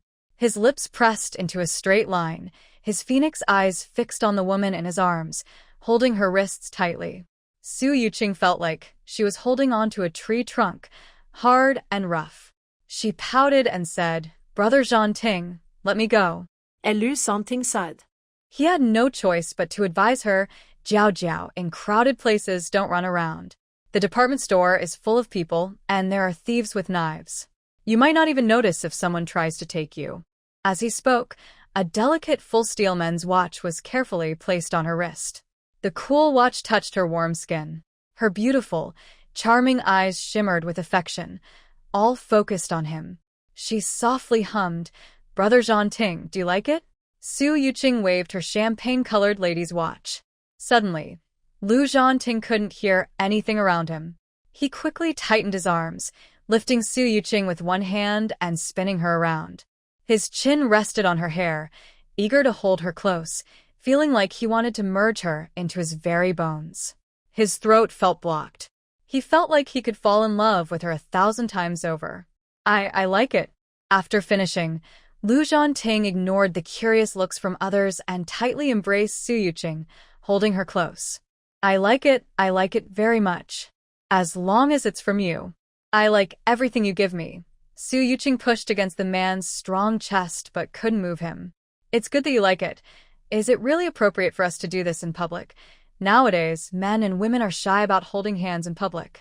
Although there's a famous saying online that says, in a country of reserved and modest people, 14 billion quietly live their lives." Lu Zhanting put Su Yuqing down, but his hand stayed on her waist, reluctant to let go. The man who was just angry and glowing with cold light seemed like someone else. Su Yuqing knew Lu Zhanting was going to take her to stay at a familiar relative's house, so they quickly packed their bags at the guest house. Of course, Su Yuqing did most of the talking, while Lu Zhanting ran around. Finally, Su Yuqing gently wiped the sweat from Lu Zhanting's forehead. "Brother Zhanting, you're really capable. I couldn't do things so neatly." Lu Zhanting was driving and making a turn. "That's what men are supposed to do. You won't need to do it in the future." Su Yuqing nodded quickly, busy opening a military-style water bottle to give him water, then feeding him some cookies she didn't want to eat. Although she appeared calm on the surface, staying at someone else's house made Su Yuqing feel a bit like she was living under someone else's roof, which was a bit sad. If Brother Zhanting wasn't here, she would be all alone. Su Yuqing was only sad for 3 seconds because she had predicted the hexagram of Qian. When this hexagram appears, it means officials will rise quickly advancing faster than usual and getting promoted beyond their level. For merchants, it indicates wealth and prosperity, good timing, and a bright future. Su Yuqing doesn't see herself as a villainous supporting character. In her world, she is the protagonist. She firmly believes she can face any difficulty, including overcoming her destined hardships. Staying on the right path, she believes everything that happens will benefit her. Su Yuqing immediately took action, not knowing which relative Lu Zhanting was staying with, but she wanted to leave a good impression in advance. She rolled down the car window and saw a grocery store across 2 doors from the postal office. Beijing's pastries are famous, suitable for gifts during festivals, and enjoyed by all ages. Su Yuqing plans to buy a box of pastries. Brother Zhanting, I want to send some things home. You can't go with me. I need to write a secret message to Mom. Zhanting just unfastened his seatbelt and got ready to leave, looking a bit helpless. What can you do? Just go along. Okay, I'll wait in the car. Jiao, can you send things by yourself? Su Yuqing stubbornly said, Of course I can. You wait in the car and don't get out. Su Yuqing headed straight to the grocery store next to the post office. On the side of the door, there was a wooden sign with red letters that said, Forward Grocery. She smelled a sweet cake aroma and held a handful of ration tickets. She first bought a pound of rice snacks and animal-shaped biscuits that the kids liked. The cakes cost between 50 to 70 cents per pound, and a pound of cakes used 6 ounces of ration tickets. The clerk wore a white uniform, with a scale in front of each customer. Inside the glass display case, various snacks were arranged. When it was her turn to fill the snack box, she didn't know the names of most of these cakes, only recognized sakima and honey strips. She cleared her throat. I'll take a box of Beijing 8-piece set, just like the person before me. The clerk looked puzzled, clearly seeing that Su Yuqing was from out of town. Beijing 8-piece set includes cakes, symbolizing happiness and good fortune. The rest are juju blossom pastries, master cakes, black sesame cakes, and sakima. A box with only Beijing 8-piece set might be a bit expensive. You can add some rice snacks at the bottom, which is both affordable and decent. Don't worry, sister. Fill 2 boxes, she said, giving one to someone else and another to her parents. Su Yuqing paid 4 yuan, using quite a few ration tickets, making the onlookers stare in surprise. That girl probably doesn't know how to buy. She only has a small scale for rice snacks. If she put some rice snacks on the second layer of the snack box, it would save at least 2 cents. What do you know? Maybe they aren't short of money. She's visiting important relatives. The full set of Beijing 8-piece snacks in the box shows good manners. The girl looks young, but she cares more about social exchanges than ordinary people. Carrying 2 boxes of snacks, Su Yuqing saw Zhanting leaning against the wall with a straight back. His long legs were awkwardly placed, one knee slightly bent, leaning on a stone. He held a cigarette, not lit, giving off a cold, distant vibe. I just met a comrade earlier and talked for a few words. I don't even smoke. He gave me this, Zhanting said strangely. Su Yuqing pouted. Brother Ting, I didn't ask anything. Brother Zhanting should install a GPS on her. Su Yuqing casually hung the snack box on the man's middle and index fingers. His knuckles were long and defined, a pair of strong hands. Su Yuqing pretended to fix the ribbon on the gift box, then touched the man's sturdy hand. A warm, sunny energy flowed from Lu Zhanting's hand into her palm. This energy was becoming less, and she wanted more. She was very curious about how much sunny energy was on the man's thin lips, but unfortunately, he wouldn't let her touch. Should I go to the post office with you? Lu Zhanting asked shamelessly, knowing his act was obvious. His goal was simple. Wherever Jiao went, he would go too. Su Yuqing nodded. The 2 of them entered the post office, which had a large wooden counter. The staff there were not very friendly. An older woman in front had made 2 mistakes in her address when mailing a letter, and the staff had slammed the table in frustration. Su Yuqing quietly observed. She didn't bring any packages or cloth, and when she looked around, Lu Zhanting was gone. Next, the staff said in a haughty tone that sounded a bit uncomfortable. Su Yuqing said, I want to send a package. A piece of craft paper was thrown over. Su Yuqing first filled in the address. Jiangbei Province, Zhurong County, Damian Commune, Xiangyang Brigade, 6th Production Team. She took the paper the older woman had filled out incorrectly and wrote a letter on the back. Su Yuqing told Su Wei and Jiang Niannian that her new address was number 124, Sifang Hadong, Xiqing District, Beijing. She also mentioned that she was feeling better, eating well, and dressing comfortably. Su Yuqing was used to facing difficulties alone. She didn't mention any of the dangerous experiences she had been through. The letter suddenly stopped at the end. Lu Zhanting came back, walking rhythmically in military boots, holding a thick cloth strip. The staff, who had looked down on her earlier, immediately smiled politely when they saw Lu Zhanting in uniform. Priority for soldiers. Soldier, are you sending a letter or a package? Lu Zhanting gently put his arm around Su Yuqing's shoulder. We are together. Do you have a needle? The staff quickly handed Lu Zhanting a needle and brought a small stool from behind the counter. Jiao Jiao, you sit down. I'll sew it up right away. Lu Zhanting crouched down, carefully sewing Su Yuqing's box of pastries and 2 smaller boxes, one blue and one red, into a piece of coarse army green cloth. He didn't ask a single question, just worked quietly, like a steady and hard-working ox. The clerk folded her hands and casually asked Su Yuqing, little sister, does your brother have someone special? Su Yuqing crossed her slender legs and, taking advantage of her seated position, gently brushed her fingers through Lu Zhanting's short black hair with a playful smile. Sister, what do you think? I'm not sure. Men's hair isn't something you should touch so casually, the clerk said, a little annoyed, feeling that Su Yuqing was teasing her. Lu Zhanting finished sewing the package and looked up, his handsome face showing impatience. Miss, please just do your job properly. All right, I'll handle it, said a middle-aged woman behind the counter. She took the package, weighed it carefully, and smiled warmly, worried that the young clerk might offend someone important.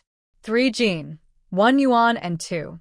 Lu Zhanting could still feel the warmth from where Su Yuqing had touched his hair, though she had done it absent-mindedly. As he drove, his dark eyes lingered on Su Yuqing's sleeping face. This woman was a mystery. She fascinated him more and more, making him want to keep her in his sight forever. Even a small gesture from her could stay in his mind for a long time.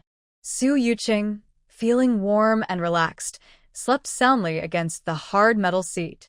When they reached the crossroads near Sifang Alley, the jeep could go no further. Jiao Jiao, wake up. We're home, Lu Zhanting said softly, his voice gentle as water. If they were already married, he wouldn't have woken her. He would have carried her home himself. A few little boys came running out of the alley, their old coats patched with different colors. One boy held a tin frog toy in one hand, picked his nose with the other, then scratched his back. Jiang, isn't that your Uncle Lu? He's carrying a woman.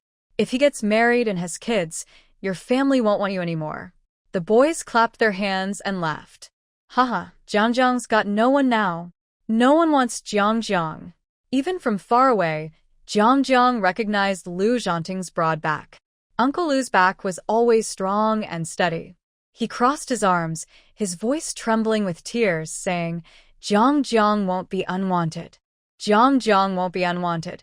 A few little kids cheered up even more, holding hands and running around Jiang, jumping and spinning, chanting, Jiang is a kid no one wants.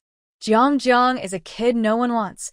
Jiang hugged his head with both hands, a single clear tear falling from his shiny black eyes.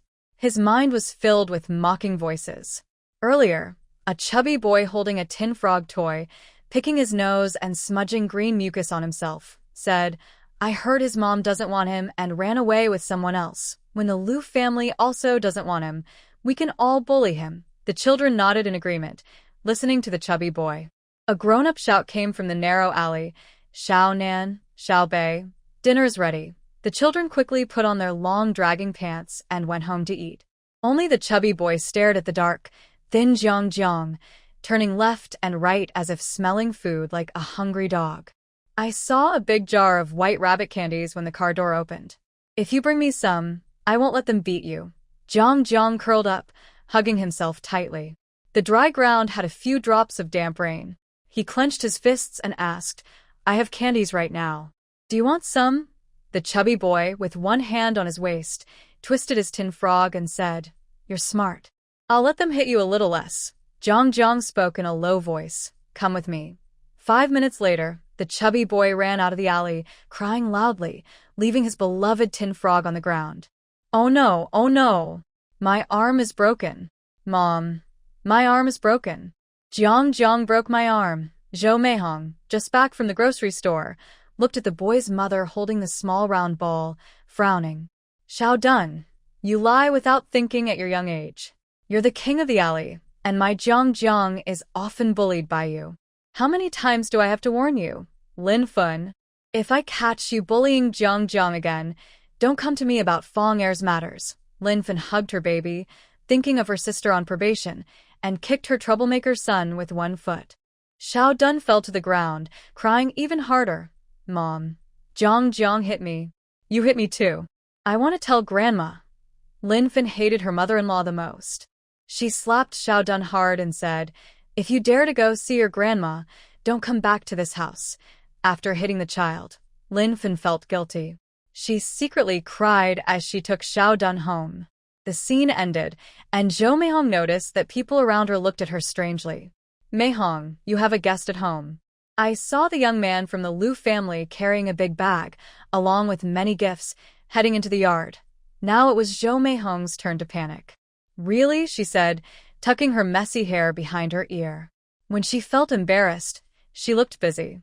"I'll go home first." She was furious inside. If Lu Zhanting dared to bring a man home, she wouldn't hesitate to stand up for her family. Life in the alley was open. Neighbors knew everything. Zhou Meihong hadn't taken many steps before she was stopped. "Meihong, is there a happy event at your house? I see your son carrying many shopping bags from Wang Fujing department store. That must be a lot of money. You really spoil him. Does the Lu family's young man have free time lately?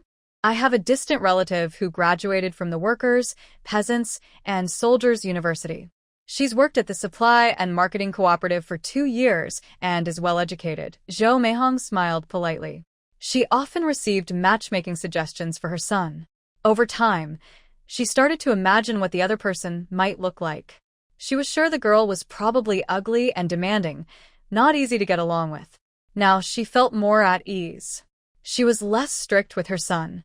If she pushed too hard, and Lu Zhanting learned that the little boy from old Zhang's family liked men, she might as well jump into the river. "Zhang, come home with me," Zhou Meihong said softly, looking at the child sitting silently in the corner. She took Zhang's cool hand and rubbed it. "Tomorrow, ask Grandpa Lu to buy you toys. You don't want to go because he might be on a business trip again. He looks stern just like Uncle Lu. They are both men who always say yes. If you want 10 toys, he will buy them for you." Zhang secretly cried for a while, overwhelmed with sadness. He couldn't speak, only nodded vigorously. He pressed his chin down hard to hide his tears. Zhou Meihong returned to her home, where she had lived for many years, and heard Lu Zhanting giggling like a little chick. What was he laughing at? He wasn't afraid of losing his teeth.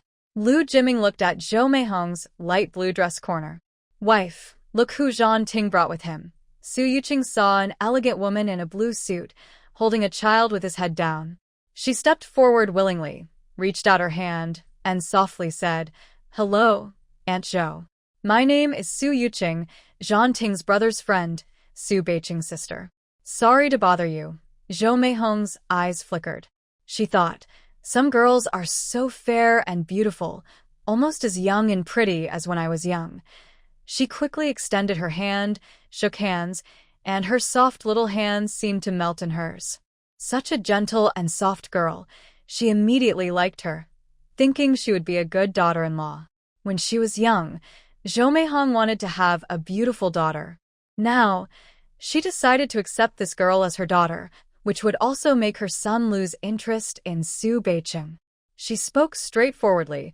"Good girl, is there any trouble? Your brother told me about your illness. I will do my best to help, so you can focus on staying at my house." Su Yuqing smiled gently. "Thank you, Aunt Zhou, for your care." Lu Zhanting was standing on the steps of the East Wing, waving to Su Yuqing, calling her over. "Brother Zhanting is calling me." "Aunt Zhou, we'll talk later." Zhou Meihong watched Su Yuqing's graceful back, silently envying her slim waist, and grabbed a handful of sunflower seeds, waiting for her to return. Lu Zhanting helped serve the dishes, then nudged Zhou Meihong's arm with his elbow. "How do you feel about this girl?" Zhou Meihong looked a bit strange, whispering, "The girl is so pretty. Su Beiqing should look about the same as our son." Sigh, a troublemaker in disguise. Lu Zhanting's small mustache fluttered with excitement. "Wife, what are you thinking?" "I'm asking if Yuqing and our son look like a good match," she replied. Zhou Meihong first looked at Jiang playing by the pond. Jiang, go to the People's Park and call Grandpa back home for dinner." Jiang said, "Okay," and glanced at the large white rabbit tin on the table. After Jiang left, Zhou Meihong immediately threw down her sunflower seeds, grabbed Lu Zhanting's collar and said forcefully, "Lu Zhanting, don't cause trouble for that girl.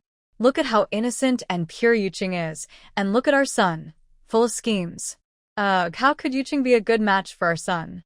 This girl should be with a caring and considerate young man. Our son is out all day hanging out with guys and doesn't seem to understand the importance of caring for others. Now I suspect he might have some unclear feelings for men. I am the first to disagree with this marriage." Zhou Meihong genuinely wants to adopt Su Yuqing as her honorary daughter. She looks at her son with a critical eye. Besides their good looks, everything else seems mismatched. Personality, manners, work. Yuqing is tightly controlled by her son. Lu Zhanting stays calm during foreign negotiations, but when he's with his wife, he gets flustered and nervous. His wife saw the neighbor's son kissing a man and was shocked. She now finds her son's behavior very annoying. Lu Zhanting brushed his collar and said, "Ms. Zhou, don't jump to conclusions. Look at how our son treats Yuqing with your own eyes, and you'll see the truth." Zhou Meihong often has surgeries, so her fingers are very skillful. She knows exactly how to pinch painfully. She twisted Lu Zhanting's waist and said, "Lu Zhanting, say I have no brains. Don't come to bed tonight." Lu Zhanting already knew his waist was bruised but gave up resisting. "All right. "I get it. You're right about everything." In the East Room, Lu Zhanting was making the bed for Su Yuqing. Yuqing was woken up in the car by Lu Zhanting. She was a bit grumpy, but he comforted her. He decided that the first thing to do when he got home was to make the bed. "Today's new fabric can't be used for the bed. I'll rinse it with well water today, and it will dry by tomorrow morning. Today I'll just use the sheets I washed before." Yuqing nodded obediently. She didn't comment on his work, just occasionally praised him. "Brother Zhanting, I'll listen to you." Lu Zhanting patted the straw mat and looked at Yuqing, feeling like he was already living a married life, simple and happy, with his wife by his side. Yuqing looked around the bedroom and suddenly realized she was in the East Room. The world has 8 directions, and the home has 8 places to live. Parents and children each have their own space. When the placement is right, the mind feels right. Fortune-telling is just a tool. It's fixed. Some people are destined to face big hardships. When Yuqing tells clients how to change their fate, if they don't take action, they are doomed to suffer. Feng Shui for homes is about energy, which is alive and changeable. In traditional house studies, the bedroom on the east side should be for the eldest son. If the eldest son doesn't live there, and the east wing is used as a guest area, then the son will see the house as a place to come and go, not as his home. If someone has a destined hardship, changing the house's Feng Shui can help. If not, there's no need to worry. Su Yuqing feels at ease living there. The whole room is about 30 square meters. When she enters, on her left is a heated bed near the window, with a small table on it. In the corner, there's a wooden cabinet for storing bedding. On her right, from outside to inside, there's a cupboard with a flower vase on top, connected to a purple sandalwood dressing table and 2 neat top cabinets in the corner. Facing her are 2 official hats chairs, with a small table in the middle holding a hot water pot and a teapot. The east wing of the Lu family house is arranged symmetrically and harmoniously, making it very comfortable. Just as Su Yuqing was about to relax on the heated bed, suddenly a loud, angry shout came from outside. "Lu Zhanting, do you remember to come home?" Su Yuqing tugged at Lu Zhanting's middle finger, shook it, and looked at him with pleading eyes. Lu Zhanting softened his heart. It's nothing, it's my grandpa. He's angry at me, not you. When he sees you, I have explained everything. Su Yuqing looked confused but followed Lu Zhanting out of the room obediently, like a well-behaved young wife. Lu Zhanting enjoyed this feeling of being depended on. His steps didn't slow down, it was as if he was standing still. Grandpa Lu's cane hit the stone tiles with a loud thud, startling the goldfish in the tiger head basin into hiding among the water plants. Grandpa Lu rolled up his sleeves and said, "Lu Zhanting, you're slippery as a mudfish. I already told people in the People's Park that his granddaughter is a teacher with a good personality. She's your former classmate. You should meet her." Lu Zhanting, tall and strong, stood at the door, blocking Su Yuqing's figure completely. Grandpa Lu scolded Lu Zhanting loudly, but suddenly, behind his sturdy grandson, he saw a pair of moist, bright eyes like little deer, full of life. Grandpa Lu's rough voice suddenly softened and lowered. "Who is that young girl?" Lu Zhanting slightly parted his lips and said, "My comrade's sister, Su Yuqing." He stepped over the door threshold with long legs and reached out his right hand to help Su Yuqing. Su Yuqing's hand naturally rested on his. In that moment, everyone's eyes focused on that pair of hands, the man's large palm holding the small, delicate hand. That small hand was fair and petite, belonging to a woman. And it was the eldest grandson of the Lu family who took the initiative to hold it. Zhou Meihong pinched her thigh, feeling as if she hadn't fully woken up. Oh my goodness. Her son had voluntarily taken a woman's hand. Could this be true? She excitedly nudged Lu Ximing's waist with her elbow, noticing that Lu Ximing was rubbing his waist, and his gaze was a bit resentful. Zhou Meihong gritted her teeth and pretended not to see, exchanging glances with her father-in-law, Old Master Lu. Old Master Lu completely ignored Zhou Meihong's look. Without knocking, he straightened his posture. "Be careful, don't fall. The house's threshold is a bit tricky. I'll find someone to fix it in a few days. Su Yuqing is a lovely name, one rain, one clear sky." Old Master Lu had come from the battlefield, fought over 100 battles, and hadn't read many books. He wanted to praise her, but felt he lacked knowledge. Lu Ximing spoke clearly. "It means clear sky after rain. Easy to remember. An ancient saying goes, the sun rises in the east, rain in the west. Though it seems no clear sky, there is still brightness." He paused thoughtfully. Indeed, it's a good name. Zhou Meihong and Old Master Lu spoke together. "Did you say that?" Lu Ximing continued rubbing his waist, suddenly fell silent, recalling the big red envelope he had prepared, and quietly left without a sound. Su Yuqing slowly realized something was wrong. She moved her hand away from Lu Zhanting's palm, clasped her hands in front of her, and slightly bowed. "Hello, Grandpa Lu. My name is Su Yuqing." She picked up the snack box hanging on the wall, along with rice candy sticks and animal-shaped cookies. "I don't know what everyone likes to eat, so I bought a little of everything. People in Beijing are very friendly. Jiao Jiao is very happy to meet Brother Zhanting and his family. Brother Zhanting is very caring, Uncle Lu is very kind, Aunt Zhou is very warm, and Grandpa Lu looks very energetic, and Jiang Jiang, who is playing by the pond, helped me lift my skirt. I'm very happy to meet you all." Old Master Lu was in a good mood, feeling relaxed and happy. He spoke more politely than usual, and no matter how he looked at Su Yuqing, he was very satisfied. All right, Yuqing's nickname is Jiao Jiao. There's no need to be formal with us. Just treat us like family. Your Aunt Zhou is a doctor, and Uncle Lu negotiates with foreigners.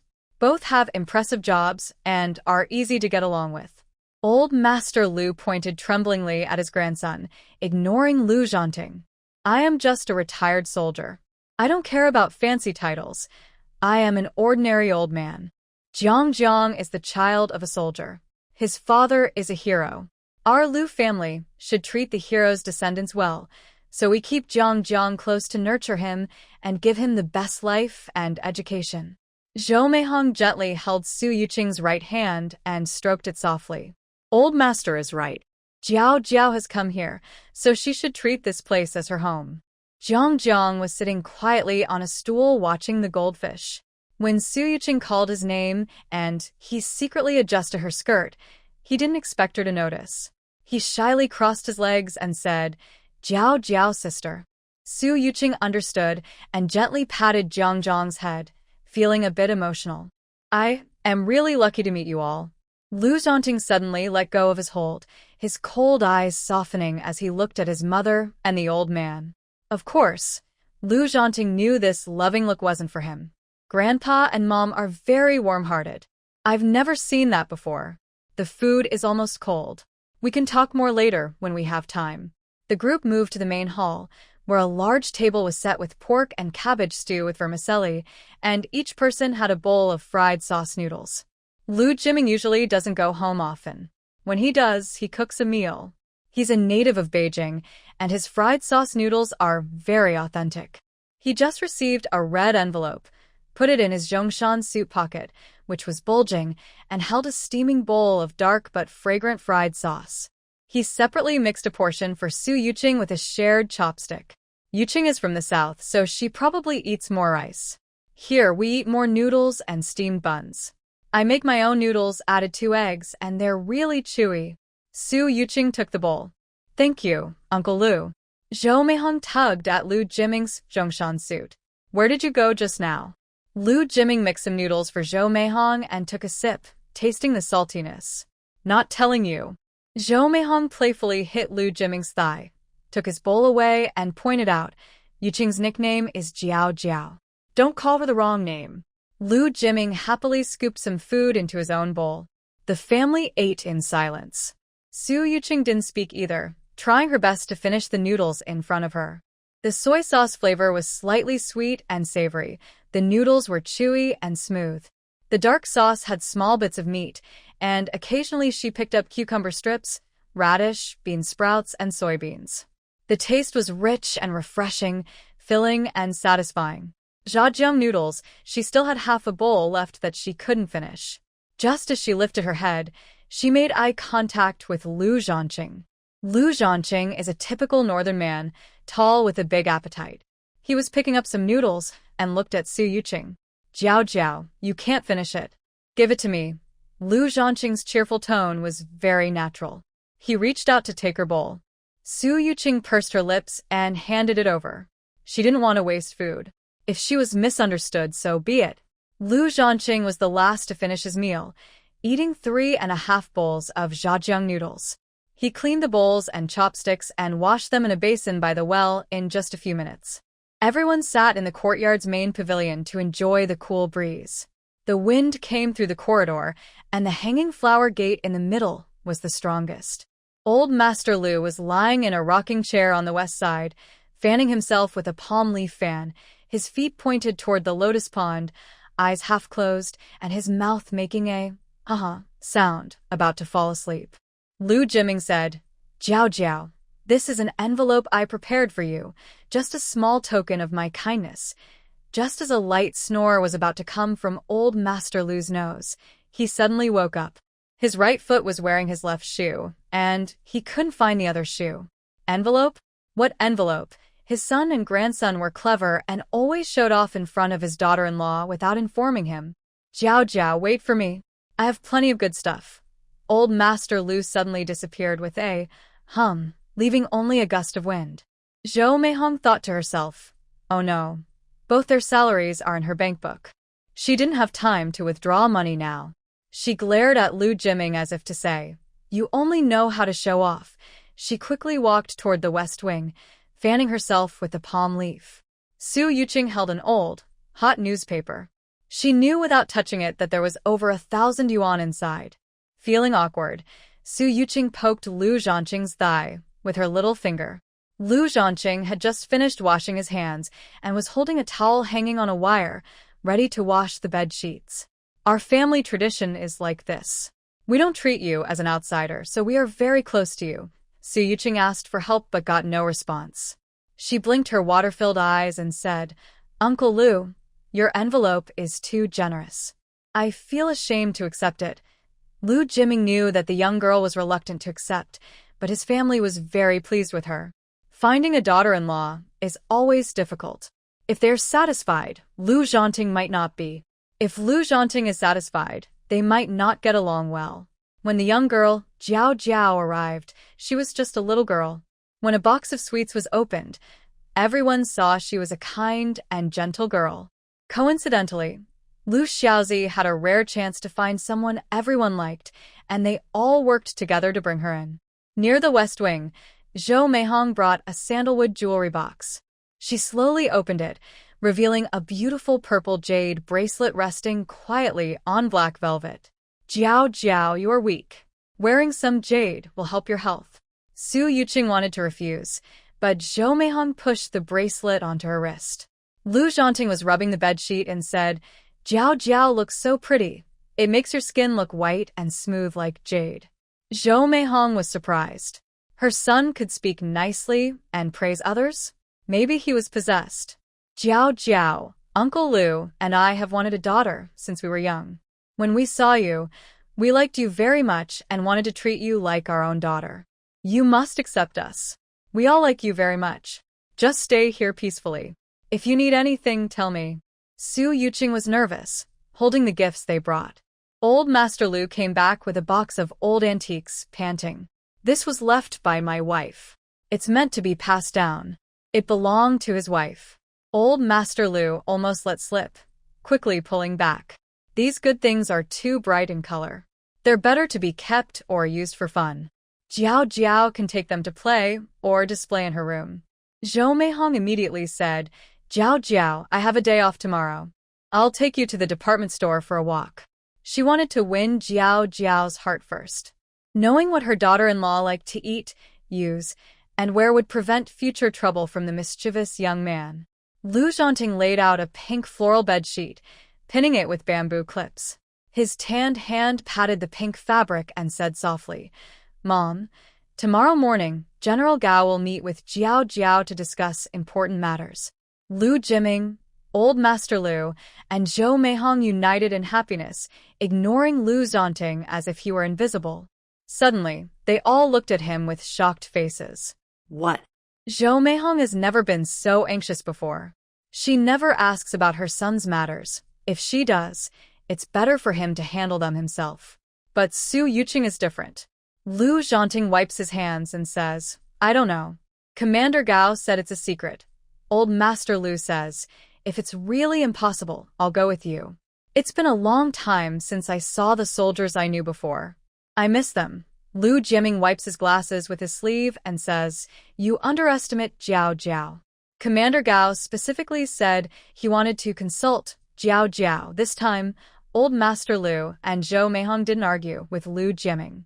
Instead, their worries eased a little. The whole family surrounds Su Yuqing, showing concern, but Su Yuqing, the person involved, can't get a word in.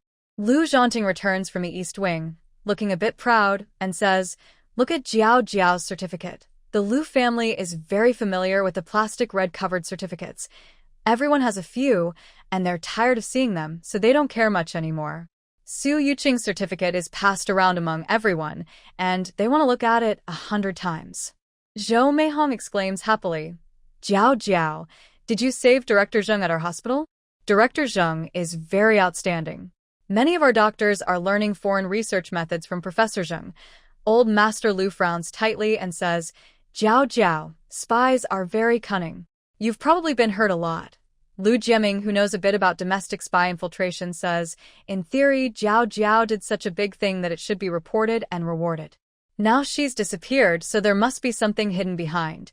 Su Yuqing doesn't know who to answer next and just says, yes, yes. I wasn't hurt. My brother was injured in the back, and his comrade-in-arms was injured in the leg. They're in the hospital recovering. Everything is safe. She then shares her own thoughts. If I can contribute a little to the country, I will do my best. Lu Jiming pats his son Lu Zhanting's arm, his gentle eyes full of excitement. Where did this treasured daughter-in-law come from? You should quickly win her over. Jiao Jiao, we're very happy that you have this heart. Tomorrow, Grandpa will go with you, says Old Master Lu, his white hair showing, having seen too many lives and deaths, always wanting to do his part to protect the younger generation. Lu Jiming says, I want to go too. Zhou Meihong rolls her eyes at Lu Jiming and says, Dad, it's not convenient for you to go alone. I'll take care of you. In the room, Jiang Jiang, who is writing big characters on the floor, eavesdrops for a while. Suddenly, a small black hand pushes open the wooden door and says, "Jiang Jiang, help Grandpa with a cane. Strange family gathering." Lu Zhanting risked being caught in a mixed-up situation and said, "Do you think the military area is a market? Only the old man might go in. Even I could be stopped outside the interrogation room." Su Yuqing knew they were worried about her. She had the ability to protect herself. "Grandpa Lu, Aunt Zhou, Uncle Zhou, Jiang Jiang. I can read fortunes and avoid bad luck. I am very strong." Zhou Meihong looked worried. "Child, it's good that you have skills. But you have a congenital heart condition and strong emotions can trigger it." Lu Jiaming hugged Zhou Meihong. "Jiao Jiao is different from other girls. She is a hero too, and she is Jiang Jiang's role model." Zhou Meihong lowered her head and wiped away tears. She knew she couldn't show negative feelings in front of the children. She had to stay positive. "Jiao Jiao, I believe in you. Next time, tell me when you'll get a promotion or a raise, and we'll go out to eat." Su Yuqing's dimples showed a gentle smile. "Okay, Aunt Zhou." Lu Zhanting didn't say much. By 7 p.m., everyone was preparing to sleep. After taking a shower, Lu Zhanting knocked on Su Yuqing's door. She was lying on the Kong bed, half asleep, wanting to take a bath, but feeling sleepy. "Brother Zhanting, what's wrong?" Su Yuqing, wearing a white spaghetti-strap nightdress, leaned charmingly against the door. Lu Zhanting looked at her beautiful side profile in the moonlight. He raised his hand gently, about to touch her cheek, but thought it was too forward. "Jiao Jiao, I will do my best to stay by your side." Su Yuqing adjusted her pink collar. Her thick black hair spread behind her. She spoke lightly to lighten the heavy mood. "Why are you more nervous than me, Brother Zhanting?" While comforting Su Yuqing, Lu Zhanting finally noticed she was wearing a tight white cotton dress. He didn't know how she managed it. He saw her smooth skin, slender neck, and soft, full chest hidden behind her small hand. Her hand was too small to hide everything. His mind raced, and his strong body took a step back. His sharp eyes looked outside. "Jiao Jiao, go to bed early." "I am definitely not nervous." But inside, he was feeling anxious. Lu Zhanting hurriedly ran away and took 2 cold showers outside before finally going to rest. Su Yuqing waited outside until there was no more water sound before entering the space. The butler, Fox Jiutian, looked anxious. She had been waiting for a long time and didn't know how much longer she could hold on. When Su Yuqing came in, Jiutian knelt quickly. Her 9 tails stood straight up, trembling as they curled together into a fuzzy ball. "Ancestor, Jiutian made a mistake. Please punish me." Su Yuqing took off her clothes and soaked in the spiritual spring pool to relax her body and clear her tiredness and drowsiness. "What did you do wrong?" "It's fine. You helped me find various receipts and even made the deodorant pills." Seeing that Su Yuqing was not angry, Jiutian's chaotic tail spread out. She lowered her fox-like eyes. "Ancestor, you've really become much better. I didn't even say I made a mistake before I was about to be thrown into the snake's den." Su Yuqing wore a light blue, thin robe. She didn't know what it was for, but she thought it looked pretty. Her long, slender legs, like jade, rested on dark animal skins. She leisurely raised an eyebrow. "Then I'll treat you even better in the future, so you won't be so afraid of me." Jiutian flew to Su Yuqing's side and used her foxtail to massage and knead her legs. "Ancestor, you don't need to treat me better. I already wish I could dedicate my life to you, even for 20,000 more years." Exactly. "Ancestor, the man you've been seeing lately seems to be the reincarnation of the primordial true lord. He's the one who burned your most treasured garden into black ash." "What's his name?" "The primordial true lord? It should be bastard true lord." "Ancestor, I think all those upright people are just wearing masks. They'll do anything to kill you." Su Yuqing was eating fresh strawberries, her full red lips shining with a gloss. She didn't care much. Everything happens for a reason. Those who owe me in the future will have to pay back. Jiutian's 9 tails fluttered in the air. Her mind was dizzy. "Ancestor, aren't you afraid of the primordial true lord? No matter which life he's in, his strong soul still exists. He's unfathomable." "Su Yuqing, I want to ask you then. Lu Zhanting doesn't seem interested in women. He appears to have a cleanliness obsession. How does he borrow yang energy without taking medicine? She just borrowed a tiny bit of yang energy. Jiu Tian thought for a moment, pacing back and forth. Her fox eyes showed mostly regret. Ancestor, you do need merit points. Su Yuqing now has over 100,000 merit points. She has never fought such a wealthy battle before. With a wave of her hand, she said, "Buy whatever you want." Jiu Tian wagged his 9 tails, shimmering with golden light. Suddenly, several silver strips appeared in his hand. Ancient ancestor, this is the dream-inducing incense from the immortal realm. Even a great Luo fairy would bow before you. Well, Su Yuqing sniffed the silver incense, which had a faint, sweet scent. Yes, what is it? Jiu Tian rubbed his palms and stomped his foot in frustration. It needs the ancestor to personally enter the dream, to feel as if you're really there. The ancestor is as beautiful as a fairy, pure and spotless. How could that primordial true lord touch your clothes? Plus, using the dream-inducing incense can strengthen the user's body. It's a treasure for cultivation. It's really a good deal for that primordial true lord. The more Su Yuqing listened, the more suspicious she felt. So, how many merit points does this cost? Jiu Tian said. Not much, just 30,000 merit points. Su Yuqing thought, that's quite expensive. She felt heartache. These 10 broken incense sticks cost her 30,000 merit points, and they only had one function, to enter Lu Zhanting's dreams. She supported her head and looked at her outfit. Her light blue robes were made of celestial silkworm silk, thin and close-fitting, glowing with a cool light that highlighted her smooth skin. Her graceful curves were fully visible. Her long black hair was damp and spread down her back. She wore no other clothes under her robes, which looked like a sheer veil soaked with spiritual spring water, almost as if she wasn't wearing anything. The only thing covering her was her hair. Su Yuqing, determined to treat this as a decisive battle, thought that if Lu Zhanting saw her like this and didn't react, she would give up completely. She carefully lit the incense, and the silver dream-inducing incense emitted a faint blue smoke. Jiu Tian reminded her, to enter the dream, you must keep thinking about the other person's face. Su Yuqing lay leisurely on a beast hide, her spirit traveling to another place. Lu Zhanting was reading a book, trying to calm his desire. Suddenly, he yawned and spread his military green blanket, falling asleep. When he opened his eyes, he found himself back in the dormitory where he used to train with Su Beicheng. He was sleeping on the lower bunk, and Su Beicheng was on the upper. They were inseparable. During intense training battles, fighting fiercely was the most exciting part for Lu Zhanting, who didn't think about being the eldest grandson of the Lu family. He focused on improving his fighting skills to overpower others. Lu Zhanting still felt a hot sensation in his body. After entering the shower room and starting to wash, he suddenly heard a splash of water. He draped a towel over his right shoulder. The warm, damp towel pressed against his body, revealing his strong, well-shaped chest muscles. Beicheng, are you done with training? Lu Zhanting followed the sound and walked over. The shower room was very spacious, and a deep male voice echoed inside.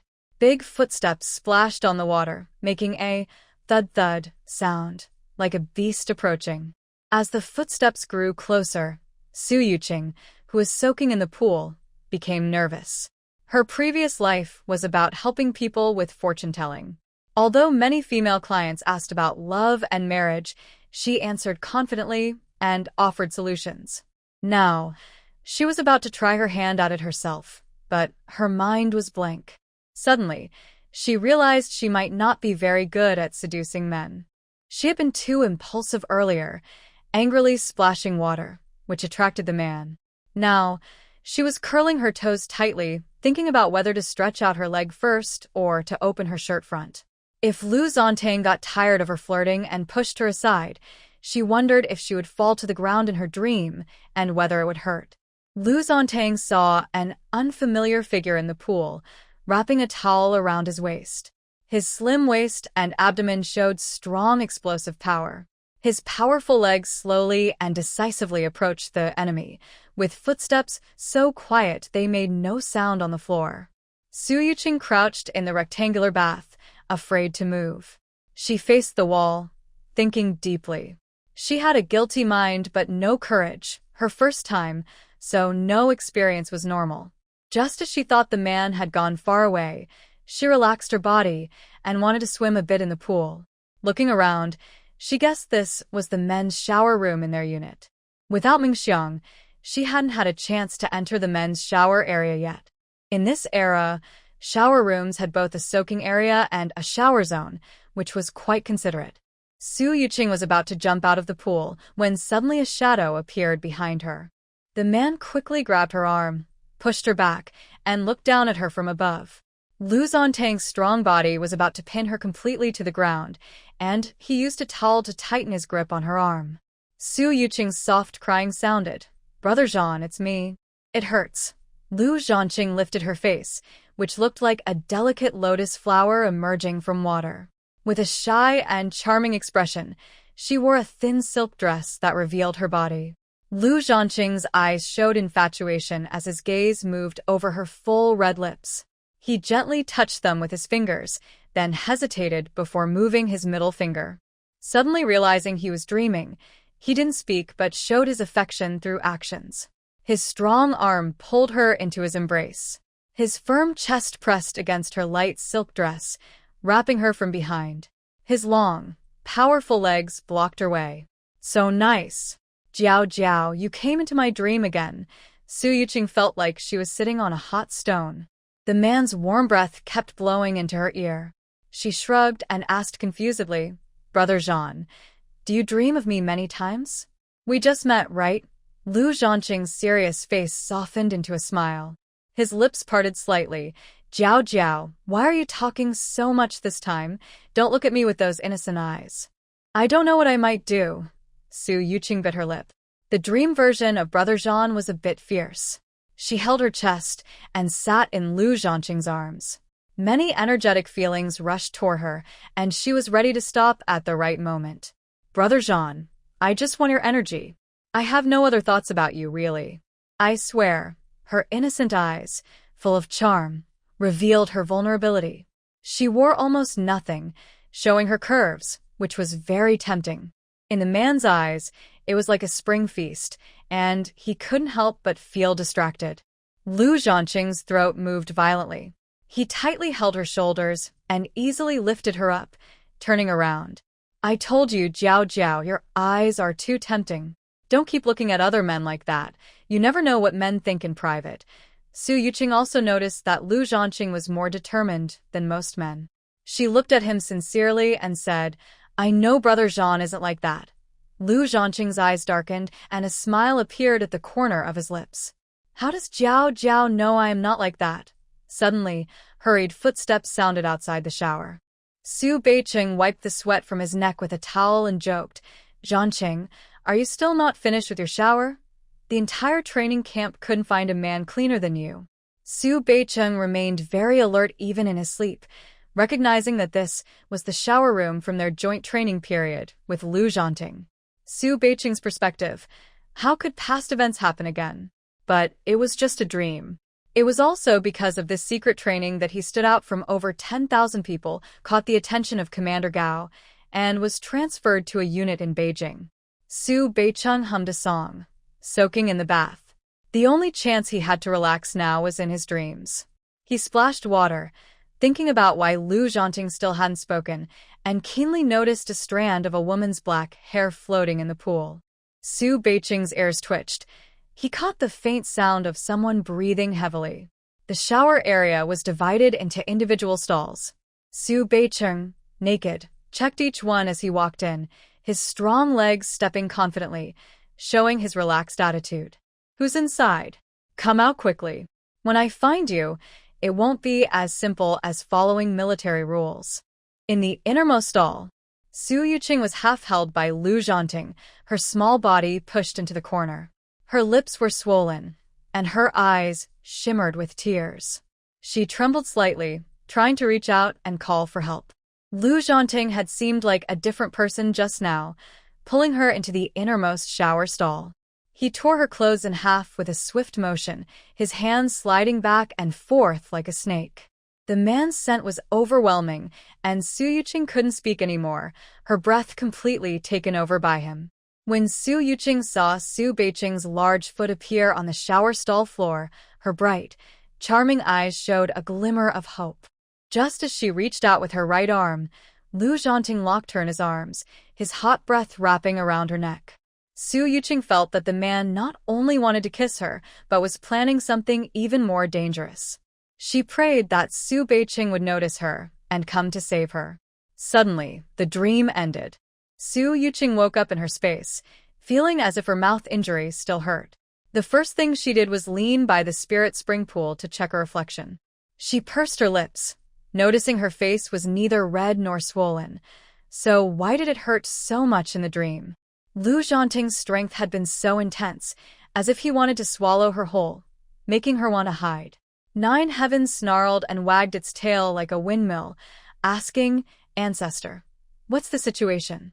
Quite successful, I was forced to absorb a lot of positive energy.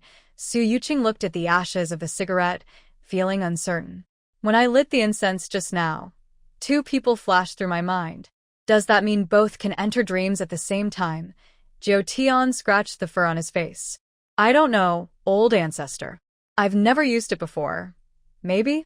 Old ancestor, try lighting the incense again and see. Su Yuqing recalled Lu Zhanting's shallow breathing, as if still lingering in her ears, causing her body to shiver. No need. She had a terrible nightmare. Lu Zhanting would never become that obsessed again.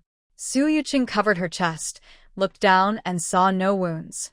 Still uneasy, she applied the whitening cream made by Jiao Tian all over her body, trying to wash away the heavy scent and pain left by the man on her skin.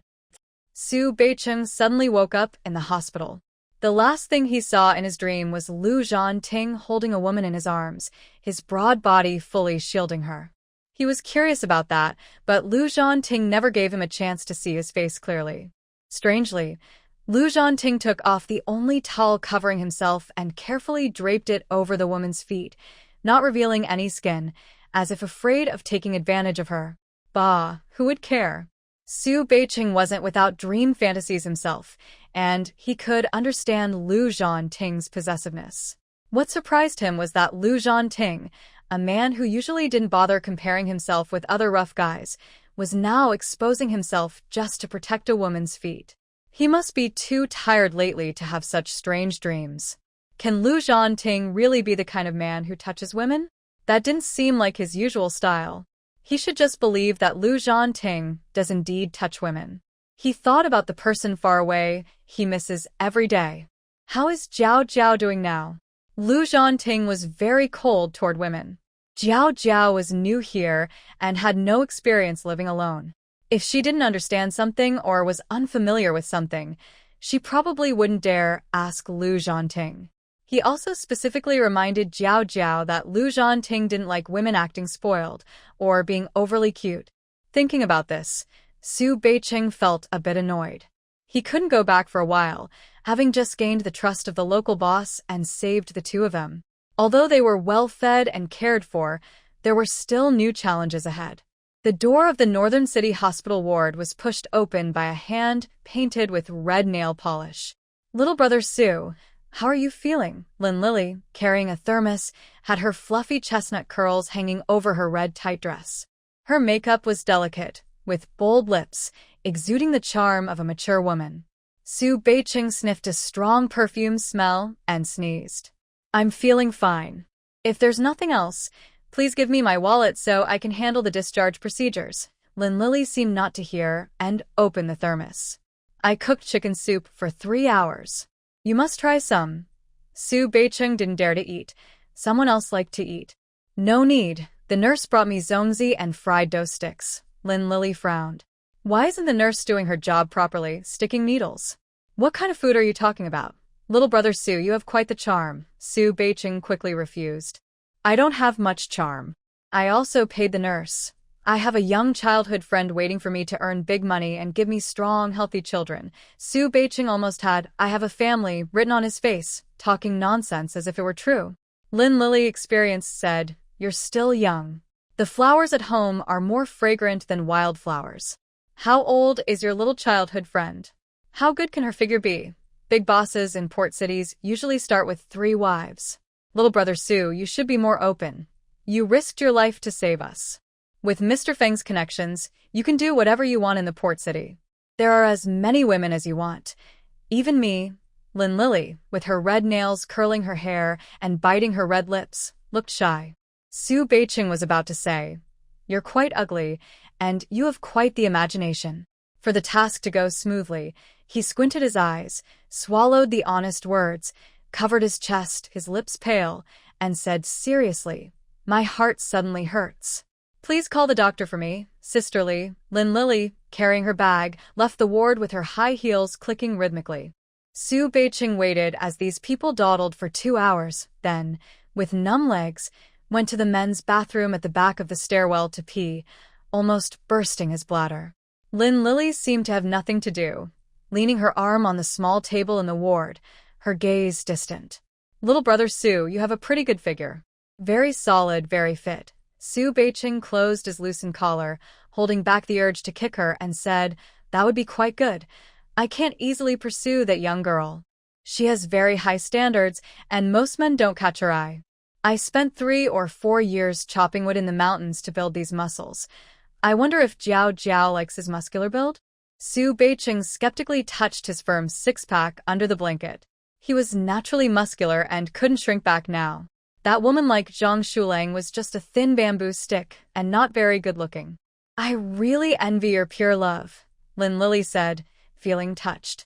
"Unlike me, who was sold by my family to work as a servant since I was young," Su Beiqing raised an eyebrow and blew on the water in his enamel cup. "It's a pity not to add some tea leaves. The tea I just bought isn't good. It has a strange smell." Lin Lily waited for comfort, but didn't get it. Before, she had many men, and they would feel sorry for her after hearing her story. She liked Su Beiqing even more, because he was hard to get along with. She followed his words and asked, "Su, little brother, do you want some tea leaves?" Su Beiqing quickly finished rinsing a pot of water without even looking at Lin Lily. "No need. I prefer to brew plum blossoms." He pinched the number of days on his fingers, then took a pill from his pocket. A faint bitter taste spread in his heart. His back wound had healed, but he couldn't see the person he wanted to see. His task was not only to complete, but to do it well, so that Commander Gao would agree to let Jiao Jiao join the art troupe. "Keep trying. Endure slowly, Su Beiqing. You are no longer the poor, powerless boy from Jiangbei Water Village. Since Commander Gao values you, you can't afford to lose face." Su Yuqing woke up and recited the Jade Maiden technique. Her body slightly sweated, and the soreness inside her eased a bit. Her buttocks felt glued to the hot brick bed, and she didn't want to open the door. Images from her dreams kept flashing in her mind. Now, because her yang energy was abundant, her limbs were flexible and full of strength, unlike before when she was weak and short of breath after walking a few steps. All of this was because Lu Zhanting had been overly affectionate in her dreams. It was like a mirror shattered beyond repair. The caring and considerate brother Zhanting in her heart was broken. She didn't know how to face Lu Zhanting. Clearly, he was a decent person, but in her dreams, he was a clingy, affectionate person. Dreams and reality are different. To avoid remembering the nightmare of being swallowed by a beast last night, Su Yuqing quickly finished making the bed, got dressed, and tied her hair. She did everything smoothly and diligently. Jiang Nian used to help Su Yuqing with 2 things every morning. Su Yuqing's hair was very long and thick. Tying 2 braids would cause the hair in the middle to sag. She bit her hairband and braided a fishtail braid. Looking at her perfect, high-top hairstyle and smooth, beautiful hair in the mirror, Su Yuqing nodded with satisfaction. Because she was going to the military area, Su Yuqing chose a very low-profile military uniform that was hard to make mistakes in this era. Prepared mentally, she opened the door and was surprised to see Lu Zhanting outside by the well, shirtless, squatting and scrubbing clothes with a washboard. When she heard the door creak open, Lu Zhanting stood up quickly. His sharp eyes scanned her from head to toe, as if he had a body scanner. His expression was serious, and he licked his dry lips. He knew well how many beautiful sights were hidden under this military uniform. He asked directly, "Jiao Jiao, did you sleep well last night?" Lu Zhanting bent down to scoop water from the well with a gourd-shaped scoop and wash the sheets. Su Yuqing looked at his broad back and remembered how last night he used his strong body to lock her in a corner and do as he pleased. She now understood how big the physical difference was between men and women. Lu Zhanting's arms were thicker than her thighs. Her first instinct as prey was to run away. Not too bad, Su Yuqing quickly escaped and went to the main house for breakfast. Lu Zhanting watched her slender back carefully, especially her delicate waist, soft as if it had no bones. In her dreams, he had touched her comfortably. Lu Zhanting's firm jawline was covered in sweat. He tilted his head and drank a few sips of cool well water to calm his fire. The abundant water ran down his chest muscles and abs, seeping into his tight pants. His chest rose and fell constantly. He poured water over himself from head to toe, but it didn't lessen his thoughts. Getting a little made him want more. After hanging the sheets, he was also ready to eat. Breakfast was simple. There was famous Beijing-style bean juice, with a smell like water used to wash dishes, and Su Yuqing didn't want to try it at all. There were also layered baked buns filled with sesame paste, fragrant and tasty, but with a hint of bitter sesame flavor when tasted carefully. There are fried oil pancakes here, but they're different from those in her hometown. The ones here are thick and have 2 cuts on top. Su Yuqing thought they might be too greasy and didn't eat them. Lu Zhanting came in and sat on a long bench next to Su Yuqing like a mountain. Su Yuqing, being small, almost lifted the bench when Lu Zhanting sat down heavily. It seemed Lu Zhanting knew, as he slowly leaned his hips towards Su Yuqing and used chopsticks to pick up a small piece of fried oil pancake. "Jiao Jiao, do you want some?" The line for these pancakes is the longest. He tore off a small piece and held it near Su Yuqing's mouth. "I just washed my hands." Su Yuqing opened her mouth hesitantly and took a bite. The rough fingertips of the man lightly brushed her mouth corner. She hoped she was just imagining things. Lu Zhanting's strength was too much for an ordinary woman to handle. His vigorous body was not something she could easily cope with. Her small frame was even less able to handle it. Su Yuqing always felt a tense, watchful feeling as if a wild beast was staring at her secretly. The two of them walked to the main road outside the alley, keeping a distance of about 1 person apart. Old Master Lu was sitting in a red flag car, with a young man in military uniform driving. "Jiao Jiao, sit in my car. Let that brat go to the military district by himself." Lu Zhanting knew that domestic red flag cars were much more comfortable than military jeeps with steel seats. "Jiao Jiao, you follow the old master's car." Su Yuqing, wanting to avoid Lu Zhanting, agreed easily. "Okay, Brother Zhanting." The drive was smooth, and the security guard driving was very professional. When Su Yuqing arrived at the guardhouse in front of the military district, she wanted to show her introduction letter and explain the situation. Old Master Lu waved his hand and said something to the guard. Su Yuqing sat happily in the car, heading into the military district. She keenly noticed that the soldiers inside the guardhouse looked at her differently. The weather in Beijing often had sandstorms, and the yellow sand in the air made her feel the earthy smell when it got into her mouth. Zhang Hongmei was also unlucky. She had a broken thigh and couldn't ride her bike. Her companion, Hao Lai, had the same experience. They came together, and Zhang Hongmei, with sharp eyes, pointed out, "Isn't that Commander Lu? Is something big happening at the military district?" Lai, you probably don't know. Before Lu Zhanting became a regimental commander, no one knew he was the eldest grandson of the Lu family. The Lu family has 3 generations of well-known figures. Lai, wearing a scarf, rubbed the sand out of her eyes. She knew well that Lu Zhanting's family was very wealthy, and she also knew that his career wouldn't end at just being a company commander. Now, her neck was in a cast, and the doctor said she could no longer dance. Her only option was to get married. When Su Yuqing and the others arrived, Lu Zhanting had already been there, waiting beside the jeep. Lu Zhanting was born to be a soldier, tall, strong, and imposing, with a cold aura that made him stand out. Everyone was dressed in the same military uniform, but Lu Zhanting stood behind a group of soldiers, yet he was still easy to spot. The morning training at the training ground had just finished, and soldiers kept greeting Lu Zhanting. "Good morning, Commander Lu." "Hello, Commander Lu." Lu Zhanting nodded politely. His handsome face showed no emotion, still the same cold-faced king of hell. Suddenly, the red flag car stopped. Lu Zhanting straightened up, took a few steps, and bent to open the back door. The man softly said, "Jiao Jiao, the wind and sand are strong this morning. Before you go inside, try not to talk much, or you'll get sand in your eyes." A few soldiers who arrived late to the cafeteria looked over curiously. Who is this woman? Why is the cold-faced king of hell so gentle to her? Her voice was so soft it was almost frightening. The soldiers felt like they should eat less at dinner.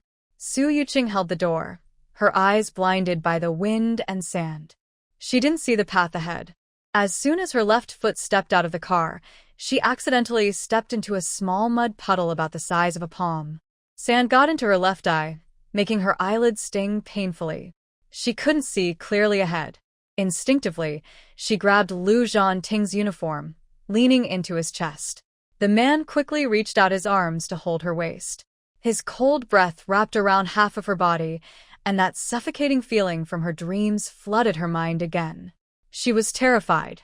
She supported herself on his arm, quickly stood up, and kept a step away from Lu Zhanting. Pretending to be fine, Su Yuqing said, "Brother Zhanting, I think sand got into my eyes." Lu Zhanting, strong and sturdy, squatted down on the spot. "Jiao Jiao, lean on me. I'll take you to the medical room." Old Master Lu watched his grandson's attentive manner and couldn't bear to look. Although she looked annoyed, her smile was brighter than a fireworks display. Su Yuqing blinked rapidly, tears falling without feeling like there was anything in her eyes. She didn't want to be too noticeable anymore. Brother Zhanting doesn't need it anymore. It doesn't hurt that much now. Lu Zhanting stood up. The air was filled with dust, and he looked straight at her innocent, bright eyes. Why did Jiao Jiao hide from him earlier? It seemed she was very afraid of him. He didn't do anything wrong, did he? "Are you really okay now?" His voice was deep and full of emotion. Su Yuqing slightly raised her head, afraid to look directly into Lu Zhanting's eyes. "Really, I'm fine." A group of soldiers watched Su Yuqing beside Lu Zhanting. The tough guy with the beautiful woman, once cold and distant, now crouched down in front of her, speaking softly and caring for her. This scene was so rare. Some couldn't see clearly, others couldn't get enough. "She's so beautiful. Look at our leader, he's like a volcano now. He never showed such warmth to other women before. What does she look like?" I arrived late. Many people saw that day, and no words can describe how divine her appearance is. It drives me crazy. A young man with a crew cut panted as he ran from the cafeteria. What can I say? Commander Lu's chosen woman is the best of the best. Her skin is as white as snow. Leader Lu is so protective. I can't even see a strand of her hair. Su Yuqing didn't realize she was causing such a stir. Since old Master Lu retired, he hadn't been to the military district. Many middle and senior leaders were his former soldiers. When they saw old Master Lu, they all got excited and lined up to greet him. Su Yuqing stood to the side, watching Lu Zhanting surrounded by people. Despite being so popular, he remained humble and modest. She felt like an outsider, walking away from the crowd leisurely. General Gao approached casually. His first glance caught sight of this delicate girl. His eyes were gentle and his demeanor calm, as if the chaos outside didn't concern her. General Gao immediately thought highly of Su Yuqing. His subordinate, Lu Zhanting, was talented and from a good family, very popular with women. Many women pursued him. But Su Yuqing was the first to stay quiet and reserved like this. "Comrade Su, right?" General Gao extended his hand to show respect. Su Yuqing looked at the middle-aged man in military uniform. He had broad features, a serious expression, and especially his ears, which could not be seen from the front. Not seeing the ears from the front is a sign of great fortune. Su Yuqing suppressed her relaxed mood, smiled slightly, and extended her hand for a handshake. "Hello, I am Su Yuqing. Her expression remained calm, but she made a new discovery. Usually soldiers have strong, hard hands. However, this man's palm was soft like cotton. In face reading, a woman's hands that are dry and a man's hands that are soft like cotton are signs of great luck. And she was a woman, with hands as soft as cotton. Su Yuqing did not blame heaven. She wanted to earn everything she deserved. General Gao saw that Su Yuqing remained confident and respectful, and he liked her even more. Comrade Su, I need to ask you about something. We should discuss it in the interrogation room. Don't worry, follow me. Someone will inform Old Master Lu. Does General Gao not understand? Old Master Lu, who hasn't been active for a while, cares most about his grandson Lu Zhanting's marriage. The reason he came to the military district so publicly is nothing else but to protect his future granddaughter-in-law. Given Old Master Lu's dislike for Lu Zhanting, it's a good thing he didn't start scolding in the military district. General Gao trusts Old Master Lu's judgment and even admires him. He also envies Old Master Lu for having a grandson to scold and a granddaughter-in-law to cherish. It's just a pity he has no children or loved ones to worry about. Su Yuqing walked calmly alongside General Gao. They didn't speak, but there was a harmonious atmosphere between them. People have a magnetic field. Being able to be with someone without talking, just quietly being together without feeling awkward, is quite rare. Su Yuqing followed General Gao into the interrogation room. It was dark and enclosed, with a black interrogation chair sitting silently, giving off a heavy, oppressive feeling. Inside, there were 4 guards and a man dressed in disheveled clothes. The man had furrowed brows and bloodshot eyes. Su Yuqing let him look at her. After all, he had eyes. Is it her? How old is she? Old con artists in the underworld are usually in their 60s or 70s. They talk nonsense without telling the truth. What can a young girl know? Commissar Hao slammed his hand on the table, trying to show his authority. Major Gao's tone was steady and confident. He said, Comrade Hao Zhengwo, we only have suspicions now, not certainty. Why are you in such a hurry? Comrade Su was brought in by me. Are you trying to embarrass someone?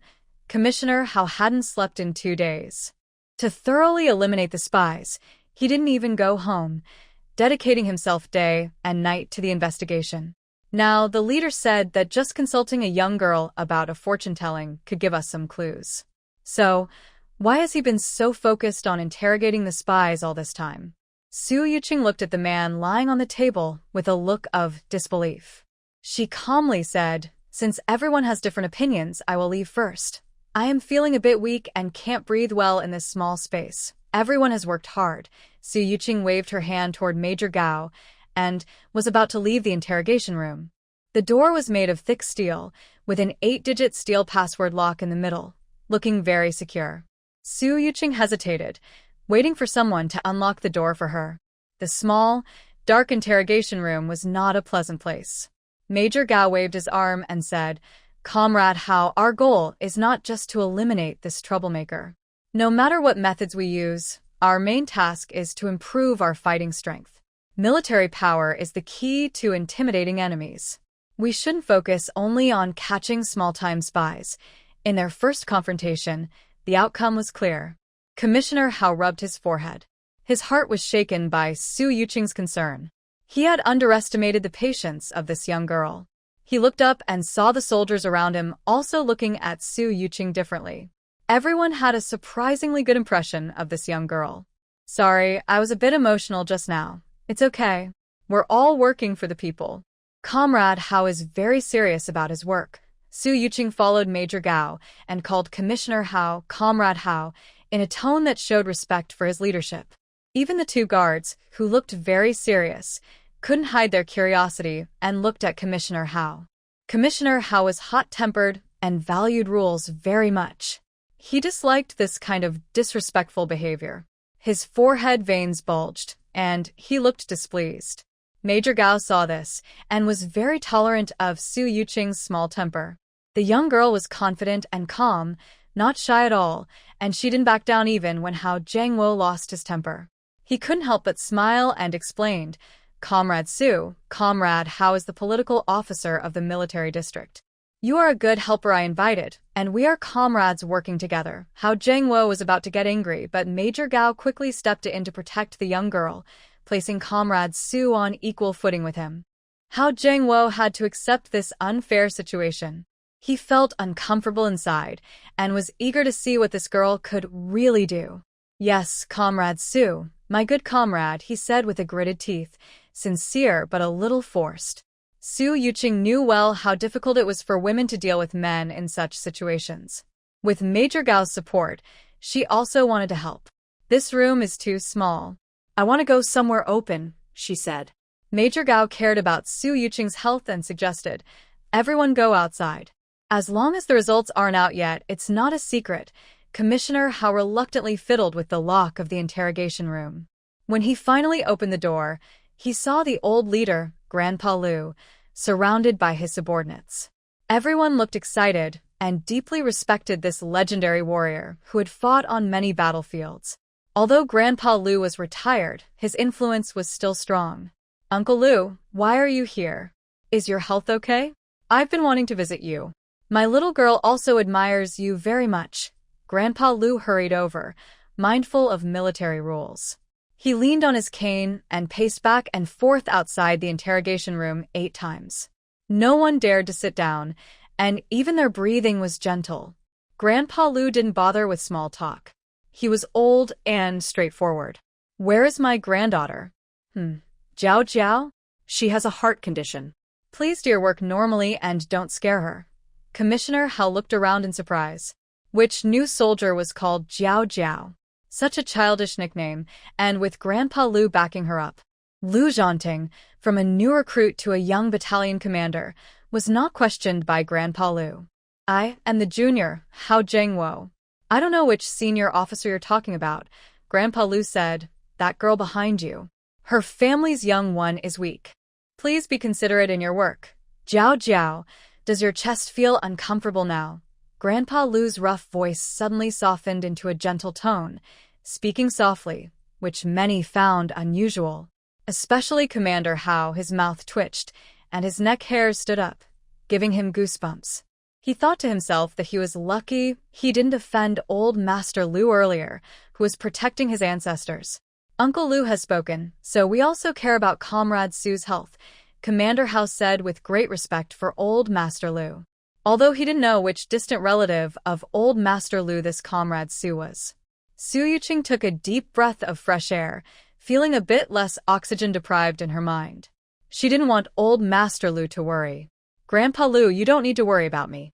You should find a good place to rest and recover. I will feel more at ease. Where did Brother Zhanting go? Why isn't he helping you? Old Master Lu finally realized the benefit of having a granddaughter-in-law. Jiao Jiao's words sounded so nice. I asked him to help move some things. If you want to see him, I can call him over. Old Master Lu replied with a half-smile. Su Yuqing shook her head slightly, relaxing her expression. Grandpa Lu, I need to go help now. I'll come back to keep you company after I'm done. Old Master Lu patted Su Yuqing's hand. Xiao Gao, take good care of Jiao Jiao for us.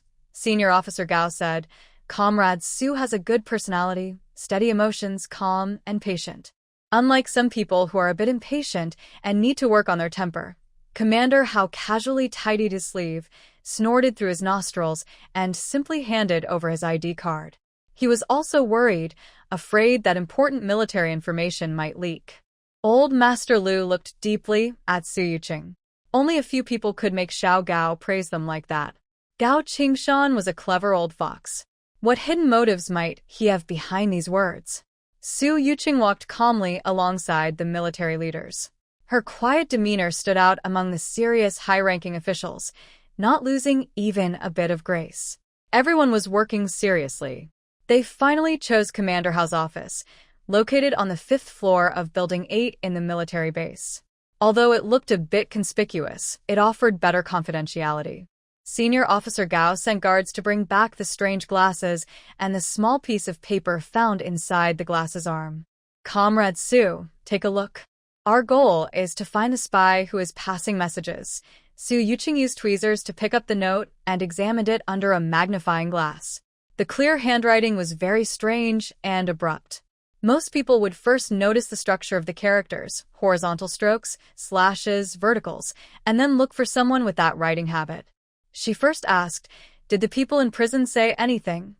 This question made Hao Zhengwo feel uneasy. Damn it, they're a bunch of stubborn fools, acting tough like steel. They look ready to die, and I was just about to shoot them.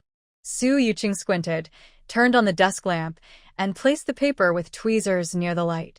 She saw the blurry, chaotic shadows. She quickly turned off the lamp to prevent the heat from damaging the ink on the paper. I suspect the writing on this paper is fake information meant to confuse. True intelligence needs special techniques to restore it. Does the military district have tools that emit purple light? Hao Zhenwei, who was just now very emotional, suddenly had a brain freeze and widened his eyes. Could it be? Comrade Su really has some skills. While Hao Zhenwei was thinking, he imagined that if Comrade Su started mumbling some spells or acting mysterious, he could use that as an excuse to say something. But Comrade Su sat upright on the stool, straighter than a new recruit, and was carefully studying the key clues, as if she had really found a breakthrough. There was nothing more to say. Hao Zhenwei, feeling restless, stood up and leaned forward, asking dryly, "Comrade Su, what do you want to do with a tool that emits purple light?" General Gao frowned slightly, deeply shocked. He was already in this position, and usually nothing could easily upset him. His emotions were always purposeful. He didn't say a word to contradict Su Yuqing, instinctively believing her and looking for a solution. "Li Lei, go quickly to the back kitchen of the cafeteria and bring the mosquito lamp." Li Lei received the order without question. Two soldiers immediately cleared the way for him at the door, and the office door was opened slightly before being shut tightly again. Seeing everyone's confusion, Su Yuqing explained, "I just saw some floating shadows under the light. The enemy's intelligence collection methods are mainly three: chemical reactions, heat reactions, and light reactions. The first two usually only allow one trial and error. I tested the reflectiveness of the ink on the paper first, and now I want to try with purple light." General Gao nodded repeatedly, his kind eyes full of admiration. "Comrade Su, you are thorough and logical. I knew I didn't misjudge you." Hao Zhenwei crossed his arms and asked with a new question, "Girl, why don't you use this paper to tell fortunes?" "I have already decided how to pray." Su Yuqing isn't sure if the photochromic ink on the paper can be used repeatedly or only once, so she worries about missing important information. Her response isn't very polite. "Divination shows us the outcome of things. We base our actions on that result. Since we haven't thoroughly investigated the spy case yet, I won't jump to conclusions. When Guo Jianye got the spy's glasses, Su Yuqing knew someone would come looking for them. Everything was prepared before it even started." Commissioner Hao's lips moved slightly. There's nothing more to ask now, and Su Yuqing's words will take him some time to process. Because a great person once said, "Without investigation, there is no right to speak." Commissioner Hao's gaze meets General Gao's calm eyes, creating a silent understanding, an unspoken plan. Comrade Su is their chosen brave partner. Li Lei, sweating and carrying 2 lunch boxes, hurried through security, pulling out a mosquito-repellent lamp from his coat. Su Yuqing takes the repellent lamp. "Thank you, comrade." Li Lei, surprised, raises his sleeve to wipe the sweat from his forehead, thinking that Sister Fairy is not only beautiful and polite, but also much more graceful than others. "It's nothing. Sister-in-law told me not to thank me." Suddenly, more than 10 pairs of eyes in the room look at Li Lei. It feels like everyone is shouting, "Li Lei, listen to what you're saying." Su Yuqing's eyes show a hint of confusion. "Comrade, I am currently single. Maybe you have mistaken me for someone else." Li Lei immediately gets a stern look from Commissioner Hao. Realizing his mistake, Li Lei touches the back of his head. "It seems that Commander Lu hasn't yet won over sister-in-law." Oh, I was mistaken. I have a bad memory." Su Yuqing lowers her gaze. "Lu Zhanting hates any woman involved with him, and she wants to stop rumors from spreading. Well done. She's really good at this." Su Yuqing's lips curve into a slight smile as she focuses on her work. The mosquito-repellent lamp is a dark blue-purple color. Since it was taken from the kitchen, the lampshade has some oil stains and dead mosquitoes on it. Northern mosquitoes have pretty long legs, but they're not as scary as southern cockroaches. Su Yuqing. Can someone help me carry the mosquito lamp? It's on my left side. General Gao, who is sitting upright, immediately stands up. I'll do it. Commissar Hao Jingyi silently placed his hands at his sides in midair, pouting his lips. He also wanted to help Comrade Su. Commander Gao is very good at helping with tasks, always knowing exactly what to do. Su Yuqing found the right angle, saying, a little to the right, then down by a distance about the size of a thumb. Commander Gao's powerful wrist was right in front of Su Yuqing's face, used only to hold the lantern. A series of blurry numbers appeared under the purple light. Su Yuqing quickly wrote them down. There were 27 characters and numbers, which represented new information. On the surface, they seemed to have no direct message. Su Yuqing was not disappointed. Instead, she felt excited. She loved discovering the unknown, especially when it involved solving mysteries. Deciphering a person's fate or unlocking a secret code is quite similar. Many things in the world are interconnected. Commander Gao fully understood that the enemies in the shadows were very clever. The small note was hidden inside tiny glasses' legs and used special technology. It could only reveal real information under a special light, and the information was encrypted. Clever enemies. It's really annoying. But this also proved that the enemies wanted to send important messages. Olait, Gamratsu. What you found that we didn't is already very impressive. The follow-up work to decode the password will be handled by our colleagues. Commissar Hao agreed, saying, yes, little Su, don't tire yourself out. Old Master Lu's reminder still echoed in his mind. Honestly, the young girl knew quite a lot, more than some girls who only cared about beauty. She was more serious about important matters than he was. The young girl had a bit of a temper, but he could accept that. Su Yuqing looked up, her innocent eyes blinking. I've finished decoding. She had seen many telegraph codebooks before. Most secret codes used linear regression data to transmit information. She was quick at extracting information, matching it with the code in her mind, and could decode it instantly without writing anything down. Worried they wouldn't believe her, she even used a pen to write down the information she had calculated in her mind. On the evening of the 12th, at 10 o'clock, near the Tonghui River in the eastern suburbs, Jiangnan, Commander Hao was sitting cross-legged, thinking about smoking a cigarette, when he heard the young girl casually say something shocking. He suddenly stood up from his stool, almost losing his balance, and pressed his hands on the table, looking very excited and restless. Did I hear that right? These dozen or so numbers, decoding them should take a day or two at most. Comrade Su, it took less than a minute to figure it out. You're a genius among geniuses. Commander Gao was usually quiet but quick. He leaned over and grabbed the paper.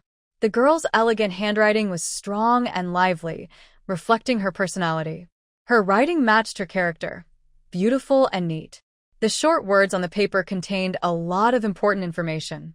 He glanced at it, tapped his fingers on the table, and was already planning how to catch the people. Commander Hao quickly took the paper, looked at it, and understood many details. His anxious feeling disappeared instantly. Commander Gao, tell me how to arrange things. I'll follow your instructions. Today is August 11th. We can set up the plan today and catch them tomorrow. There's no need to rush. If we wait for the Research Institute to decode it, those people will have already taken the intelligence and run to the enemy. Right now, catching spies is going smoothly, thanks in part to Comrade Su's help. The big man from the northwest grinned at Su Yuqing, trying to show a kind smile, but his rough features were hard to read. It proved that some people are born without the ability to smile. Su Yuqing twirled her pencil in her right hand, her calm eyes showing no emotion. Let's start calculating the future now, she said. Commander Hao's smile suddenly turned into a sad face, and his tone became very gentle. He truly appreciated Su Yuqing's exceptional decoding skills, but was skeptical about her interest in fortune-telling and mysterious practices. Comrade Su, our army's combat strength is very strong. We don't need to rely on fortune-telling. Su Yuqing didn't insist but warned, many accidents can be avoided. When you're on a mission, remember to do good community work to prevent accidental harm. Commander Gao, usually quiet, was clearly irritated by Su Yuqing's words. He responded briefly, "Comrade Su, I want you to help me with a calculation." He added, "Also, I wonder if you're interested in joining our military intelligence department to become a sharp blade that strikes at the enemy's heart." Su Yuqing pursed her red lips slightly, and her previously distracted eyes turned back to focus. She had a low level of education, not even finishing middle school. After just over a year at a girls' school, her family experienced a crisis, and she was sent to the countryside for reform. If she could change her fate and break the age limit set by her destiny, working for the country would help her accumulate merit points. Su Yuqing remained calm about everything. Having a calm mind and positive thoughts could help her escape the constraints of her unlucky fate. "I definitely want to work alongside Commander Gao and Commissar Hao," she said. "But I need to explain my situation clearly to both of you. My family used to run a towel factory in Shanghai. In early years, we responded to the country's call and donated many supplies. By background, we are considered capitalists. That's the truth, and I have no reason to hide it. Also, because I went to the countryside at a very young age, I haven't stopped studying, but based on my education level, I should have only finished elementary school. Finally, I have a congenital heart condition, so I cannot do intense physical work right now. If Commander Gao and Commissar Hao are willing to accept me, I will do my best to serve the country."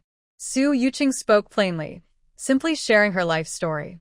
She didn't complain, only honestly stated her circumstances, with sincerity that earned respect. Commissar Hao suddenly felt a bit ashamed.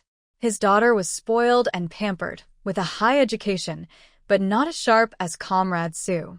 "I have no objections to Comrade Su's conditions," Hao Jiangwo said. "I really admire her talent.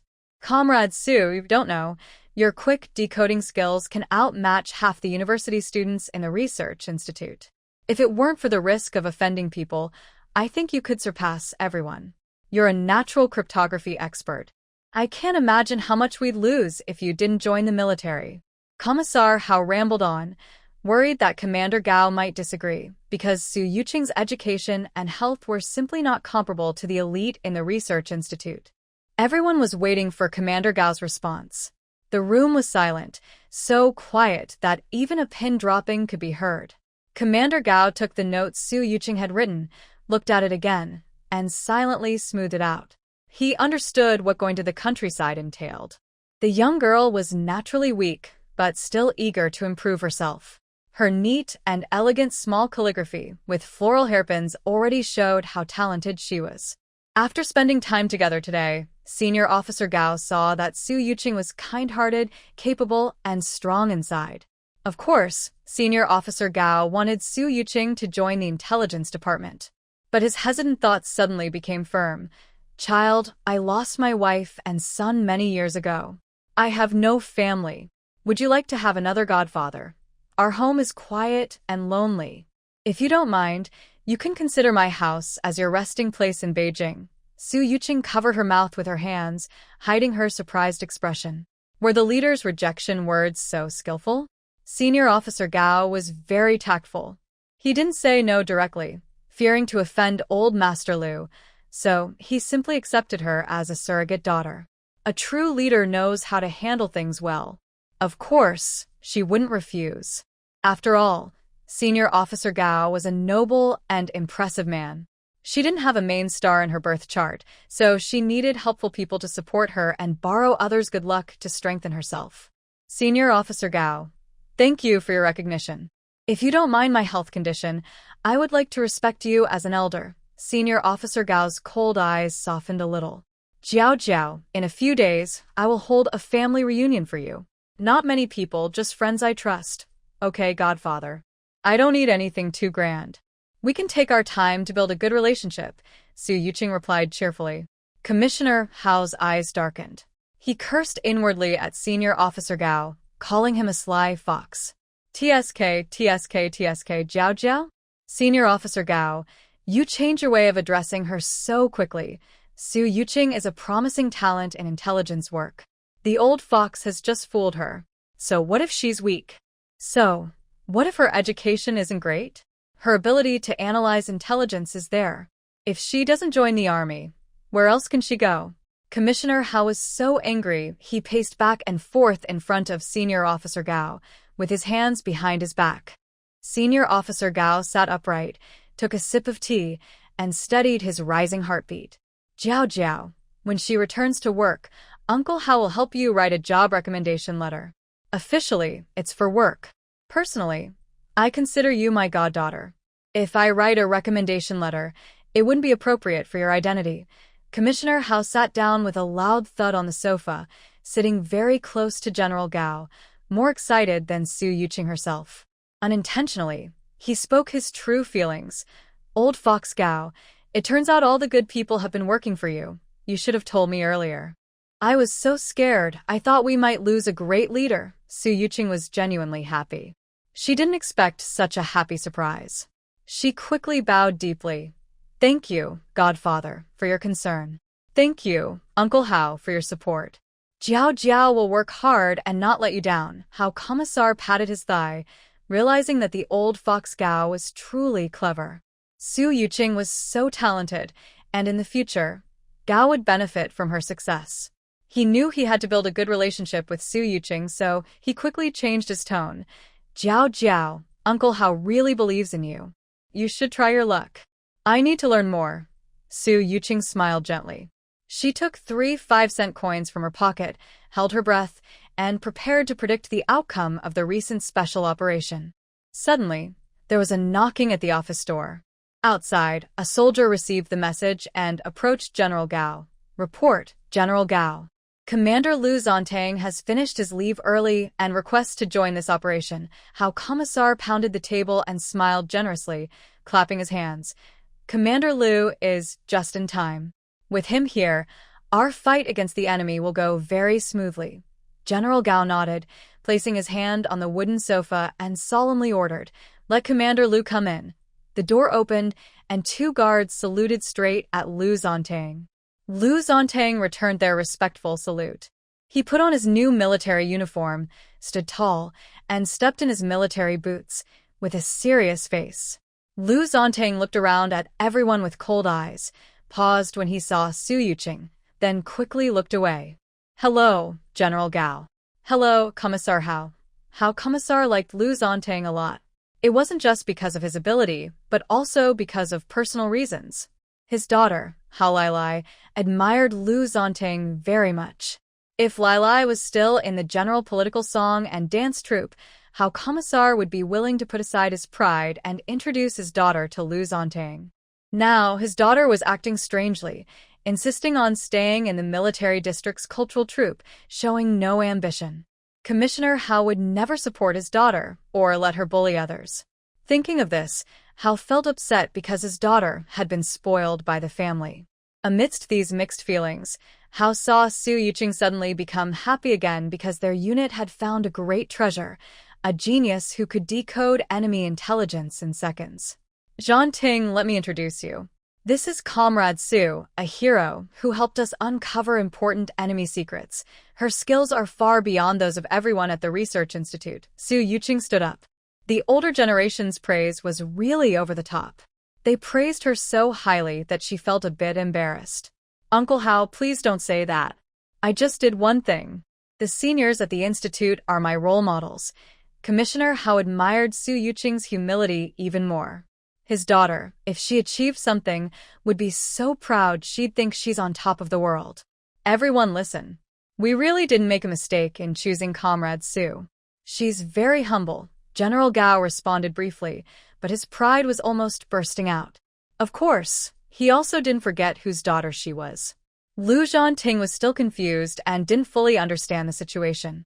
He only knew that General Gao and Commissioner Hao were very pleased with Jiao Jiao.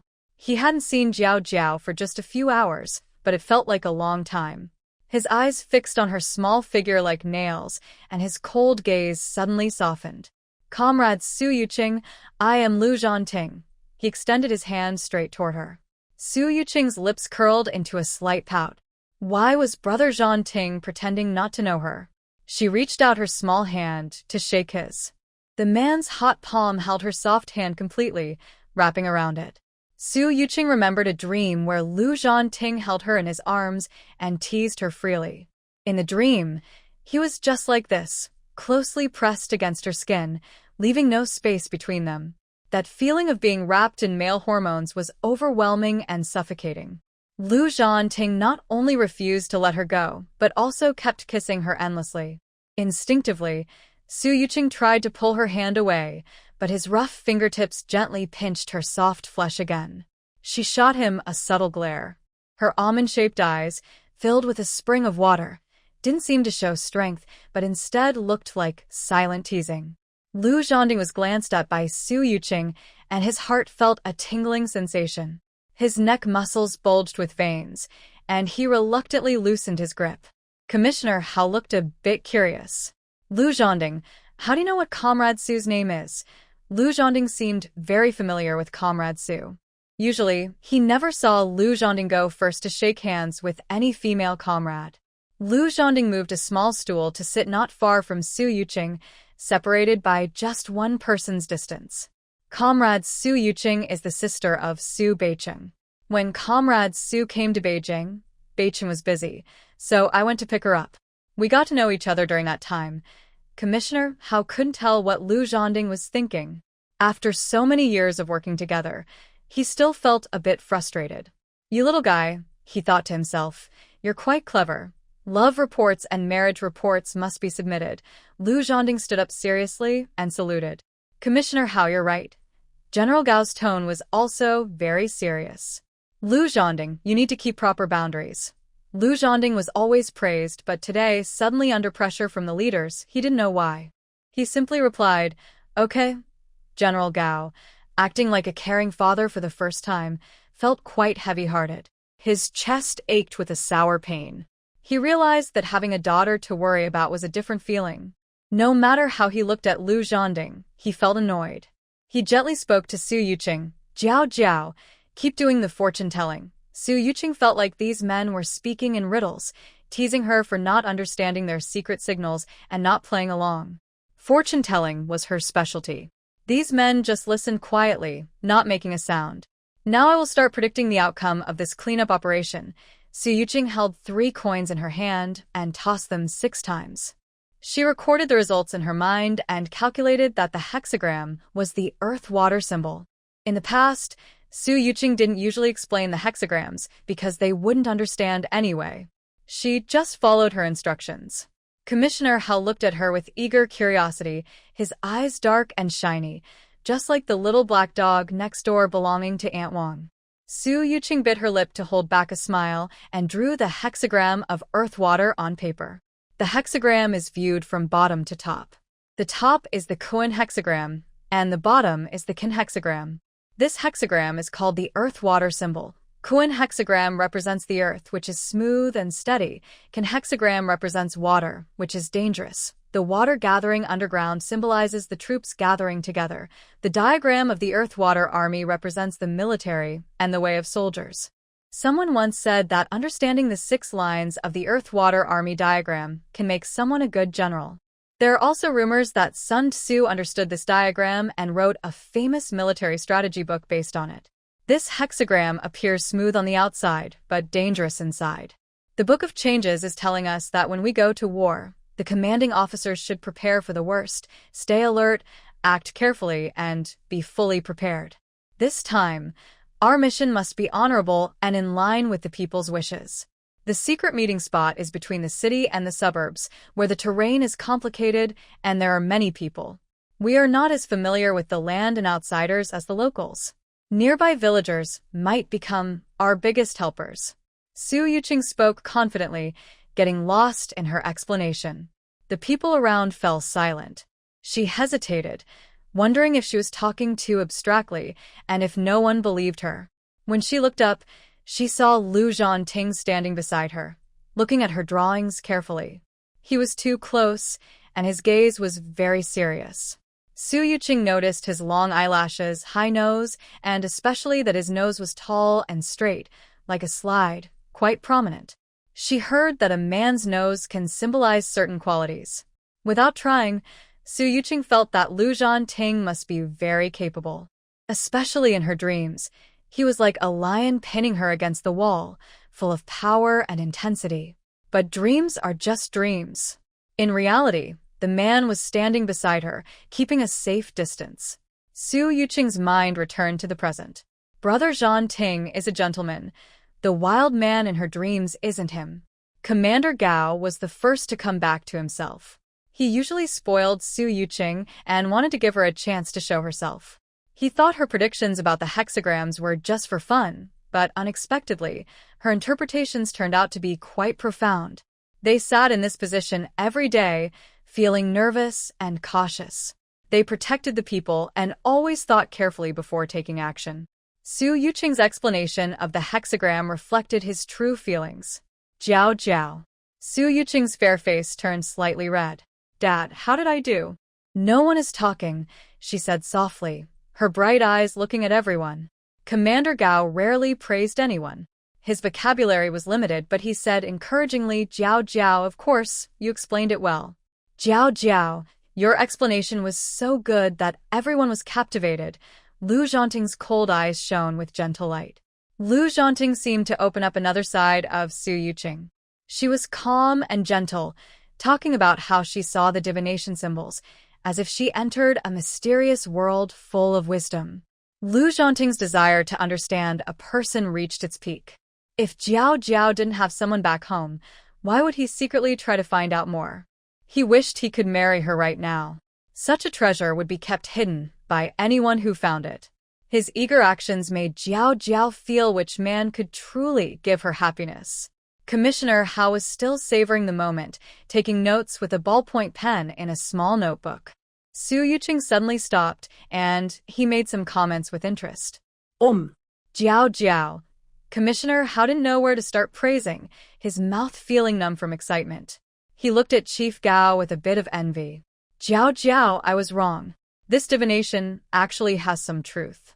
Some parts match the way things develop. Su Yuqing used to think Commissioner Hao had a bit of a temper, but now that he shared his feelings clearly, she was happy to talk with him. The Book of Changes symbols are based on our ancestors observing patterns in things and recording the results directly. They skip the process of deduction. I'm just borrowing the wisdom of our ancestors to show off a little. Besides, I just talk. Real heroes are the soldiers who bleed and sweat on the battlefield. This operation still needs Comrade Lu Zhanting to do his best. Lu Zhanting was secretly watching Su Yuqing. When she suddenly mentioned him, he felt his blood boil. He touched his reddened ear tips. Comrade Su, everything I do is what I should do. He can protect the family and take care of his small family. Chief Gao put out his cigarette and looked at his subordinate, whose face was flushed from praise. He was also surprised. Lu Zhanting actually knew what it meant to be shy. In the future, when they get married, their daughter would definitely keep Lu Zhanting under control. Chief Gao was satisfied with Su Yuqing and spoke straightforwardly. Lu Zhanting, this time you should take Jiao Jiao with you. Protect her well. Our military intelligence officer must gain experience in real combat. Intelligence officer? Lu Zhanting asked in confusion. Commissioner Hao handed Lu Zhanting a piece of paper, sourly saying, "This is the enemy intelligence report that Jiao Jiao quickly decoded.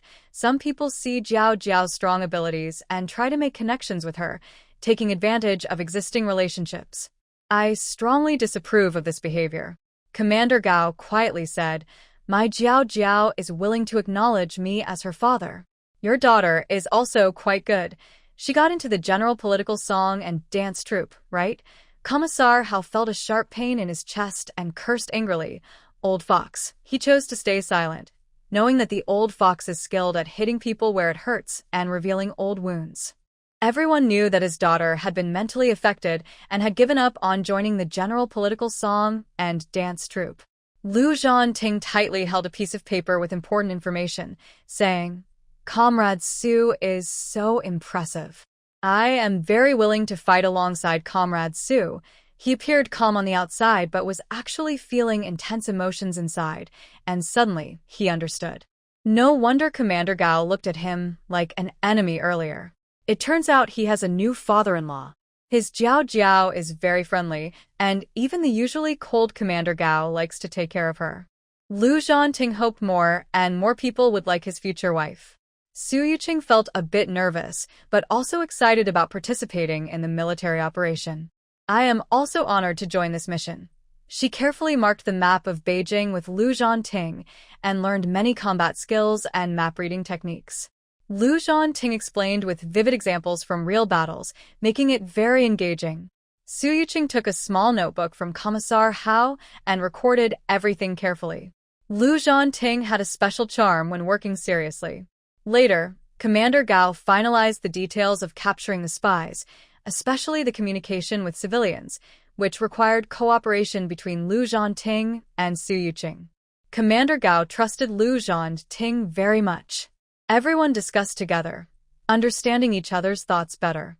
They got along well, and the atmosphere was more harmonious than ever. After finishing their work, the group went to the cafeteria to eat. Su Yuqing was treated like a child and was asked to walk in the middle. Probably no food left in the cafeteria now, so let's go to the second floor. Let Lao Hu see what's in the kitchen and make something simple, Commissar Hao suggested. Jiao Jiao, Lao Hu's braised pork is amazing, Su Yuqing said. That sounds delicious. Lu Zhanting secretly remembered this. His long legs were 3 steps away from Su Yuqing, and his gaze was filled with her small back. There were still some people in the cafeteria on the first floor, and when Su Yuqing and her group entered, it caused a stir. It's quite rare to see Commissar Hao and Major Gao walking together. Who is the woman in the middle? I can't see her face clearly because Commissar Hao is blocking it. Forget it. Let's hurry and tell Hao that her father is in the dining hall. Having a good father is truly a blessing. These girls from the art troupe, covered in body odor, only dare to eat outside of meal times. Soon, Hao Lai came rushing over after hearing the news. Where's my dad? He's upstairs on the second floor. I don't know if he's still there now, replied a girl. Got it, I know. Hao Lai covered her nose, remembering the strong smell of body odor from yesterday in the dorm, which made her lose her appetite. Now she finally sees her father, and she wants to tell him all her frustrations from the past days. Su Beiqing's sister, a rustic girl from the countryside, is pretty but has no other good qualities. She even schemed to flirt with Lu Zhanting, pretending to be weak, which is totally unsuitable for him. A woman with such deep scheming being with Lu Zhanting is just harming him. Lu Zhanting might as well marry her. She comes from a good family, has a good personality, is beautiful, and won't hold back his career. Because Hao Lai has her neck in a cast and can't move it, she has to stand straight. When she climbs to the second floor, she is already panting. Seeing her father, Commissar Hao, all her anger and frustration find an outlet.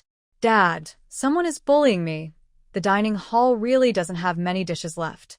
Today is Thursday, and the rule is that only on Wednesdays and Fridays can they have meat. Today is also special because there is a dish of stewed potatoes with meat. Commissar Hao's dream of braised pork is shattered. He took some broth from the kitchen for the stewed potatoes with meat, with only a few bits of meat floating on top. He carefully placed it on the table like a treasure.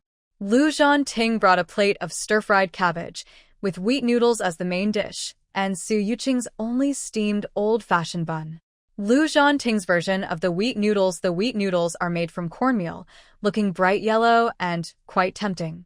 Just as Commissar Hao was about to try the potato chunks with meat, he saw a blue figure approaching him. Hao Lai started shouting from the staircase, then walked over to Commissar Hao. She glanced sideways at Lu Zhanting's straight figure, but suddenly her words got stuck in her throat like cotton. Commissioner Hao asked angrily, "Who bullied you? Tell me. Or did you bully someone else? This is the military district. Don't cause trouble. I won't clean up your mess." After speaking, Hao put down his chopsticks, his dark red forehead showing his anger. Su Yuqing held a soft, fluffy steamed bun that felt like a sponge. She tasted a light sweetness and the rich aroma of flour. Chewing the bun, she looked at Hao Lai. It turned out that Lu Zhanting was Hao's daughter. No wonder she was so bold. Commander Gao didn't even lift his eyelids. He picked a few slices of meat and put them into Su Yuqing's bowl. "Jiao Jiao, eat well." Su Yuqing nodded quietly, sat forward, and accidentally bumped her knee against Lu Zhanting's leg. "Brother Zhanting, sorry about that." Lu Zhanting was chewing some coarse cornmeal, and he looked down at Su Yuqing's cheeks, which were puffed up from eating. "Jiao Jiao, eat slowly." If the bun gets cold, I'll go heat it up in the kitchen. Su Yuqing's soft, gentle tone made Hao Lilei, who was already angry, even more furious. Hao Lilei pointed straight at Su Yuqing. It's her. She pushed me down the stairs, and I hurt my neck. I can't dance anymore. Hao Lilei straightened her neck, tears streaming down her face. She knelt on the ground, crying as if Su Yuqing was the cause of all her troubles. Hao Lilei was very famous in the army, not only because she had a good father but also because she had studied dance since she was young. She had a graceful figure and elegant posture, known as the White Swan, in the compound. She was considered a model girl, admired and imitated by other girls in the neighborhood. Hao Lilei can't dance anymore? Such a serious injury. Who is the girl next to Commander Gao? How dare she push Hao Lilei? Commander Hao is sitting right there. That girl is in big trouble. Hao Lilei wiped her nose with her sleeve, secretly smirking when she overheard the cooks talking. She raised her eyebrows confidently and sneaked a malicious smile as she looked at Su Yuqing. Commander Hao's dark eyes looked at Su Yuqing, quickly dismissing her daughter's story.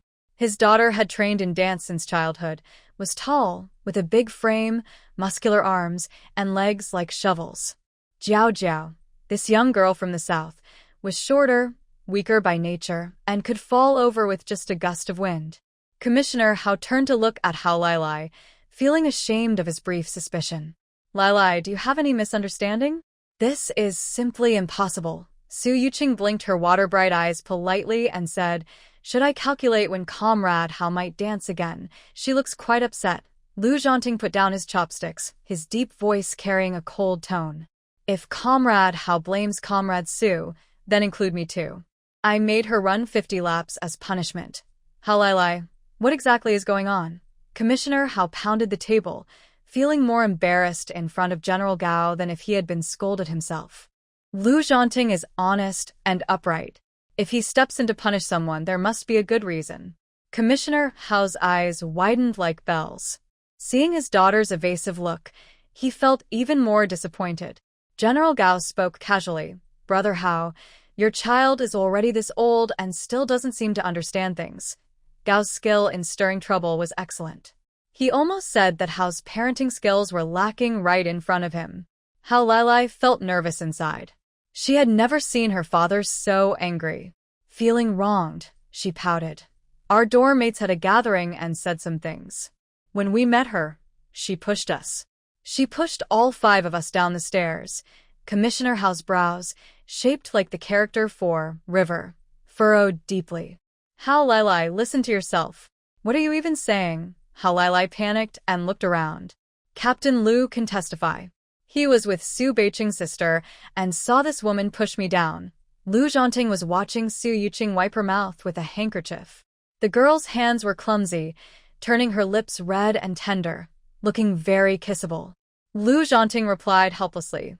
We were eating at Quan Jude. The corridor on the 2nd floor was too narrow. Jiao Jiao probably didn't see, and her elbow bumped into them.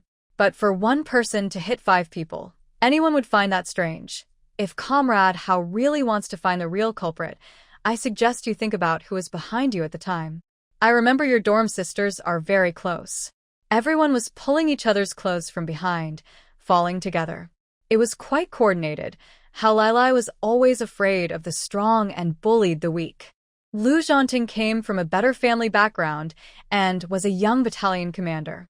She didn't dare offend him.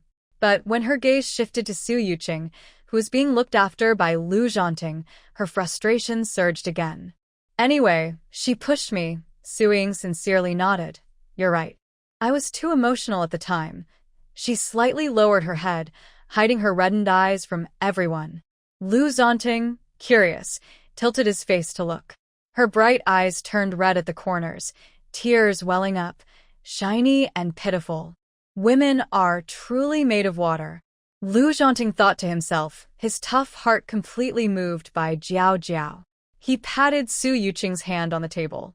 Jiao Jiao, don't think about it. Everything is over. I promise to protect you. Lu Zhanting dropped the formal tone. He truly wanted to hold this delicate girl in his hand, protect her, and share all his feelings with her. High Commander also didn't expect that lively and cheerful Jiao Jiao had such a sad past. He wiped his hands and asked, "What made Jiao Jiao sad?" "Dad will help you get rid of the pain." Lai Lai, pretending to cry with squinted eyes, thought to herself that the sister from Beijing was quite clever. When she heard High Commander's firm question, it seemed she wanted to stand up for this clever girl. When did the cold, distant High Commander have a stepdaughter? Wasn't he a widower who lost his wife and raised children alone? Lu Zhanting knew Su Yuqing couldn't say it aloud. During dinner, there was indeed something. Beijing applied for a dorm for Jiao Jiao at the cultural troupe.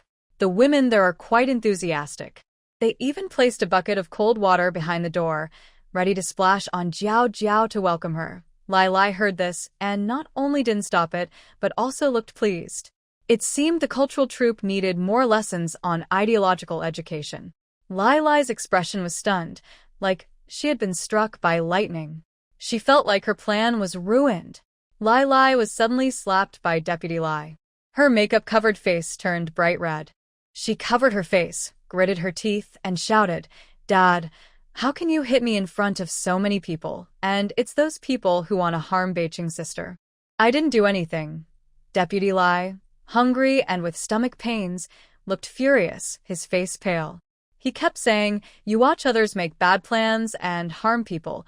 What's the difference between you and them? What did your mother teach you?"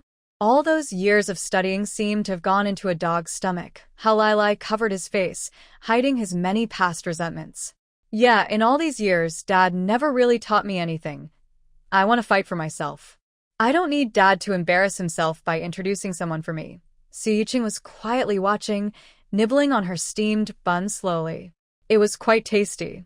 She still had half left, and her small hand reached under the table to brush against Lu Zhanting's thigh, passing it over. Lu Zhanting saw the few bites of bun and quickly took a big bite. Jiao Jiao's appetite was like a cat's. She got full after just a few bites. Her waist was so slim it could be pinched easily. Was it Jiao Jiao who influenced How Lai Lai's appetite? He quietly said, "Jiao Jiao, I'll take you to the state-run restaurant this afternoon. They have braised pork." Su Yuqing nodded obediently. She hadn't been to the state-run restaurant in Beijing yet. General Gao's posture remained steady, and his deep gaze swept over Lu Zhanting and Su Yuqing. That mischievous kid was quite good at coaxing people. He first comforted Commissar Hao. "All right, Lao Hao, kids are like this. When you get home, teach them well. Making a fuss in the cafeteria isn't good." How Lai Lai's tears had dried on his face. His makeup mixed with tears, looking like a ghost arriving. He thought to himself, Sister Su from Beijing probably found some way to get General Gao to be her godfather. But being not related by blood didn't mean they weren't related. General Gao didn't take that fox spirit seriously at all. Commissar Hao lit a cigarette and coughed hurriedly. "If we don't give her some lessons, she'll do even bigger things next time. Her family spoils her too much." General Gao spoke calmly, trying to smooth things over. "Yes, being a parent isn't easy nowadays. It's not like our time anymore. Kids no longer experience war. They can learn art too. All right, we should give these girls a warning. Otherwise, people won't listen. Gather some money from the girls and buy Jiao Jiao a few bottles of malted milk to help her recover. And let's sincerely apologize to her. Let's just put this matter behind us." Commissar Hao was still suspicious about what tricks the old fox was playing. How Lai Lai suddenly sat up sharply. Who's going to give her money? Who's going to buy her malted milk? A sneaky fox spirit pretending to be pitiful. She only knows how to seduce men. Lu Zhanting's voice was cold and emotionless. "Comrade How Lai Lai, please watch your words." General Gao squinted his eyes. "Old Hao, this is the first time I've acted as a godfather for someone. I've been alone all these years, and finally I've adopted a daughter. She sweetly calls you Uncle Hao. Jiao Jiao has always respected you very much." Su Yuqing followed along, nervously singing a duet. "Uncle Hao, it's really nothing. I'm not hurt. Brother Zhanting helped me find a place to stay." Just these simple words made Commissar Hao feel very guilty. Jiao Jiao, this girl, he's met her before. She's modest, careful, not arrogant or impatient. She's a good kid. At home, a girl spread rumors that someone was trying to seduce men, leaving no room for kindness. Okay, I agree. Hao Jiangwo, will pay 300 yuan for Jiao Jiao's nutrition. She can't just call me Uncle Hao for nothing. He flicked his cigarette, the tip flickering. Commissar Hao started giving orders. Li Lei, go call those girls over, and the director of the arts troupe too. Bring them all here. What kind of stuff are they teaching? They're corrupting my girl. Li Lei had done this kind of thing before, so he handled it easily. Zhang Hongmei was helped over by a few girls, thinking she was about to be praised. Commissar Hao scolded loudly, spitting everywhere. The girls knew they had just received a reprimand and would lose a month's salary to help Su Beiqing's sister with her nutrition. Their faces looked worse than if they had eaten something bitter. They came to watch the show about the fox spirit. The fox spirit thought that having a brother in the army meant she could make them run 50 laps for free. Hao Lai and the others were punished together. They didn't have a good father, but Hao Lai did. Commissar Hao, is there some misunderstanding? One girl from the arts troupe, with a single braid, really didn't want this outcome. Her salary also had to send 5 yuan home, and she only ate 2 meals a day. Life was already very tight. Achoo, achoo. Commissar Hao sniffed with his hand. What's that smell? This time, the decision was made by me and General Gao. Your attitude is problematic. You don't understand teamwork. If we didn't send you back home, consider yourself lucky. The girl who had objections suddenly felt her nose sting, and could only keep quiet. They had just wanted to joke with the fox spirit. Commissar Hao said, Director Zhang, don't delay your self-criticism letter. Submit it today. You're slow at doing things. If you don't want to be the head of the arts troupe, there are others who can do it. Do you really think you're a star? Zhang Hongmei was scolded so harshly she trembled like a quail, trembling and saying, Yes, Commissar Hao, I will definitely improve and correct the team's conduct. Hao Lai rubbed his sore neck, ignoring the resentful looks from his roommates, and clenched his fists. This sly woman was just relying on the protection of men, waiting for her to be alone, so she could try to hit her. Following the instructions from Commissar Hao and Commander Gao, this month, the wages and food coupons for the female performers in the art troupe must be given to Su Yuqing. The 4 girls in the art troupe are ordinary young actresses. They earn 29.5 yuan a month and receive 30 jin of grain coupons each month. For girls, total 118 yuan, or 120 jin of grain coupons. Hao Lai's file was transferred from the general political song and dance troupe. She is a key performer and backbone of the troupe. She received an advance of next month's wages, which is 45 yuan and 40 jin of grain coupons. Plus, the 300 yuan nutritional allowance from Commissar Hao, totaling 463 yuan, along with 150 jin of general grain coupons for Beijing City. These money and coupons are a large sum. Many onlookers were somewhat envious of Su Yuqing. Su Yuqing, an orphan girl from out of town, had become a tempting target in the eyes of those with ill intentions. Gao Commander patted the envelope containing money and the grain coupons in his hand. Jiao, continue. Since arriving here, Zhang Hongmei had been scolded repeatedly. Knowing that the person holding the money was Su Beiqing's sister, she wanted to take advantage of her and said with a sour tone, This young girl is from the countryside. Has she ever seen so much money? Su Yuqing took the envelope and grain coupons from Gao Commander, her face calm and steady. This was all thanks to her foster father and brother Jean. If she hesitated now, it would seem like she didn't understand manners. Thank you, foster father. Thank you, Uncle Hao. Thank you, brother Jean. Everyone finally saw her appearance clearly. She was tall and graceful, with a straight posture. Her fair face looked like a peeled boiled egg, with not a single pore visible. What surprised everyone most was that Hao Lai, who had been trained in dance since childhood and had outstanding temperament, looked completely overshadowed standing next to this young girl. The girl's elegance surpassed Hao Lai's, and her every gesture seemed to carry a divine aura. Everyone watched as the girl walked over to team leader Zhang Hongmei and responded in a measured tone. Comrade, I personally believe that we are all equal as human beings. It's time for you to change your old-fashioned ideas. We grew up under the red flag. This money was given by the organization to show care and support for my brother. I will also do my best to serve the country and contribute to the collective. Usually, when Zhang Hongmei talks to younger people, no one dares to argue with her. She pouts her lips and speaks quickly. How can a sickly person like you contribute to the country? Almost at the same time, Commander Gao clapped loudly, with a strong rhythm, and looked at Su Yuqing with admiration. Everyone saw the leader clapping and started to imitate him. The young girl's words made everyone feel proud and inspired. Commander Gao straightened his collar and said very seriously, I wanted to introduce everyone a little later, but I can't wait anymore. This young comrade's name is Su Yuqing. She is like a daughter I have taken under my wing. I really admire her humility and seriousness.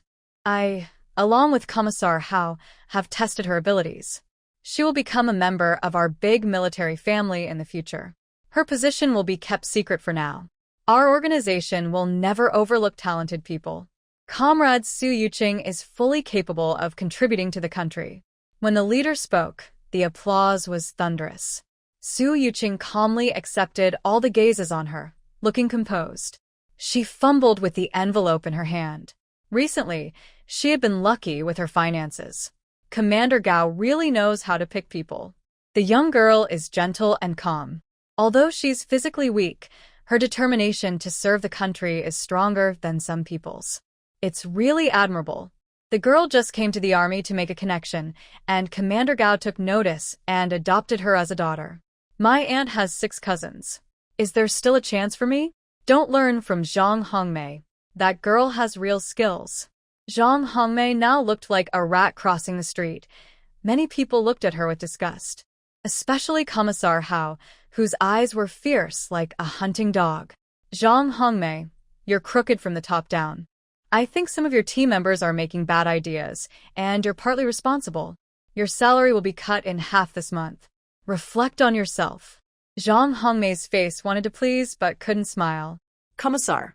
I was just a bit careless earlier. It was an accident. No one listened to her explanation. The crowd gradually dispersed, and some spat at her feet. Zhang Hongmei felt lonely inside. She exchanged a quiet, understanding look with Hao Leil, feeling a strange sense of camaraderie. Su Yuqing and Lu Zhanting went off to handle their tasks. Su Yuqing was mainly responsible for the initial work with the crowd. This time, their small team, including Su Yuqing, has a total of 8 people. Because they are unsure of the final meeting place, there are many hiding spots along the Tonghui River. If the spies meet at the dock, trade, and board the boat, it will be much harder to catch them. After discussing each person's assigned area, everyone takes a break to have some tea. Li Lei watches as their serious team leader still discusses the details of the task with his wife, and he feels a little amused. In the past, once the team leader gave an order, anyone who asked questions would face punishment. Early the next morning, everyone dressed casually and met at the dock. They first checked the terrain and possible hiding spots, sharing their findings and recording each location. Then, they split up to carry out their plans. At the border between the city and countryside along the Tonghui River, there are both non-farming and farming residents. They divided into 2 groups. One went to the Guanzhuang Revolutionary Committee, and the other to the Namifang People's Commune. Su Yuqing and Lu Zhanting went to the Namifang People's Commune. Namifang belongs to Chaoyang District and is close to the north bank of the Tonghui River. They went directly to the local village secretary, asking him to recommend 2 villagers to help, without explaining the specific task. A woman in a colorful jacket and an older man in a blue coat arrived. They asked the villagers about their familiarity with the terrain of the Tonghui River, and Lu Zhanting felt reassured. Lu Zhanting and Su Yuqing walked side by side, heading into the village. Suddenly, the woman in the colorful jacket hurried over, worried that Su Yuqing might run away. She warmly approached Su Yuqing and took her small hand. Miss, do you have a boyfriend? I have 3 sons. You can choose any. All strong young men, good at working in the fields. If you marry into our family, you won't have to do chores or wash dishes. Just wait for my sons to take care of you. You won't need to earn work points, and I'll cook your meals. Lu Zhanting's face darkened like a pot, and his sharp eyes looked fiercely at the woman in the colorful jacket. The woman didn't look away. Instead, she looked at the clean, obedient Su Yuqing and became more talkative. Young lady, I tell you, you're still young and don't understand much. When choosing a man, you need someone who is caring and considerate. My 3 sons are like that. Good looks alone aren't enough. If he doesn't care about you, you'll suffer and be unhappy. If you marry him, you'll have a tough time, always dealing with his cold attitude. You'll end up being upset. You're fair and gentle, so you should find someone better. Lu Zhanting's expression grew colder as he said sharply, she has a boyfriend. Where are your 3 sons? I don't have any particular intentions, just want to make friends. My hobby is usually practicing martial arts. Madame Huaeo was so frightened she trembled all over. The man standing beside the young girl had a gentle aura, but suddenly the weather changed, as if he wanted to tear her apart. A boyfriend? Madame Huaeo still didn't want to give up. This girl looks fair and delicate, seeming like a well-behaved girl who is hard to please. Her 3 sons are all middle-aged bachelors. This young girl must like one of them. Su Yuqing tugged at Lu Zhanting's arm, glad that brother Zhanting was here. The Annie talked confidently, saying nice things, but her left eyebrow had a vertical wrinkle that pointed upward. In face reading, such a feature often indicates a person who is two-faced and untrustworthy. They say one thing on the surface, but do another in secret. They flatter the main person but speak badly behind their back. And the brow wrinkle that goes upward shows more of this duplicity. My boyfriend treats me very well. Thank you, madam, Su Yuqing said. She didn't want to offend anyone. They were on a mission now and couldn't ruin the situation. Lu Zhanting's strong arm was gently pressed down by a soft hand, muscles seeming to sink into cotton. His previously furrowed brow relaxed, and he confidently assured, I will treat you very well, even better than what she said. Su Yuqing thought to herself that the male lead looked cold, but had acting skills worthy of an award. Brother Zhanting, it's really good to have someone like you. The Annie watched the 2 city folks acting affectionate, her eyes almost tearing up with envy. She reluctantly returned to the village secretary's office to vent her feelings. Soon, everyone outside heard the village secretary cursing loudly. When Lu Zhanting and Su Yuqing returned, they heard the village secretary say, Stay away from the widow Ma. Her 3 sons are all old bachelors. The eldest looks average and has a bad temper. The second has a congenital illness and is short like a child. The third was last year involved with someone else's wife and was stabbed with a knife, leaving him disabled. I used to pity her and gave her this chance. But she's useless and always causes trouble. Today I won't let her come out to help anymore. Someone else will take over the 5 eggs. This time, villagers helping with errands could get 5 eggs. In a time of food shortages, 5 eggs were a tempting reward. The widow was crying softly, leaning on the village secretary's lap, her fingers hooking around the man's wrist, showing no concern for others' opinions. Lu Zhanting watched the scene with a deeper gaze, realizing that village affairs were complicated and relationships between men and women were too messy. He pulled Su Yuqing and headed toward the main road outside the village. Jiao Jiao, your task is done. I'll take you somewhere. You stay there tonight, so I can focus on completing my mission. Su Yuqing trusted Lu Zhanting's words completely and curiously glanced at the village secretary. The village secretary had narrow eyes, a feature that was especially obvious when standing next to the widow. His eyes were so squinted that his pupils were barely visible. Narrow eyes are a typical sign of flirtatiousness. Despite the current appearance of the village secretary standing firm and unyielding, the widow and the village secretary must have had a close relationship. She wanted to continue learning the good things her ancestors had passed down. The jeep drove westward toward the city center. Su Yuqing and Lu Zhanting stayed close together. The strong, attractive energy between them kept tempting her. A devilish voice echoed in Su Yuqing's mind. Why are you hesitating? Hurry up and get on. Take down the male lead, and your illness will gradually improve. Wasting time just sleeping with a man. How hard can it be? Su Yuqing's hands nervously clenched and unclenched. She reached out to touch the man's thigh, but quickly withdrew, unable to relax. Her sparkling eyes saw a residential area similar to a modern neighborhood. The jeep continued to back up, passing through layers of guards, and what came into view was a row of red brick buildings from the Su style, 3 stories high, arranged in rows. The layouts were quite unique. In the middle, there were two-story terrace villas, 4 units per row, each with a small yard. Stone lions sat in the yards, giving a mysterious vibe. The 3-story red brick buildings surrounded the 2-story villas, with varying heights creating a temperature difference, making the area feel cooler. At the hottest part of the day, entering this residential area, the surrounding temperature seemed to drop by 2 degrees, and a gentle breeze blew through. Su Yuqing rolled down the window and looked at these 2-story houses, thinking that the people living here must have a notable background. Lu Zhanting noticed the unfamiliar look in Su Yuqing's eyes. This yard was given to my grandfather by the state. My grandfather loved lively gatherings. After my grandmother passed away, he moved to Sifang Hudong and left this small courtyard to me. Lu Zhanting almost mentioned the wedding house but held back. He paused and said, "The environment here is quiet and the people are kind. The residents are all senior officials. It seems like no one is around. Everyone is resting at home.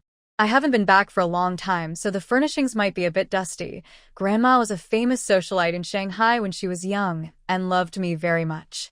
Before she passed away, she was very concerned about my marriage.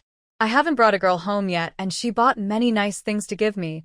Kipeos, shoes, perfume, jade bracelets. If you don't have clean clothes to change into tonight, just wear whatever you have."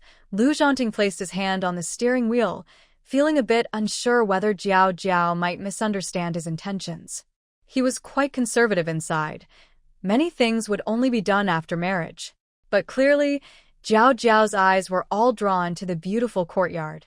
As long as she liked it, that was enough. This would be her home in the future. Su Yuqing got out of the car. "Okay, Brother Zhanting, will you come back tonight?" The iron gate, 2 meters tall, guarded the lush little courtyard. Lu Zhanting was almost as tall as the gate. He held a brass lock, opened it, then closed it, effectively locking Su Yuqing inside. He handed her another key. "After I finish today's task, I still need to submit a work report. I'll probably stay at the military base tonight. I'll come to pick you up tomorrow." Su Yuqing's heart was so excited it felt like dancing, but she kept a look of reluctance. "Brother Zhanting, please be careful. I'll wait patiently for you to come back."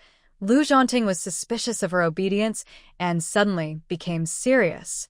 "Jiao Jiao, if I don't find you tomorrow morning." Su Yuqing quickly raised her hand to swear, and Lu Zhanting stopped speaking. "Don't swear randomly. If I can't find you, I'll find a way to look for you seriously. Jiao Jiao, remember not to go somewhere dangerous to play." Lu Zhanting's bottom line was slowly lowering. After Lu Zhanting left for a long time, Su Yuqing's mind kept replaying his voice, constantly imagining his handsome face, worried about whether he might get hurt. She felt a little unfamiliar with herself at that moment. She quickly studied the small courtyard arranged according to the Chinese zodiac. She opened the door and entered, feeling proud that he was the main character. His family background was very rich, and the house provided by his family looked almost like a modern villa. It felt like she had returned to the present day. There was a TV, an electric fan, a leather sofa, and rosewood furniture. All kinds of modern furniture and appliances were available. The interior decoration was simple but tasteful. Su Yuqing could tell they were old items. The rosewood cabinet held various rare books, with beautiful layered wood grain patterns. On the antique shelf, there were delicate porcelain vases that looked like they were from the Qing dynasty. Everywhere reflected the owner's good taste. What surprised Su Yuqing most was the bathroom upstairs. It was very spacious, about the size of a regular bedroom, with separate dry and wet areas. There was a large mirror near the door, and further inside, she found a big bathtub. She felt very comfortable with every part of this courtyard's design. Thinking that she would be alone in the small villa tonight, Su Yuqing felt very happy. She closed the decorative glass window and stood in front of the mirror, puffing out her chest and adjusting her posture to see her recent beauty improvements. The soft sound of military boots on the wooden floor quietly approached. Su Yuqing didn't plan to take a shower right now. Across from the bathroom was a very modern walk-in closet. Scarves, dresses, kipeos, and jewelry were stored separately in different cabinets, making everything easy to find at a glance. She left the door open since she was alone here. In the mirror, her graceful curves and perfect hourglass figure were reflected, with an excellent waist-to-hip ratio. Every movement seemed to suggest something more. Shyly, Su Yuqing covered her chest with her hands, her face lightly blushing. In the corner of the mirror, there was a strange, prominent reflection: men's military boots. Unfortunately, Su Yuqing didn't notice it. Her attention was fully on herself. She let her long black hair fall behind her as she looked into the mirror. Her complexion was noticeably rosier than before, and her eyes looked brighter and more lively. The Jade Girl technique had subtly changed her bone structure, making her features more relaxed and elegant. Practicing every day also lengthened her spine, making her posture more graceful. Even casually holding a lotus flower finger gave her an effortless, natural charm. It seemed she had grown a little taller. But what was more troublesome was that her bust had increased again, making her outfits less flattering. Currently, everyone is wearing blue or black military uniforms or casual military clothes. They're loose and big, so it's hard to tell the difference. Although her original outfit was also nice, who doesn't want to look more beautiful? Su Yuqing lazily puts her clothes back on, not bothering to wear a bra, and hangs it on the brass door handle. She tiptoes to the wardrobe to get her clothes. The dresses inside are very elaborate, each one resembling high-end custom designs from later times. Grandma Lu's taste is truly refined. All the clothes look very expensive and luxurious. At her age, she can't wear them often, as it might attract unwanted attention. Su Yuqing chooses a pink satin dress embroidered with crabapple blossoms. This dress looks like a piece of art. She searches the bathroom for a long time before finding a place to hang it, worried that hot water might ruin it. Humming a song, Su Yuqing puts on socks and goes downstairs to get her small leather shoes, also rinsing off the mud on them. As her foot steps on the last few stairs, she suddenly hears a muttering sound, like chopping vegetables. The noise gets louder, then suddenly stops, and it sounds like a knife falling to the ground. Su Yuqing feels a little scared. Someone has sneaked into the house. She didn't wear a bra earlier, so she can't confront anyone directly. She suddenly misses Lu Zhanting. With him around, she always feels safe. Quietly, Su Yuqing tiptoes back upstairs, changes her clothes, and then comes back down. The house is so luxurious that if no one lives here often, it's very easy for thieves to target it. As she gently reaches the corner of the staircase, a military green piece of clothing appears at the stairway entrance. Lu Zhanting, dressed neatly in his military uniform, holds a spatula in his hand. Beads of sweat cover his forehead. "Jiao Jiao, can you eat spicy food? I just steamed some egg custard, and the shredded meat is about to be ready." He approaches slowly, each step making Su Yuqing's heart beat faster. She remembers the village secretary clearly inviting Lu Zhanting to dinner. The village secretary's second daughter has already bought the meat. Su Yuqing wonders if Lu Zhanting came back just to cook for her. It's so strange. Nothing in the story suggests the male lead can cook. Also, the story describes the female lead as a great cook, but the male lead doesn't seem to eat much. Lu Zhanting's deep gaze lingered on the woman's fair neck, following the line of her collarbone before he quickly looked away. What he had seen in the mirror earlier was even clearer, her outline soft and bright, stirring emotions he tried to keep hidden. Her skin was smooth and pale, like a ripe peach that seemed almost too delicate to touch. He wondered what it would feel like in reality. Right now, Lu Zhanting was actually angry that Su Yuqing had changed clothes without closing the door. Luckily, only he had seen her. He couldn't help but feel uneasy about this woman who could attract others without even realizing it. He wondered what her family back home would think. How could they let her come to the city alone? It was as if they had handed her over to him themselves, and he wasn't the kind of man to let go easily. Su Yuqing felt nervous under his sharp gaze. "Brother Zhanting, I didn't touch anything in your room. I took off my shoes when I came in. I just borrowed a dress and I'll wash it. If you don't like that, I'll buy a new one to replace it." Lu Zhanting's anger only grew. Seeing her trying to distance herself from him made him even more upset. That dress had been left by his grandmother for his future wife. And in his heart, Su Yuqing was already that person. Everything here belonged to her. Why would she refuse it? His voice was calm but cold as he held back his temper. No need. Dinner's almost ready. You can't take a shower now. The food will get cold, and you don't know how to reheat it. Su Yuqing bit her lip, not understanding why he was angry. His tone was harsh, and she didn't dare to act spoiled, afraid he might throw her out. Tears welled up in her eyes. Jiao Jiao, Lu Zhanting said, why are you standing there? There are new shoes in the cabinet by the door. Put them on. Su Yuqing bent slightly, fastening the buttons on her shirt tightly. She really didn't want him to misunderstand her intentions. Taking small steps, she walked to the shoe cabinet. On the small square table sat 2 dishes, 2 bowls of rice, and 2 pairs of chopsticks. One dish was shredded pork in rich sauce with thinly sliced scallions. The other was a bowl of steamed egg custard, with a touch of soy sauce added by Lu Zhanting. Since he rarely stayed at home, he had borrowed the eggs, meat, and soy sauce from his neighbor, Minister Wang. Wearing the man's oversized shoes, Su Yuqing took a few steps and almost tripped. Su Yuqing lowered her head, using chopsticks to pick at the food in front of her, not wanting to make eye contact with Lu Zhanting. Lu Zhanting watched the woman sitting quietly and softly across from him, eating the food he prepared. It felt as if they were already married, and a sense of happiness naturally arose, easing his anger. Lu Zhanting waited a moment, then looked at the rice in his bowl. Seeing that Su Yuqing was silent, he realized his cold expression earlier had probably scared her. Jiao Jiao, I was a bit harsh just now. I was worried you wouldn't be cautious in this environment. Even when changing clothes, you should close the door. What if someone saw us? Suddenly, Su Yuqing's chopstick slipped onto the wooden floor, her cheeks turning bright red as if they could bleed. She stubbornly asked, Brother Zhanting, you didn't see anything, right? Lu Zhanting raised his confident, sharp eyes and said firmly, I saw everything. I will take responsibility for you. Strangely, the dream he had of touching her body was exactly the same as her real figure. He even lingered on the small red mole on her chest.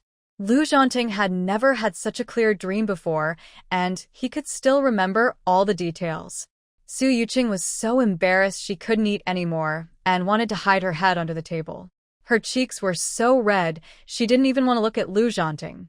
Her voice was so soft it was like a mosquito's buzz. No need, Brother Zhanting. I don't need you to take responsibility. She truly didn't mean to. She had asked carefully earlier, and Brother Zhanting had said he wouldn't be back tonight. I must take responsibility. Lu Zhanting put his chopsticks down on the bowl, his deep voice serious. Our family's traditions are strict. If my grandfather finds out I saw a woman's body and didn't take responsibility, he would break my legs. Jiao Jiao, are you unhappy with me? Or with my family? We can change anything. Just tell me anytime. Her grandfather was already pleased with Jiao Jiao. If he knew she helped General Gao crack the intelligence and made a contribution, he would be even more proud. If Jiao Jiao wanted the moon in the sky, her grandfather would find a way to get it for her. In the past, her grandfather admired the best codebreakers who deciphered enemy telegrams. With that intelligence, he knew the enemy's movements inside out and kept them on their toes. Su Yuqing bit her lip, feeling that Lu Zhanting had taken a wrong turn today. In the story, the Lu family has high standards and doesn't really like the female lead. They see her as using her grandfather's health issues as a reason to marry the male lead, and she also asked for a very high bride price of 1,000 yuan. Although 1,000 yuan isn't a lot to the Lu family, they dislike feeling threatened and have always held a grudge against her. Later, Lu Zhanting agrees to marry her, and surprisingly, her grandfather's health improves for a while. The family gets along stiffly, but still helps her with her education career. Because the male lead is often busy with work and away from home, the female lead can't see him often and keeps complaining to her grandfather. One day, her grandfather suddenly becomes very angry and, in a moment of intense emotion, suffers a stroke due to a burst artery. The female lead is confident she can save him and doesn't call for help or notify the maid. Unfortunately, she misses the best time for rescue, and her grandfather passes away. Although the story doesn't focus much on the Lu family, mainly about her trying to make money, it's unlikely they are so unscrupulous. They have standards for her and also have expectations for other women. Brother Zhanting repeatedly talks about the family rules. Su Yuqing senses a warning bell in her heart. Could Brother Zhanting be testing her? She truly isn't scheming. Her simple goal in visiting Lu Zhanting is to find a way to get close to him, to get some energy, and to heal her illness. At least, she hasn't crossed the line into seducing him yet. She absolutely won't let anyone wrongly accuse her of having impure thoughts. Brother Zhanting, I swear, I have no intention of seducing you, Su Yuqing says with clear, honest eyes, looking directly at Lu Zhanting without any hidden motives. But Lu Zhanting's gaze turns mischievous, and he takes a deep breath, already amused by her. Fine. Jiao Jiao hasn't seduced him. All right, she hasn't. Could she be trying to seduce that rural guy? If Jiao Jiao really took the initiative, any man would find it hard to resist. I am very serious. My family likes you a lot and is very satisfied with you. Let me introduce myself properly. My name is Lu Zhanting. I am 26 years old, at the regiment level. My monthly salary plus allowances is 150 yuan. I have no experience in love or marriage. After marriage, all my salary and allowances will be handed over. As long as I have no work or outside tasks, I go home to spend time with my wife. Although I am not skilled at cooking now, I am smart. If you want to eat something later, I will buy books and learn. Jiao Jiao, are you willing? Or, if you're not satisfied, I can change. I don't care if you try to seduce me. Jiao Jiao was standing there dressed, and he couldn't take his eyes off her. If Jiao Jiao really tried to seduce him, he wouldn't be a saint. Su Yuqing's mind was in chaos. Why does the heroine risk everything to marry Lu Zhanting, facing many obstacles? When she was with him, Lu Zhanting was afraid she wouldn't agree. He kept making conditions, each one what a woman would want. She thought of a roundabout way. Brother Zhanting, you are very good. Not only are you excellent, but you also look handsome and strong. Lu Zhanting listened carefully. The more he heard, the more his heart sank. Jiao Jiao still couldn't forget the man from the countryside. The first time they met, she should have kissed him hard. If she mistook him, so be it. One day, she would truly recognize him. This made Lu Zhanting's desire to win even stronger. He spoke sadly, Jiao Jiao, just say one word. Will you agree or not? I saw your body. As a man who stands tall and proud, I feel responsible. If I don't take care of you, I will feel guilty for life. I might never marry again. I will wait for your answer for a lifetime. Su Yuqing's kind gestures didn't work. It was like she was backed into a corner with no way out. She was young now, and didn't want to be tied down by a man. She still wanted to have fun. Brother Zhanting, you are really good. I'm not even 18 yet, so we can't get married. Lu Zhanting clasped his fingers together.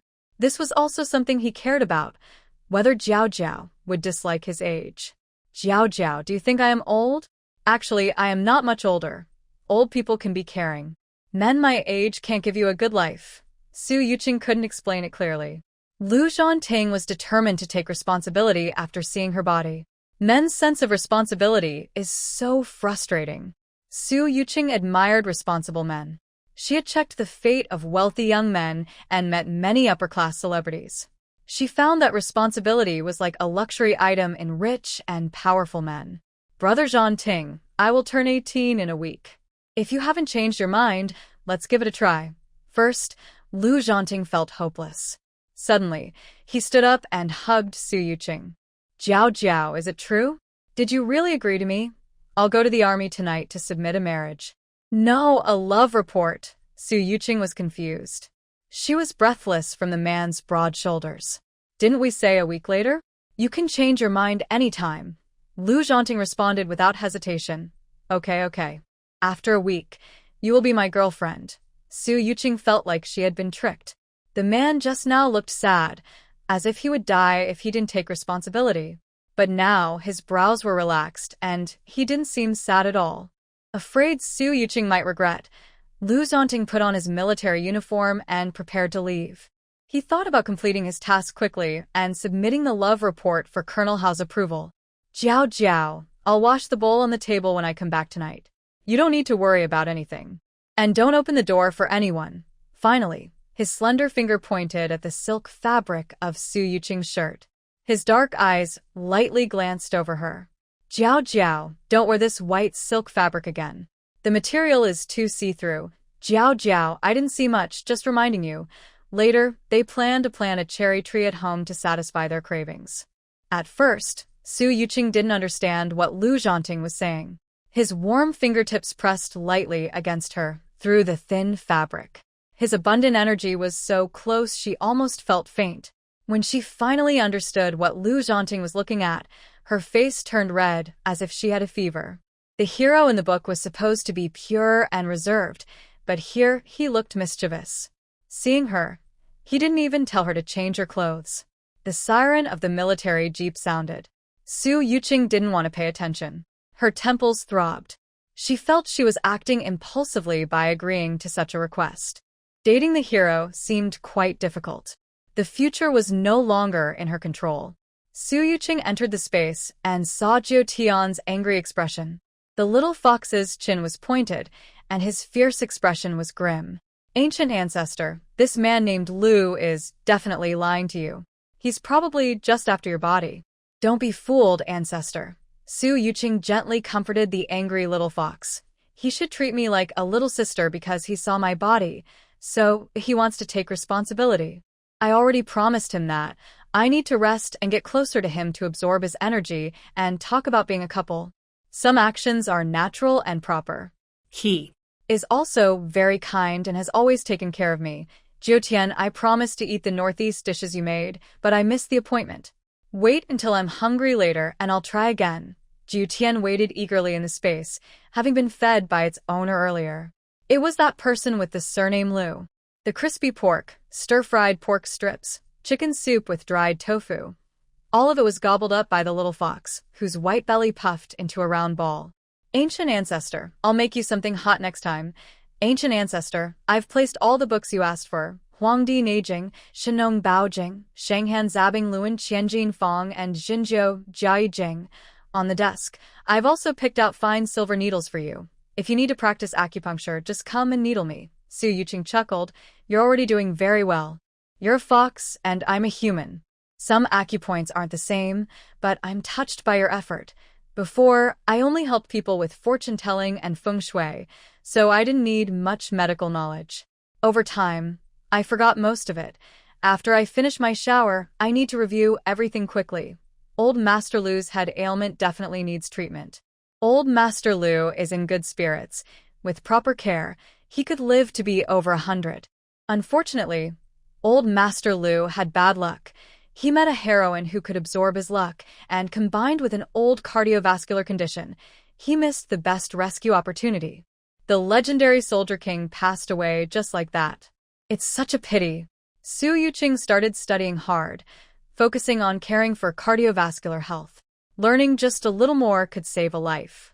Every effort is worthwhile.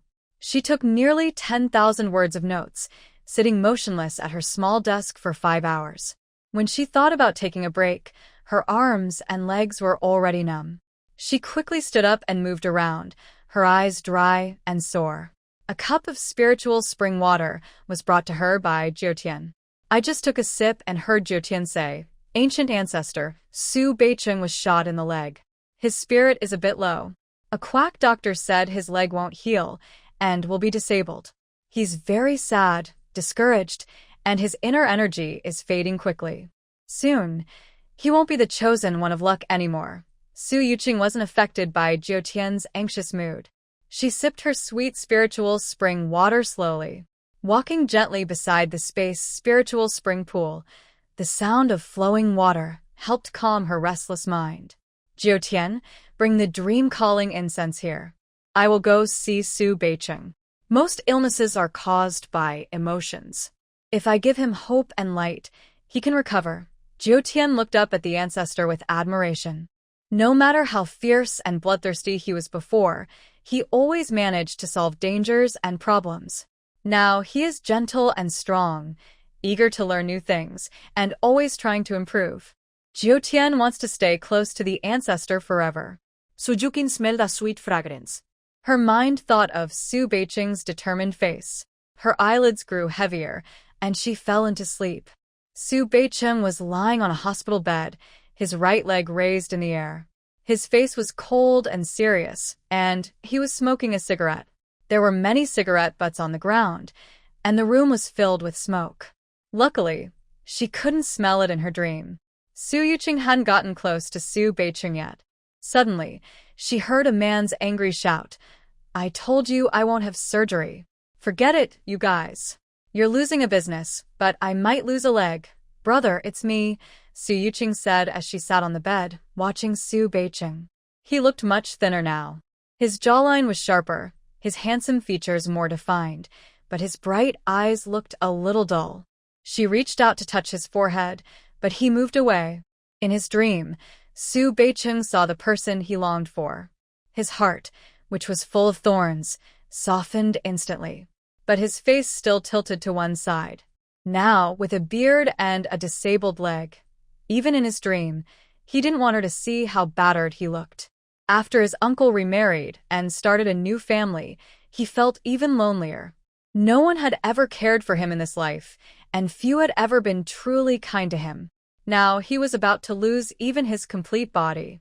Although he saw Jiao Jiao in his dream, he was sure she would be disgusted by his broken state.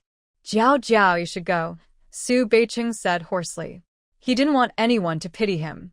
Accidents happen often when doing tasks. But this time, he was too eager to finish the task and almost revealed his identity. Su Beiqing knows he's not a good brother. He's not the kind to think about his sister every day. The more he wants to prove himself to women, the more reckless he becomes.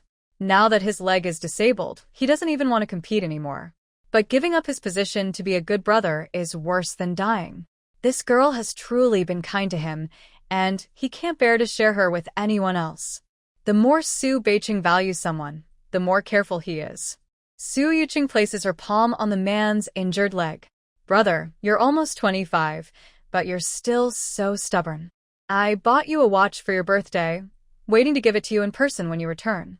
You must come back safe and healthy, or I'll give it to someone else." A strong fire ignited in Su Beiqing, worried she might give his watch to someone else. He suddenly jumped out of bed, showing his strong waist and broad back muscles. He quickly hugged Su Yuqing around the waist, ignoring his leg injury. His eyes sparkled with tiny stars, and his firm chin pressed against Su Yuqing's collarbone as he begged, "Jiao Jiao, don't do that. Don't give the watch to someone else. I want to recover well, and see you again. Besides, Lu Zhanting, don't let any other man get close to you. Their intentions are definitely dirty. Brother will work hard on rehab." When Su Yuqing woke up, she remembered the suffocating embrace from her brother. Her brother trusts Zhanting so much, but she's been involved with Zhanting in a confusing way. Will her brother be upset when he returns? Su Yuqing hesitated for a second, then decided to turn her inner conflict into her appetite. She had helped Su Beiqing many times without others noticing. If Su Beiqing thinks she's seducing Zhanting, she can't explain herself.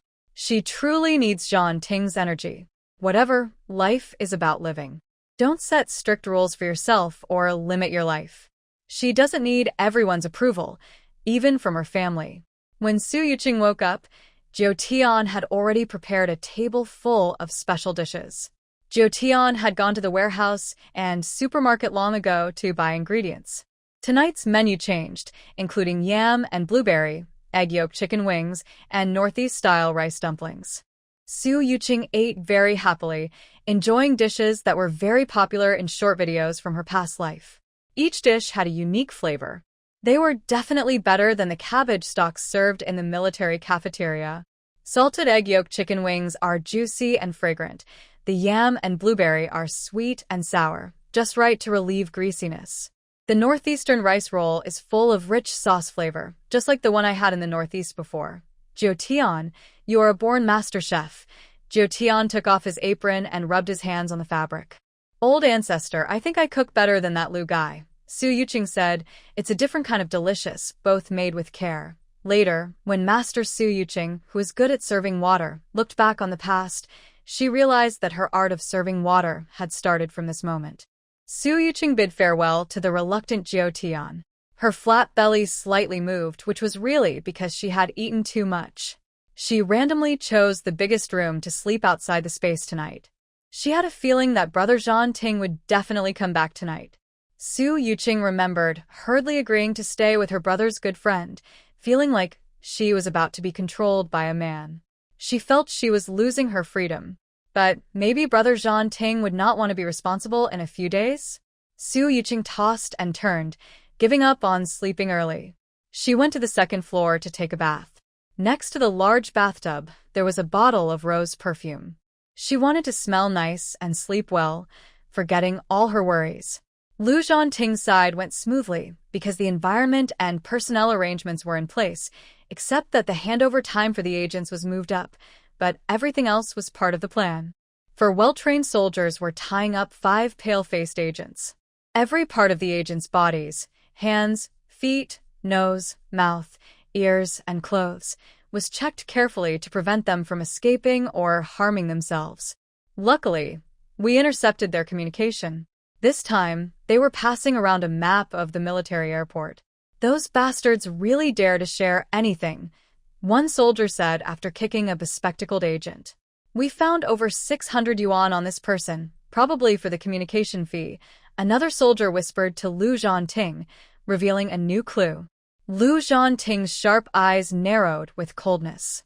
Take them all away and interrogate each one carefully. Li Lei, go and settle the villagers so they don't panic. The weapons on the agents have already been confiscated. Li Lei called out to the villagers and happened to meet the village secretary handing out eggs. Ma Widowed received the most. He settled the villagers and then reported to Lu Zhanting. This time, Lu Zhanting and a few comrades returned to the military district. A group of grown men talked about what they encountered today. Li Lei started first, glancing at Lu Zhanting. Thanks to Comrade Su for agreeing to let Ma Widowed stay. Our work to catch people is going very smoothly. One soldier, smoking a cigarette, lit one for his brother nearby. That big sister Ma is really impressive. She says she knows every man within 10 miles. There are 5 spies in total. Ma Widowed found 3 herself. One spy is worth 3 eggs. She's lucky this time. Ma Widowed seems to know the deputy director of the Revolutionary Committee. They're chatting happily, and the village secretary looks green with envy. I bet Ma Widowed and the village secretary have some secret relationship. Men and women are just like that. Ma Widowed looks quite confident. She's really capable. Otherwise, how could she raise her 3 sons? As men chatted, they started talking about more personal things. Suddenly, Li Lei, who was driving, honked the horn. The others finally noticed that there was a stern-looking Lu Tuanzhong sitting in the car. He disliked people with messy relationships between men and women. Hearing these stories, he felt uncomfortable. They might get scolded if they talked too much. Suddenly, the car fell silent, only the occasional clicking sound. Lu Zhanting sat in the front passenger seat, resting his arm on the door. Why is everyone so quiet? A soldier sitting behind him answered. Thirsty, thirsty. Do you know where I can find wild chrysanthemum flowers? Any kind of flowers. My wife at home wants me to bring some. I've been busy with tasks every day, no time for this. Women just like to bother me. Your wife isn't trying to bother you. She just wants some little romantic gestures between husband and wife. You don't understand, right? Li Lei chuckled, picking his nose. Suddenly, a cold gaze fell on him. Li Lei's smile froze on his face. He had just spoken carelessly and accidentally offended the leader. The most insensitive man was sitting right next to him. Lu Zhanting lowered his hand, adjusted his sleeve, and casually asked, Li Lei, what kind of romantic gestures do women want? Tell us more, so Su Run can learn. A harmonious marriage is the best. Although Li Lei is not married yet, he has an older sister who is doing well after marriage. Her husband appreciates her efforts and sometimes gives small gifts. He also wants a happy family, so he learned from his brother-in-law about the importance of ceremony or special gestures. He doesn't understand much, but he thinks couples should be considerate of each other. Commander, this trick works well with Brother Su, but it won't work with you. Li Lei didn't say all the underlying meaning. This method wouldn't work with Lu Zhanting. Lu Zhanting comes from a very good family. His grandfather and parents are respected role models. Women would be very lucky to marry Lu Zhanting. And he dares to try to flatter the cold-faced king of hell? Hoping for the sun to rise from the west is more realistic. The team leader can work with a serious face, but being cold and trying to comfort others is even scarier. Little sister-in-law is so delicate and sweet. Not crying from being scared is already good. A fragile flower paired with a tough stone. Thinking of this match, Li Lei almost bit his tongue. Lu Zhanting's curiosity faded. This kid Li Lei is probably running in circles. At the military district, Lu Zhanting wrote a work report and handed it to General Gao. General Gao took off his glasses, his eyes tired and bloodshot. He firmly took out a red, white, and blue woven bag from under the desk. Zhanting, this is some nutritional supplement I prepared for Jiao Jiao and some fruit cans that kids love. You can take it to her later. Lu Zhanting picked up the heavy woven bag, nearly 20 pounds, full of items. Actually, many good things are hard to buy even with money now. You need connections and ration tickets to exchange for them. Lu Zhanting realized how much General Gao valued Su Yuqing, his adopted daughter. Jiao Jiao has now agreed to be with him, and he still needs General Gao's approval. General Gao, I have something I want to tell you now. High Commander Gao restrained his authority. Did Xiao Jiao agree to this herself? Don't force her, kid. If she doesn't want to, I won't agree. I'm not her real parent. Even I want to be her godfather, I need to discuss it with her parents. When you're dating a girl, be open about it. Prepare all kinds of gifts and don't make her feel wronged. Also, Zhanting, let me be clear, if you bully my daughter, I will have to step in. Zhanting nodded firmly, looking calm and approving of Commander Gao's approach.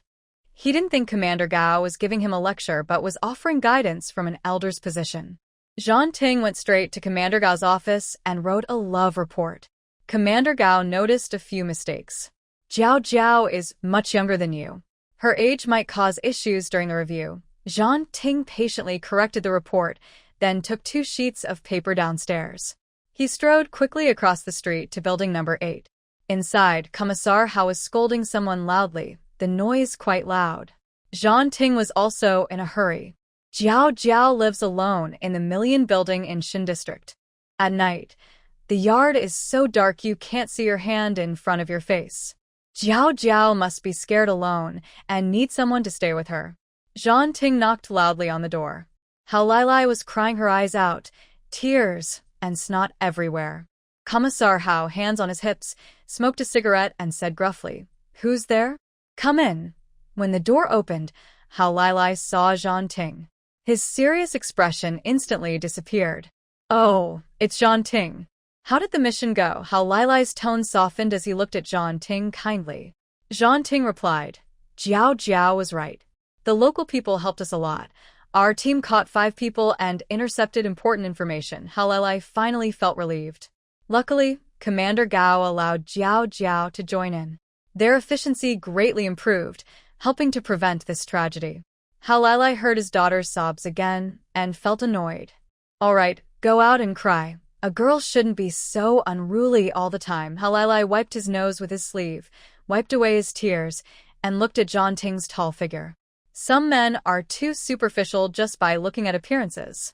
Even her father was fooled by Su Yuqing's sweet and obedient look. Dad still calls Su Yuqing by her nickname, and all the men are completely fooled by this clever woman. She is determined to reveal Su Yuqing's true nature. "Commissioner Hao, what does Zhanting want?" He came all this way after finishing his mission. Lu Zhanting noticed Hao Lail standing at the door without closing it. He was not obligated to get involved in Hao family's family conflicts. "This is my love report. Please review it, Commissioner Hao." Commissioner Hao looked at the report. "You kid.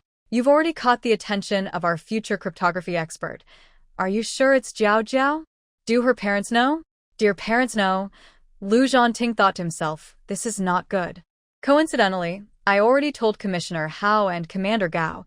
Commissioner Hao admired Su Yuqing very much. The more he admired her, the more his thoughts drifted toward her. Submitting a love report is a serious matter. Passing the political review means marriage.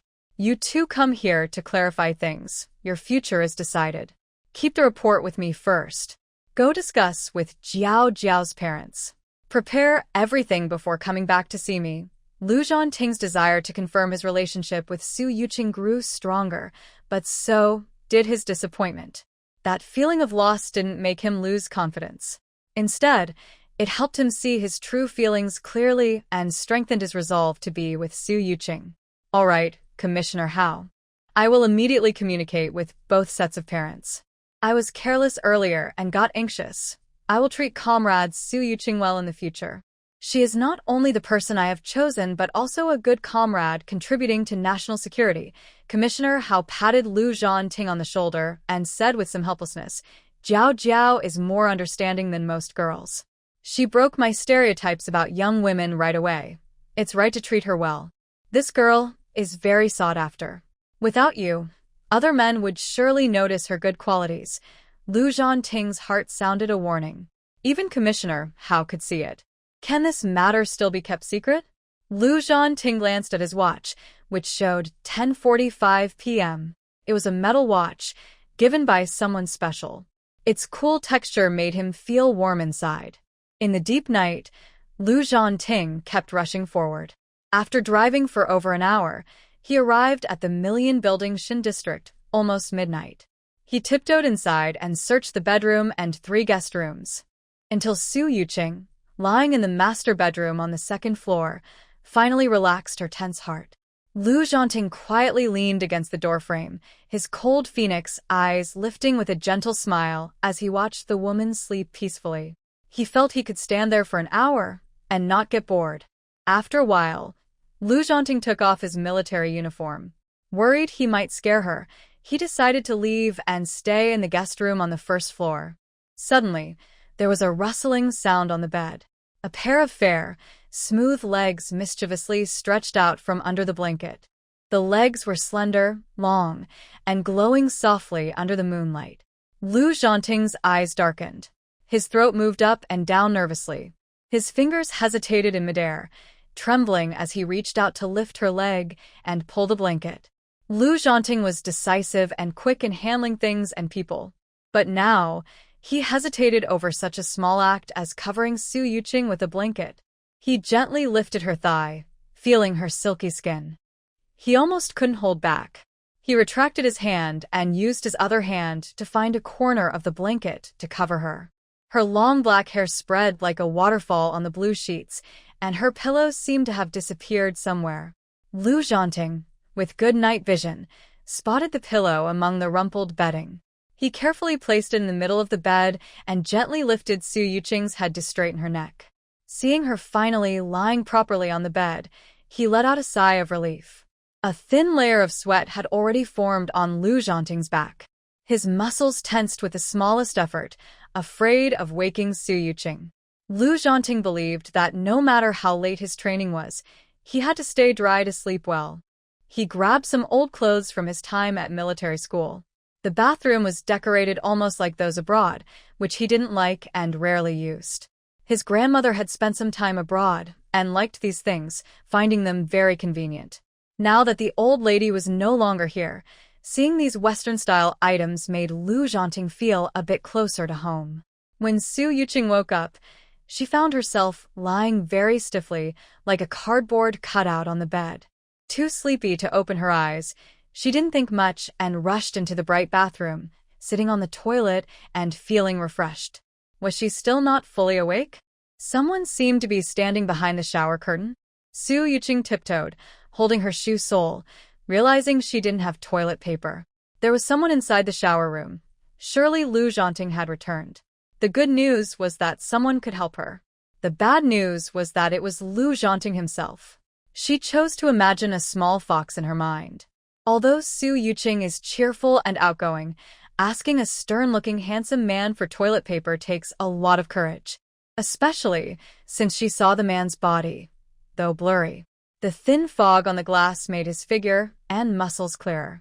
His perfect inverted triangle shape, broad shoulders, narrow waist, and strong abdomen were impressive. Su Yuqing was amazed. People often say online that a dog waist looks like this, firm abs that seem ready to burst. Lu Zhanting's shoulders are very broad. His muscles are big but well-defined. His military uniform hides his physique completely. Dressing makes him look slim, but without clothes, he's muscular, truly the main character. She tiptoed again, finally found toilet paper in the storage supermarket, though it was white, not the right color. The little fox kindly brought wet wipes, bright-eyed and adorable, asking for praise. Su Yuqing patted the little fox's head, then decided to use everything. After using the bathroom, she hurriedly left. She looked at the man's body, admiring but not responsible. The main character truly has special talents, somewhat gifted. But unfortunately, the book never mentioned what those talents are, probably just for show. Blinking, her mind fuzzy, Su Yuqing walked out of the bathroom, just about to crawl into a warm bed. "Jiao Jiao, you just woke up?" Lu Zhanting's deep voice sounded. "My clothes accidentally fell on the ground. Can you help me find a new one?" "Just a pair of pants is fine. I can find the rest myself." Su Yuqing pointed to herself with her index finger, looking confused. Was she supposed to give the shirtless main character some pants? "Okay, Brother Zhanting." Su Yuqing agreed. She couldn't let Brother Zhanting come out naked. Brother Zhanting has been so caring to her. Now was her chance to show her gratitude. The man's wardrobe was small. Clothes in this era were pretty much the same old styles. There were 2 cotton shirts, 3 cheongsams, and 2 sets of military uniforms. Both pants and shorts were straight cut, in blue, gray, and black. She chose a white cotton shirt and a pair of black shorts. Brother Zhanting has a strong body and easily sweats, so cotton, which absorbs sweat well, is perfect for him. Su Yuqing stepped into the bathroom, walking on the man's shoes, and knocked on the shower door. The glass door slid open from the side, revealing the man's tanned, muscular arm. His arm looked very striking up close, with clear muscle lines and visible veins, making him look very strong. Lu Zhanting was holding his clothes when he accidentally had his palm touch Su Yuqing's hand back. "Thanks for your hard work, Jiao Jiao." Su Yuqing's hand felt like it was burned, so she quickly moved it away. I'm going to bed now." Lu Zhanting came out wearing only a pair of black shorts. The white shirt he had was an old one from a few years ago. It was too small, and his arms couldn't even fit in. He was holding the old clothes he had found earlier, still dry. He walked to the mirror, looking at his well-defined six-pack abs, feeling very frustrated. He was shirtless in front of Jiao Jiao, but she didn't want to look. After a good night's sleep, Su Yuqing woke up, washed her face, brushed her teeth, and prepared to go back to see FENG Hudong with Lu Zhanting. Actually, it was Lu Zhanting who called her, and she didn't understand how a man could have so much energy. In the morning, he ran more than 10 kilometers outside and even brought her breakfast. This time, it was salty tofu pudding, sugar buns, bean buns, and baked bread. When she was a child, Su Yuqing often drank sweet tofu pudding. She took a sip of the salty version and frowned, but she gradually got used to it, especially because the inside was filled with delicious mushroom and broth, sometimes with black fungus and lean mincemeat. "Jiao Jiao, the green one is chive flour. If you don't like it, put it in my bowl," Lu Zhanting said, eating the bean bun that Su Yuqing had tasted. Su Yuqing's eyes lit up with curiosity, like a child. "I'll try a little, then share it with Brother Zhanting." In the end, Lu Zhanting ate most of it. Su Yuqing always took small bites, most of which ended up in Lu Zhanting's stomach. When they left for FENG Hudong, Su Yuqing still felt a little reluctant to leave this modern little courtyard because she had to queue for the outdoor toilet in the Sihyuan. She often went to the space to take care of her needs, which might make others suspicious. Su Yuqing felt a bit sad for a few seconds. Then she saw a large blue, red, and white woven bag in the back of the car. "Brother Zhanting, what is this?" "Senior Commander Gao's people bought some nutritional supplements for you," Lu Zhanting introduced, secretly sighing at how fierce the competition had become. Jiao Jiao was just too popular. Once Jiao Jiao joined the intelligence department, he planned to buy her a bicycle in advance. No one else should try to take her spot. Su Yuqing's bright eyes sparkled with curiosity. "I want to take a look." She leaned forward between the seats, reaching into the woven bag on the back seat. But she underestimated how small the car was, so she had to half support herself in midair, her fingers trembling as she pulled open the zipper. Inside the bag, she saw 4 bottles of malted milk and several jars of hawthorn fruit preserves. Still leaning forward, Su Yuqing found a wallet inside and quickly took it out to check. Maybe her godfather had dropped it in by accident. In her hurry, her right leg slipped, and she lost her balance, falling sideways onto Lu Zhanting's shoulder. Lu Zhanting hit the brakes sharply, glanced at the rearview mirror, and reached out to steady her. But Su Yuqing couldn't hold herself up, and her face almost bumped into his. Lu Zhanting quickly leaned back, one arm around her waist, the other steadying her head. For a brief moment, their faces were very close. Lu Zhanting froze, his dark eyes locked on hers, and before he could stop himself, he gently kissed her. The sudden closeness made the air around them go completely still. Su Yuqing's breath caught in surprise. She tried to move away, but Lu Zhanting's arm held her firmly in place to keep her from falling. Her back pressed against the steering wheel, and she could feel his heartbeat close by. Their breathing grew uneven. Finally, Su Yuqing managed to whisper, her voice trembling, "Please, stop."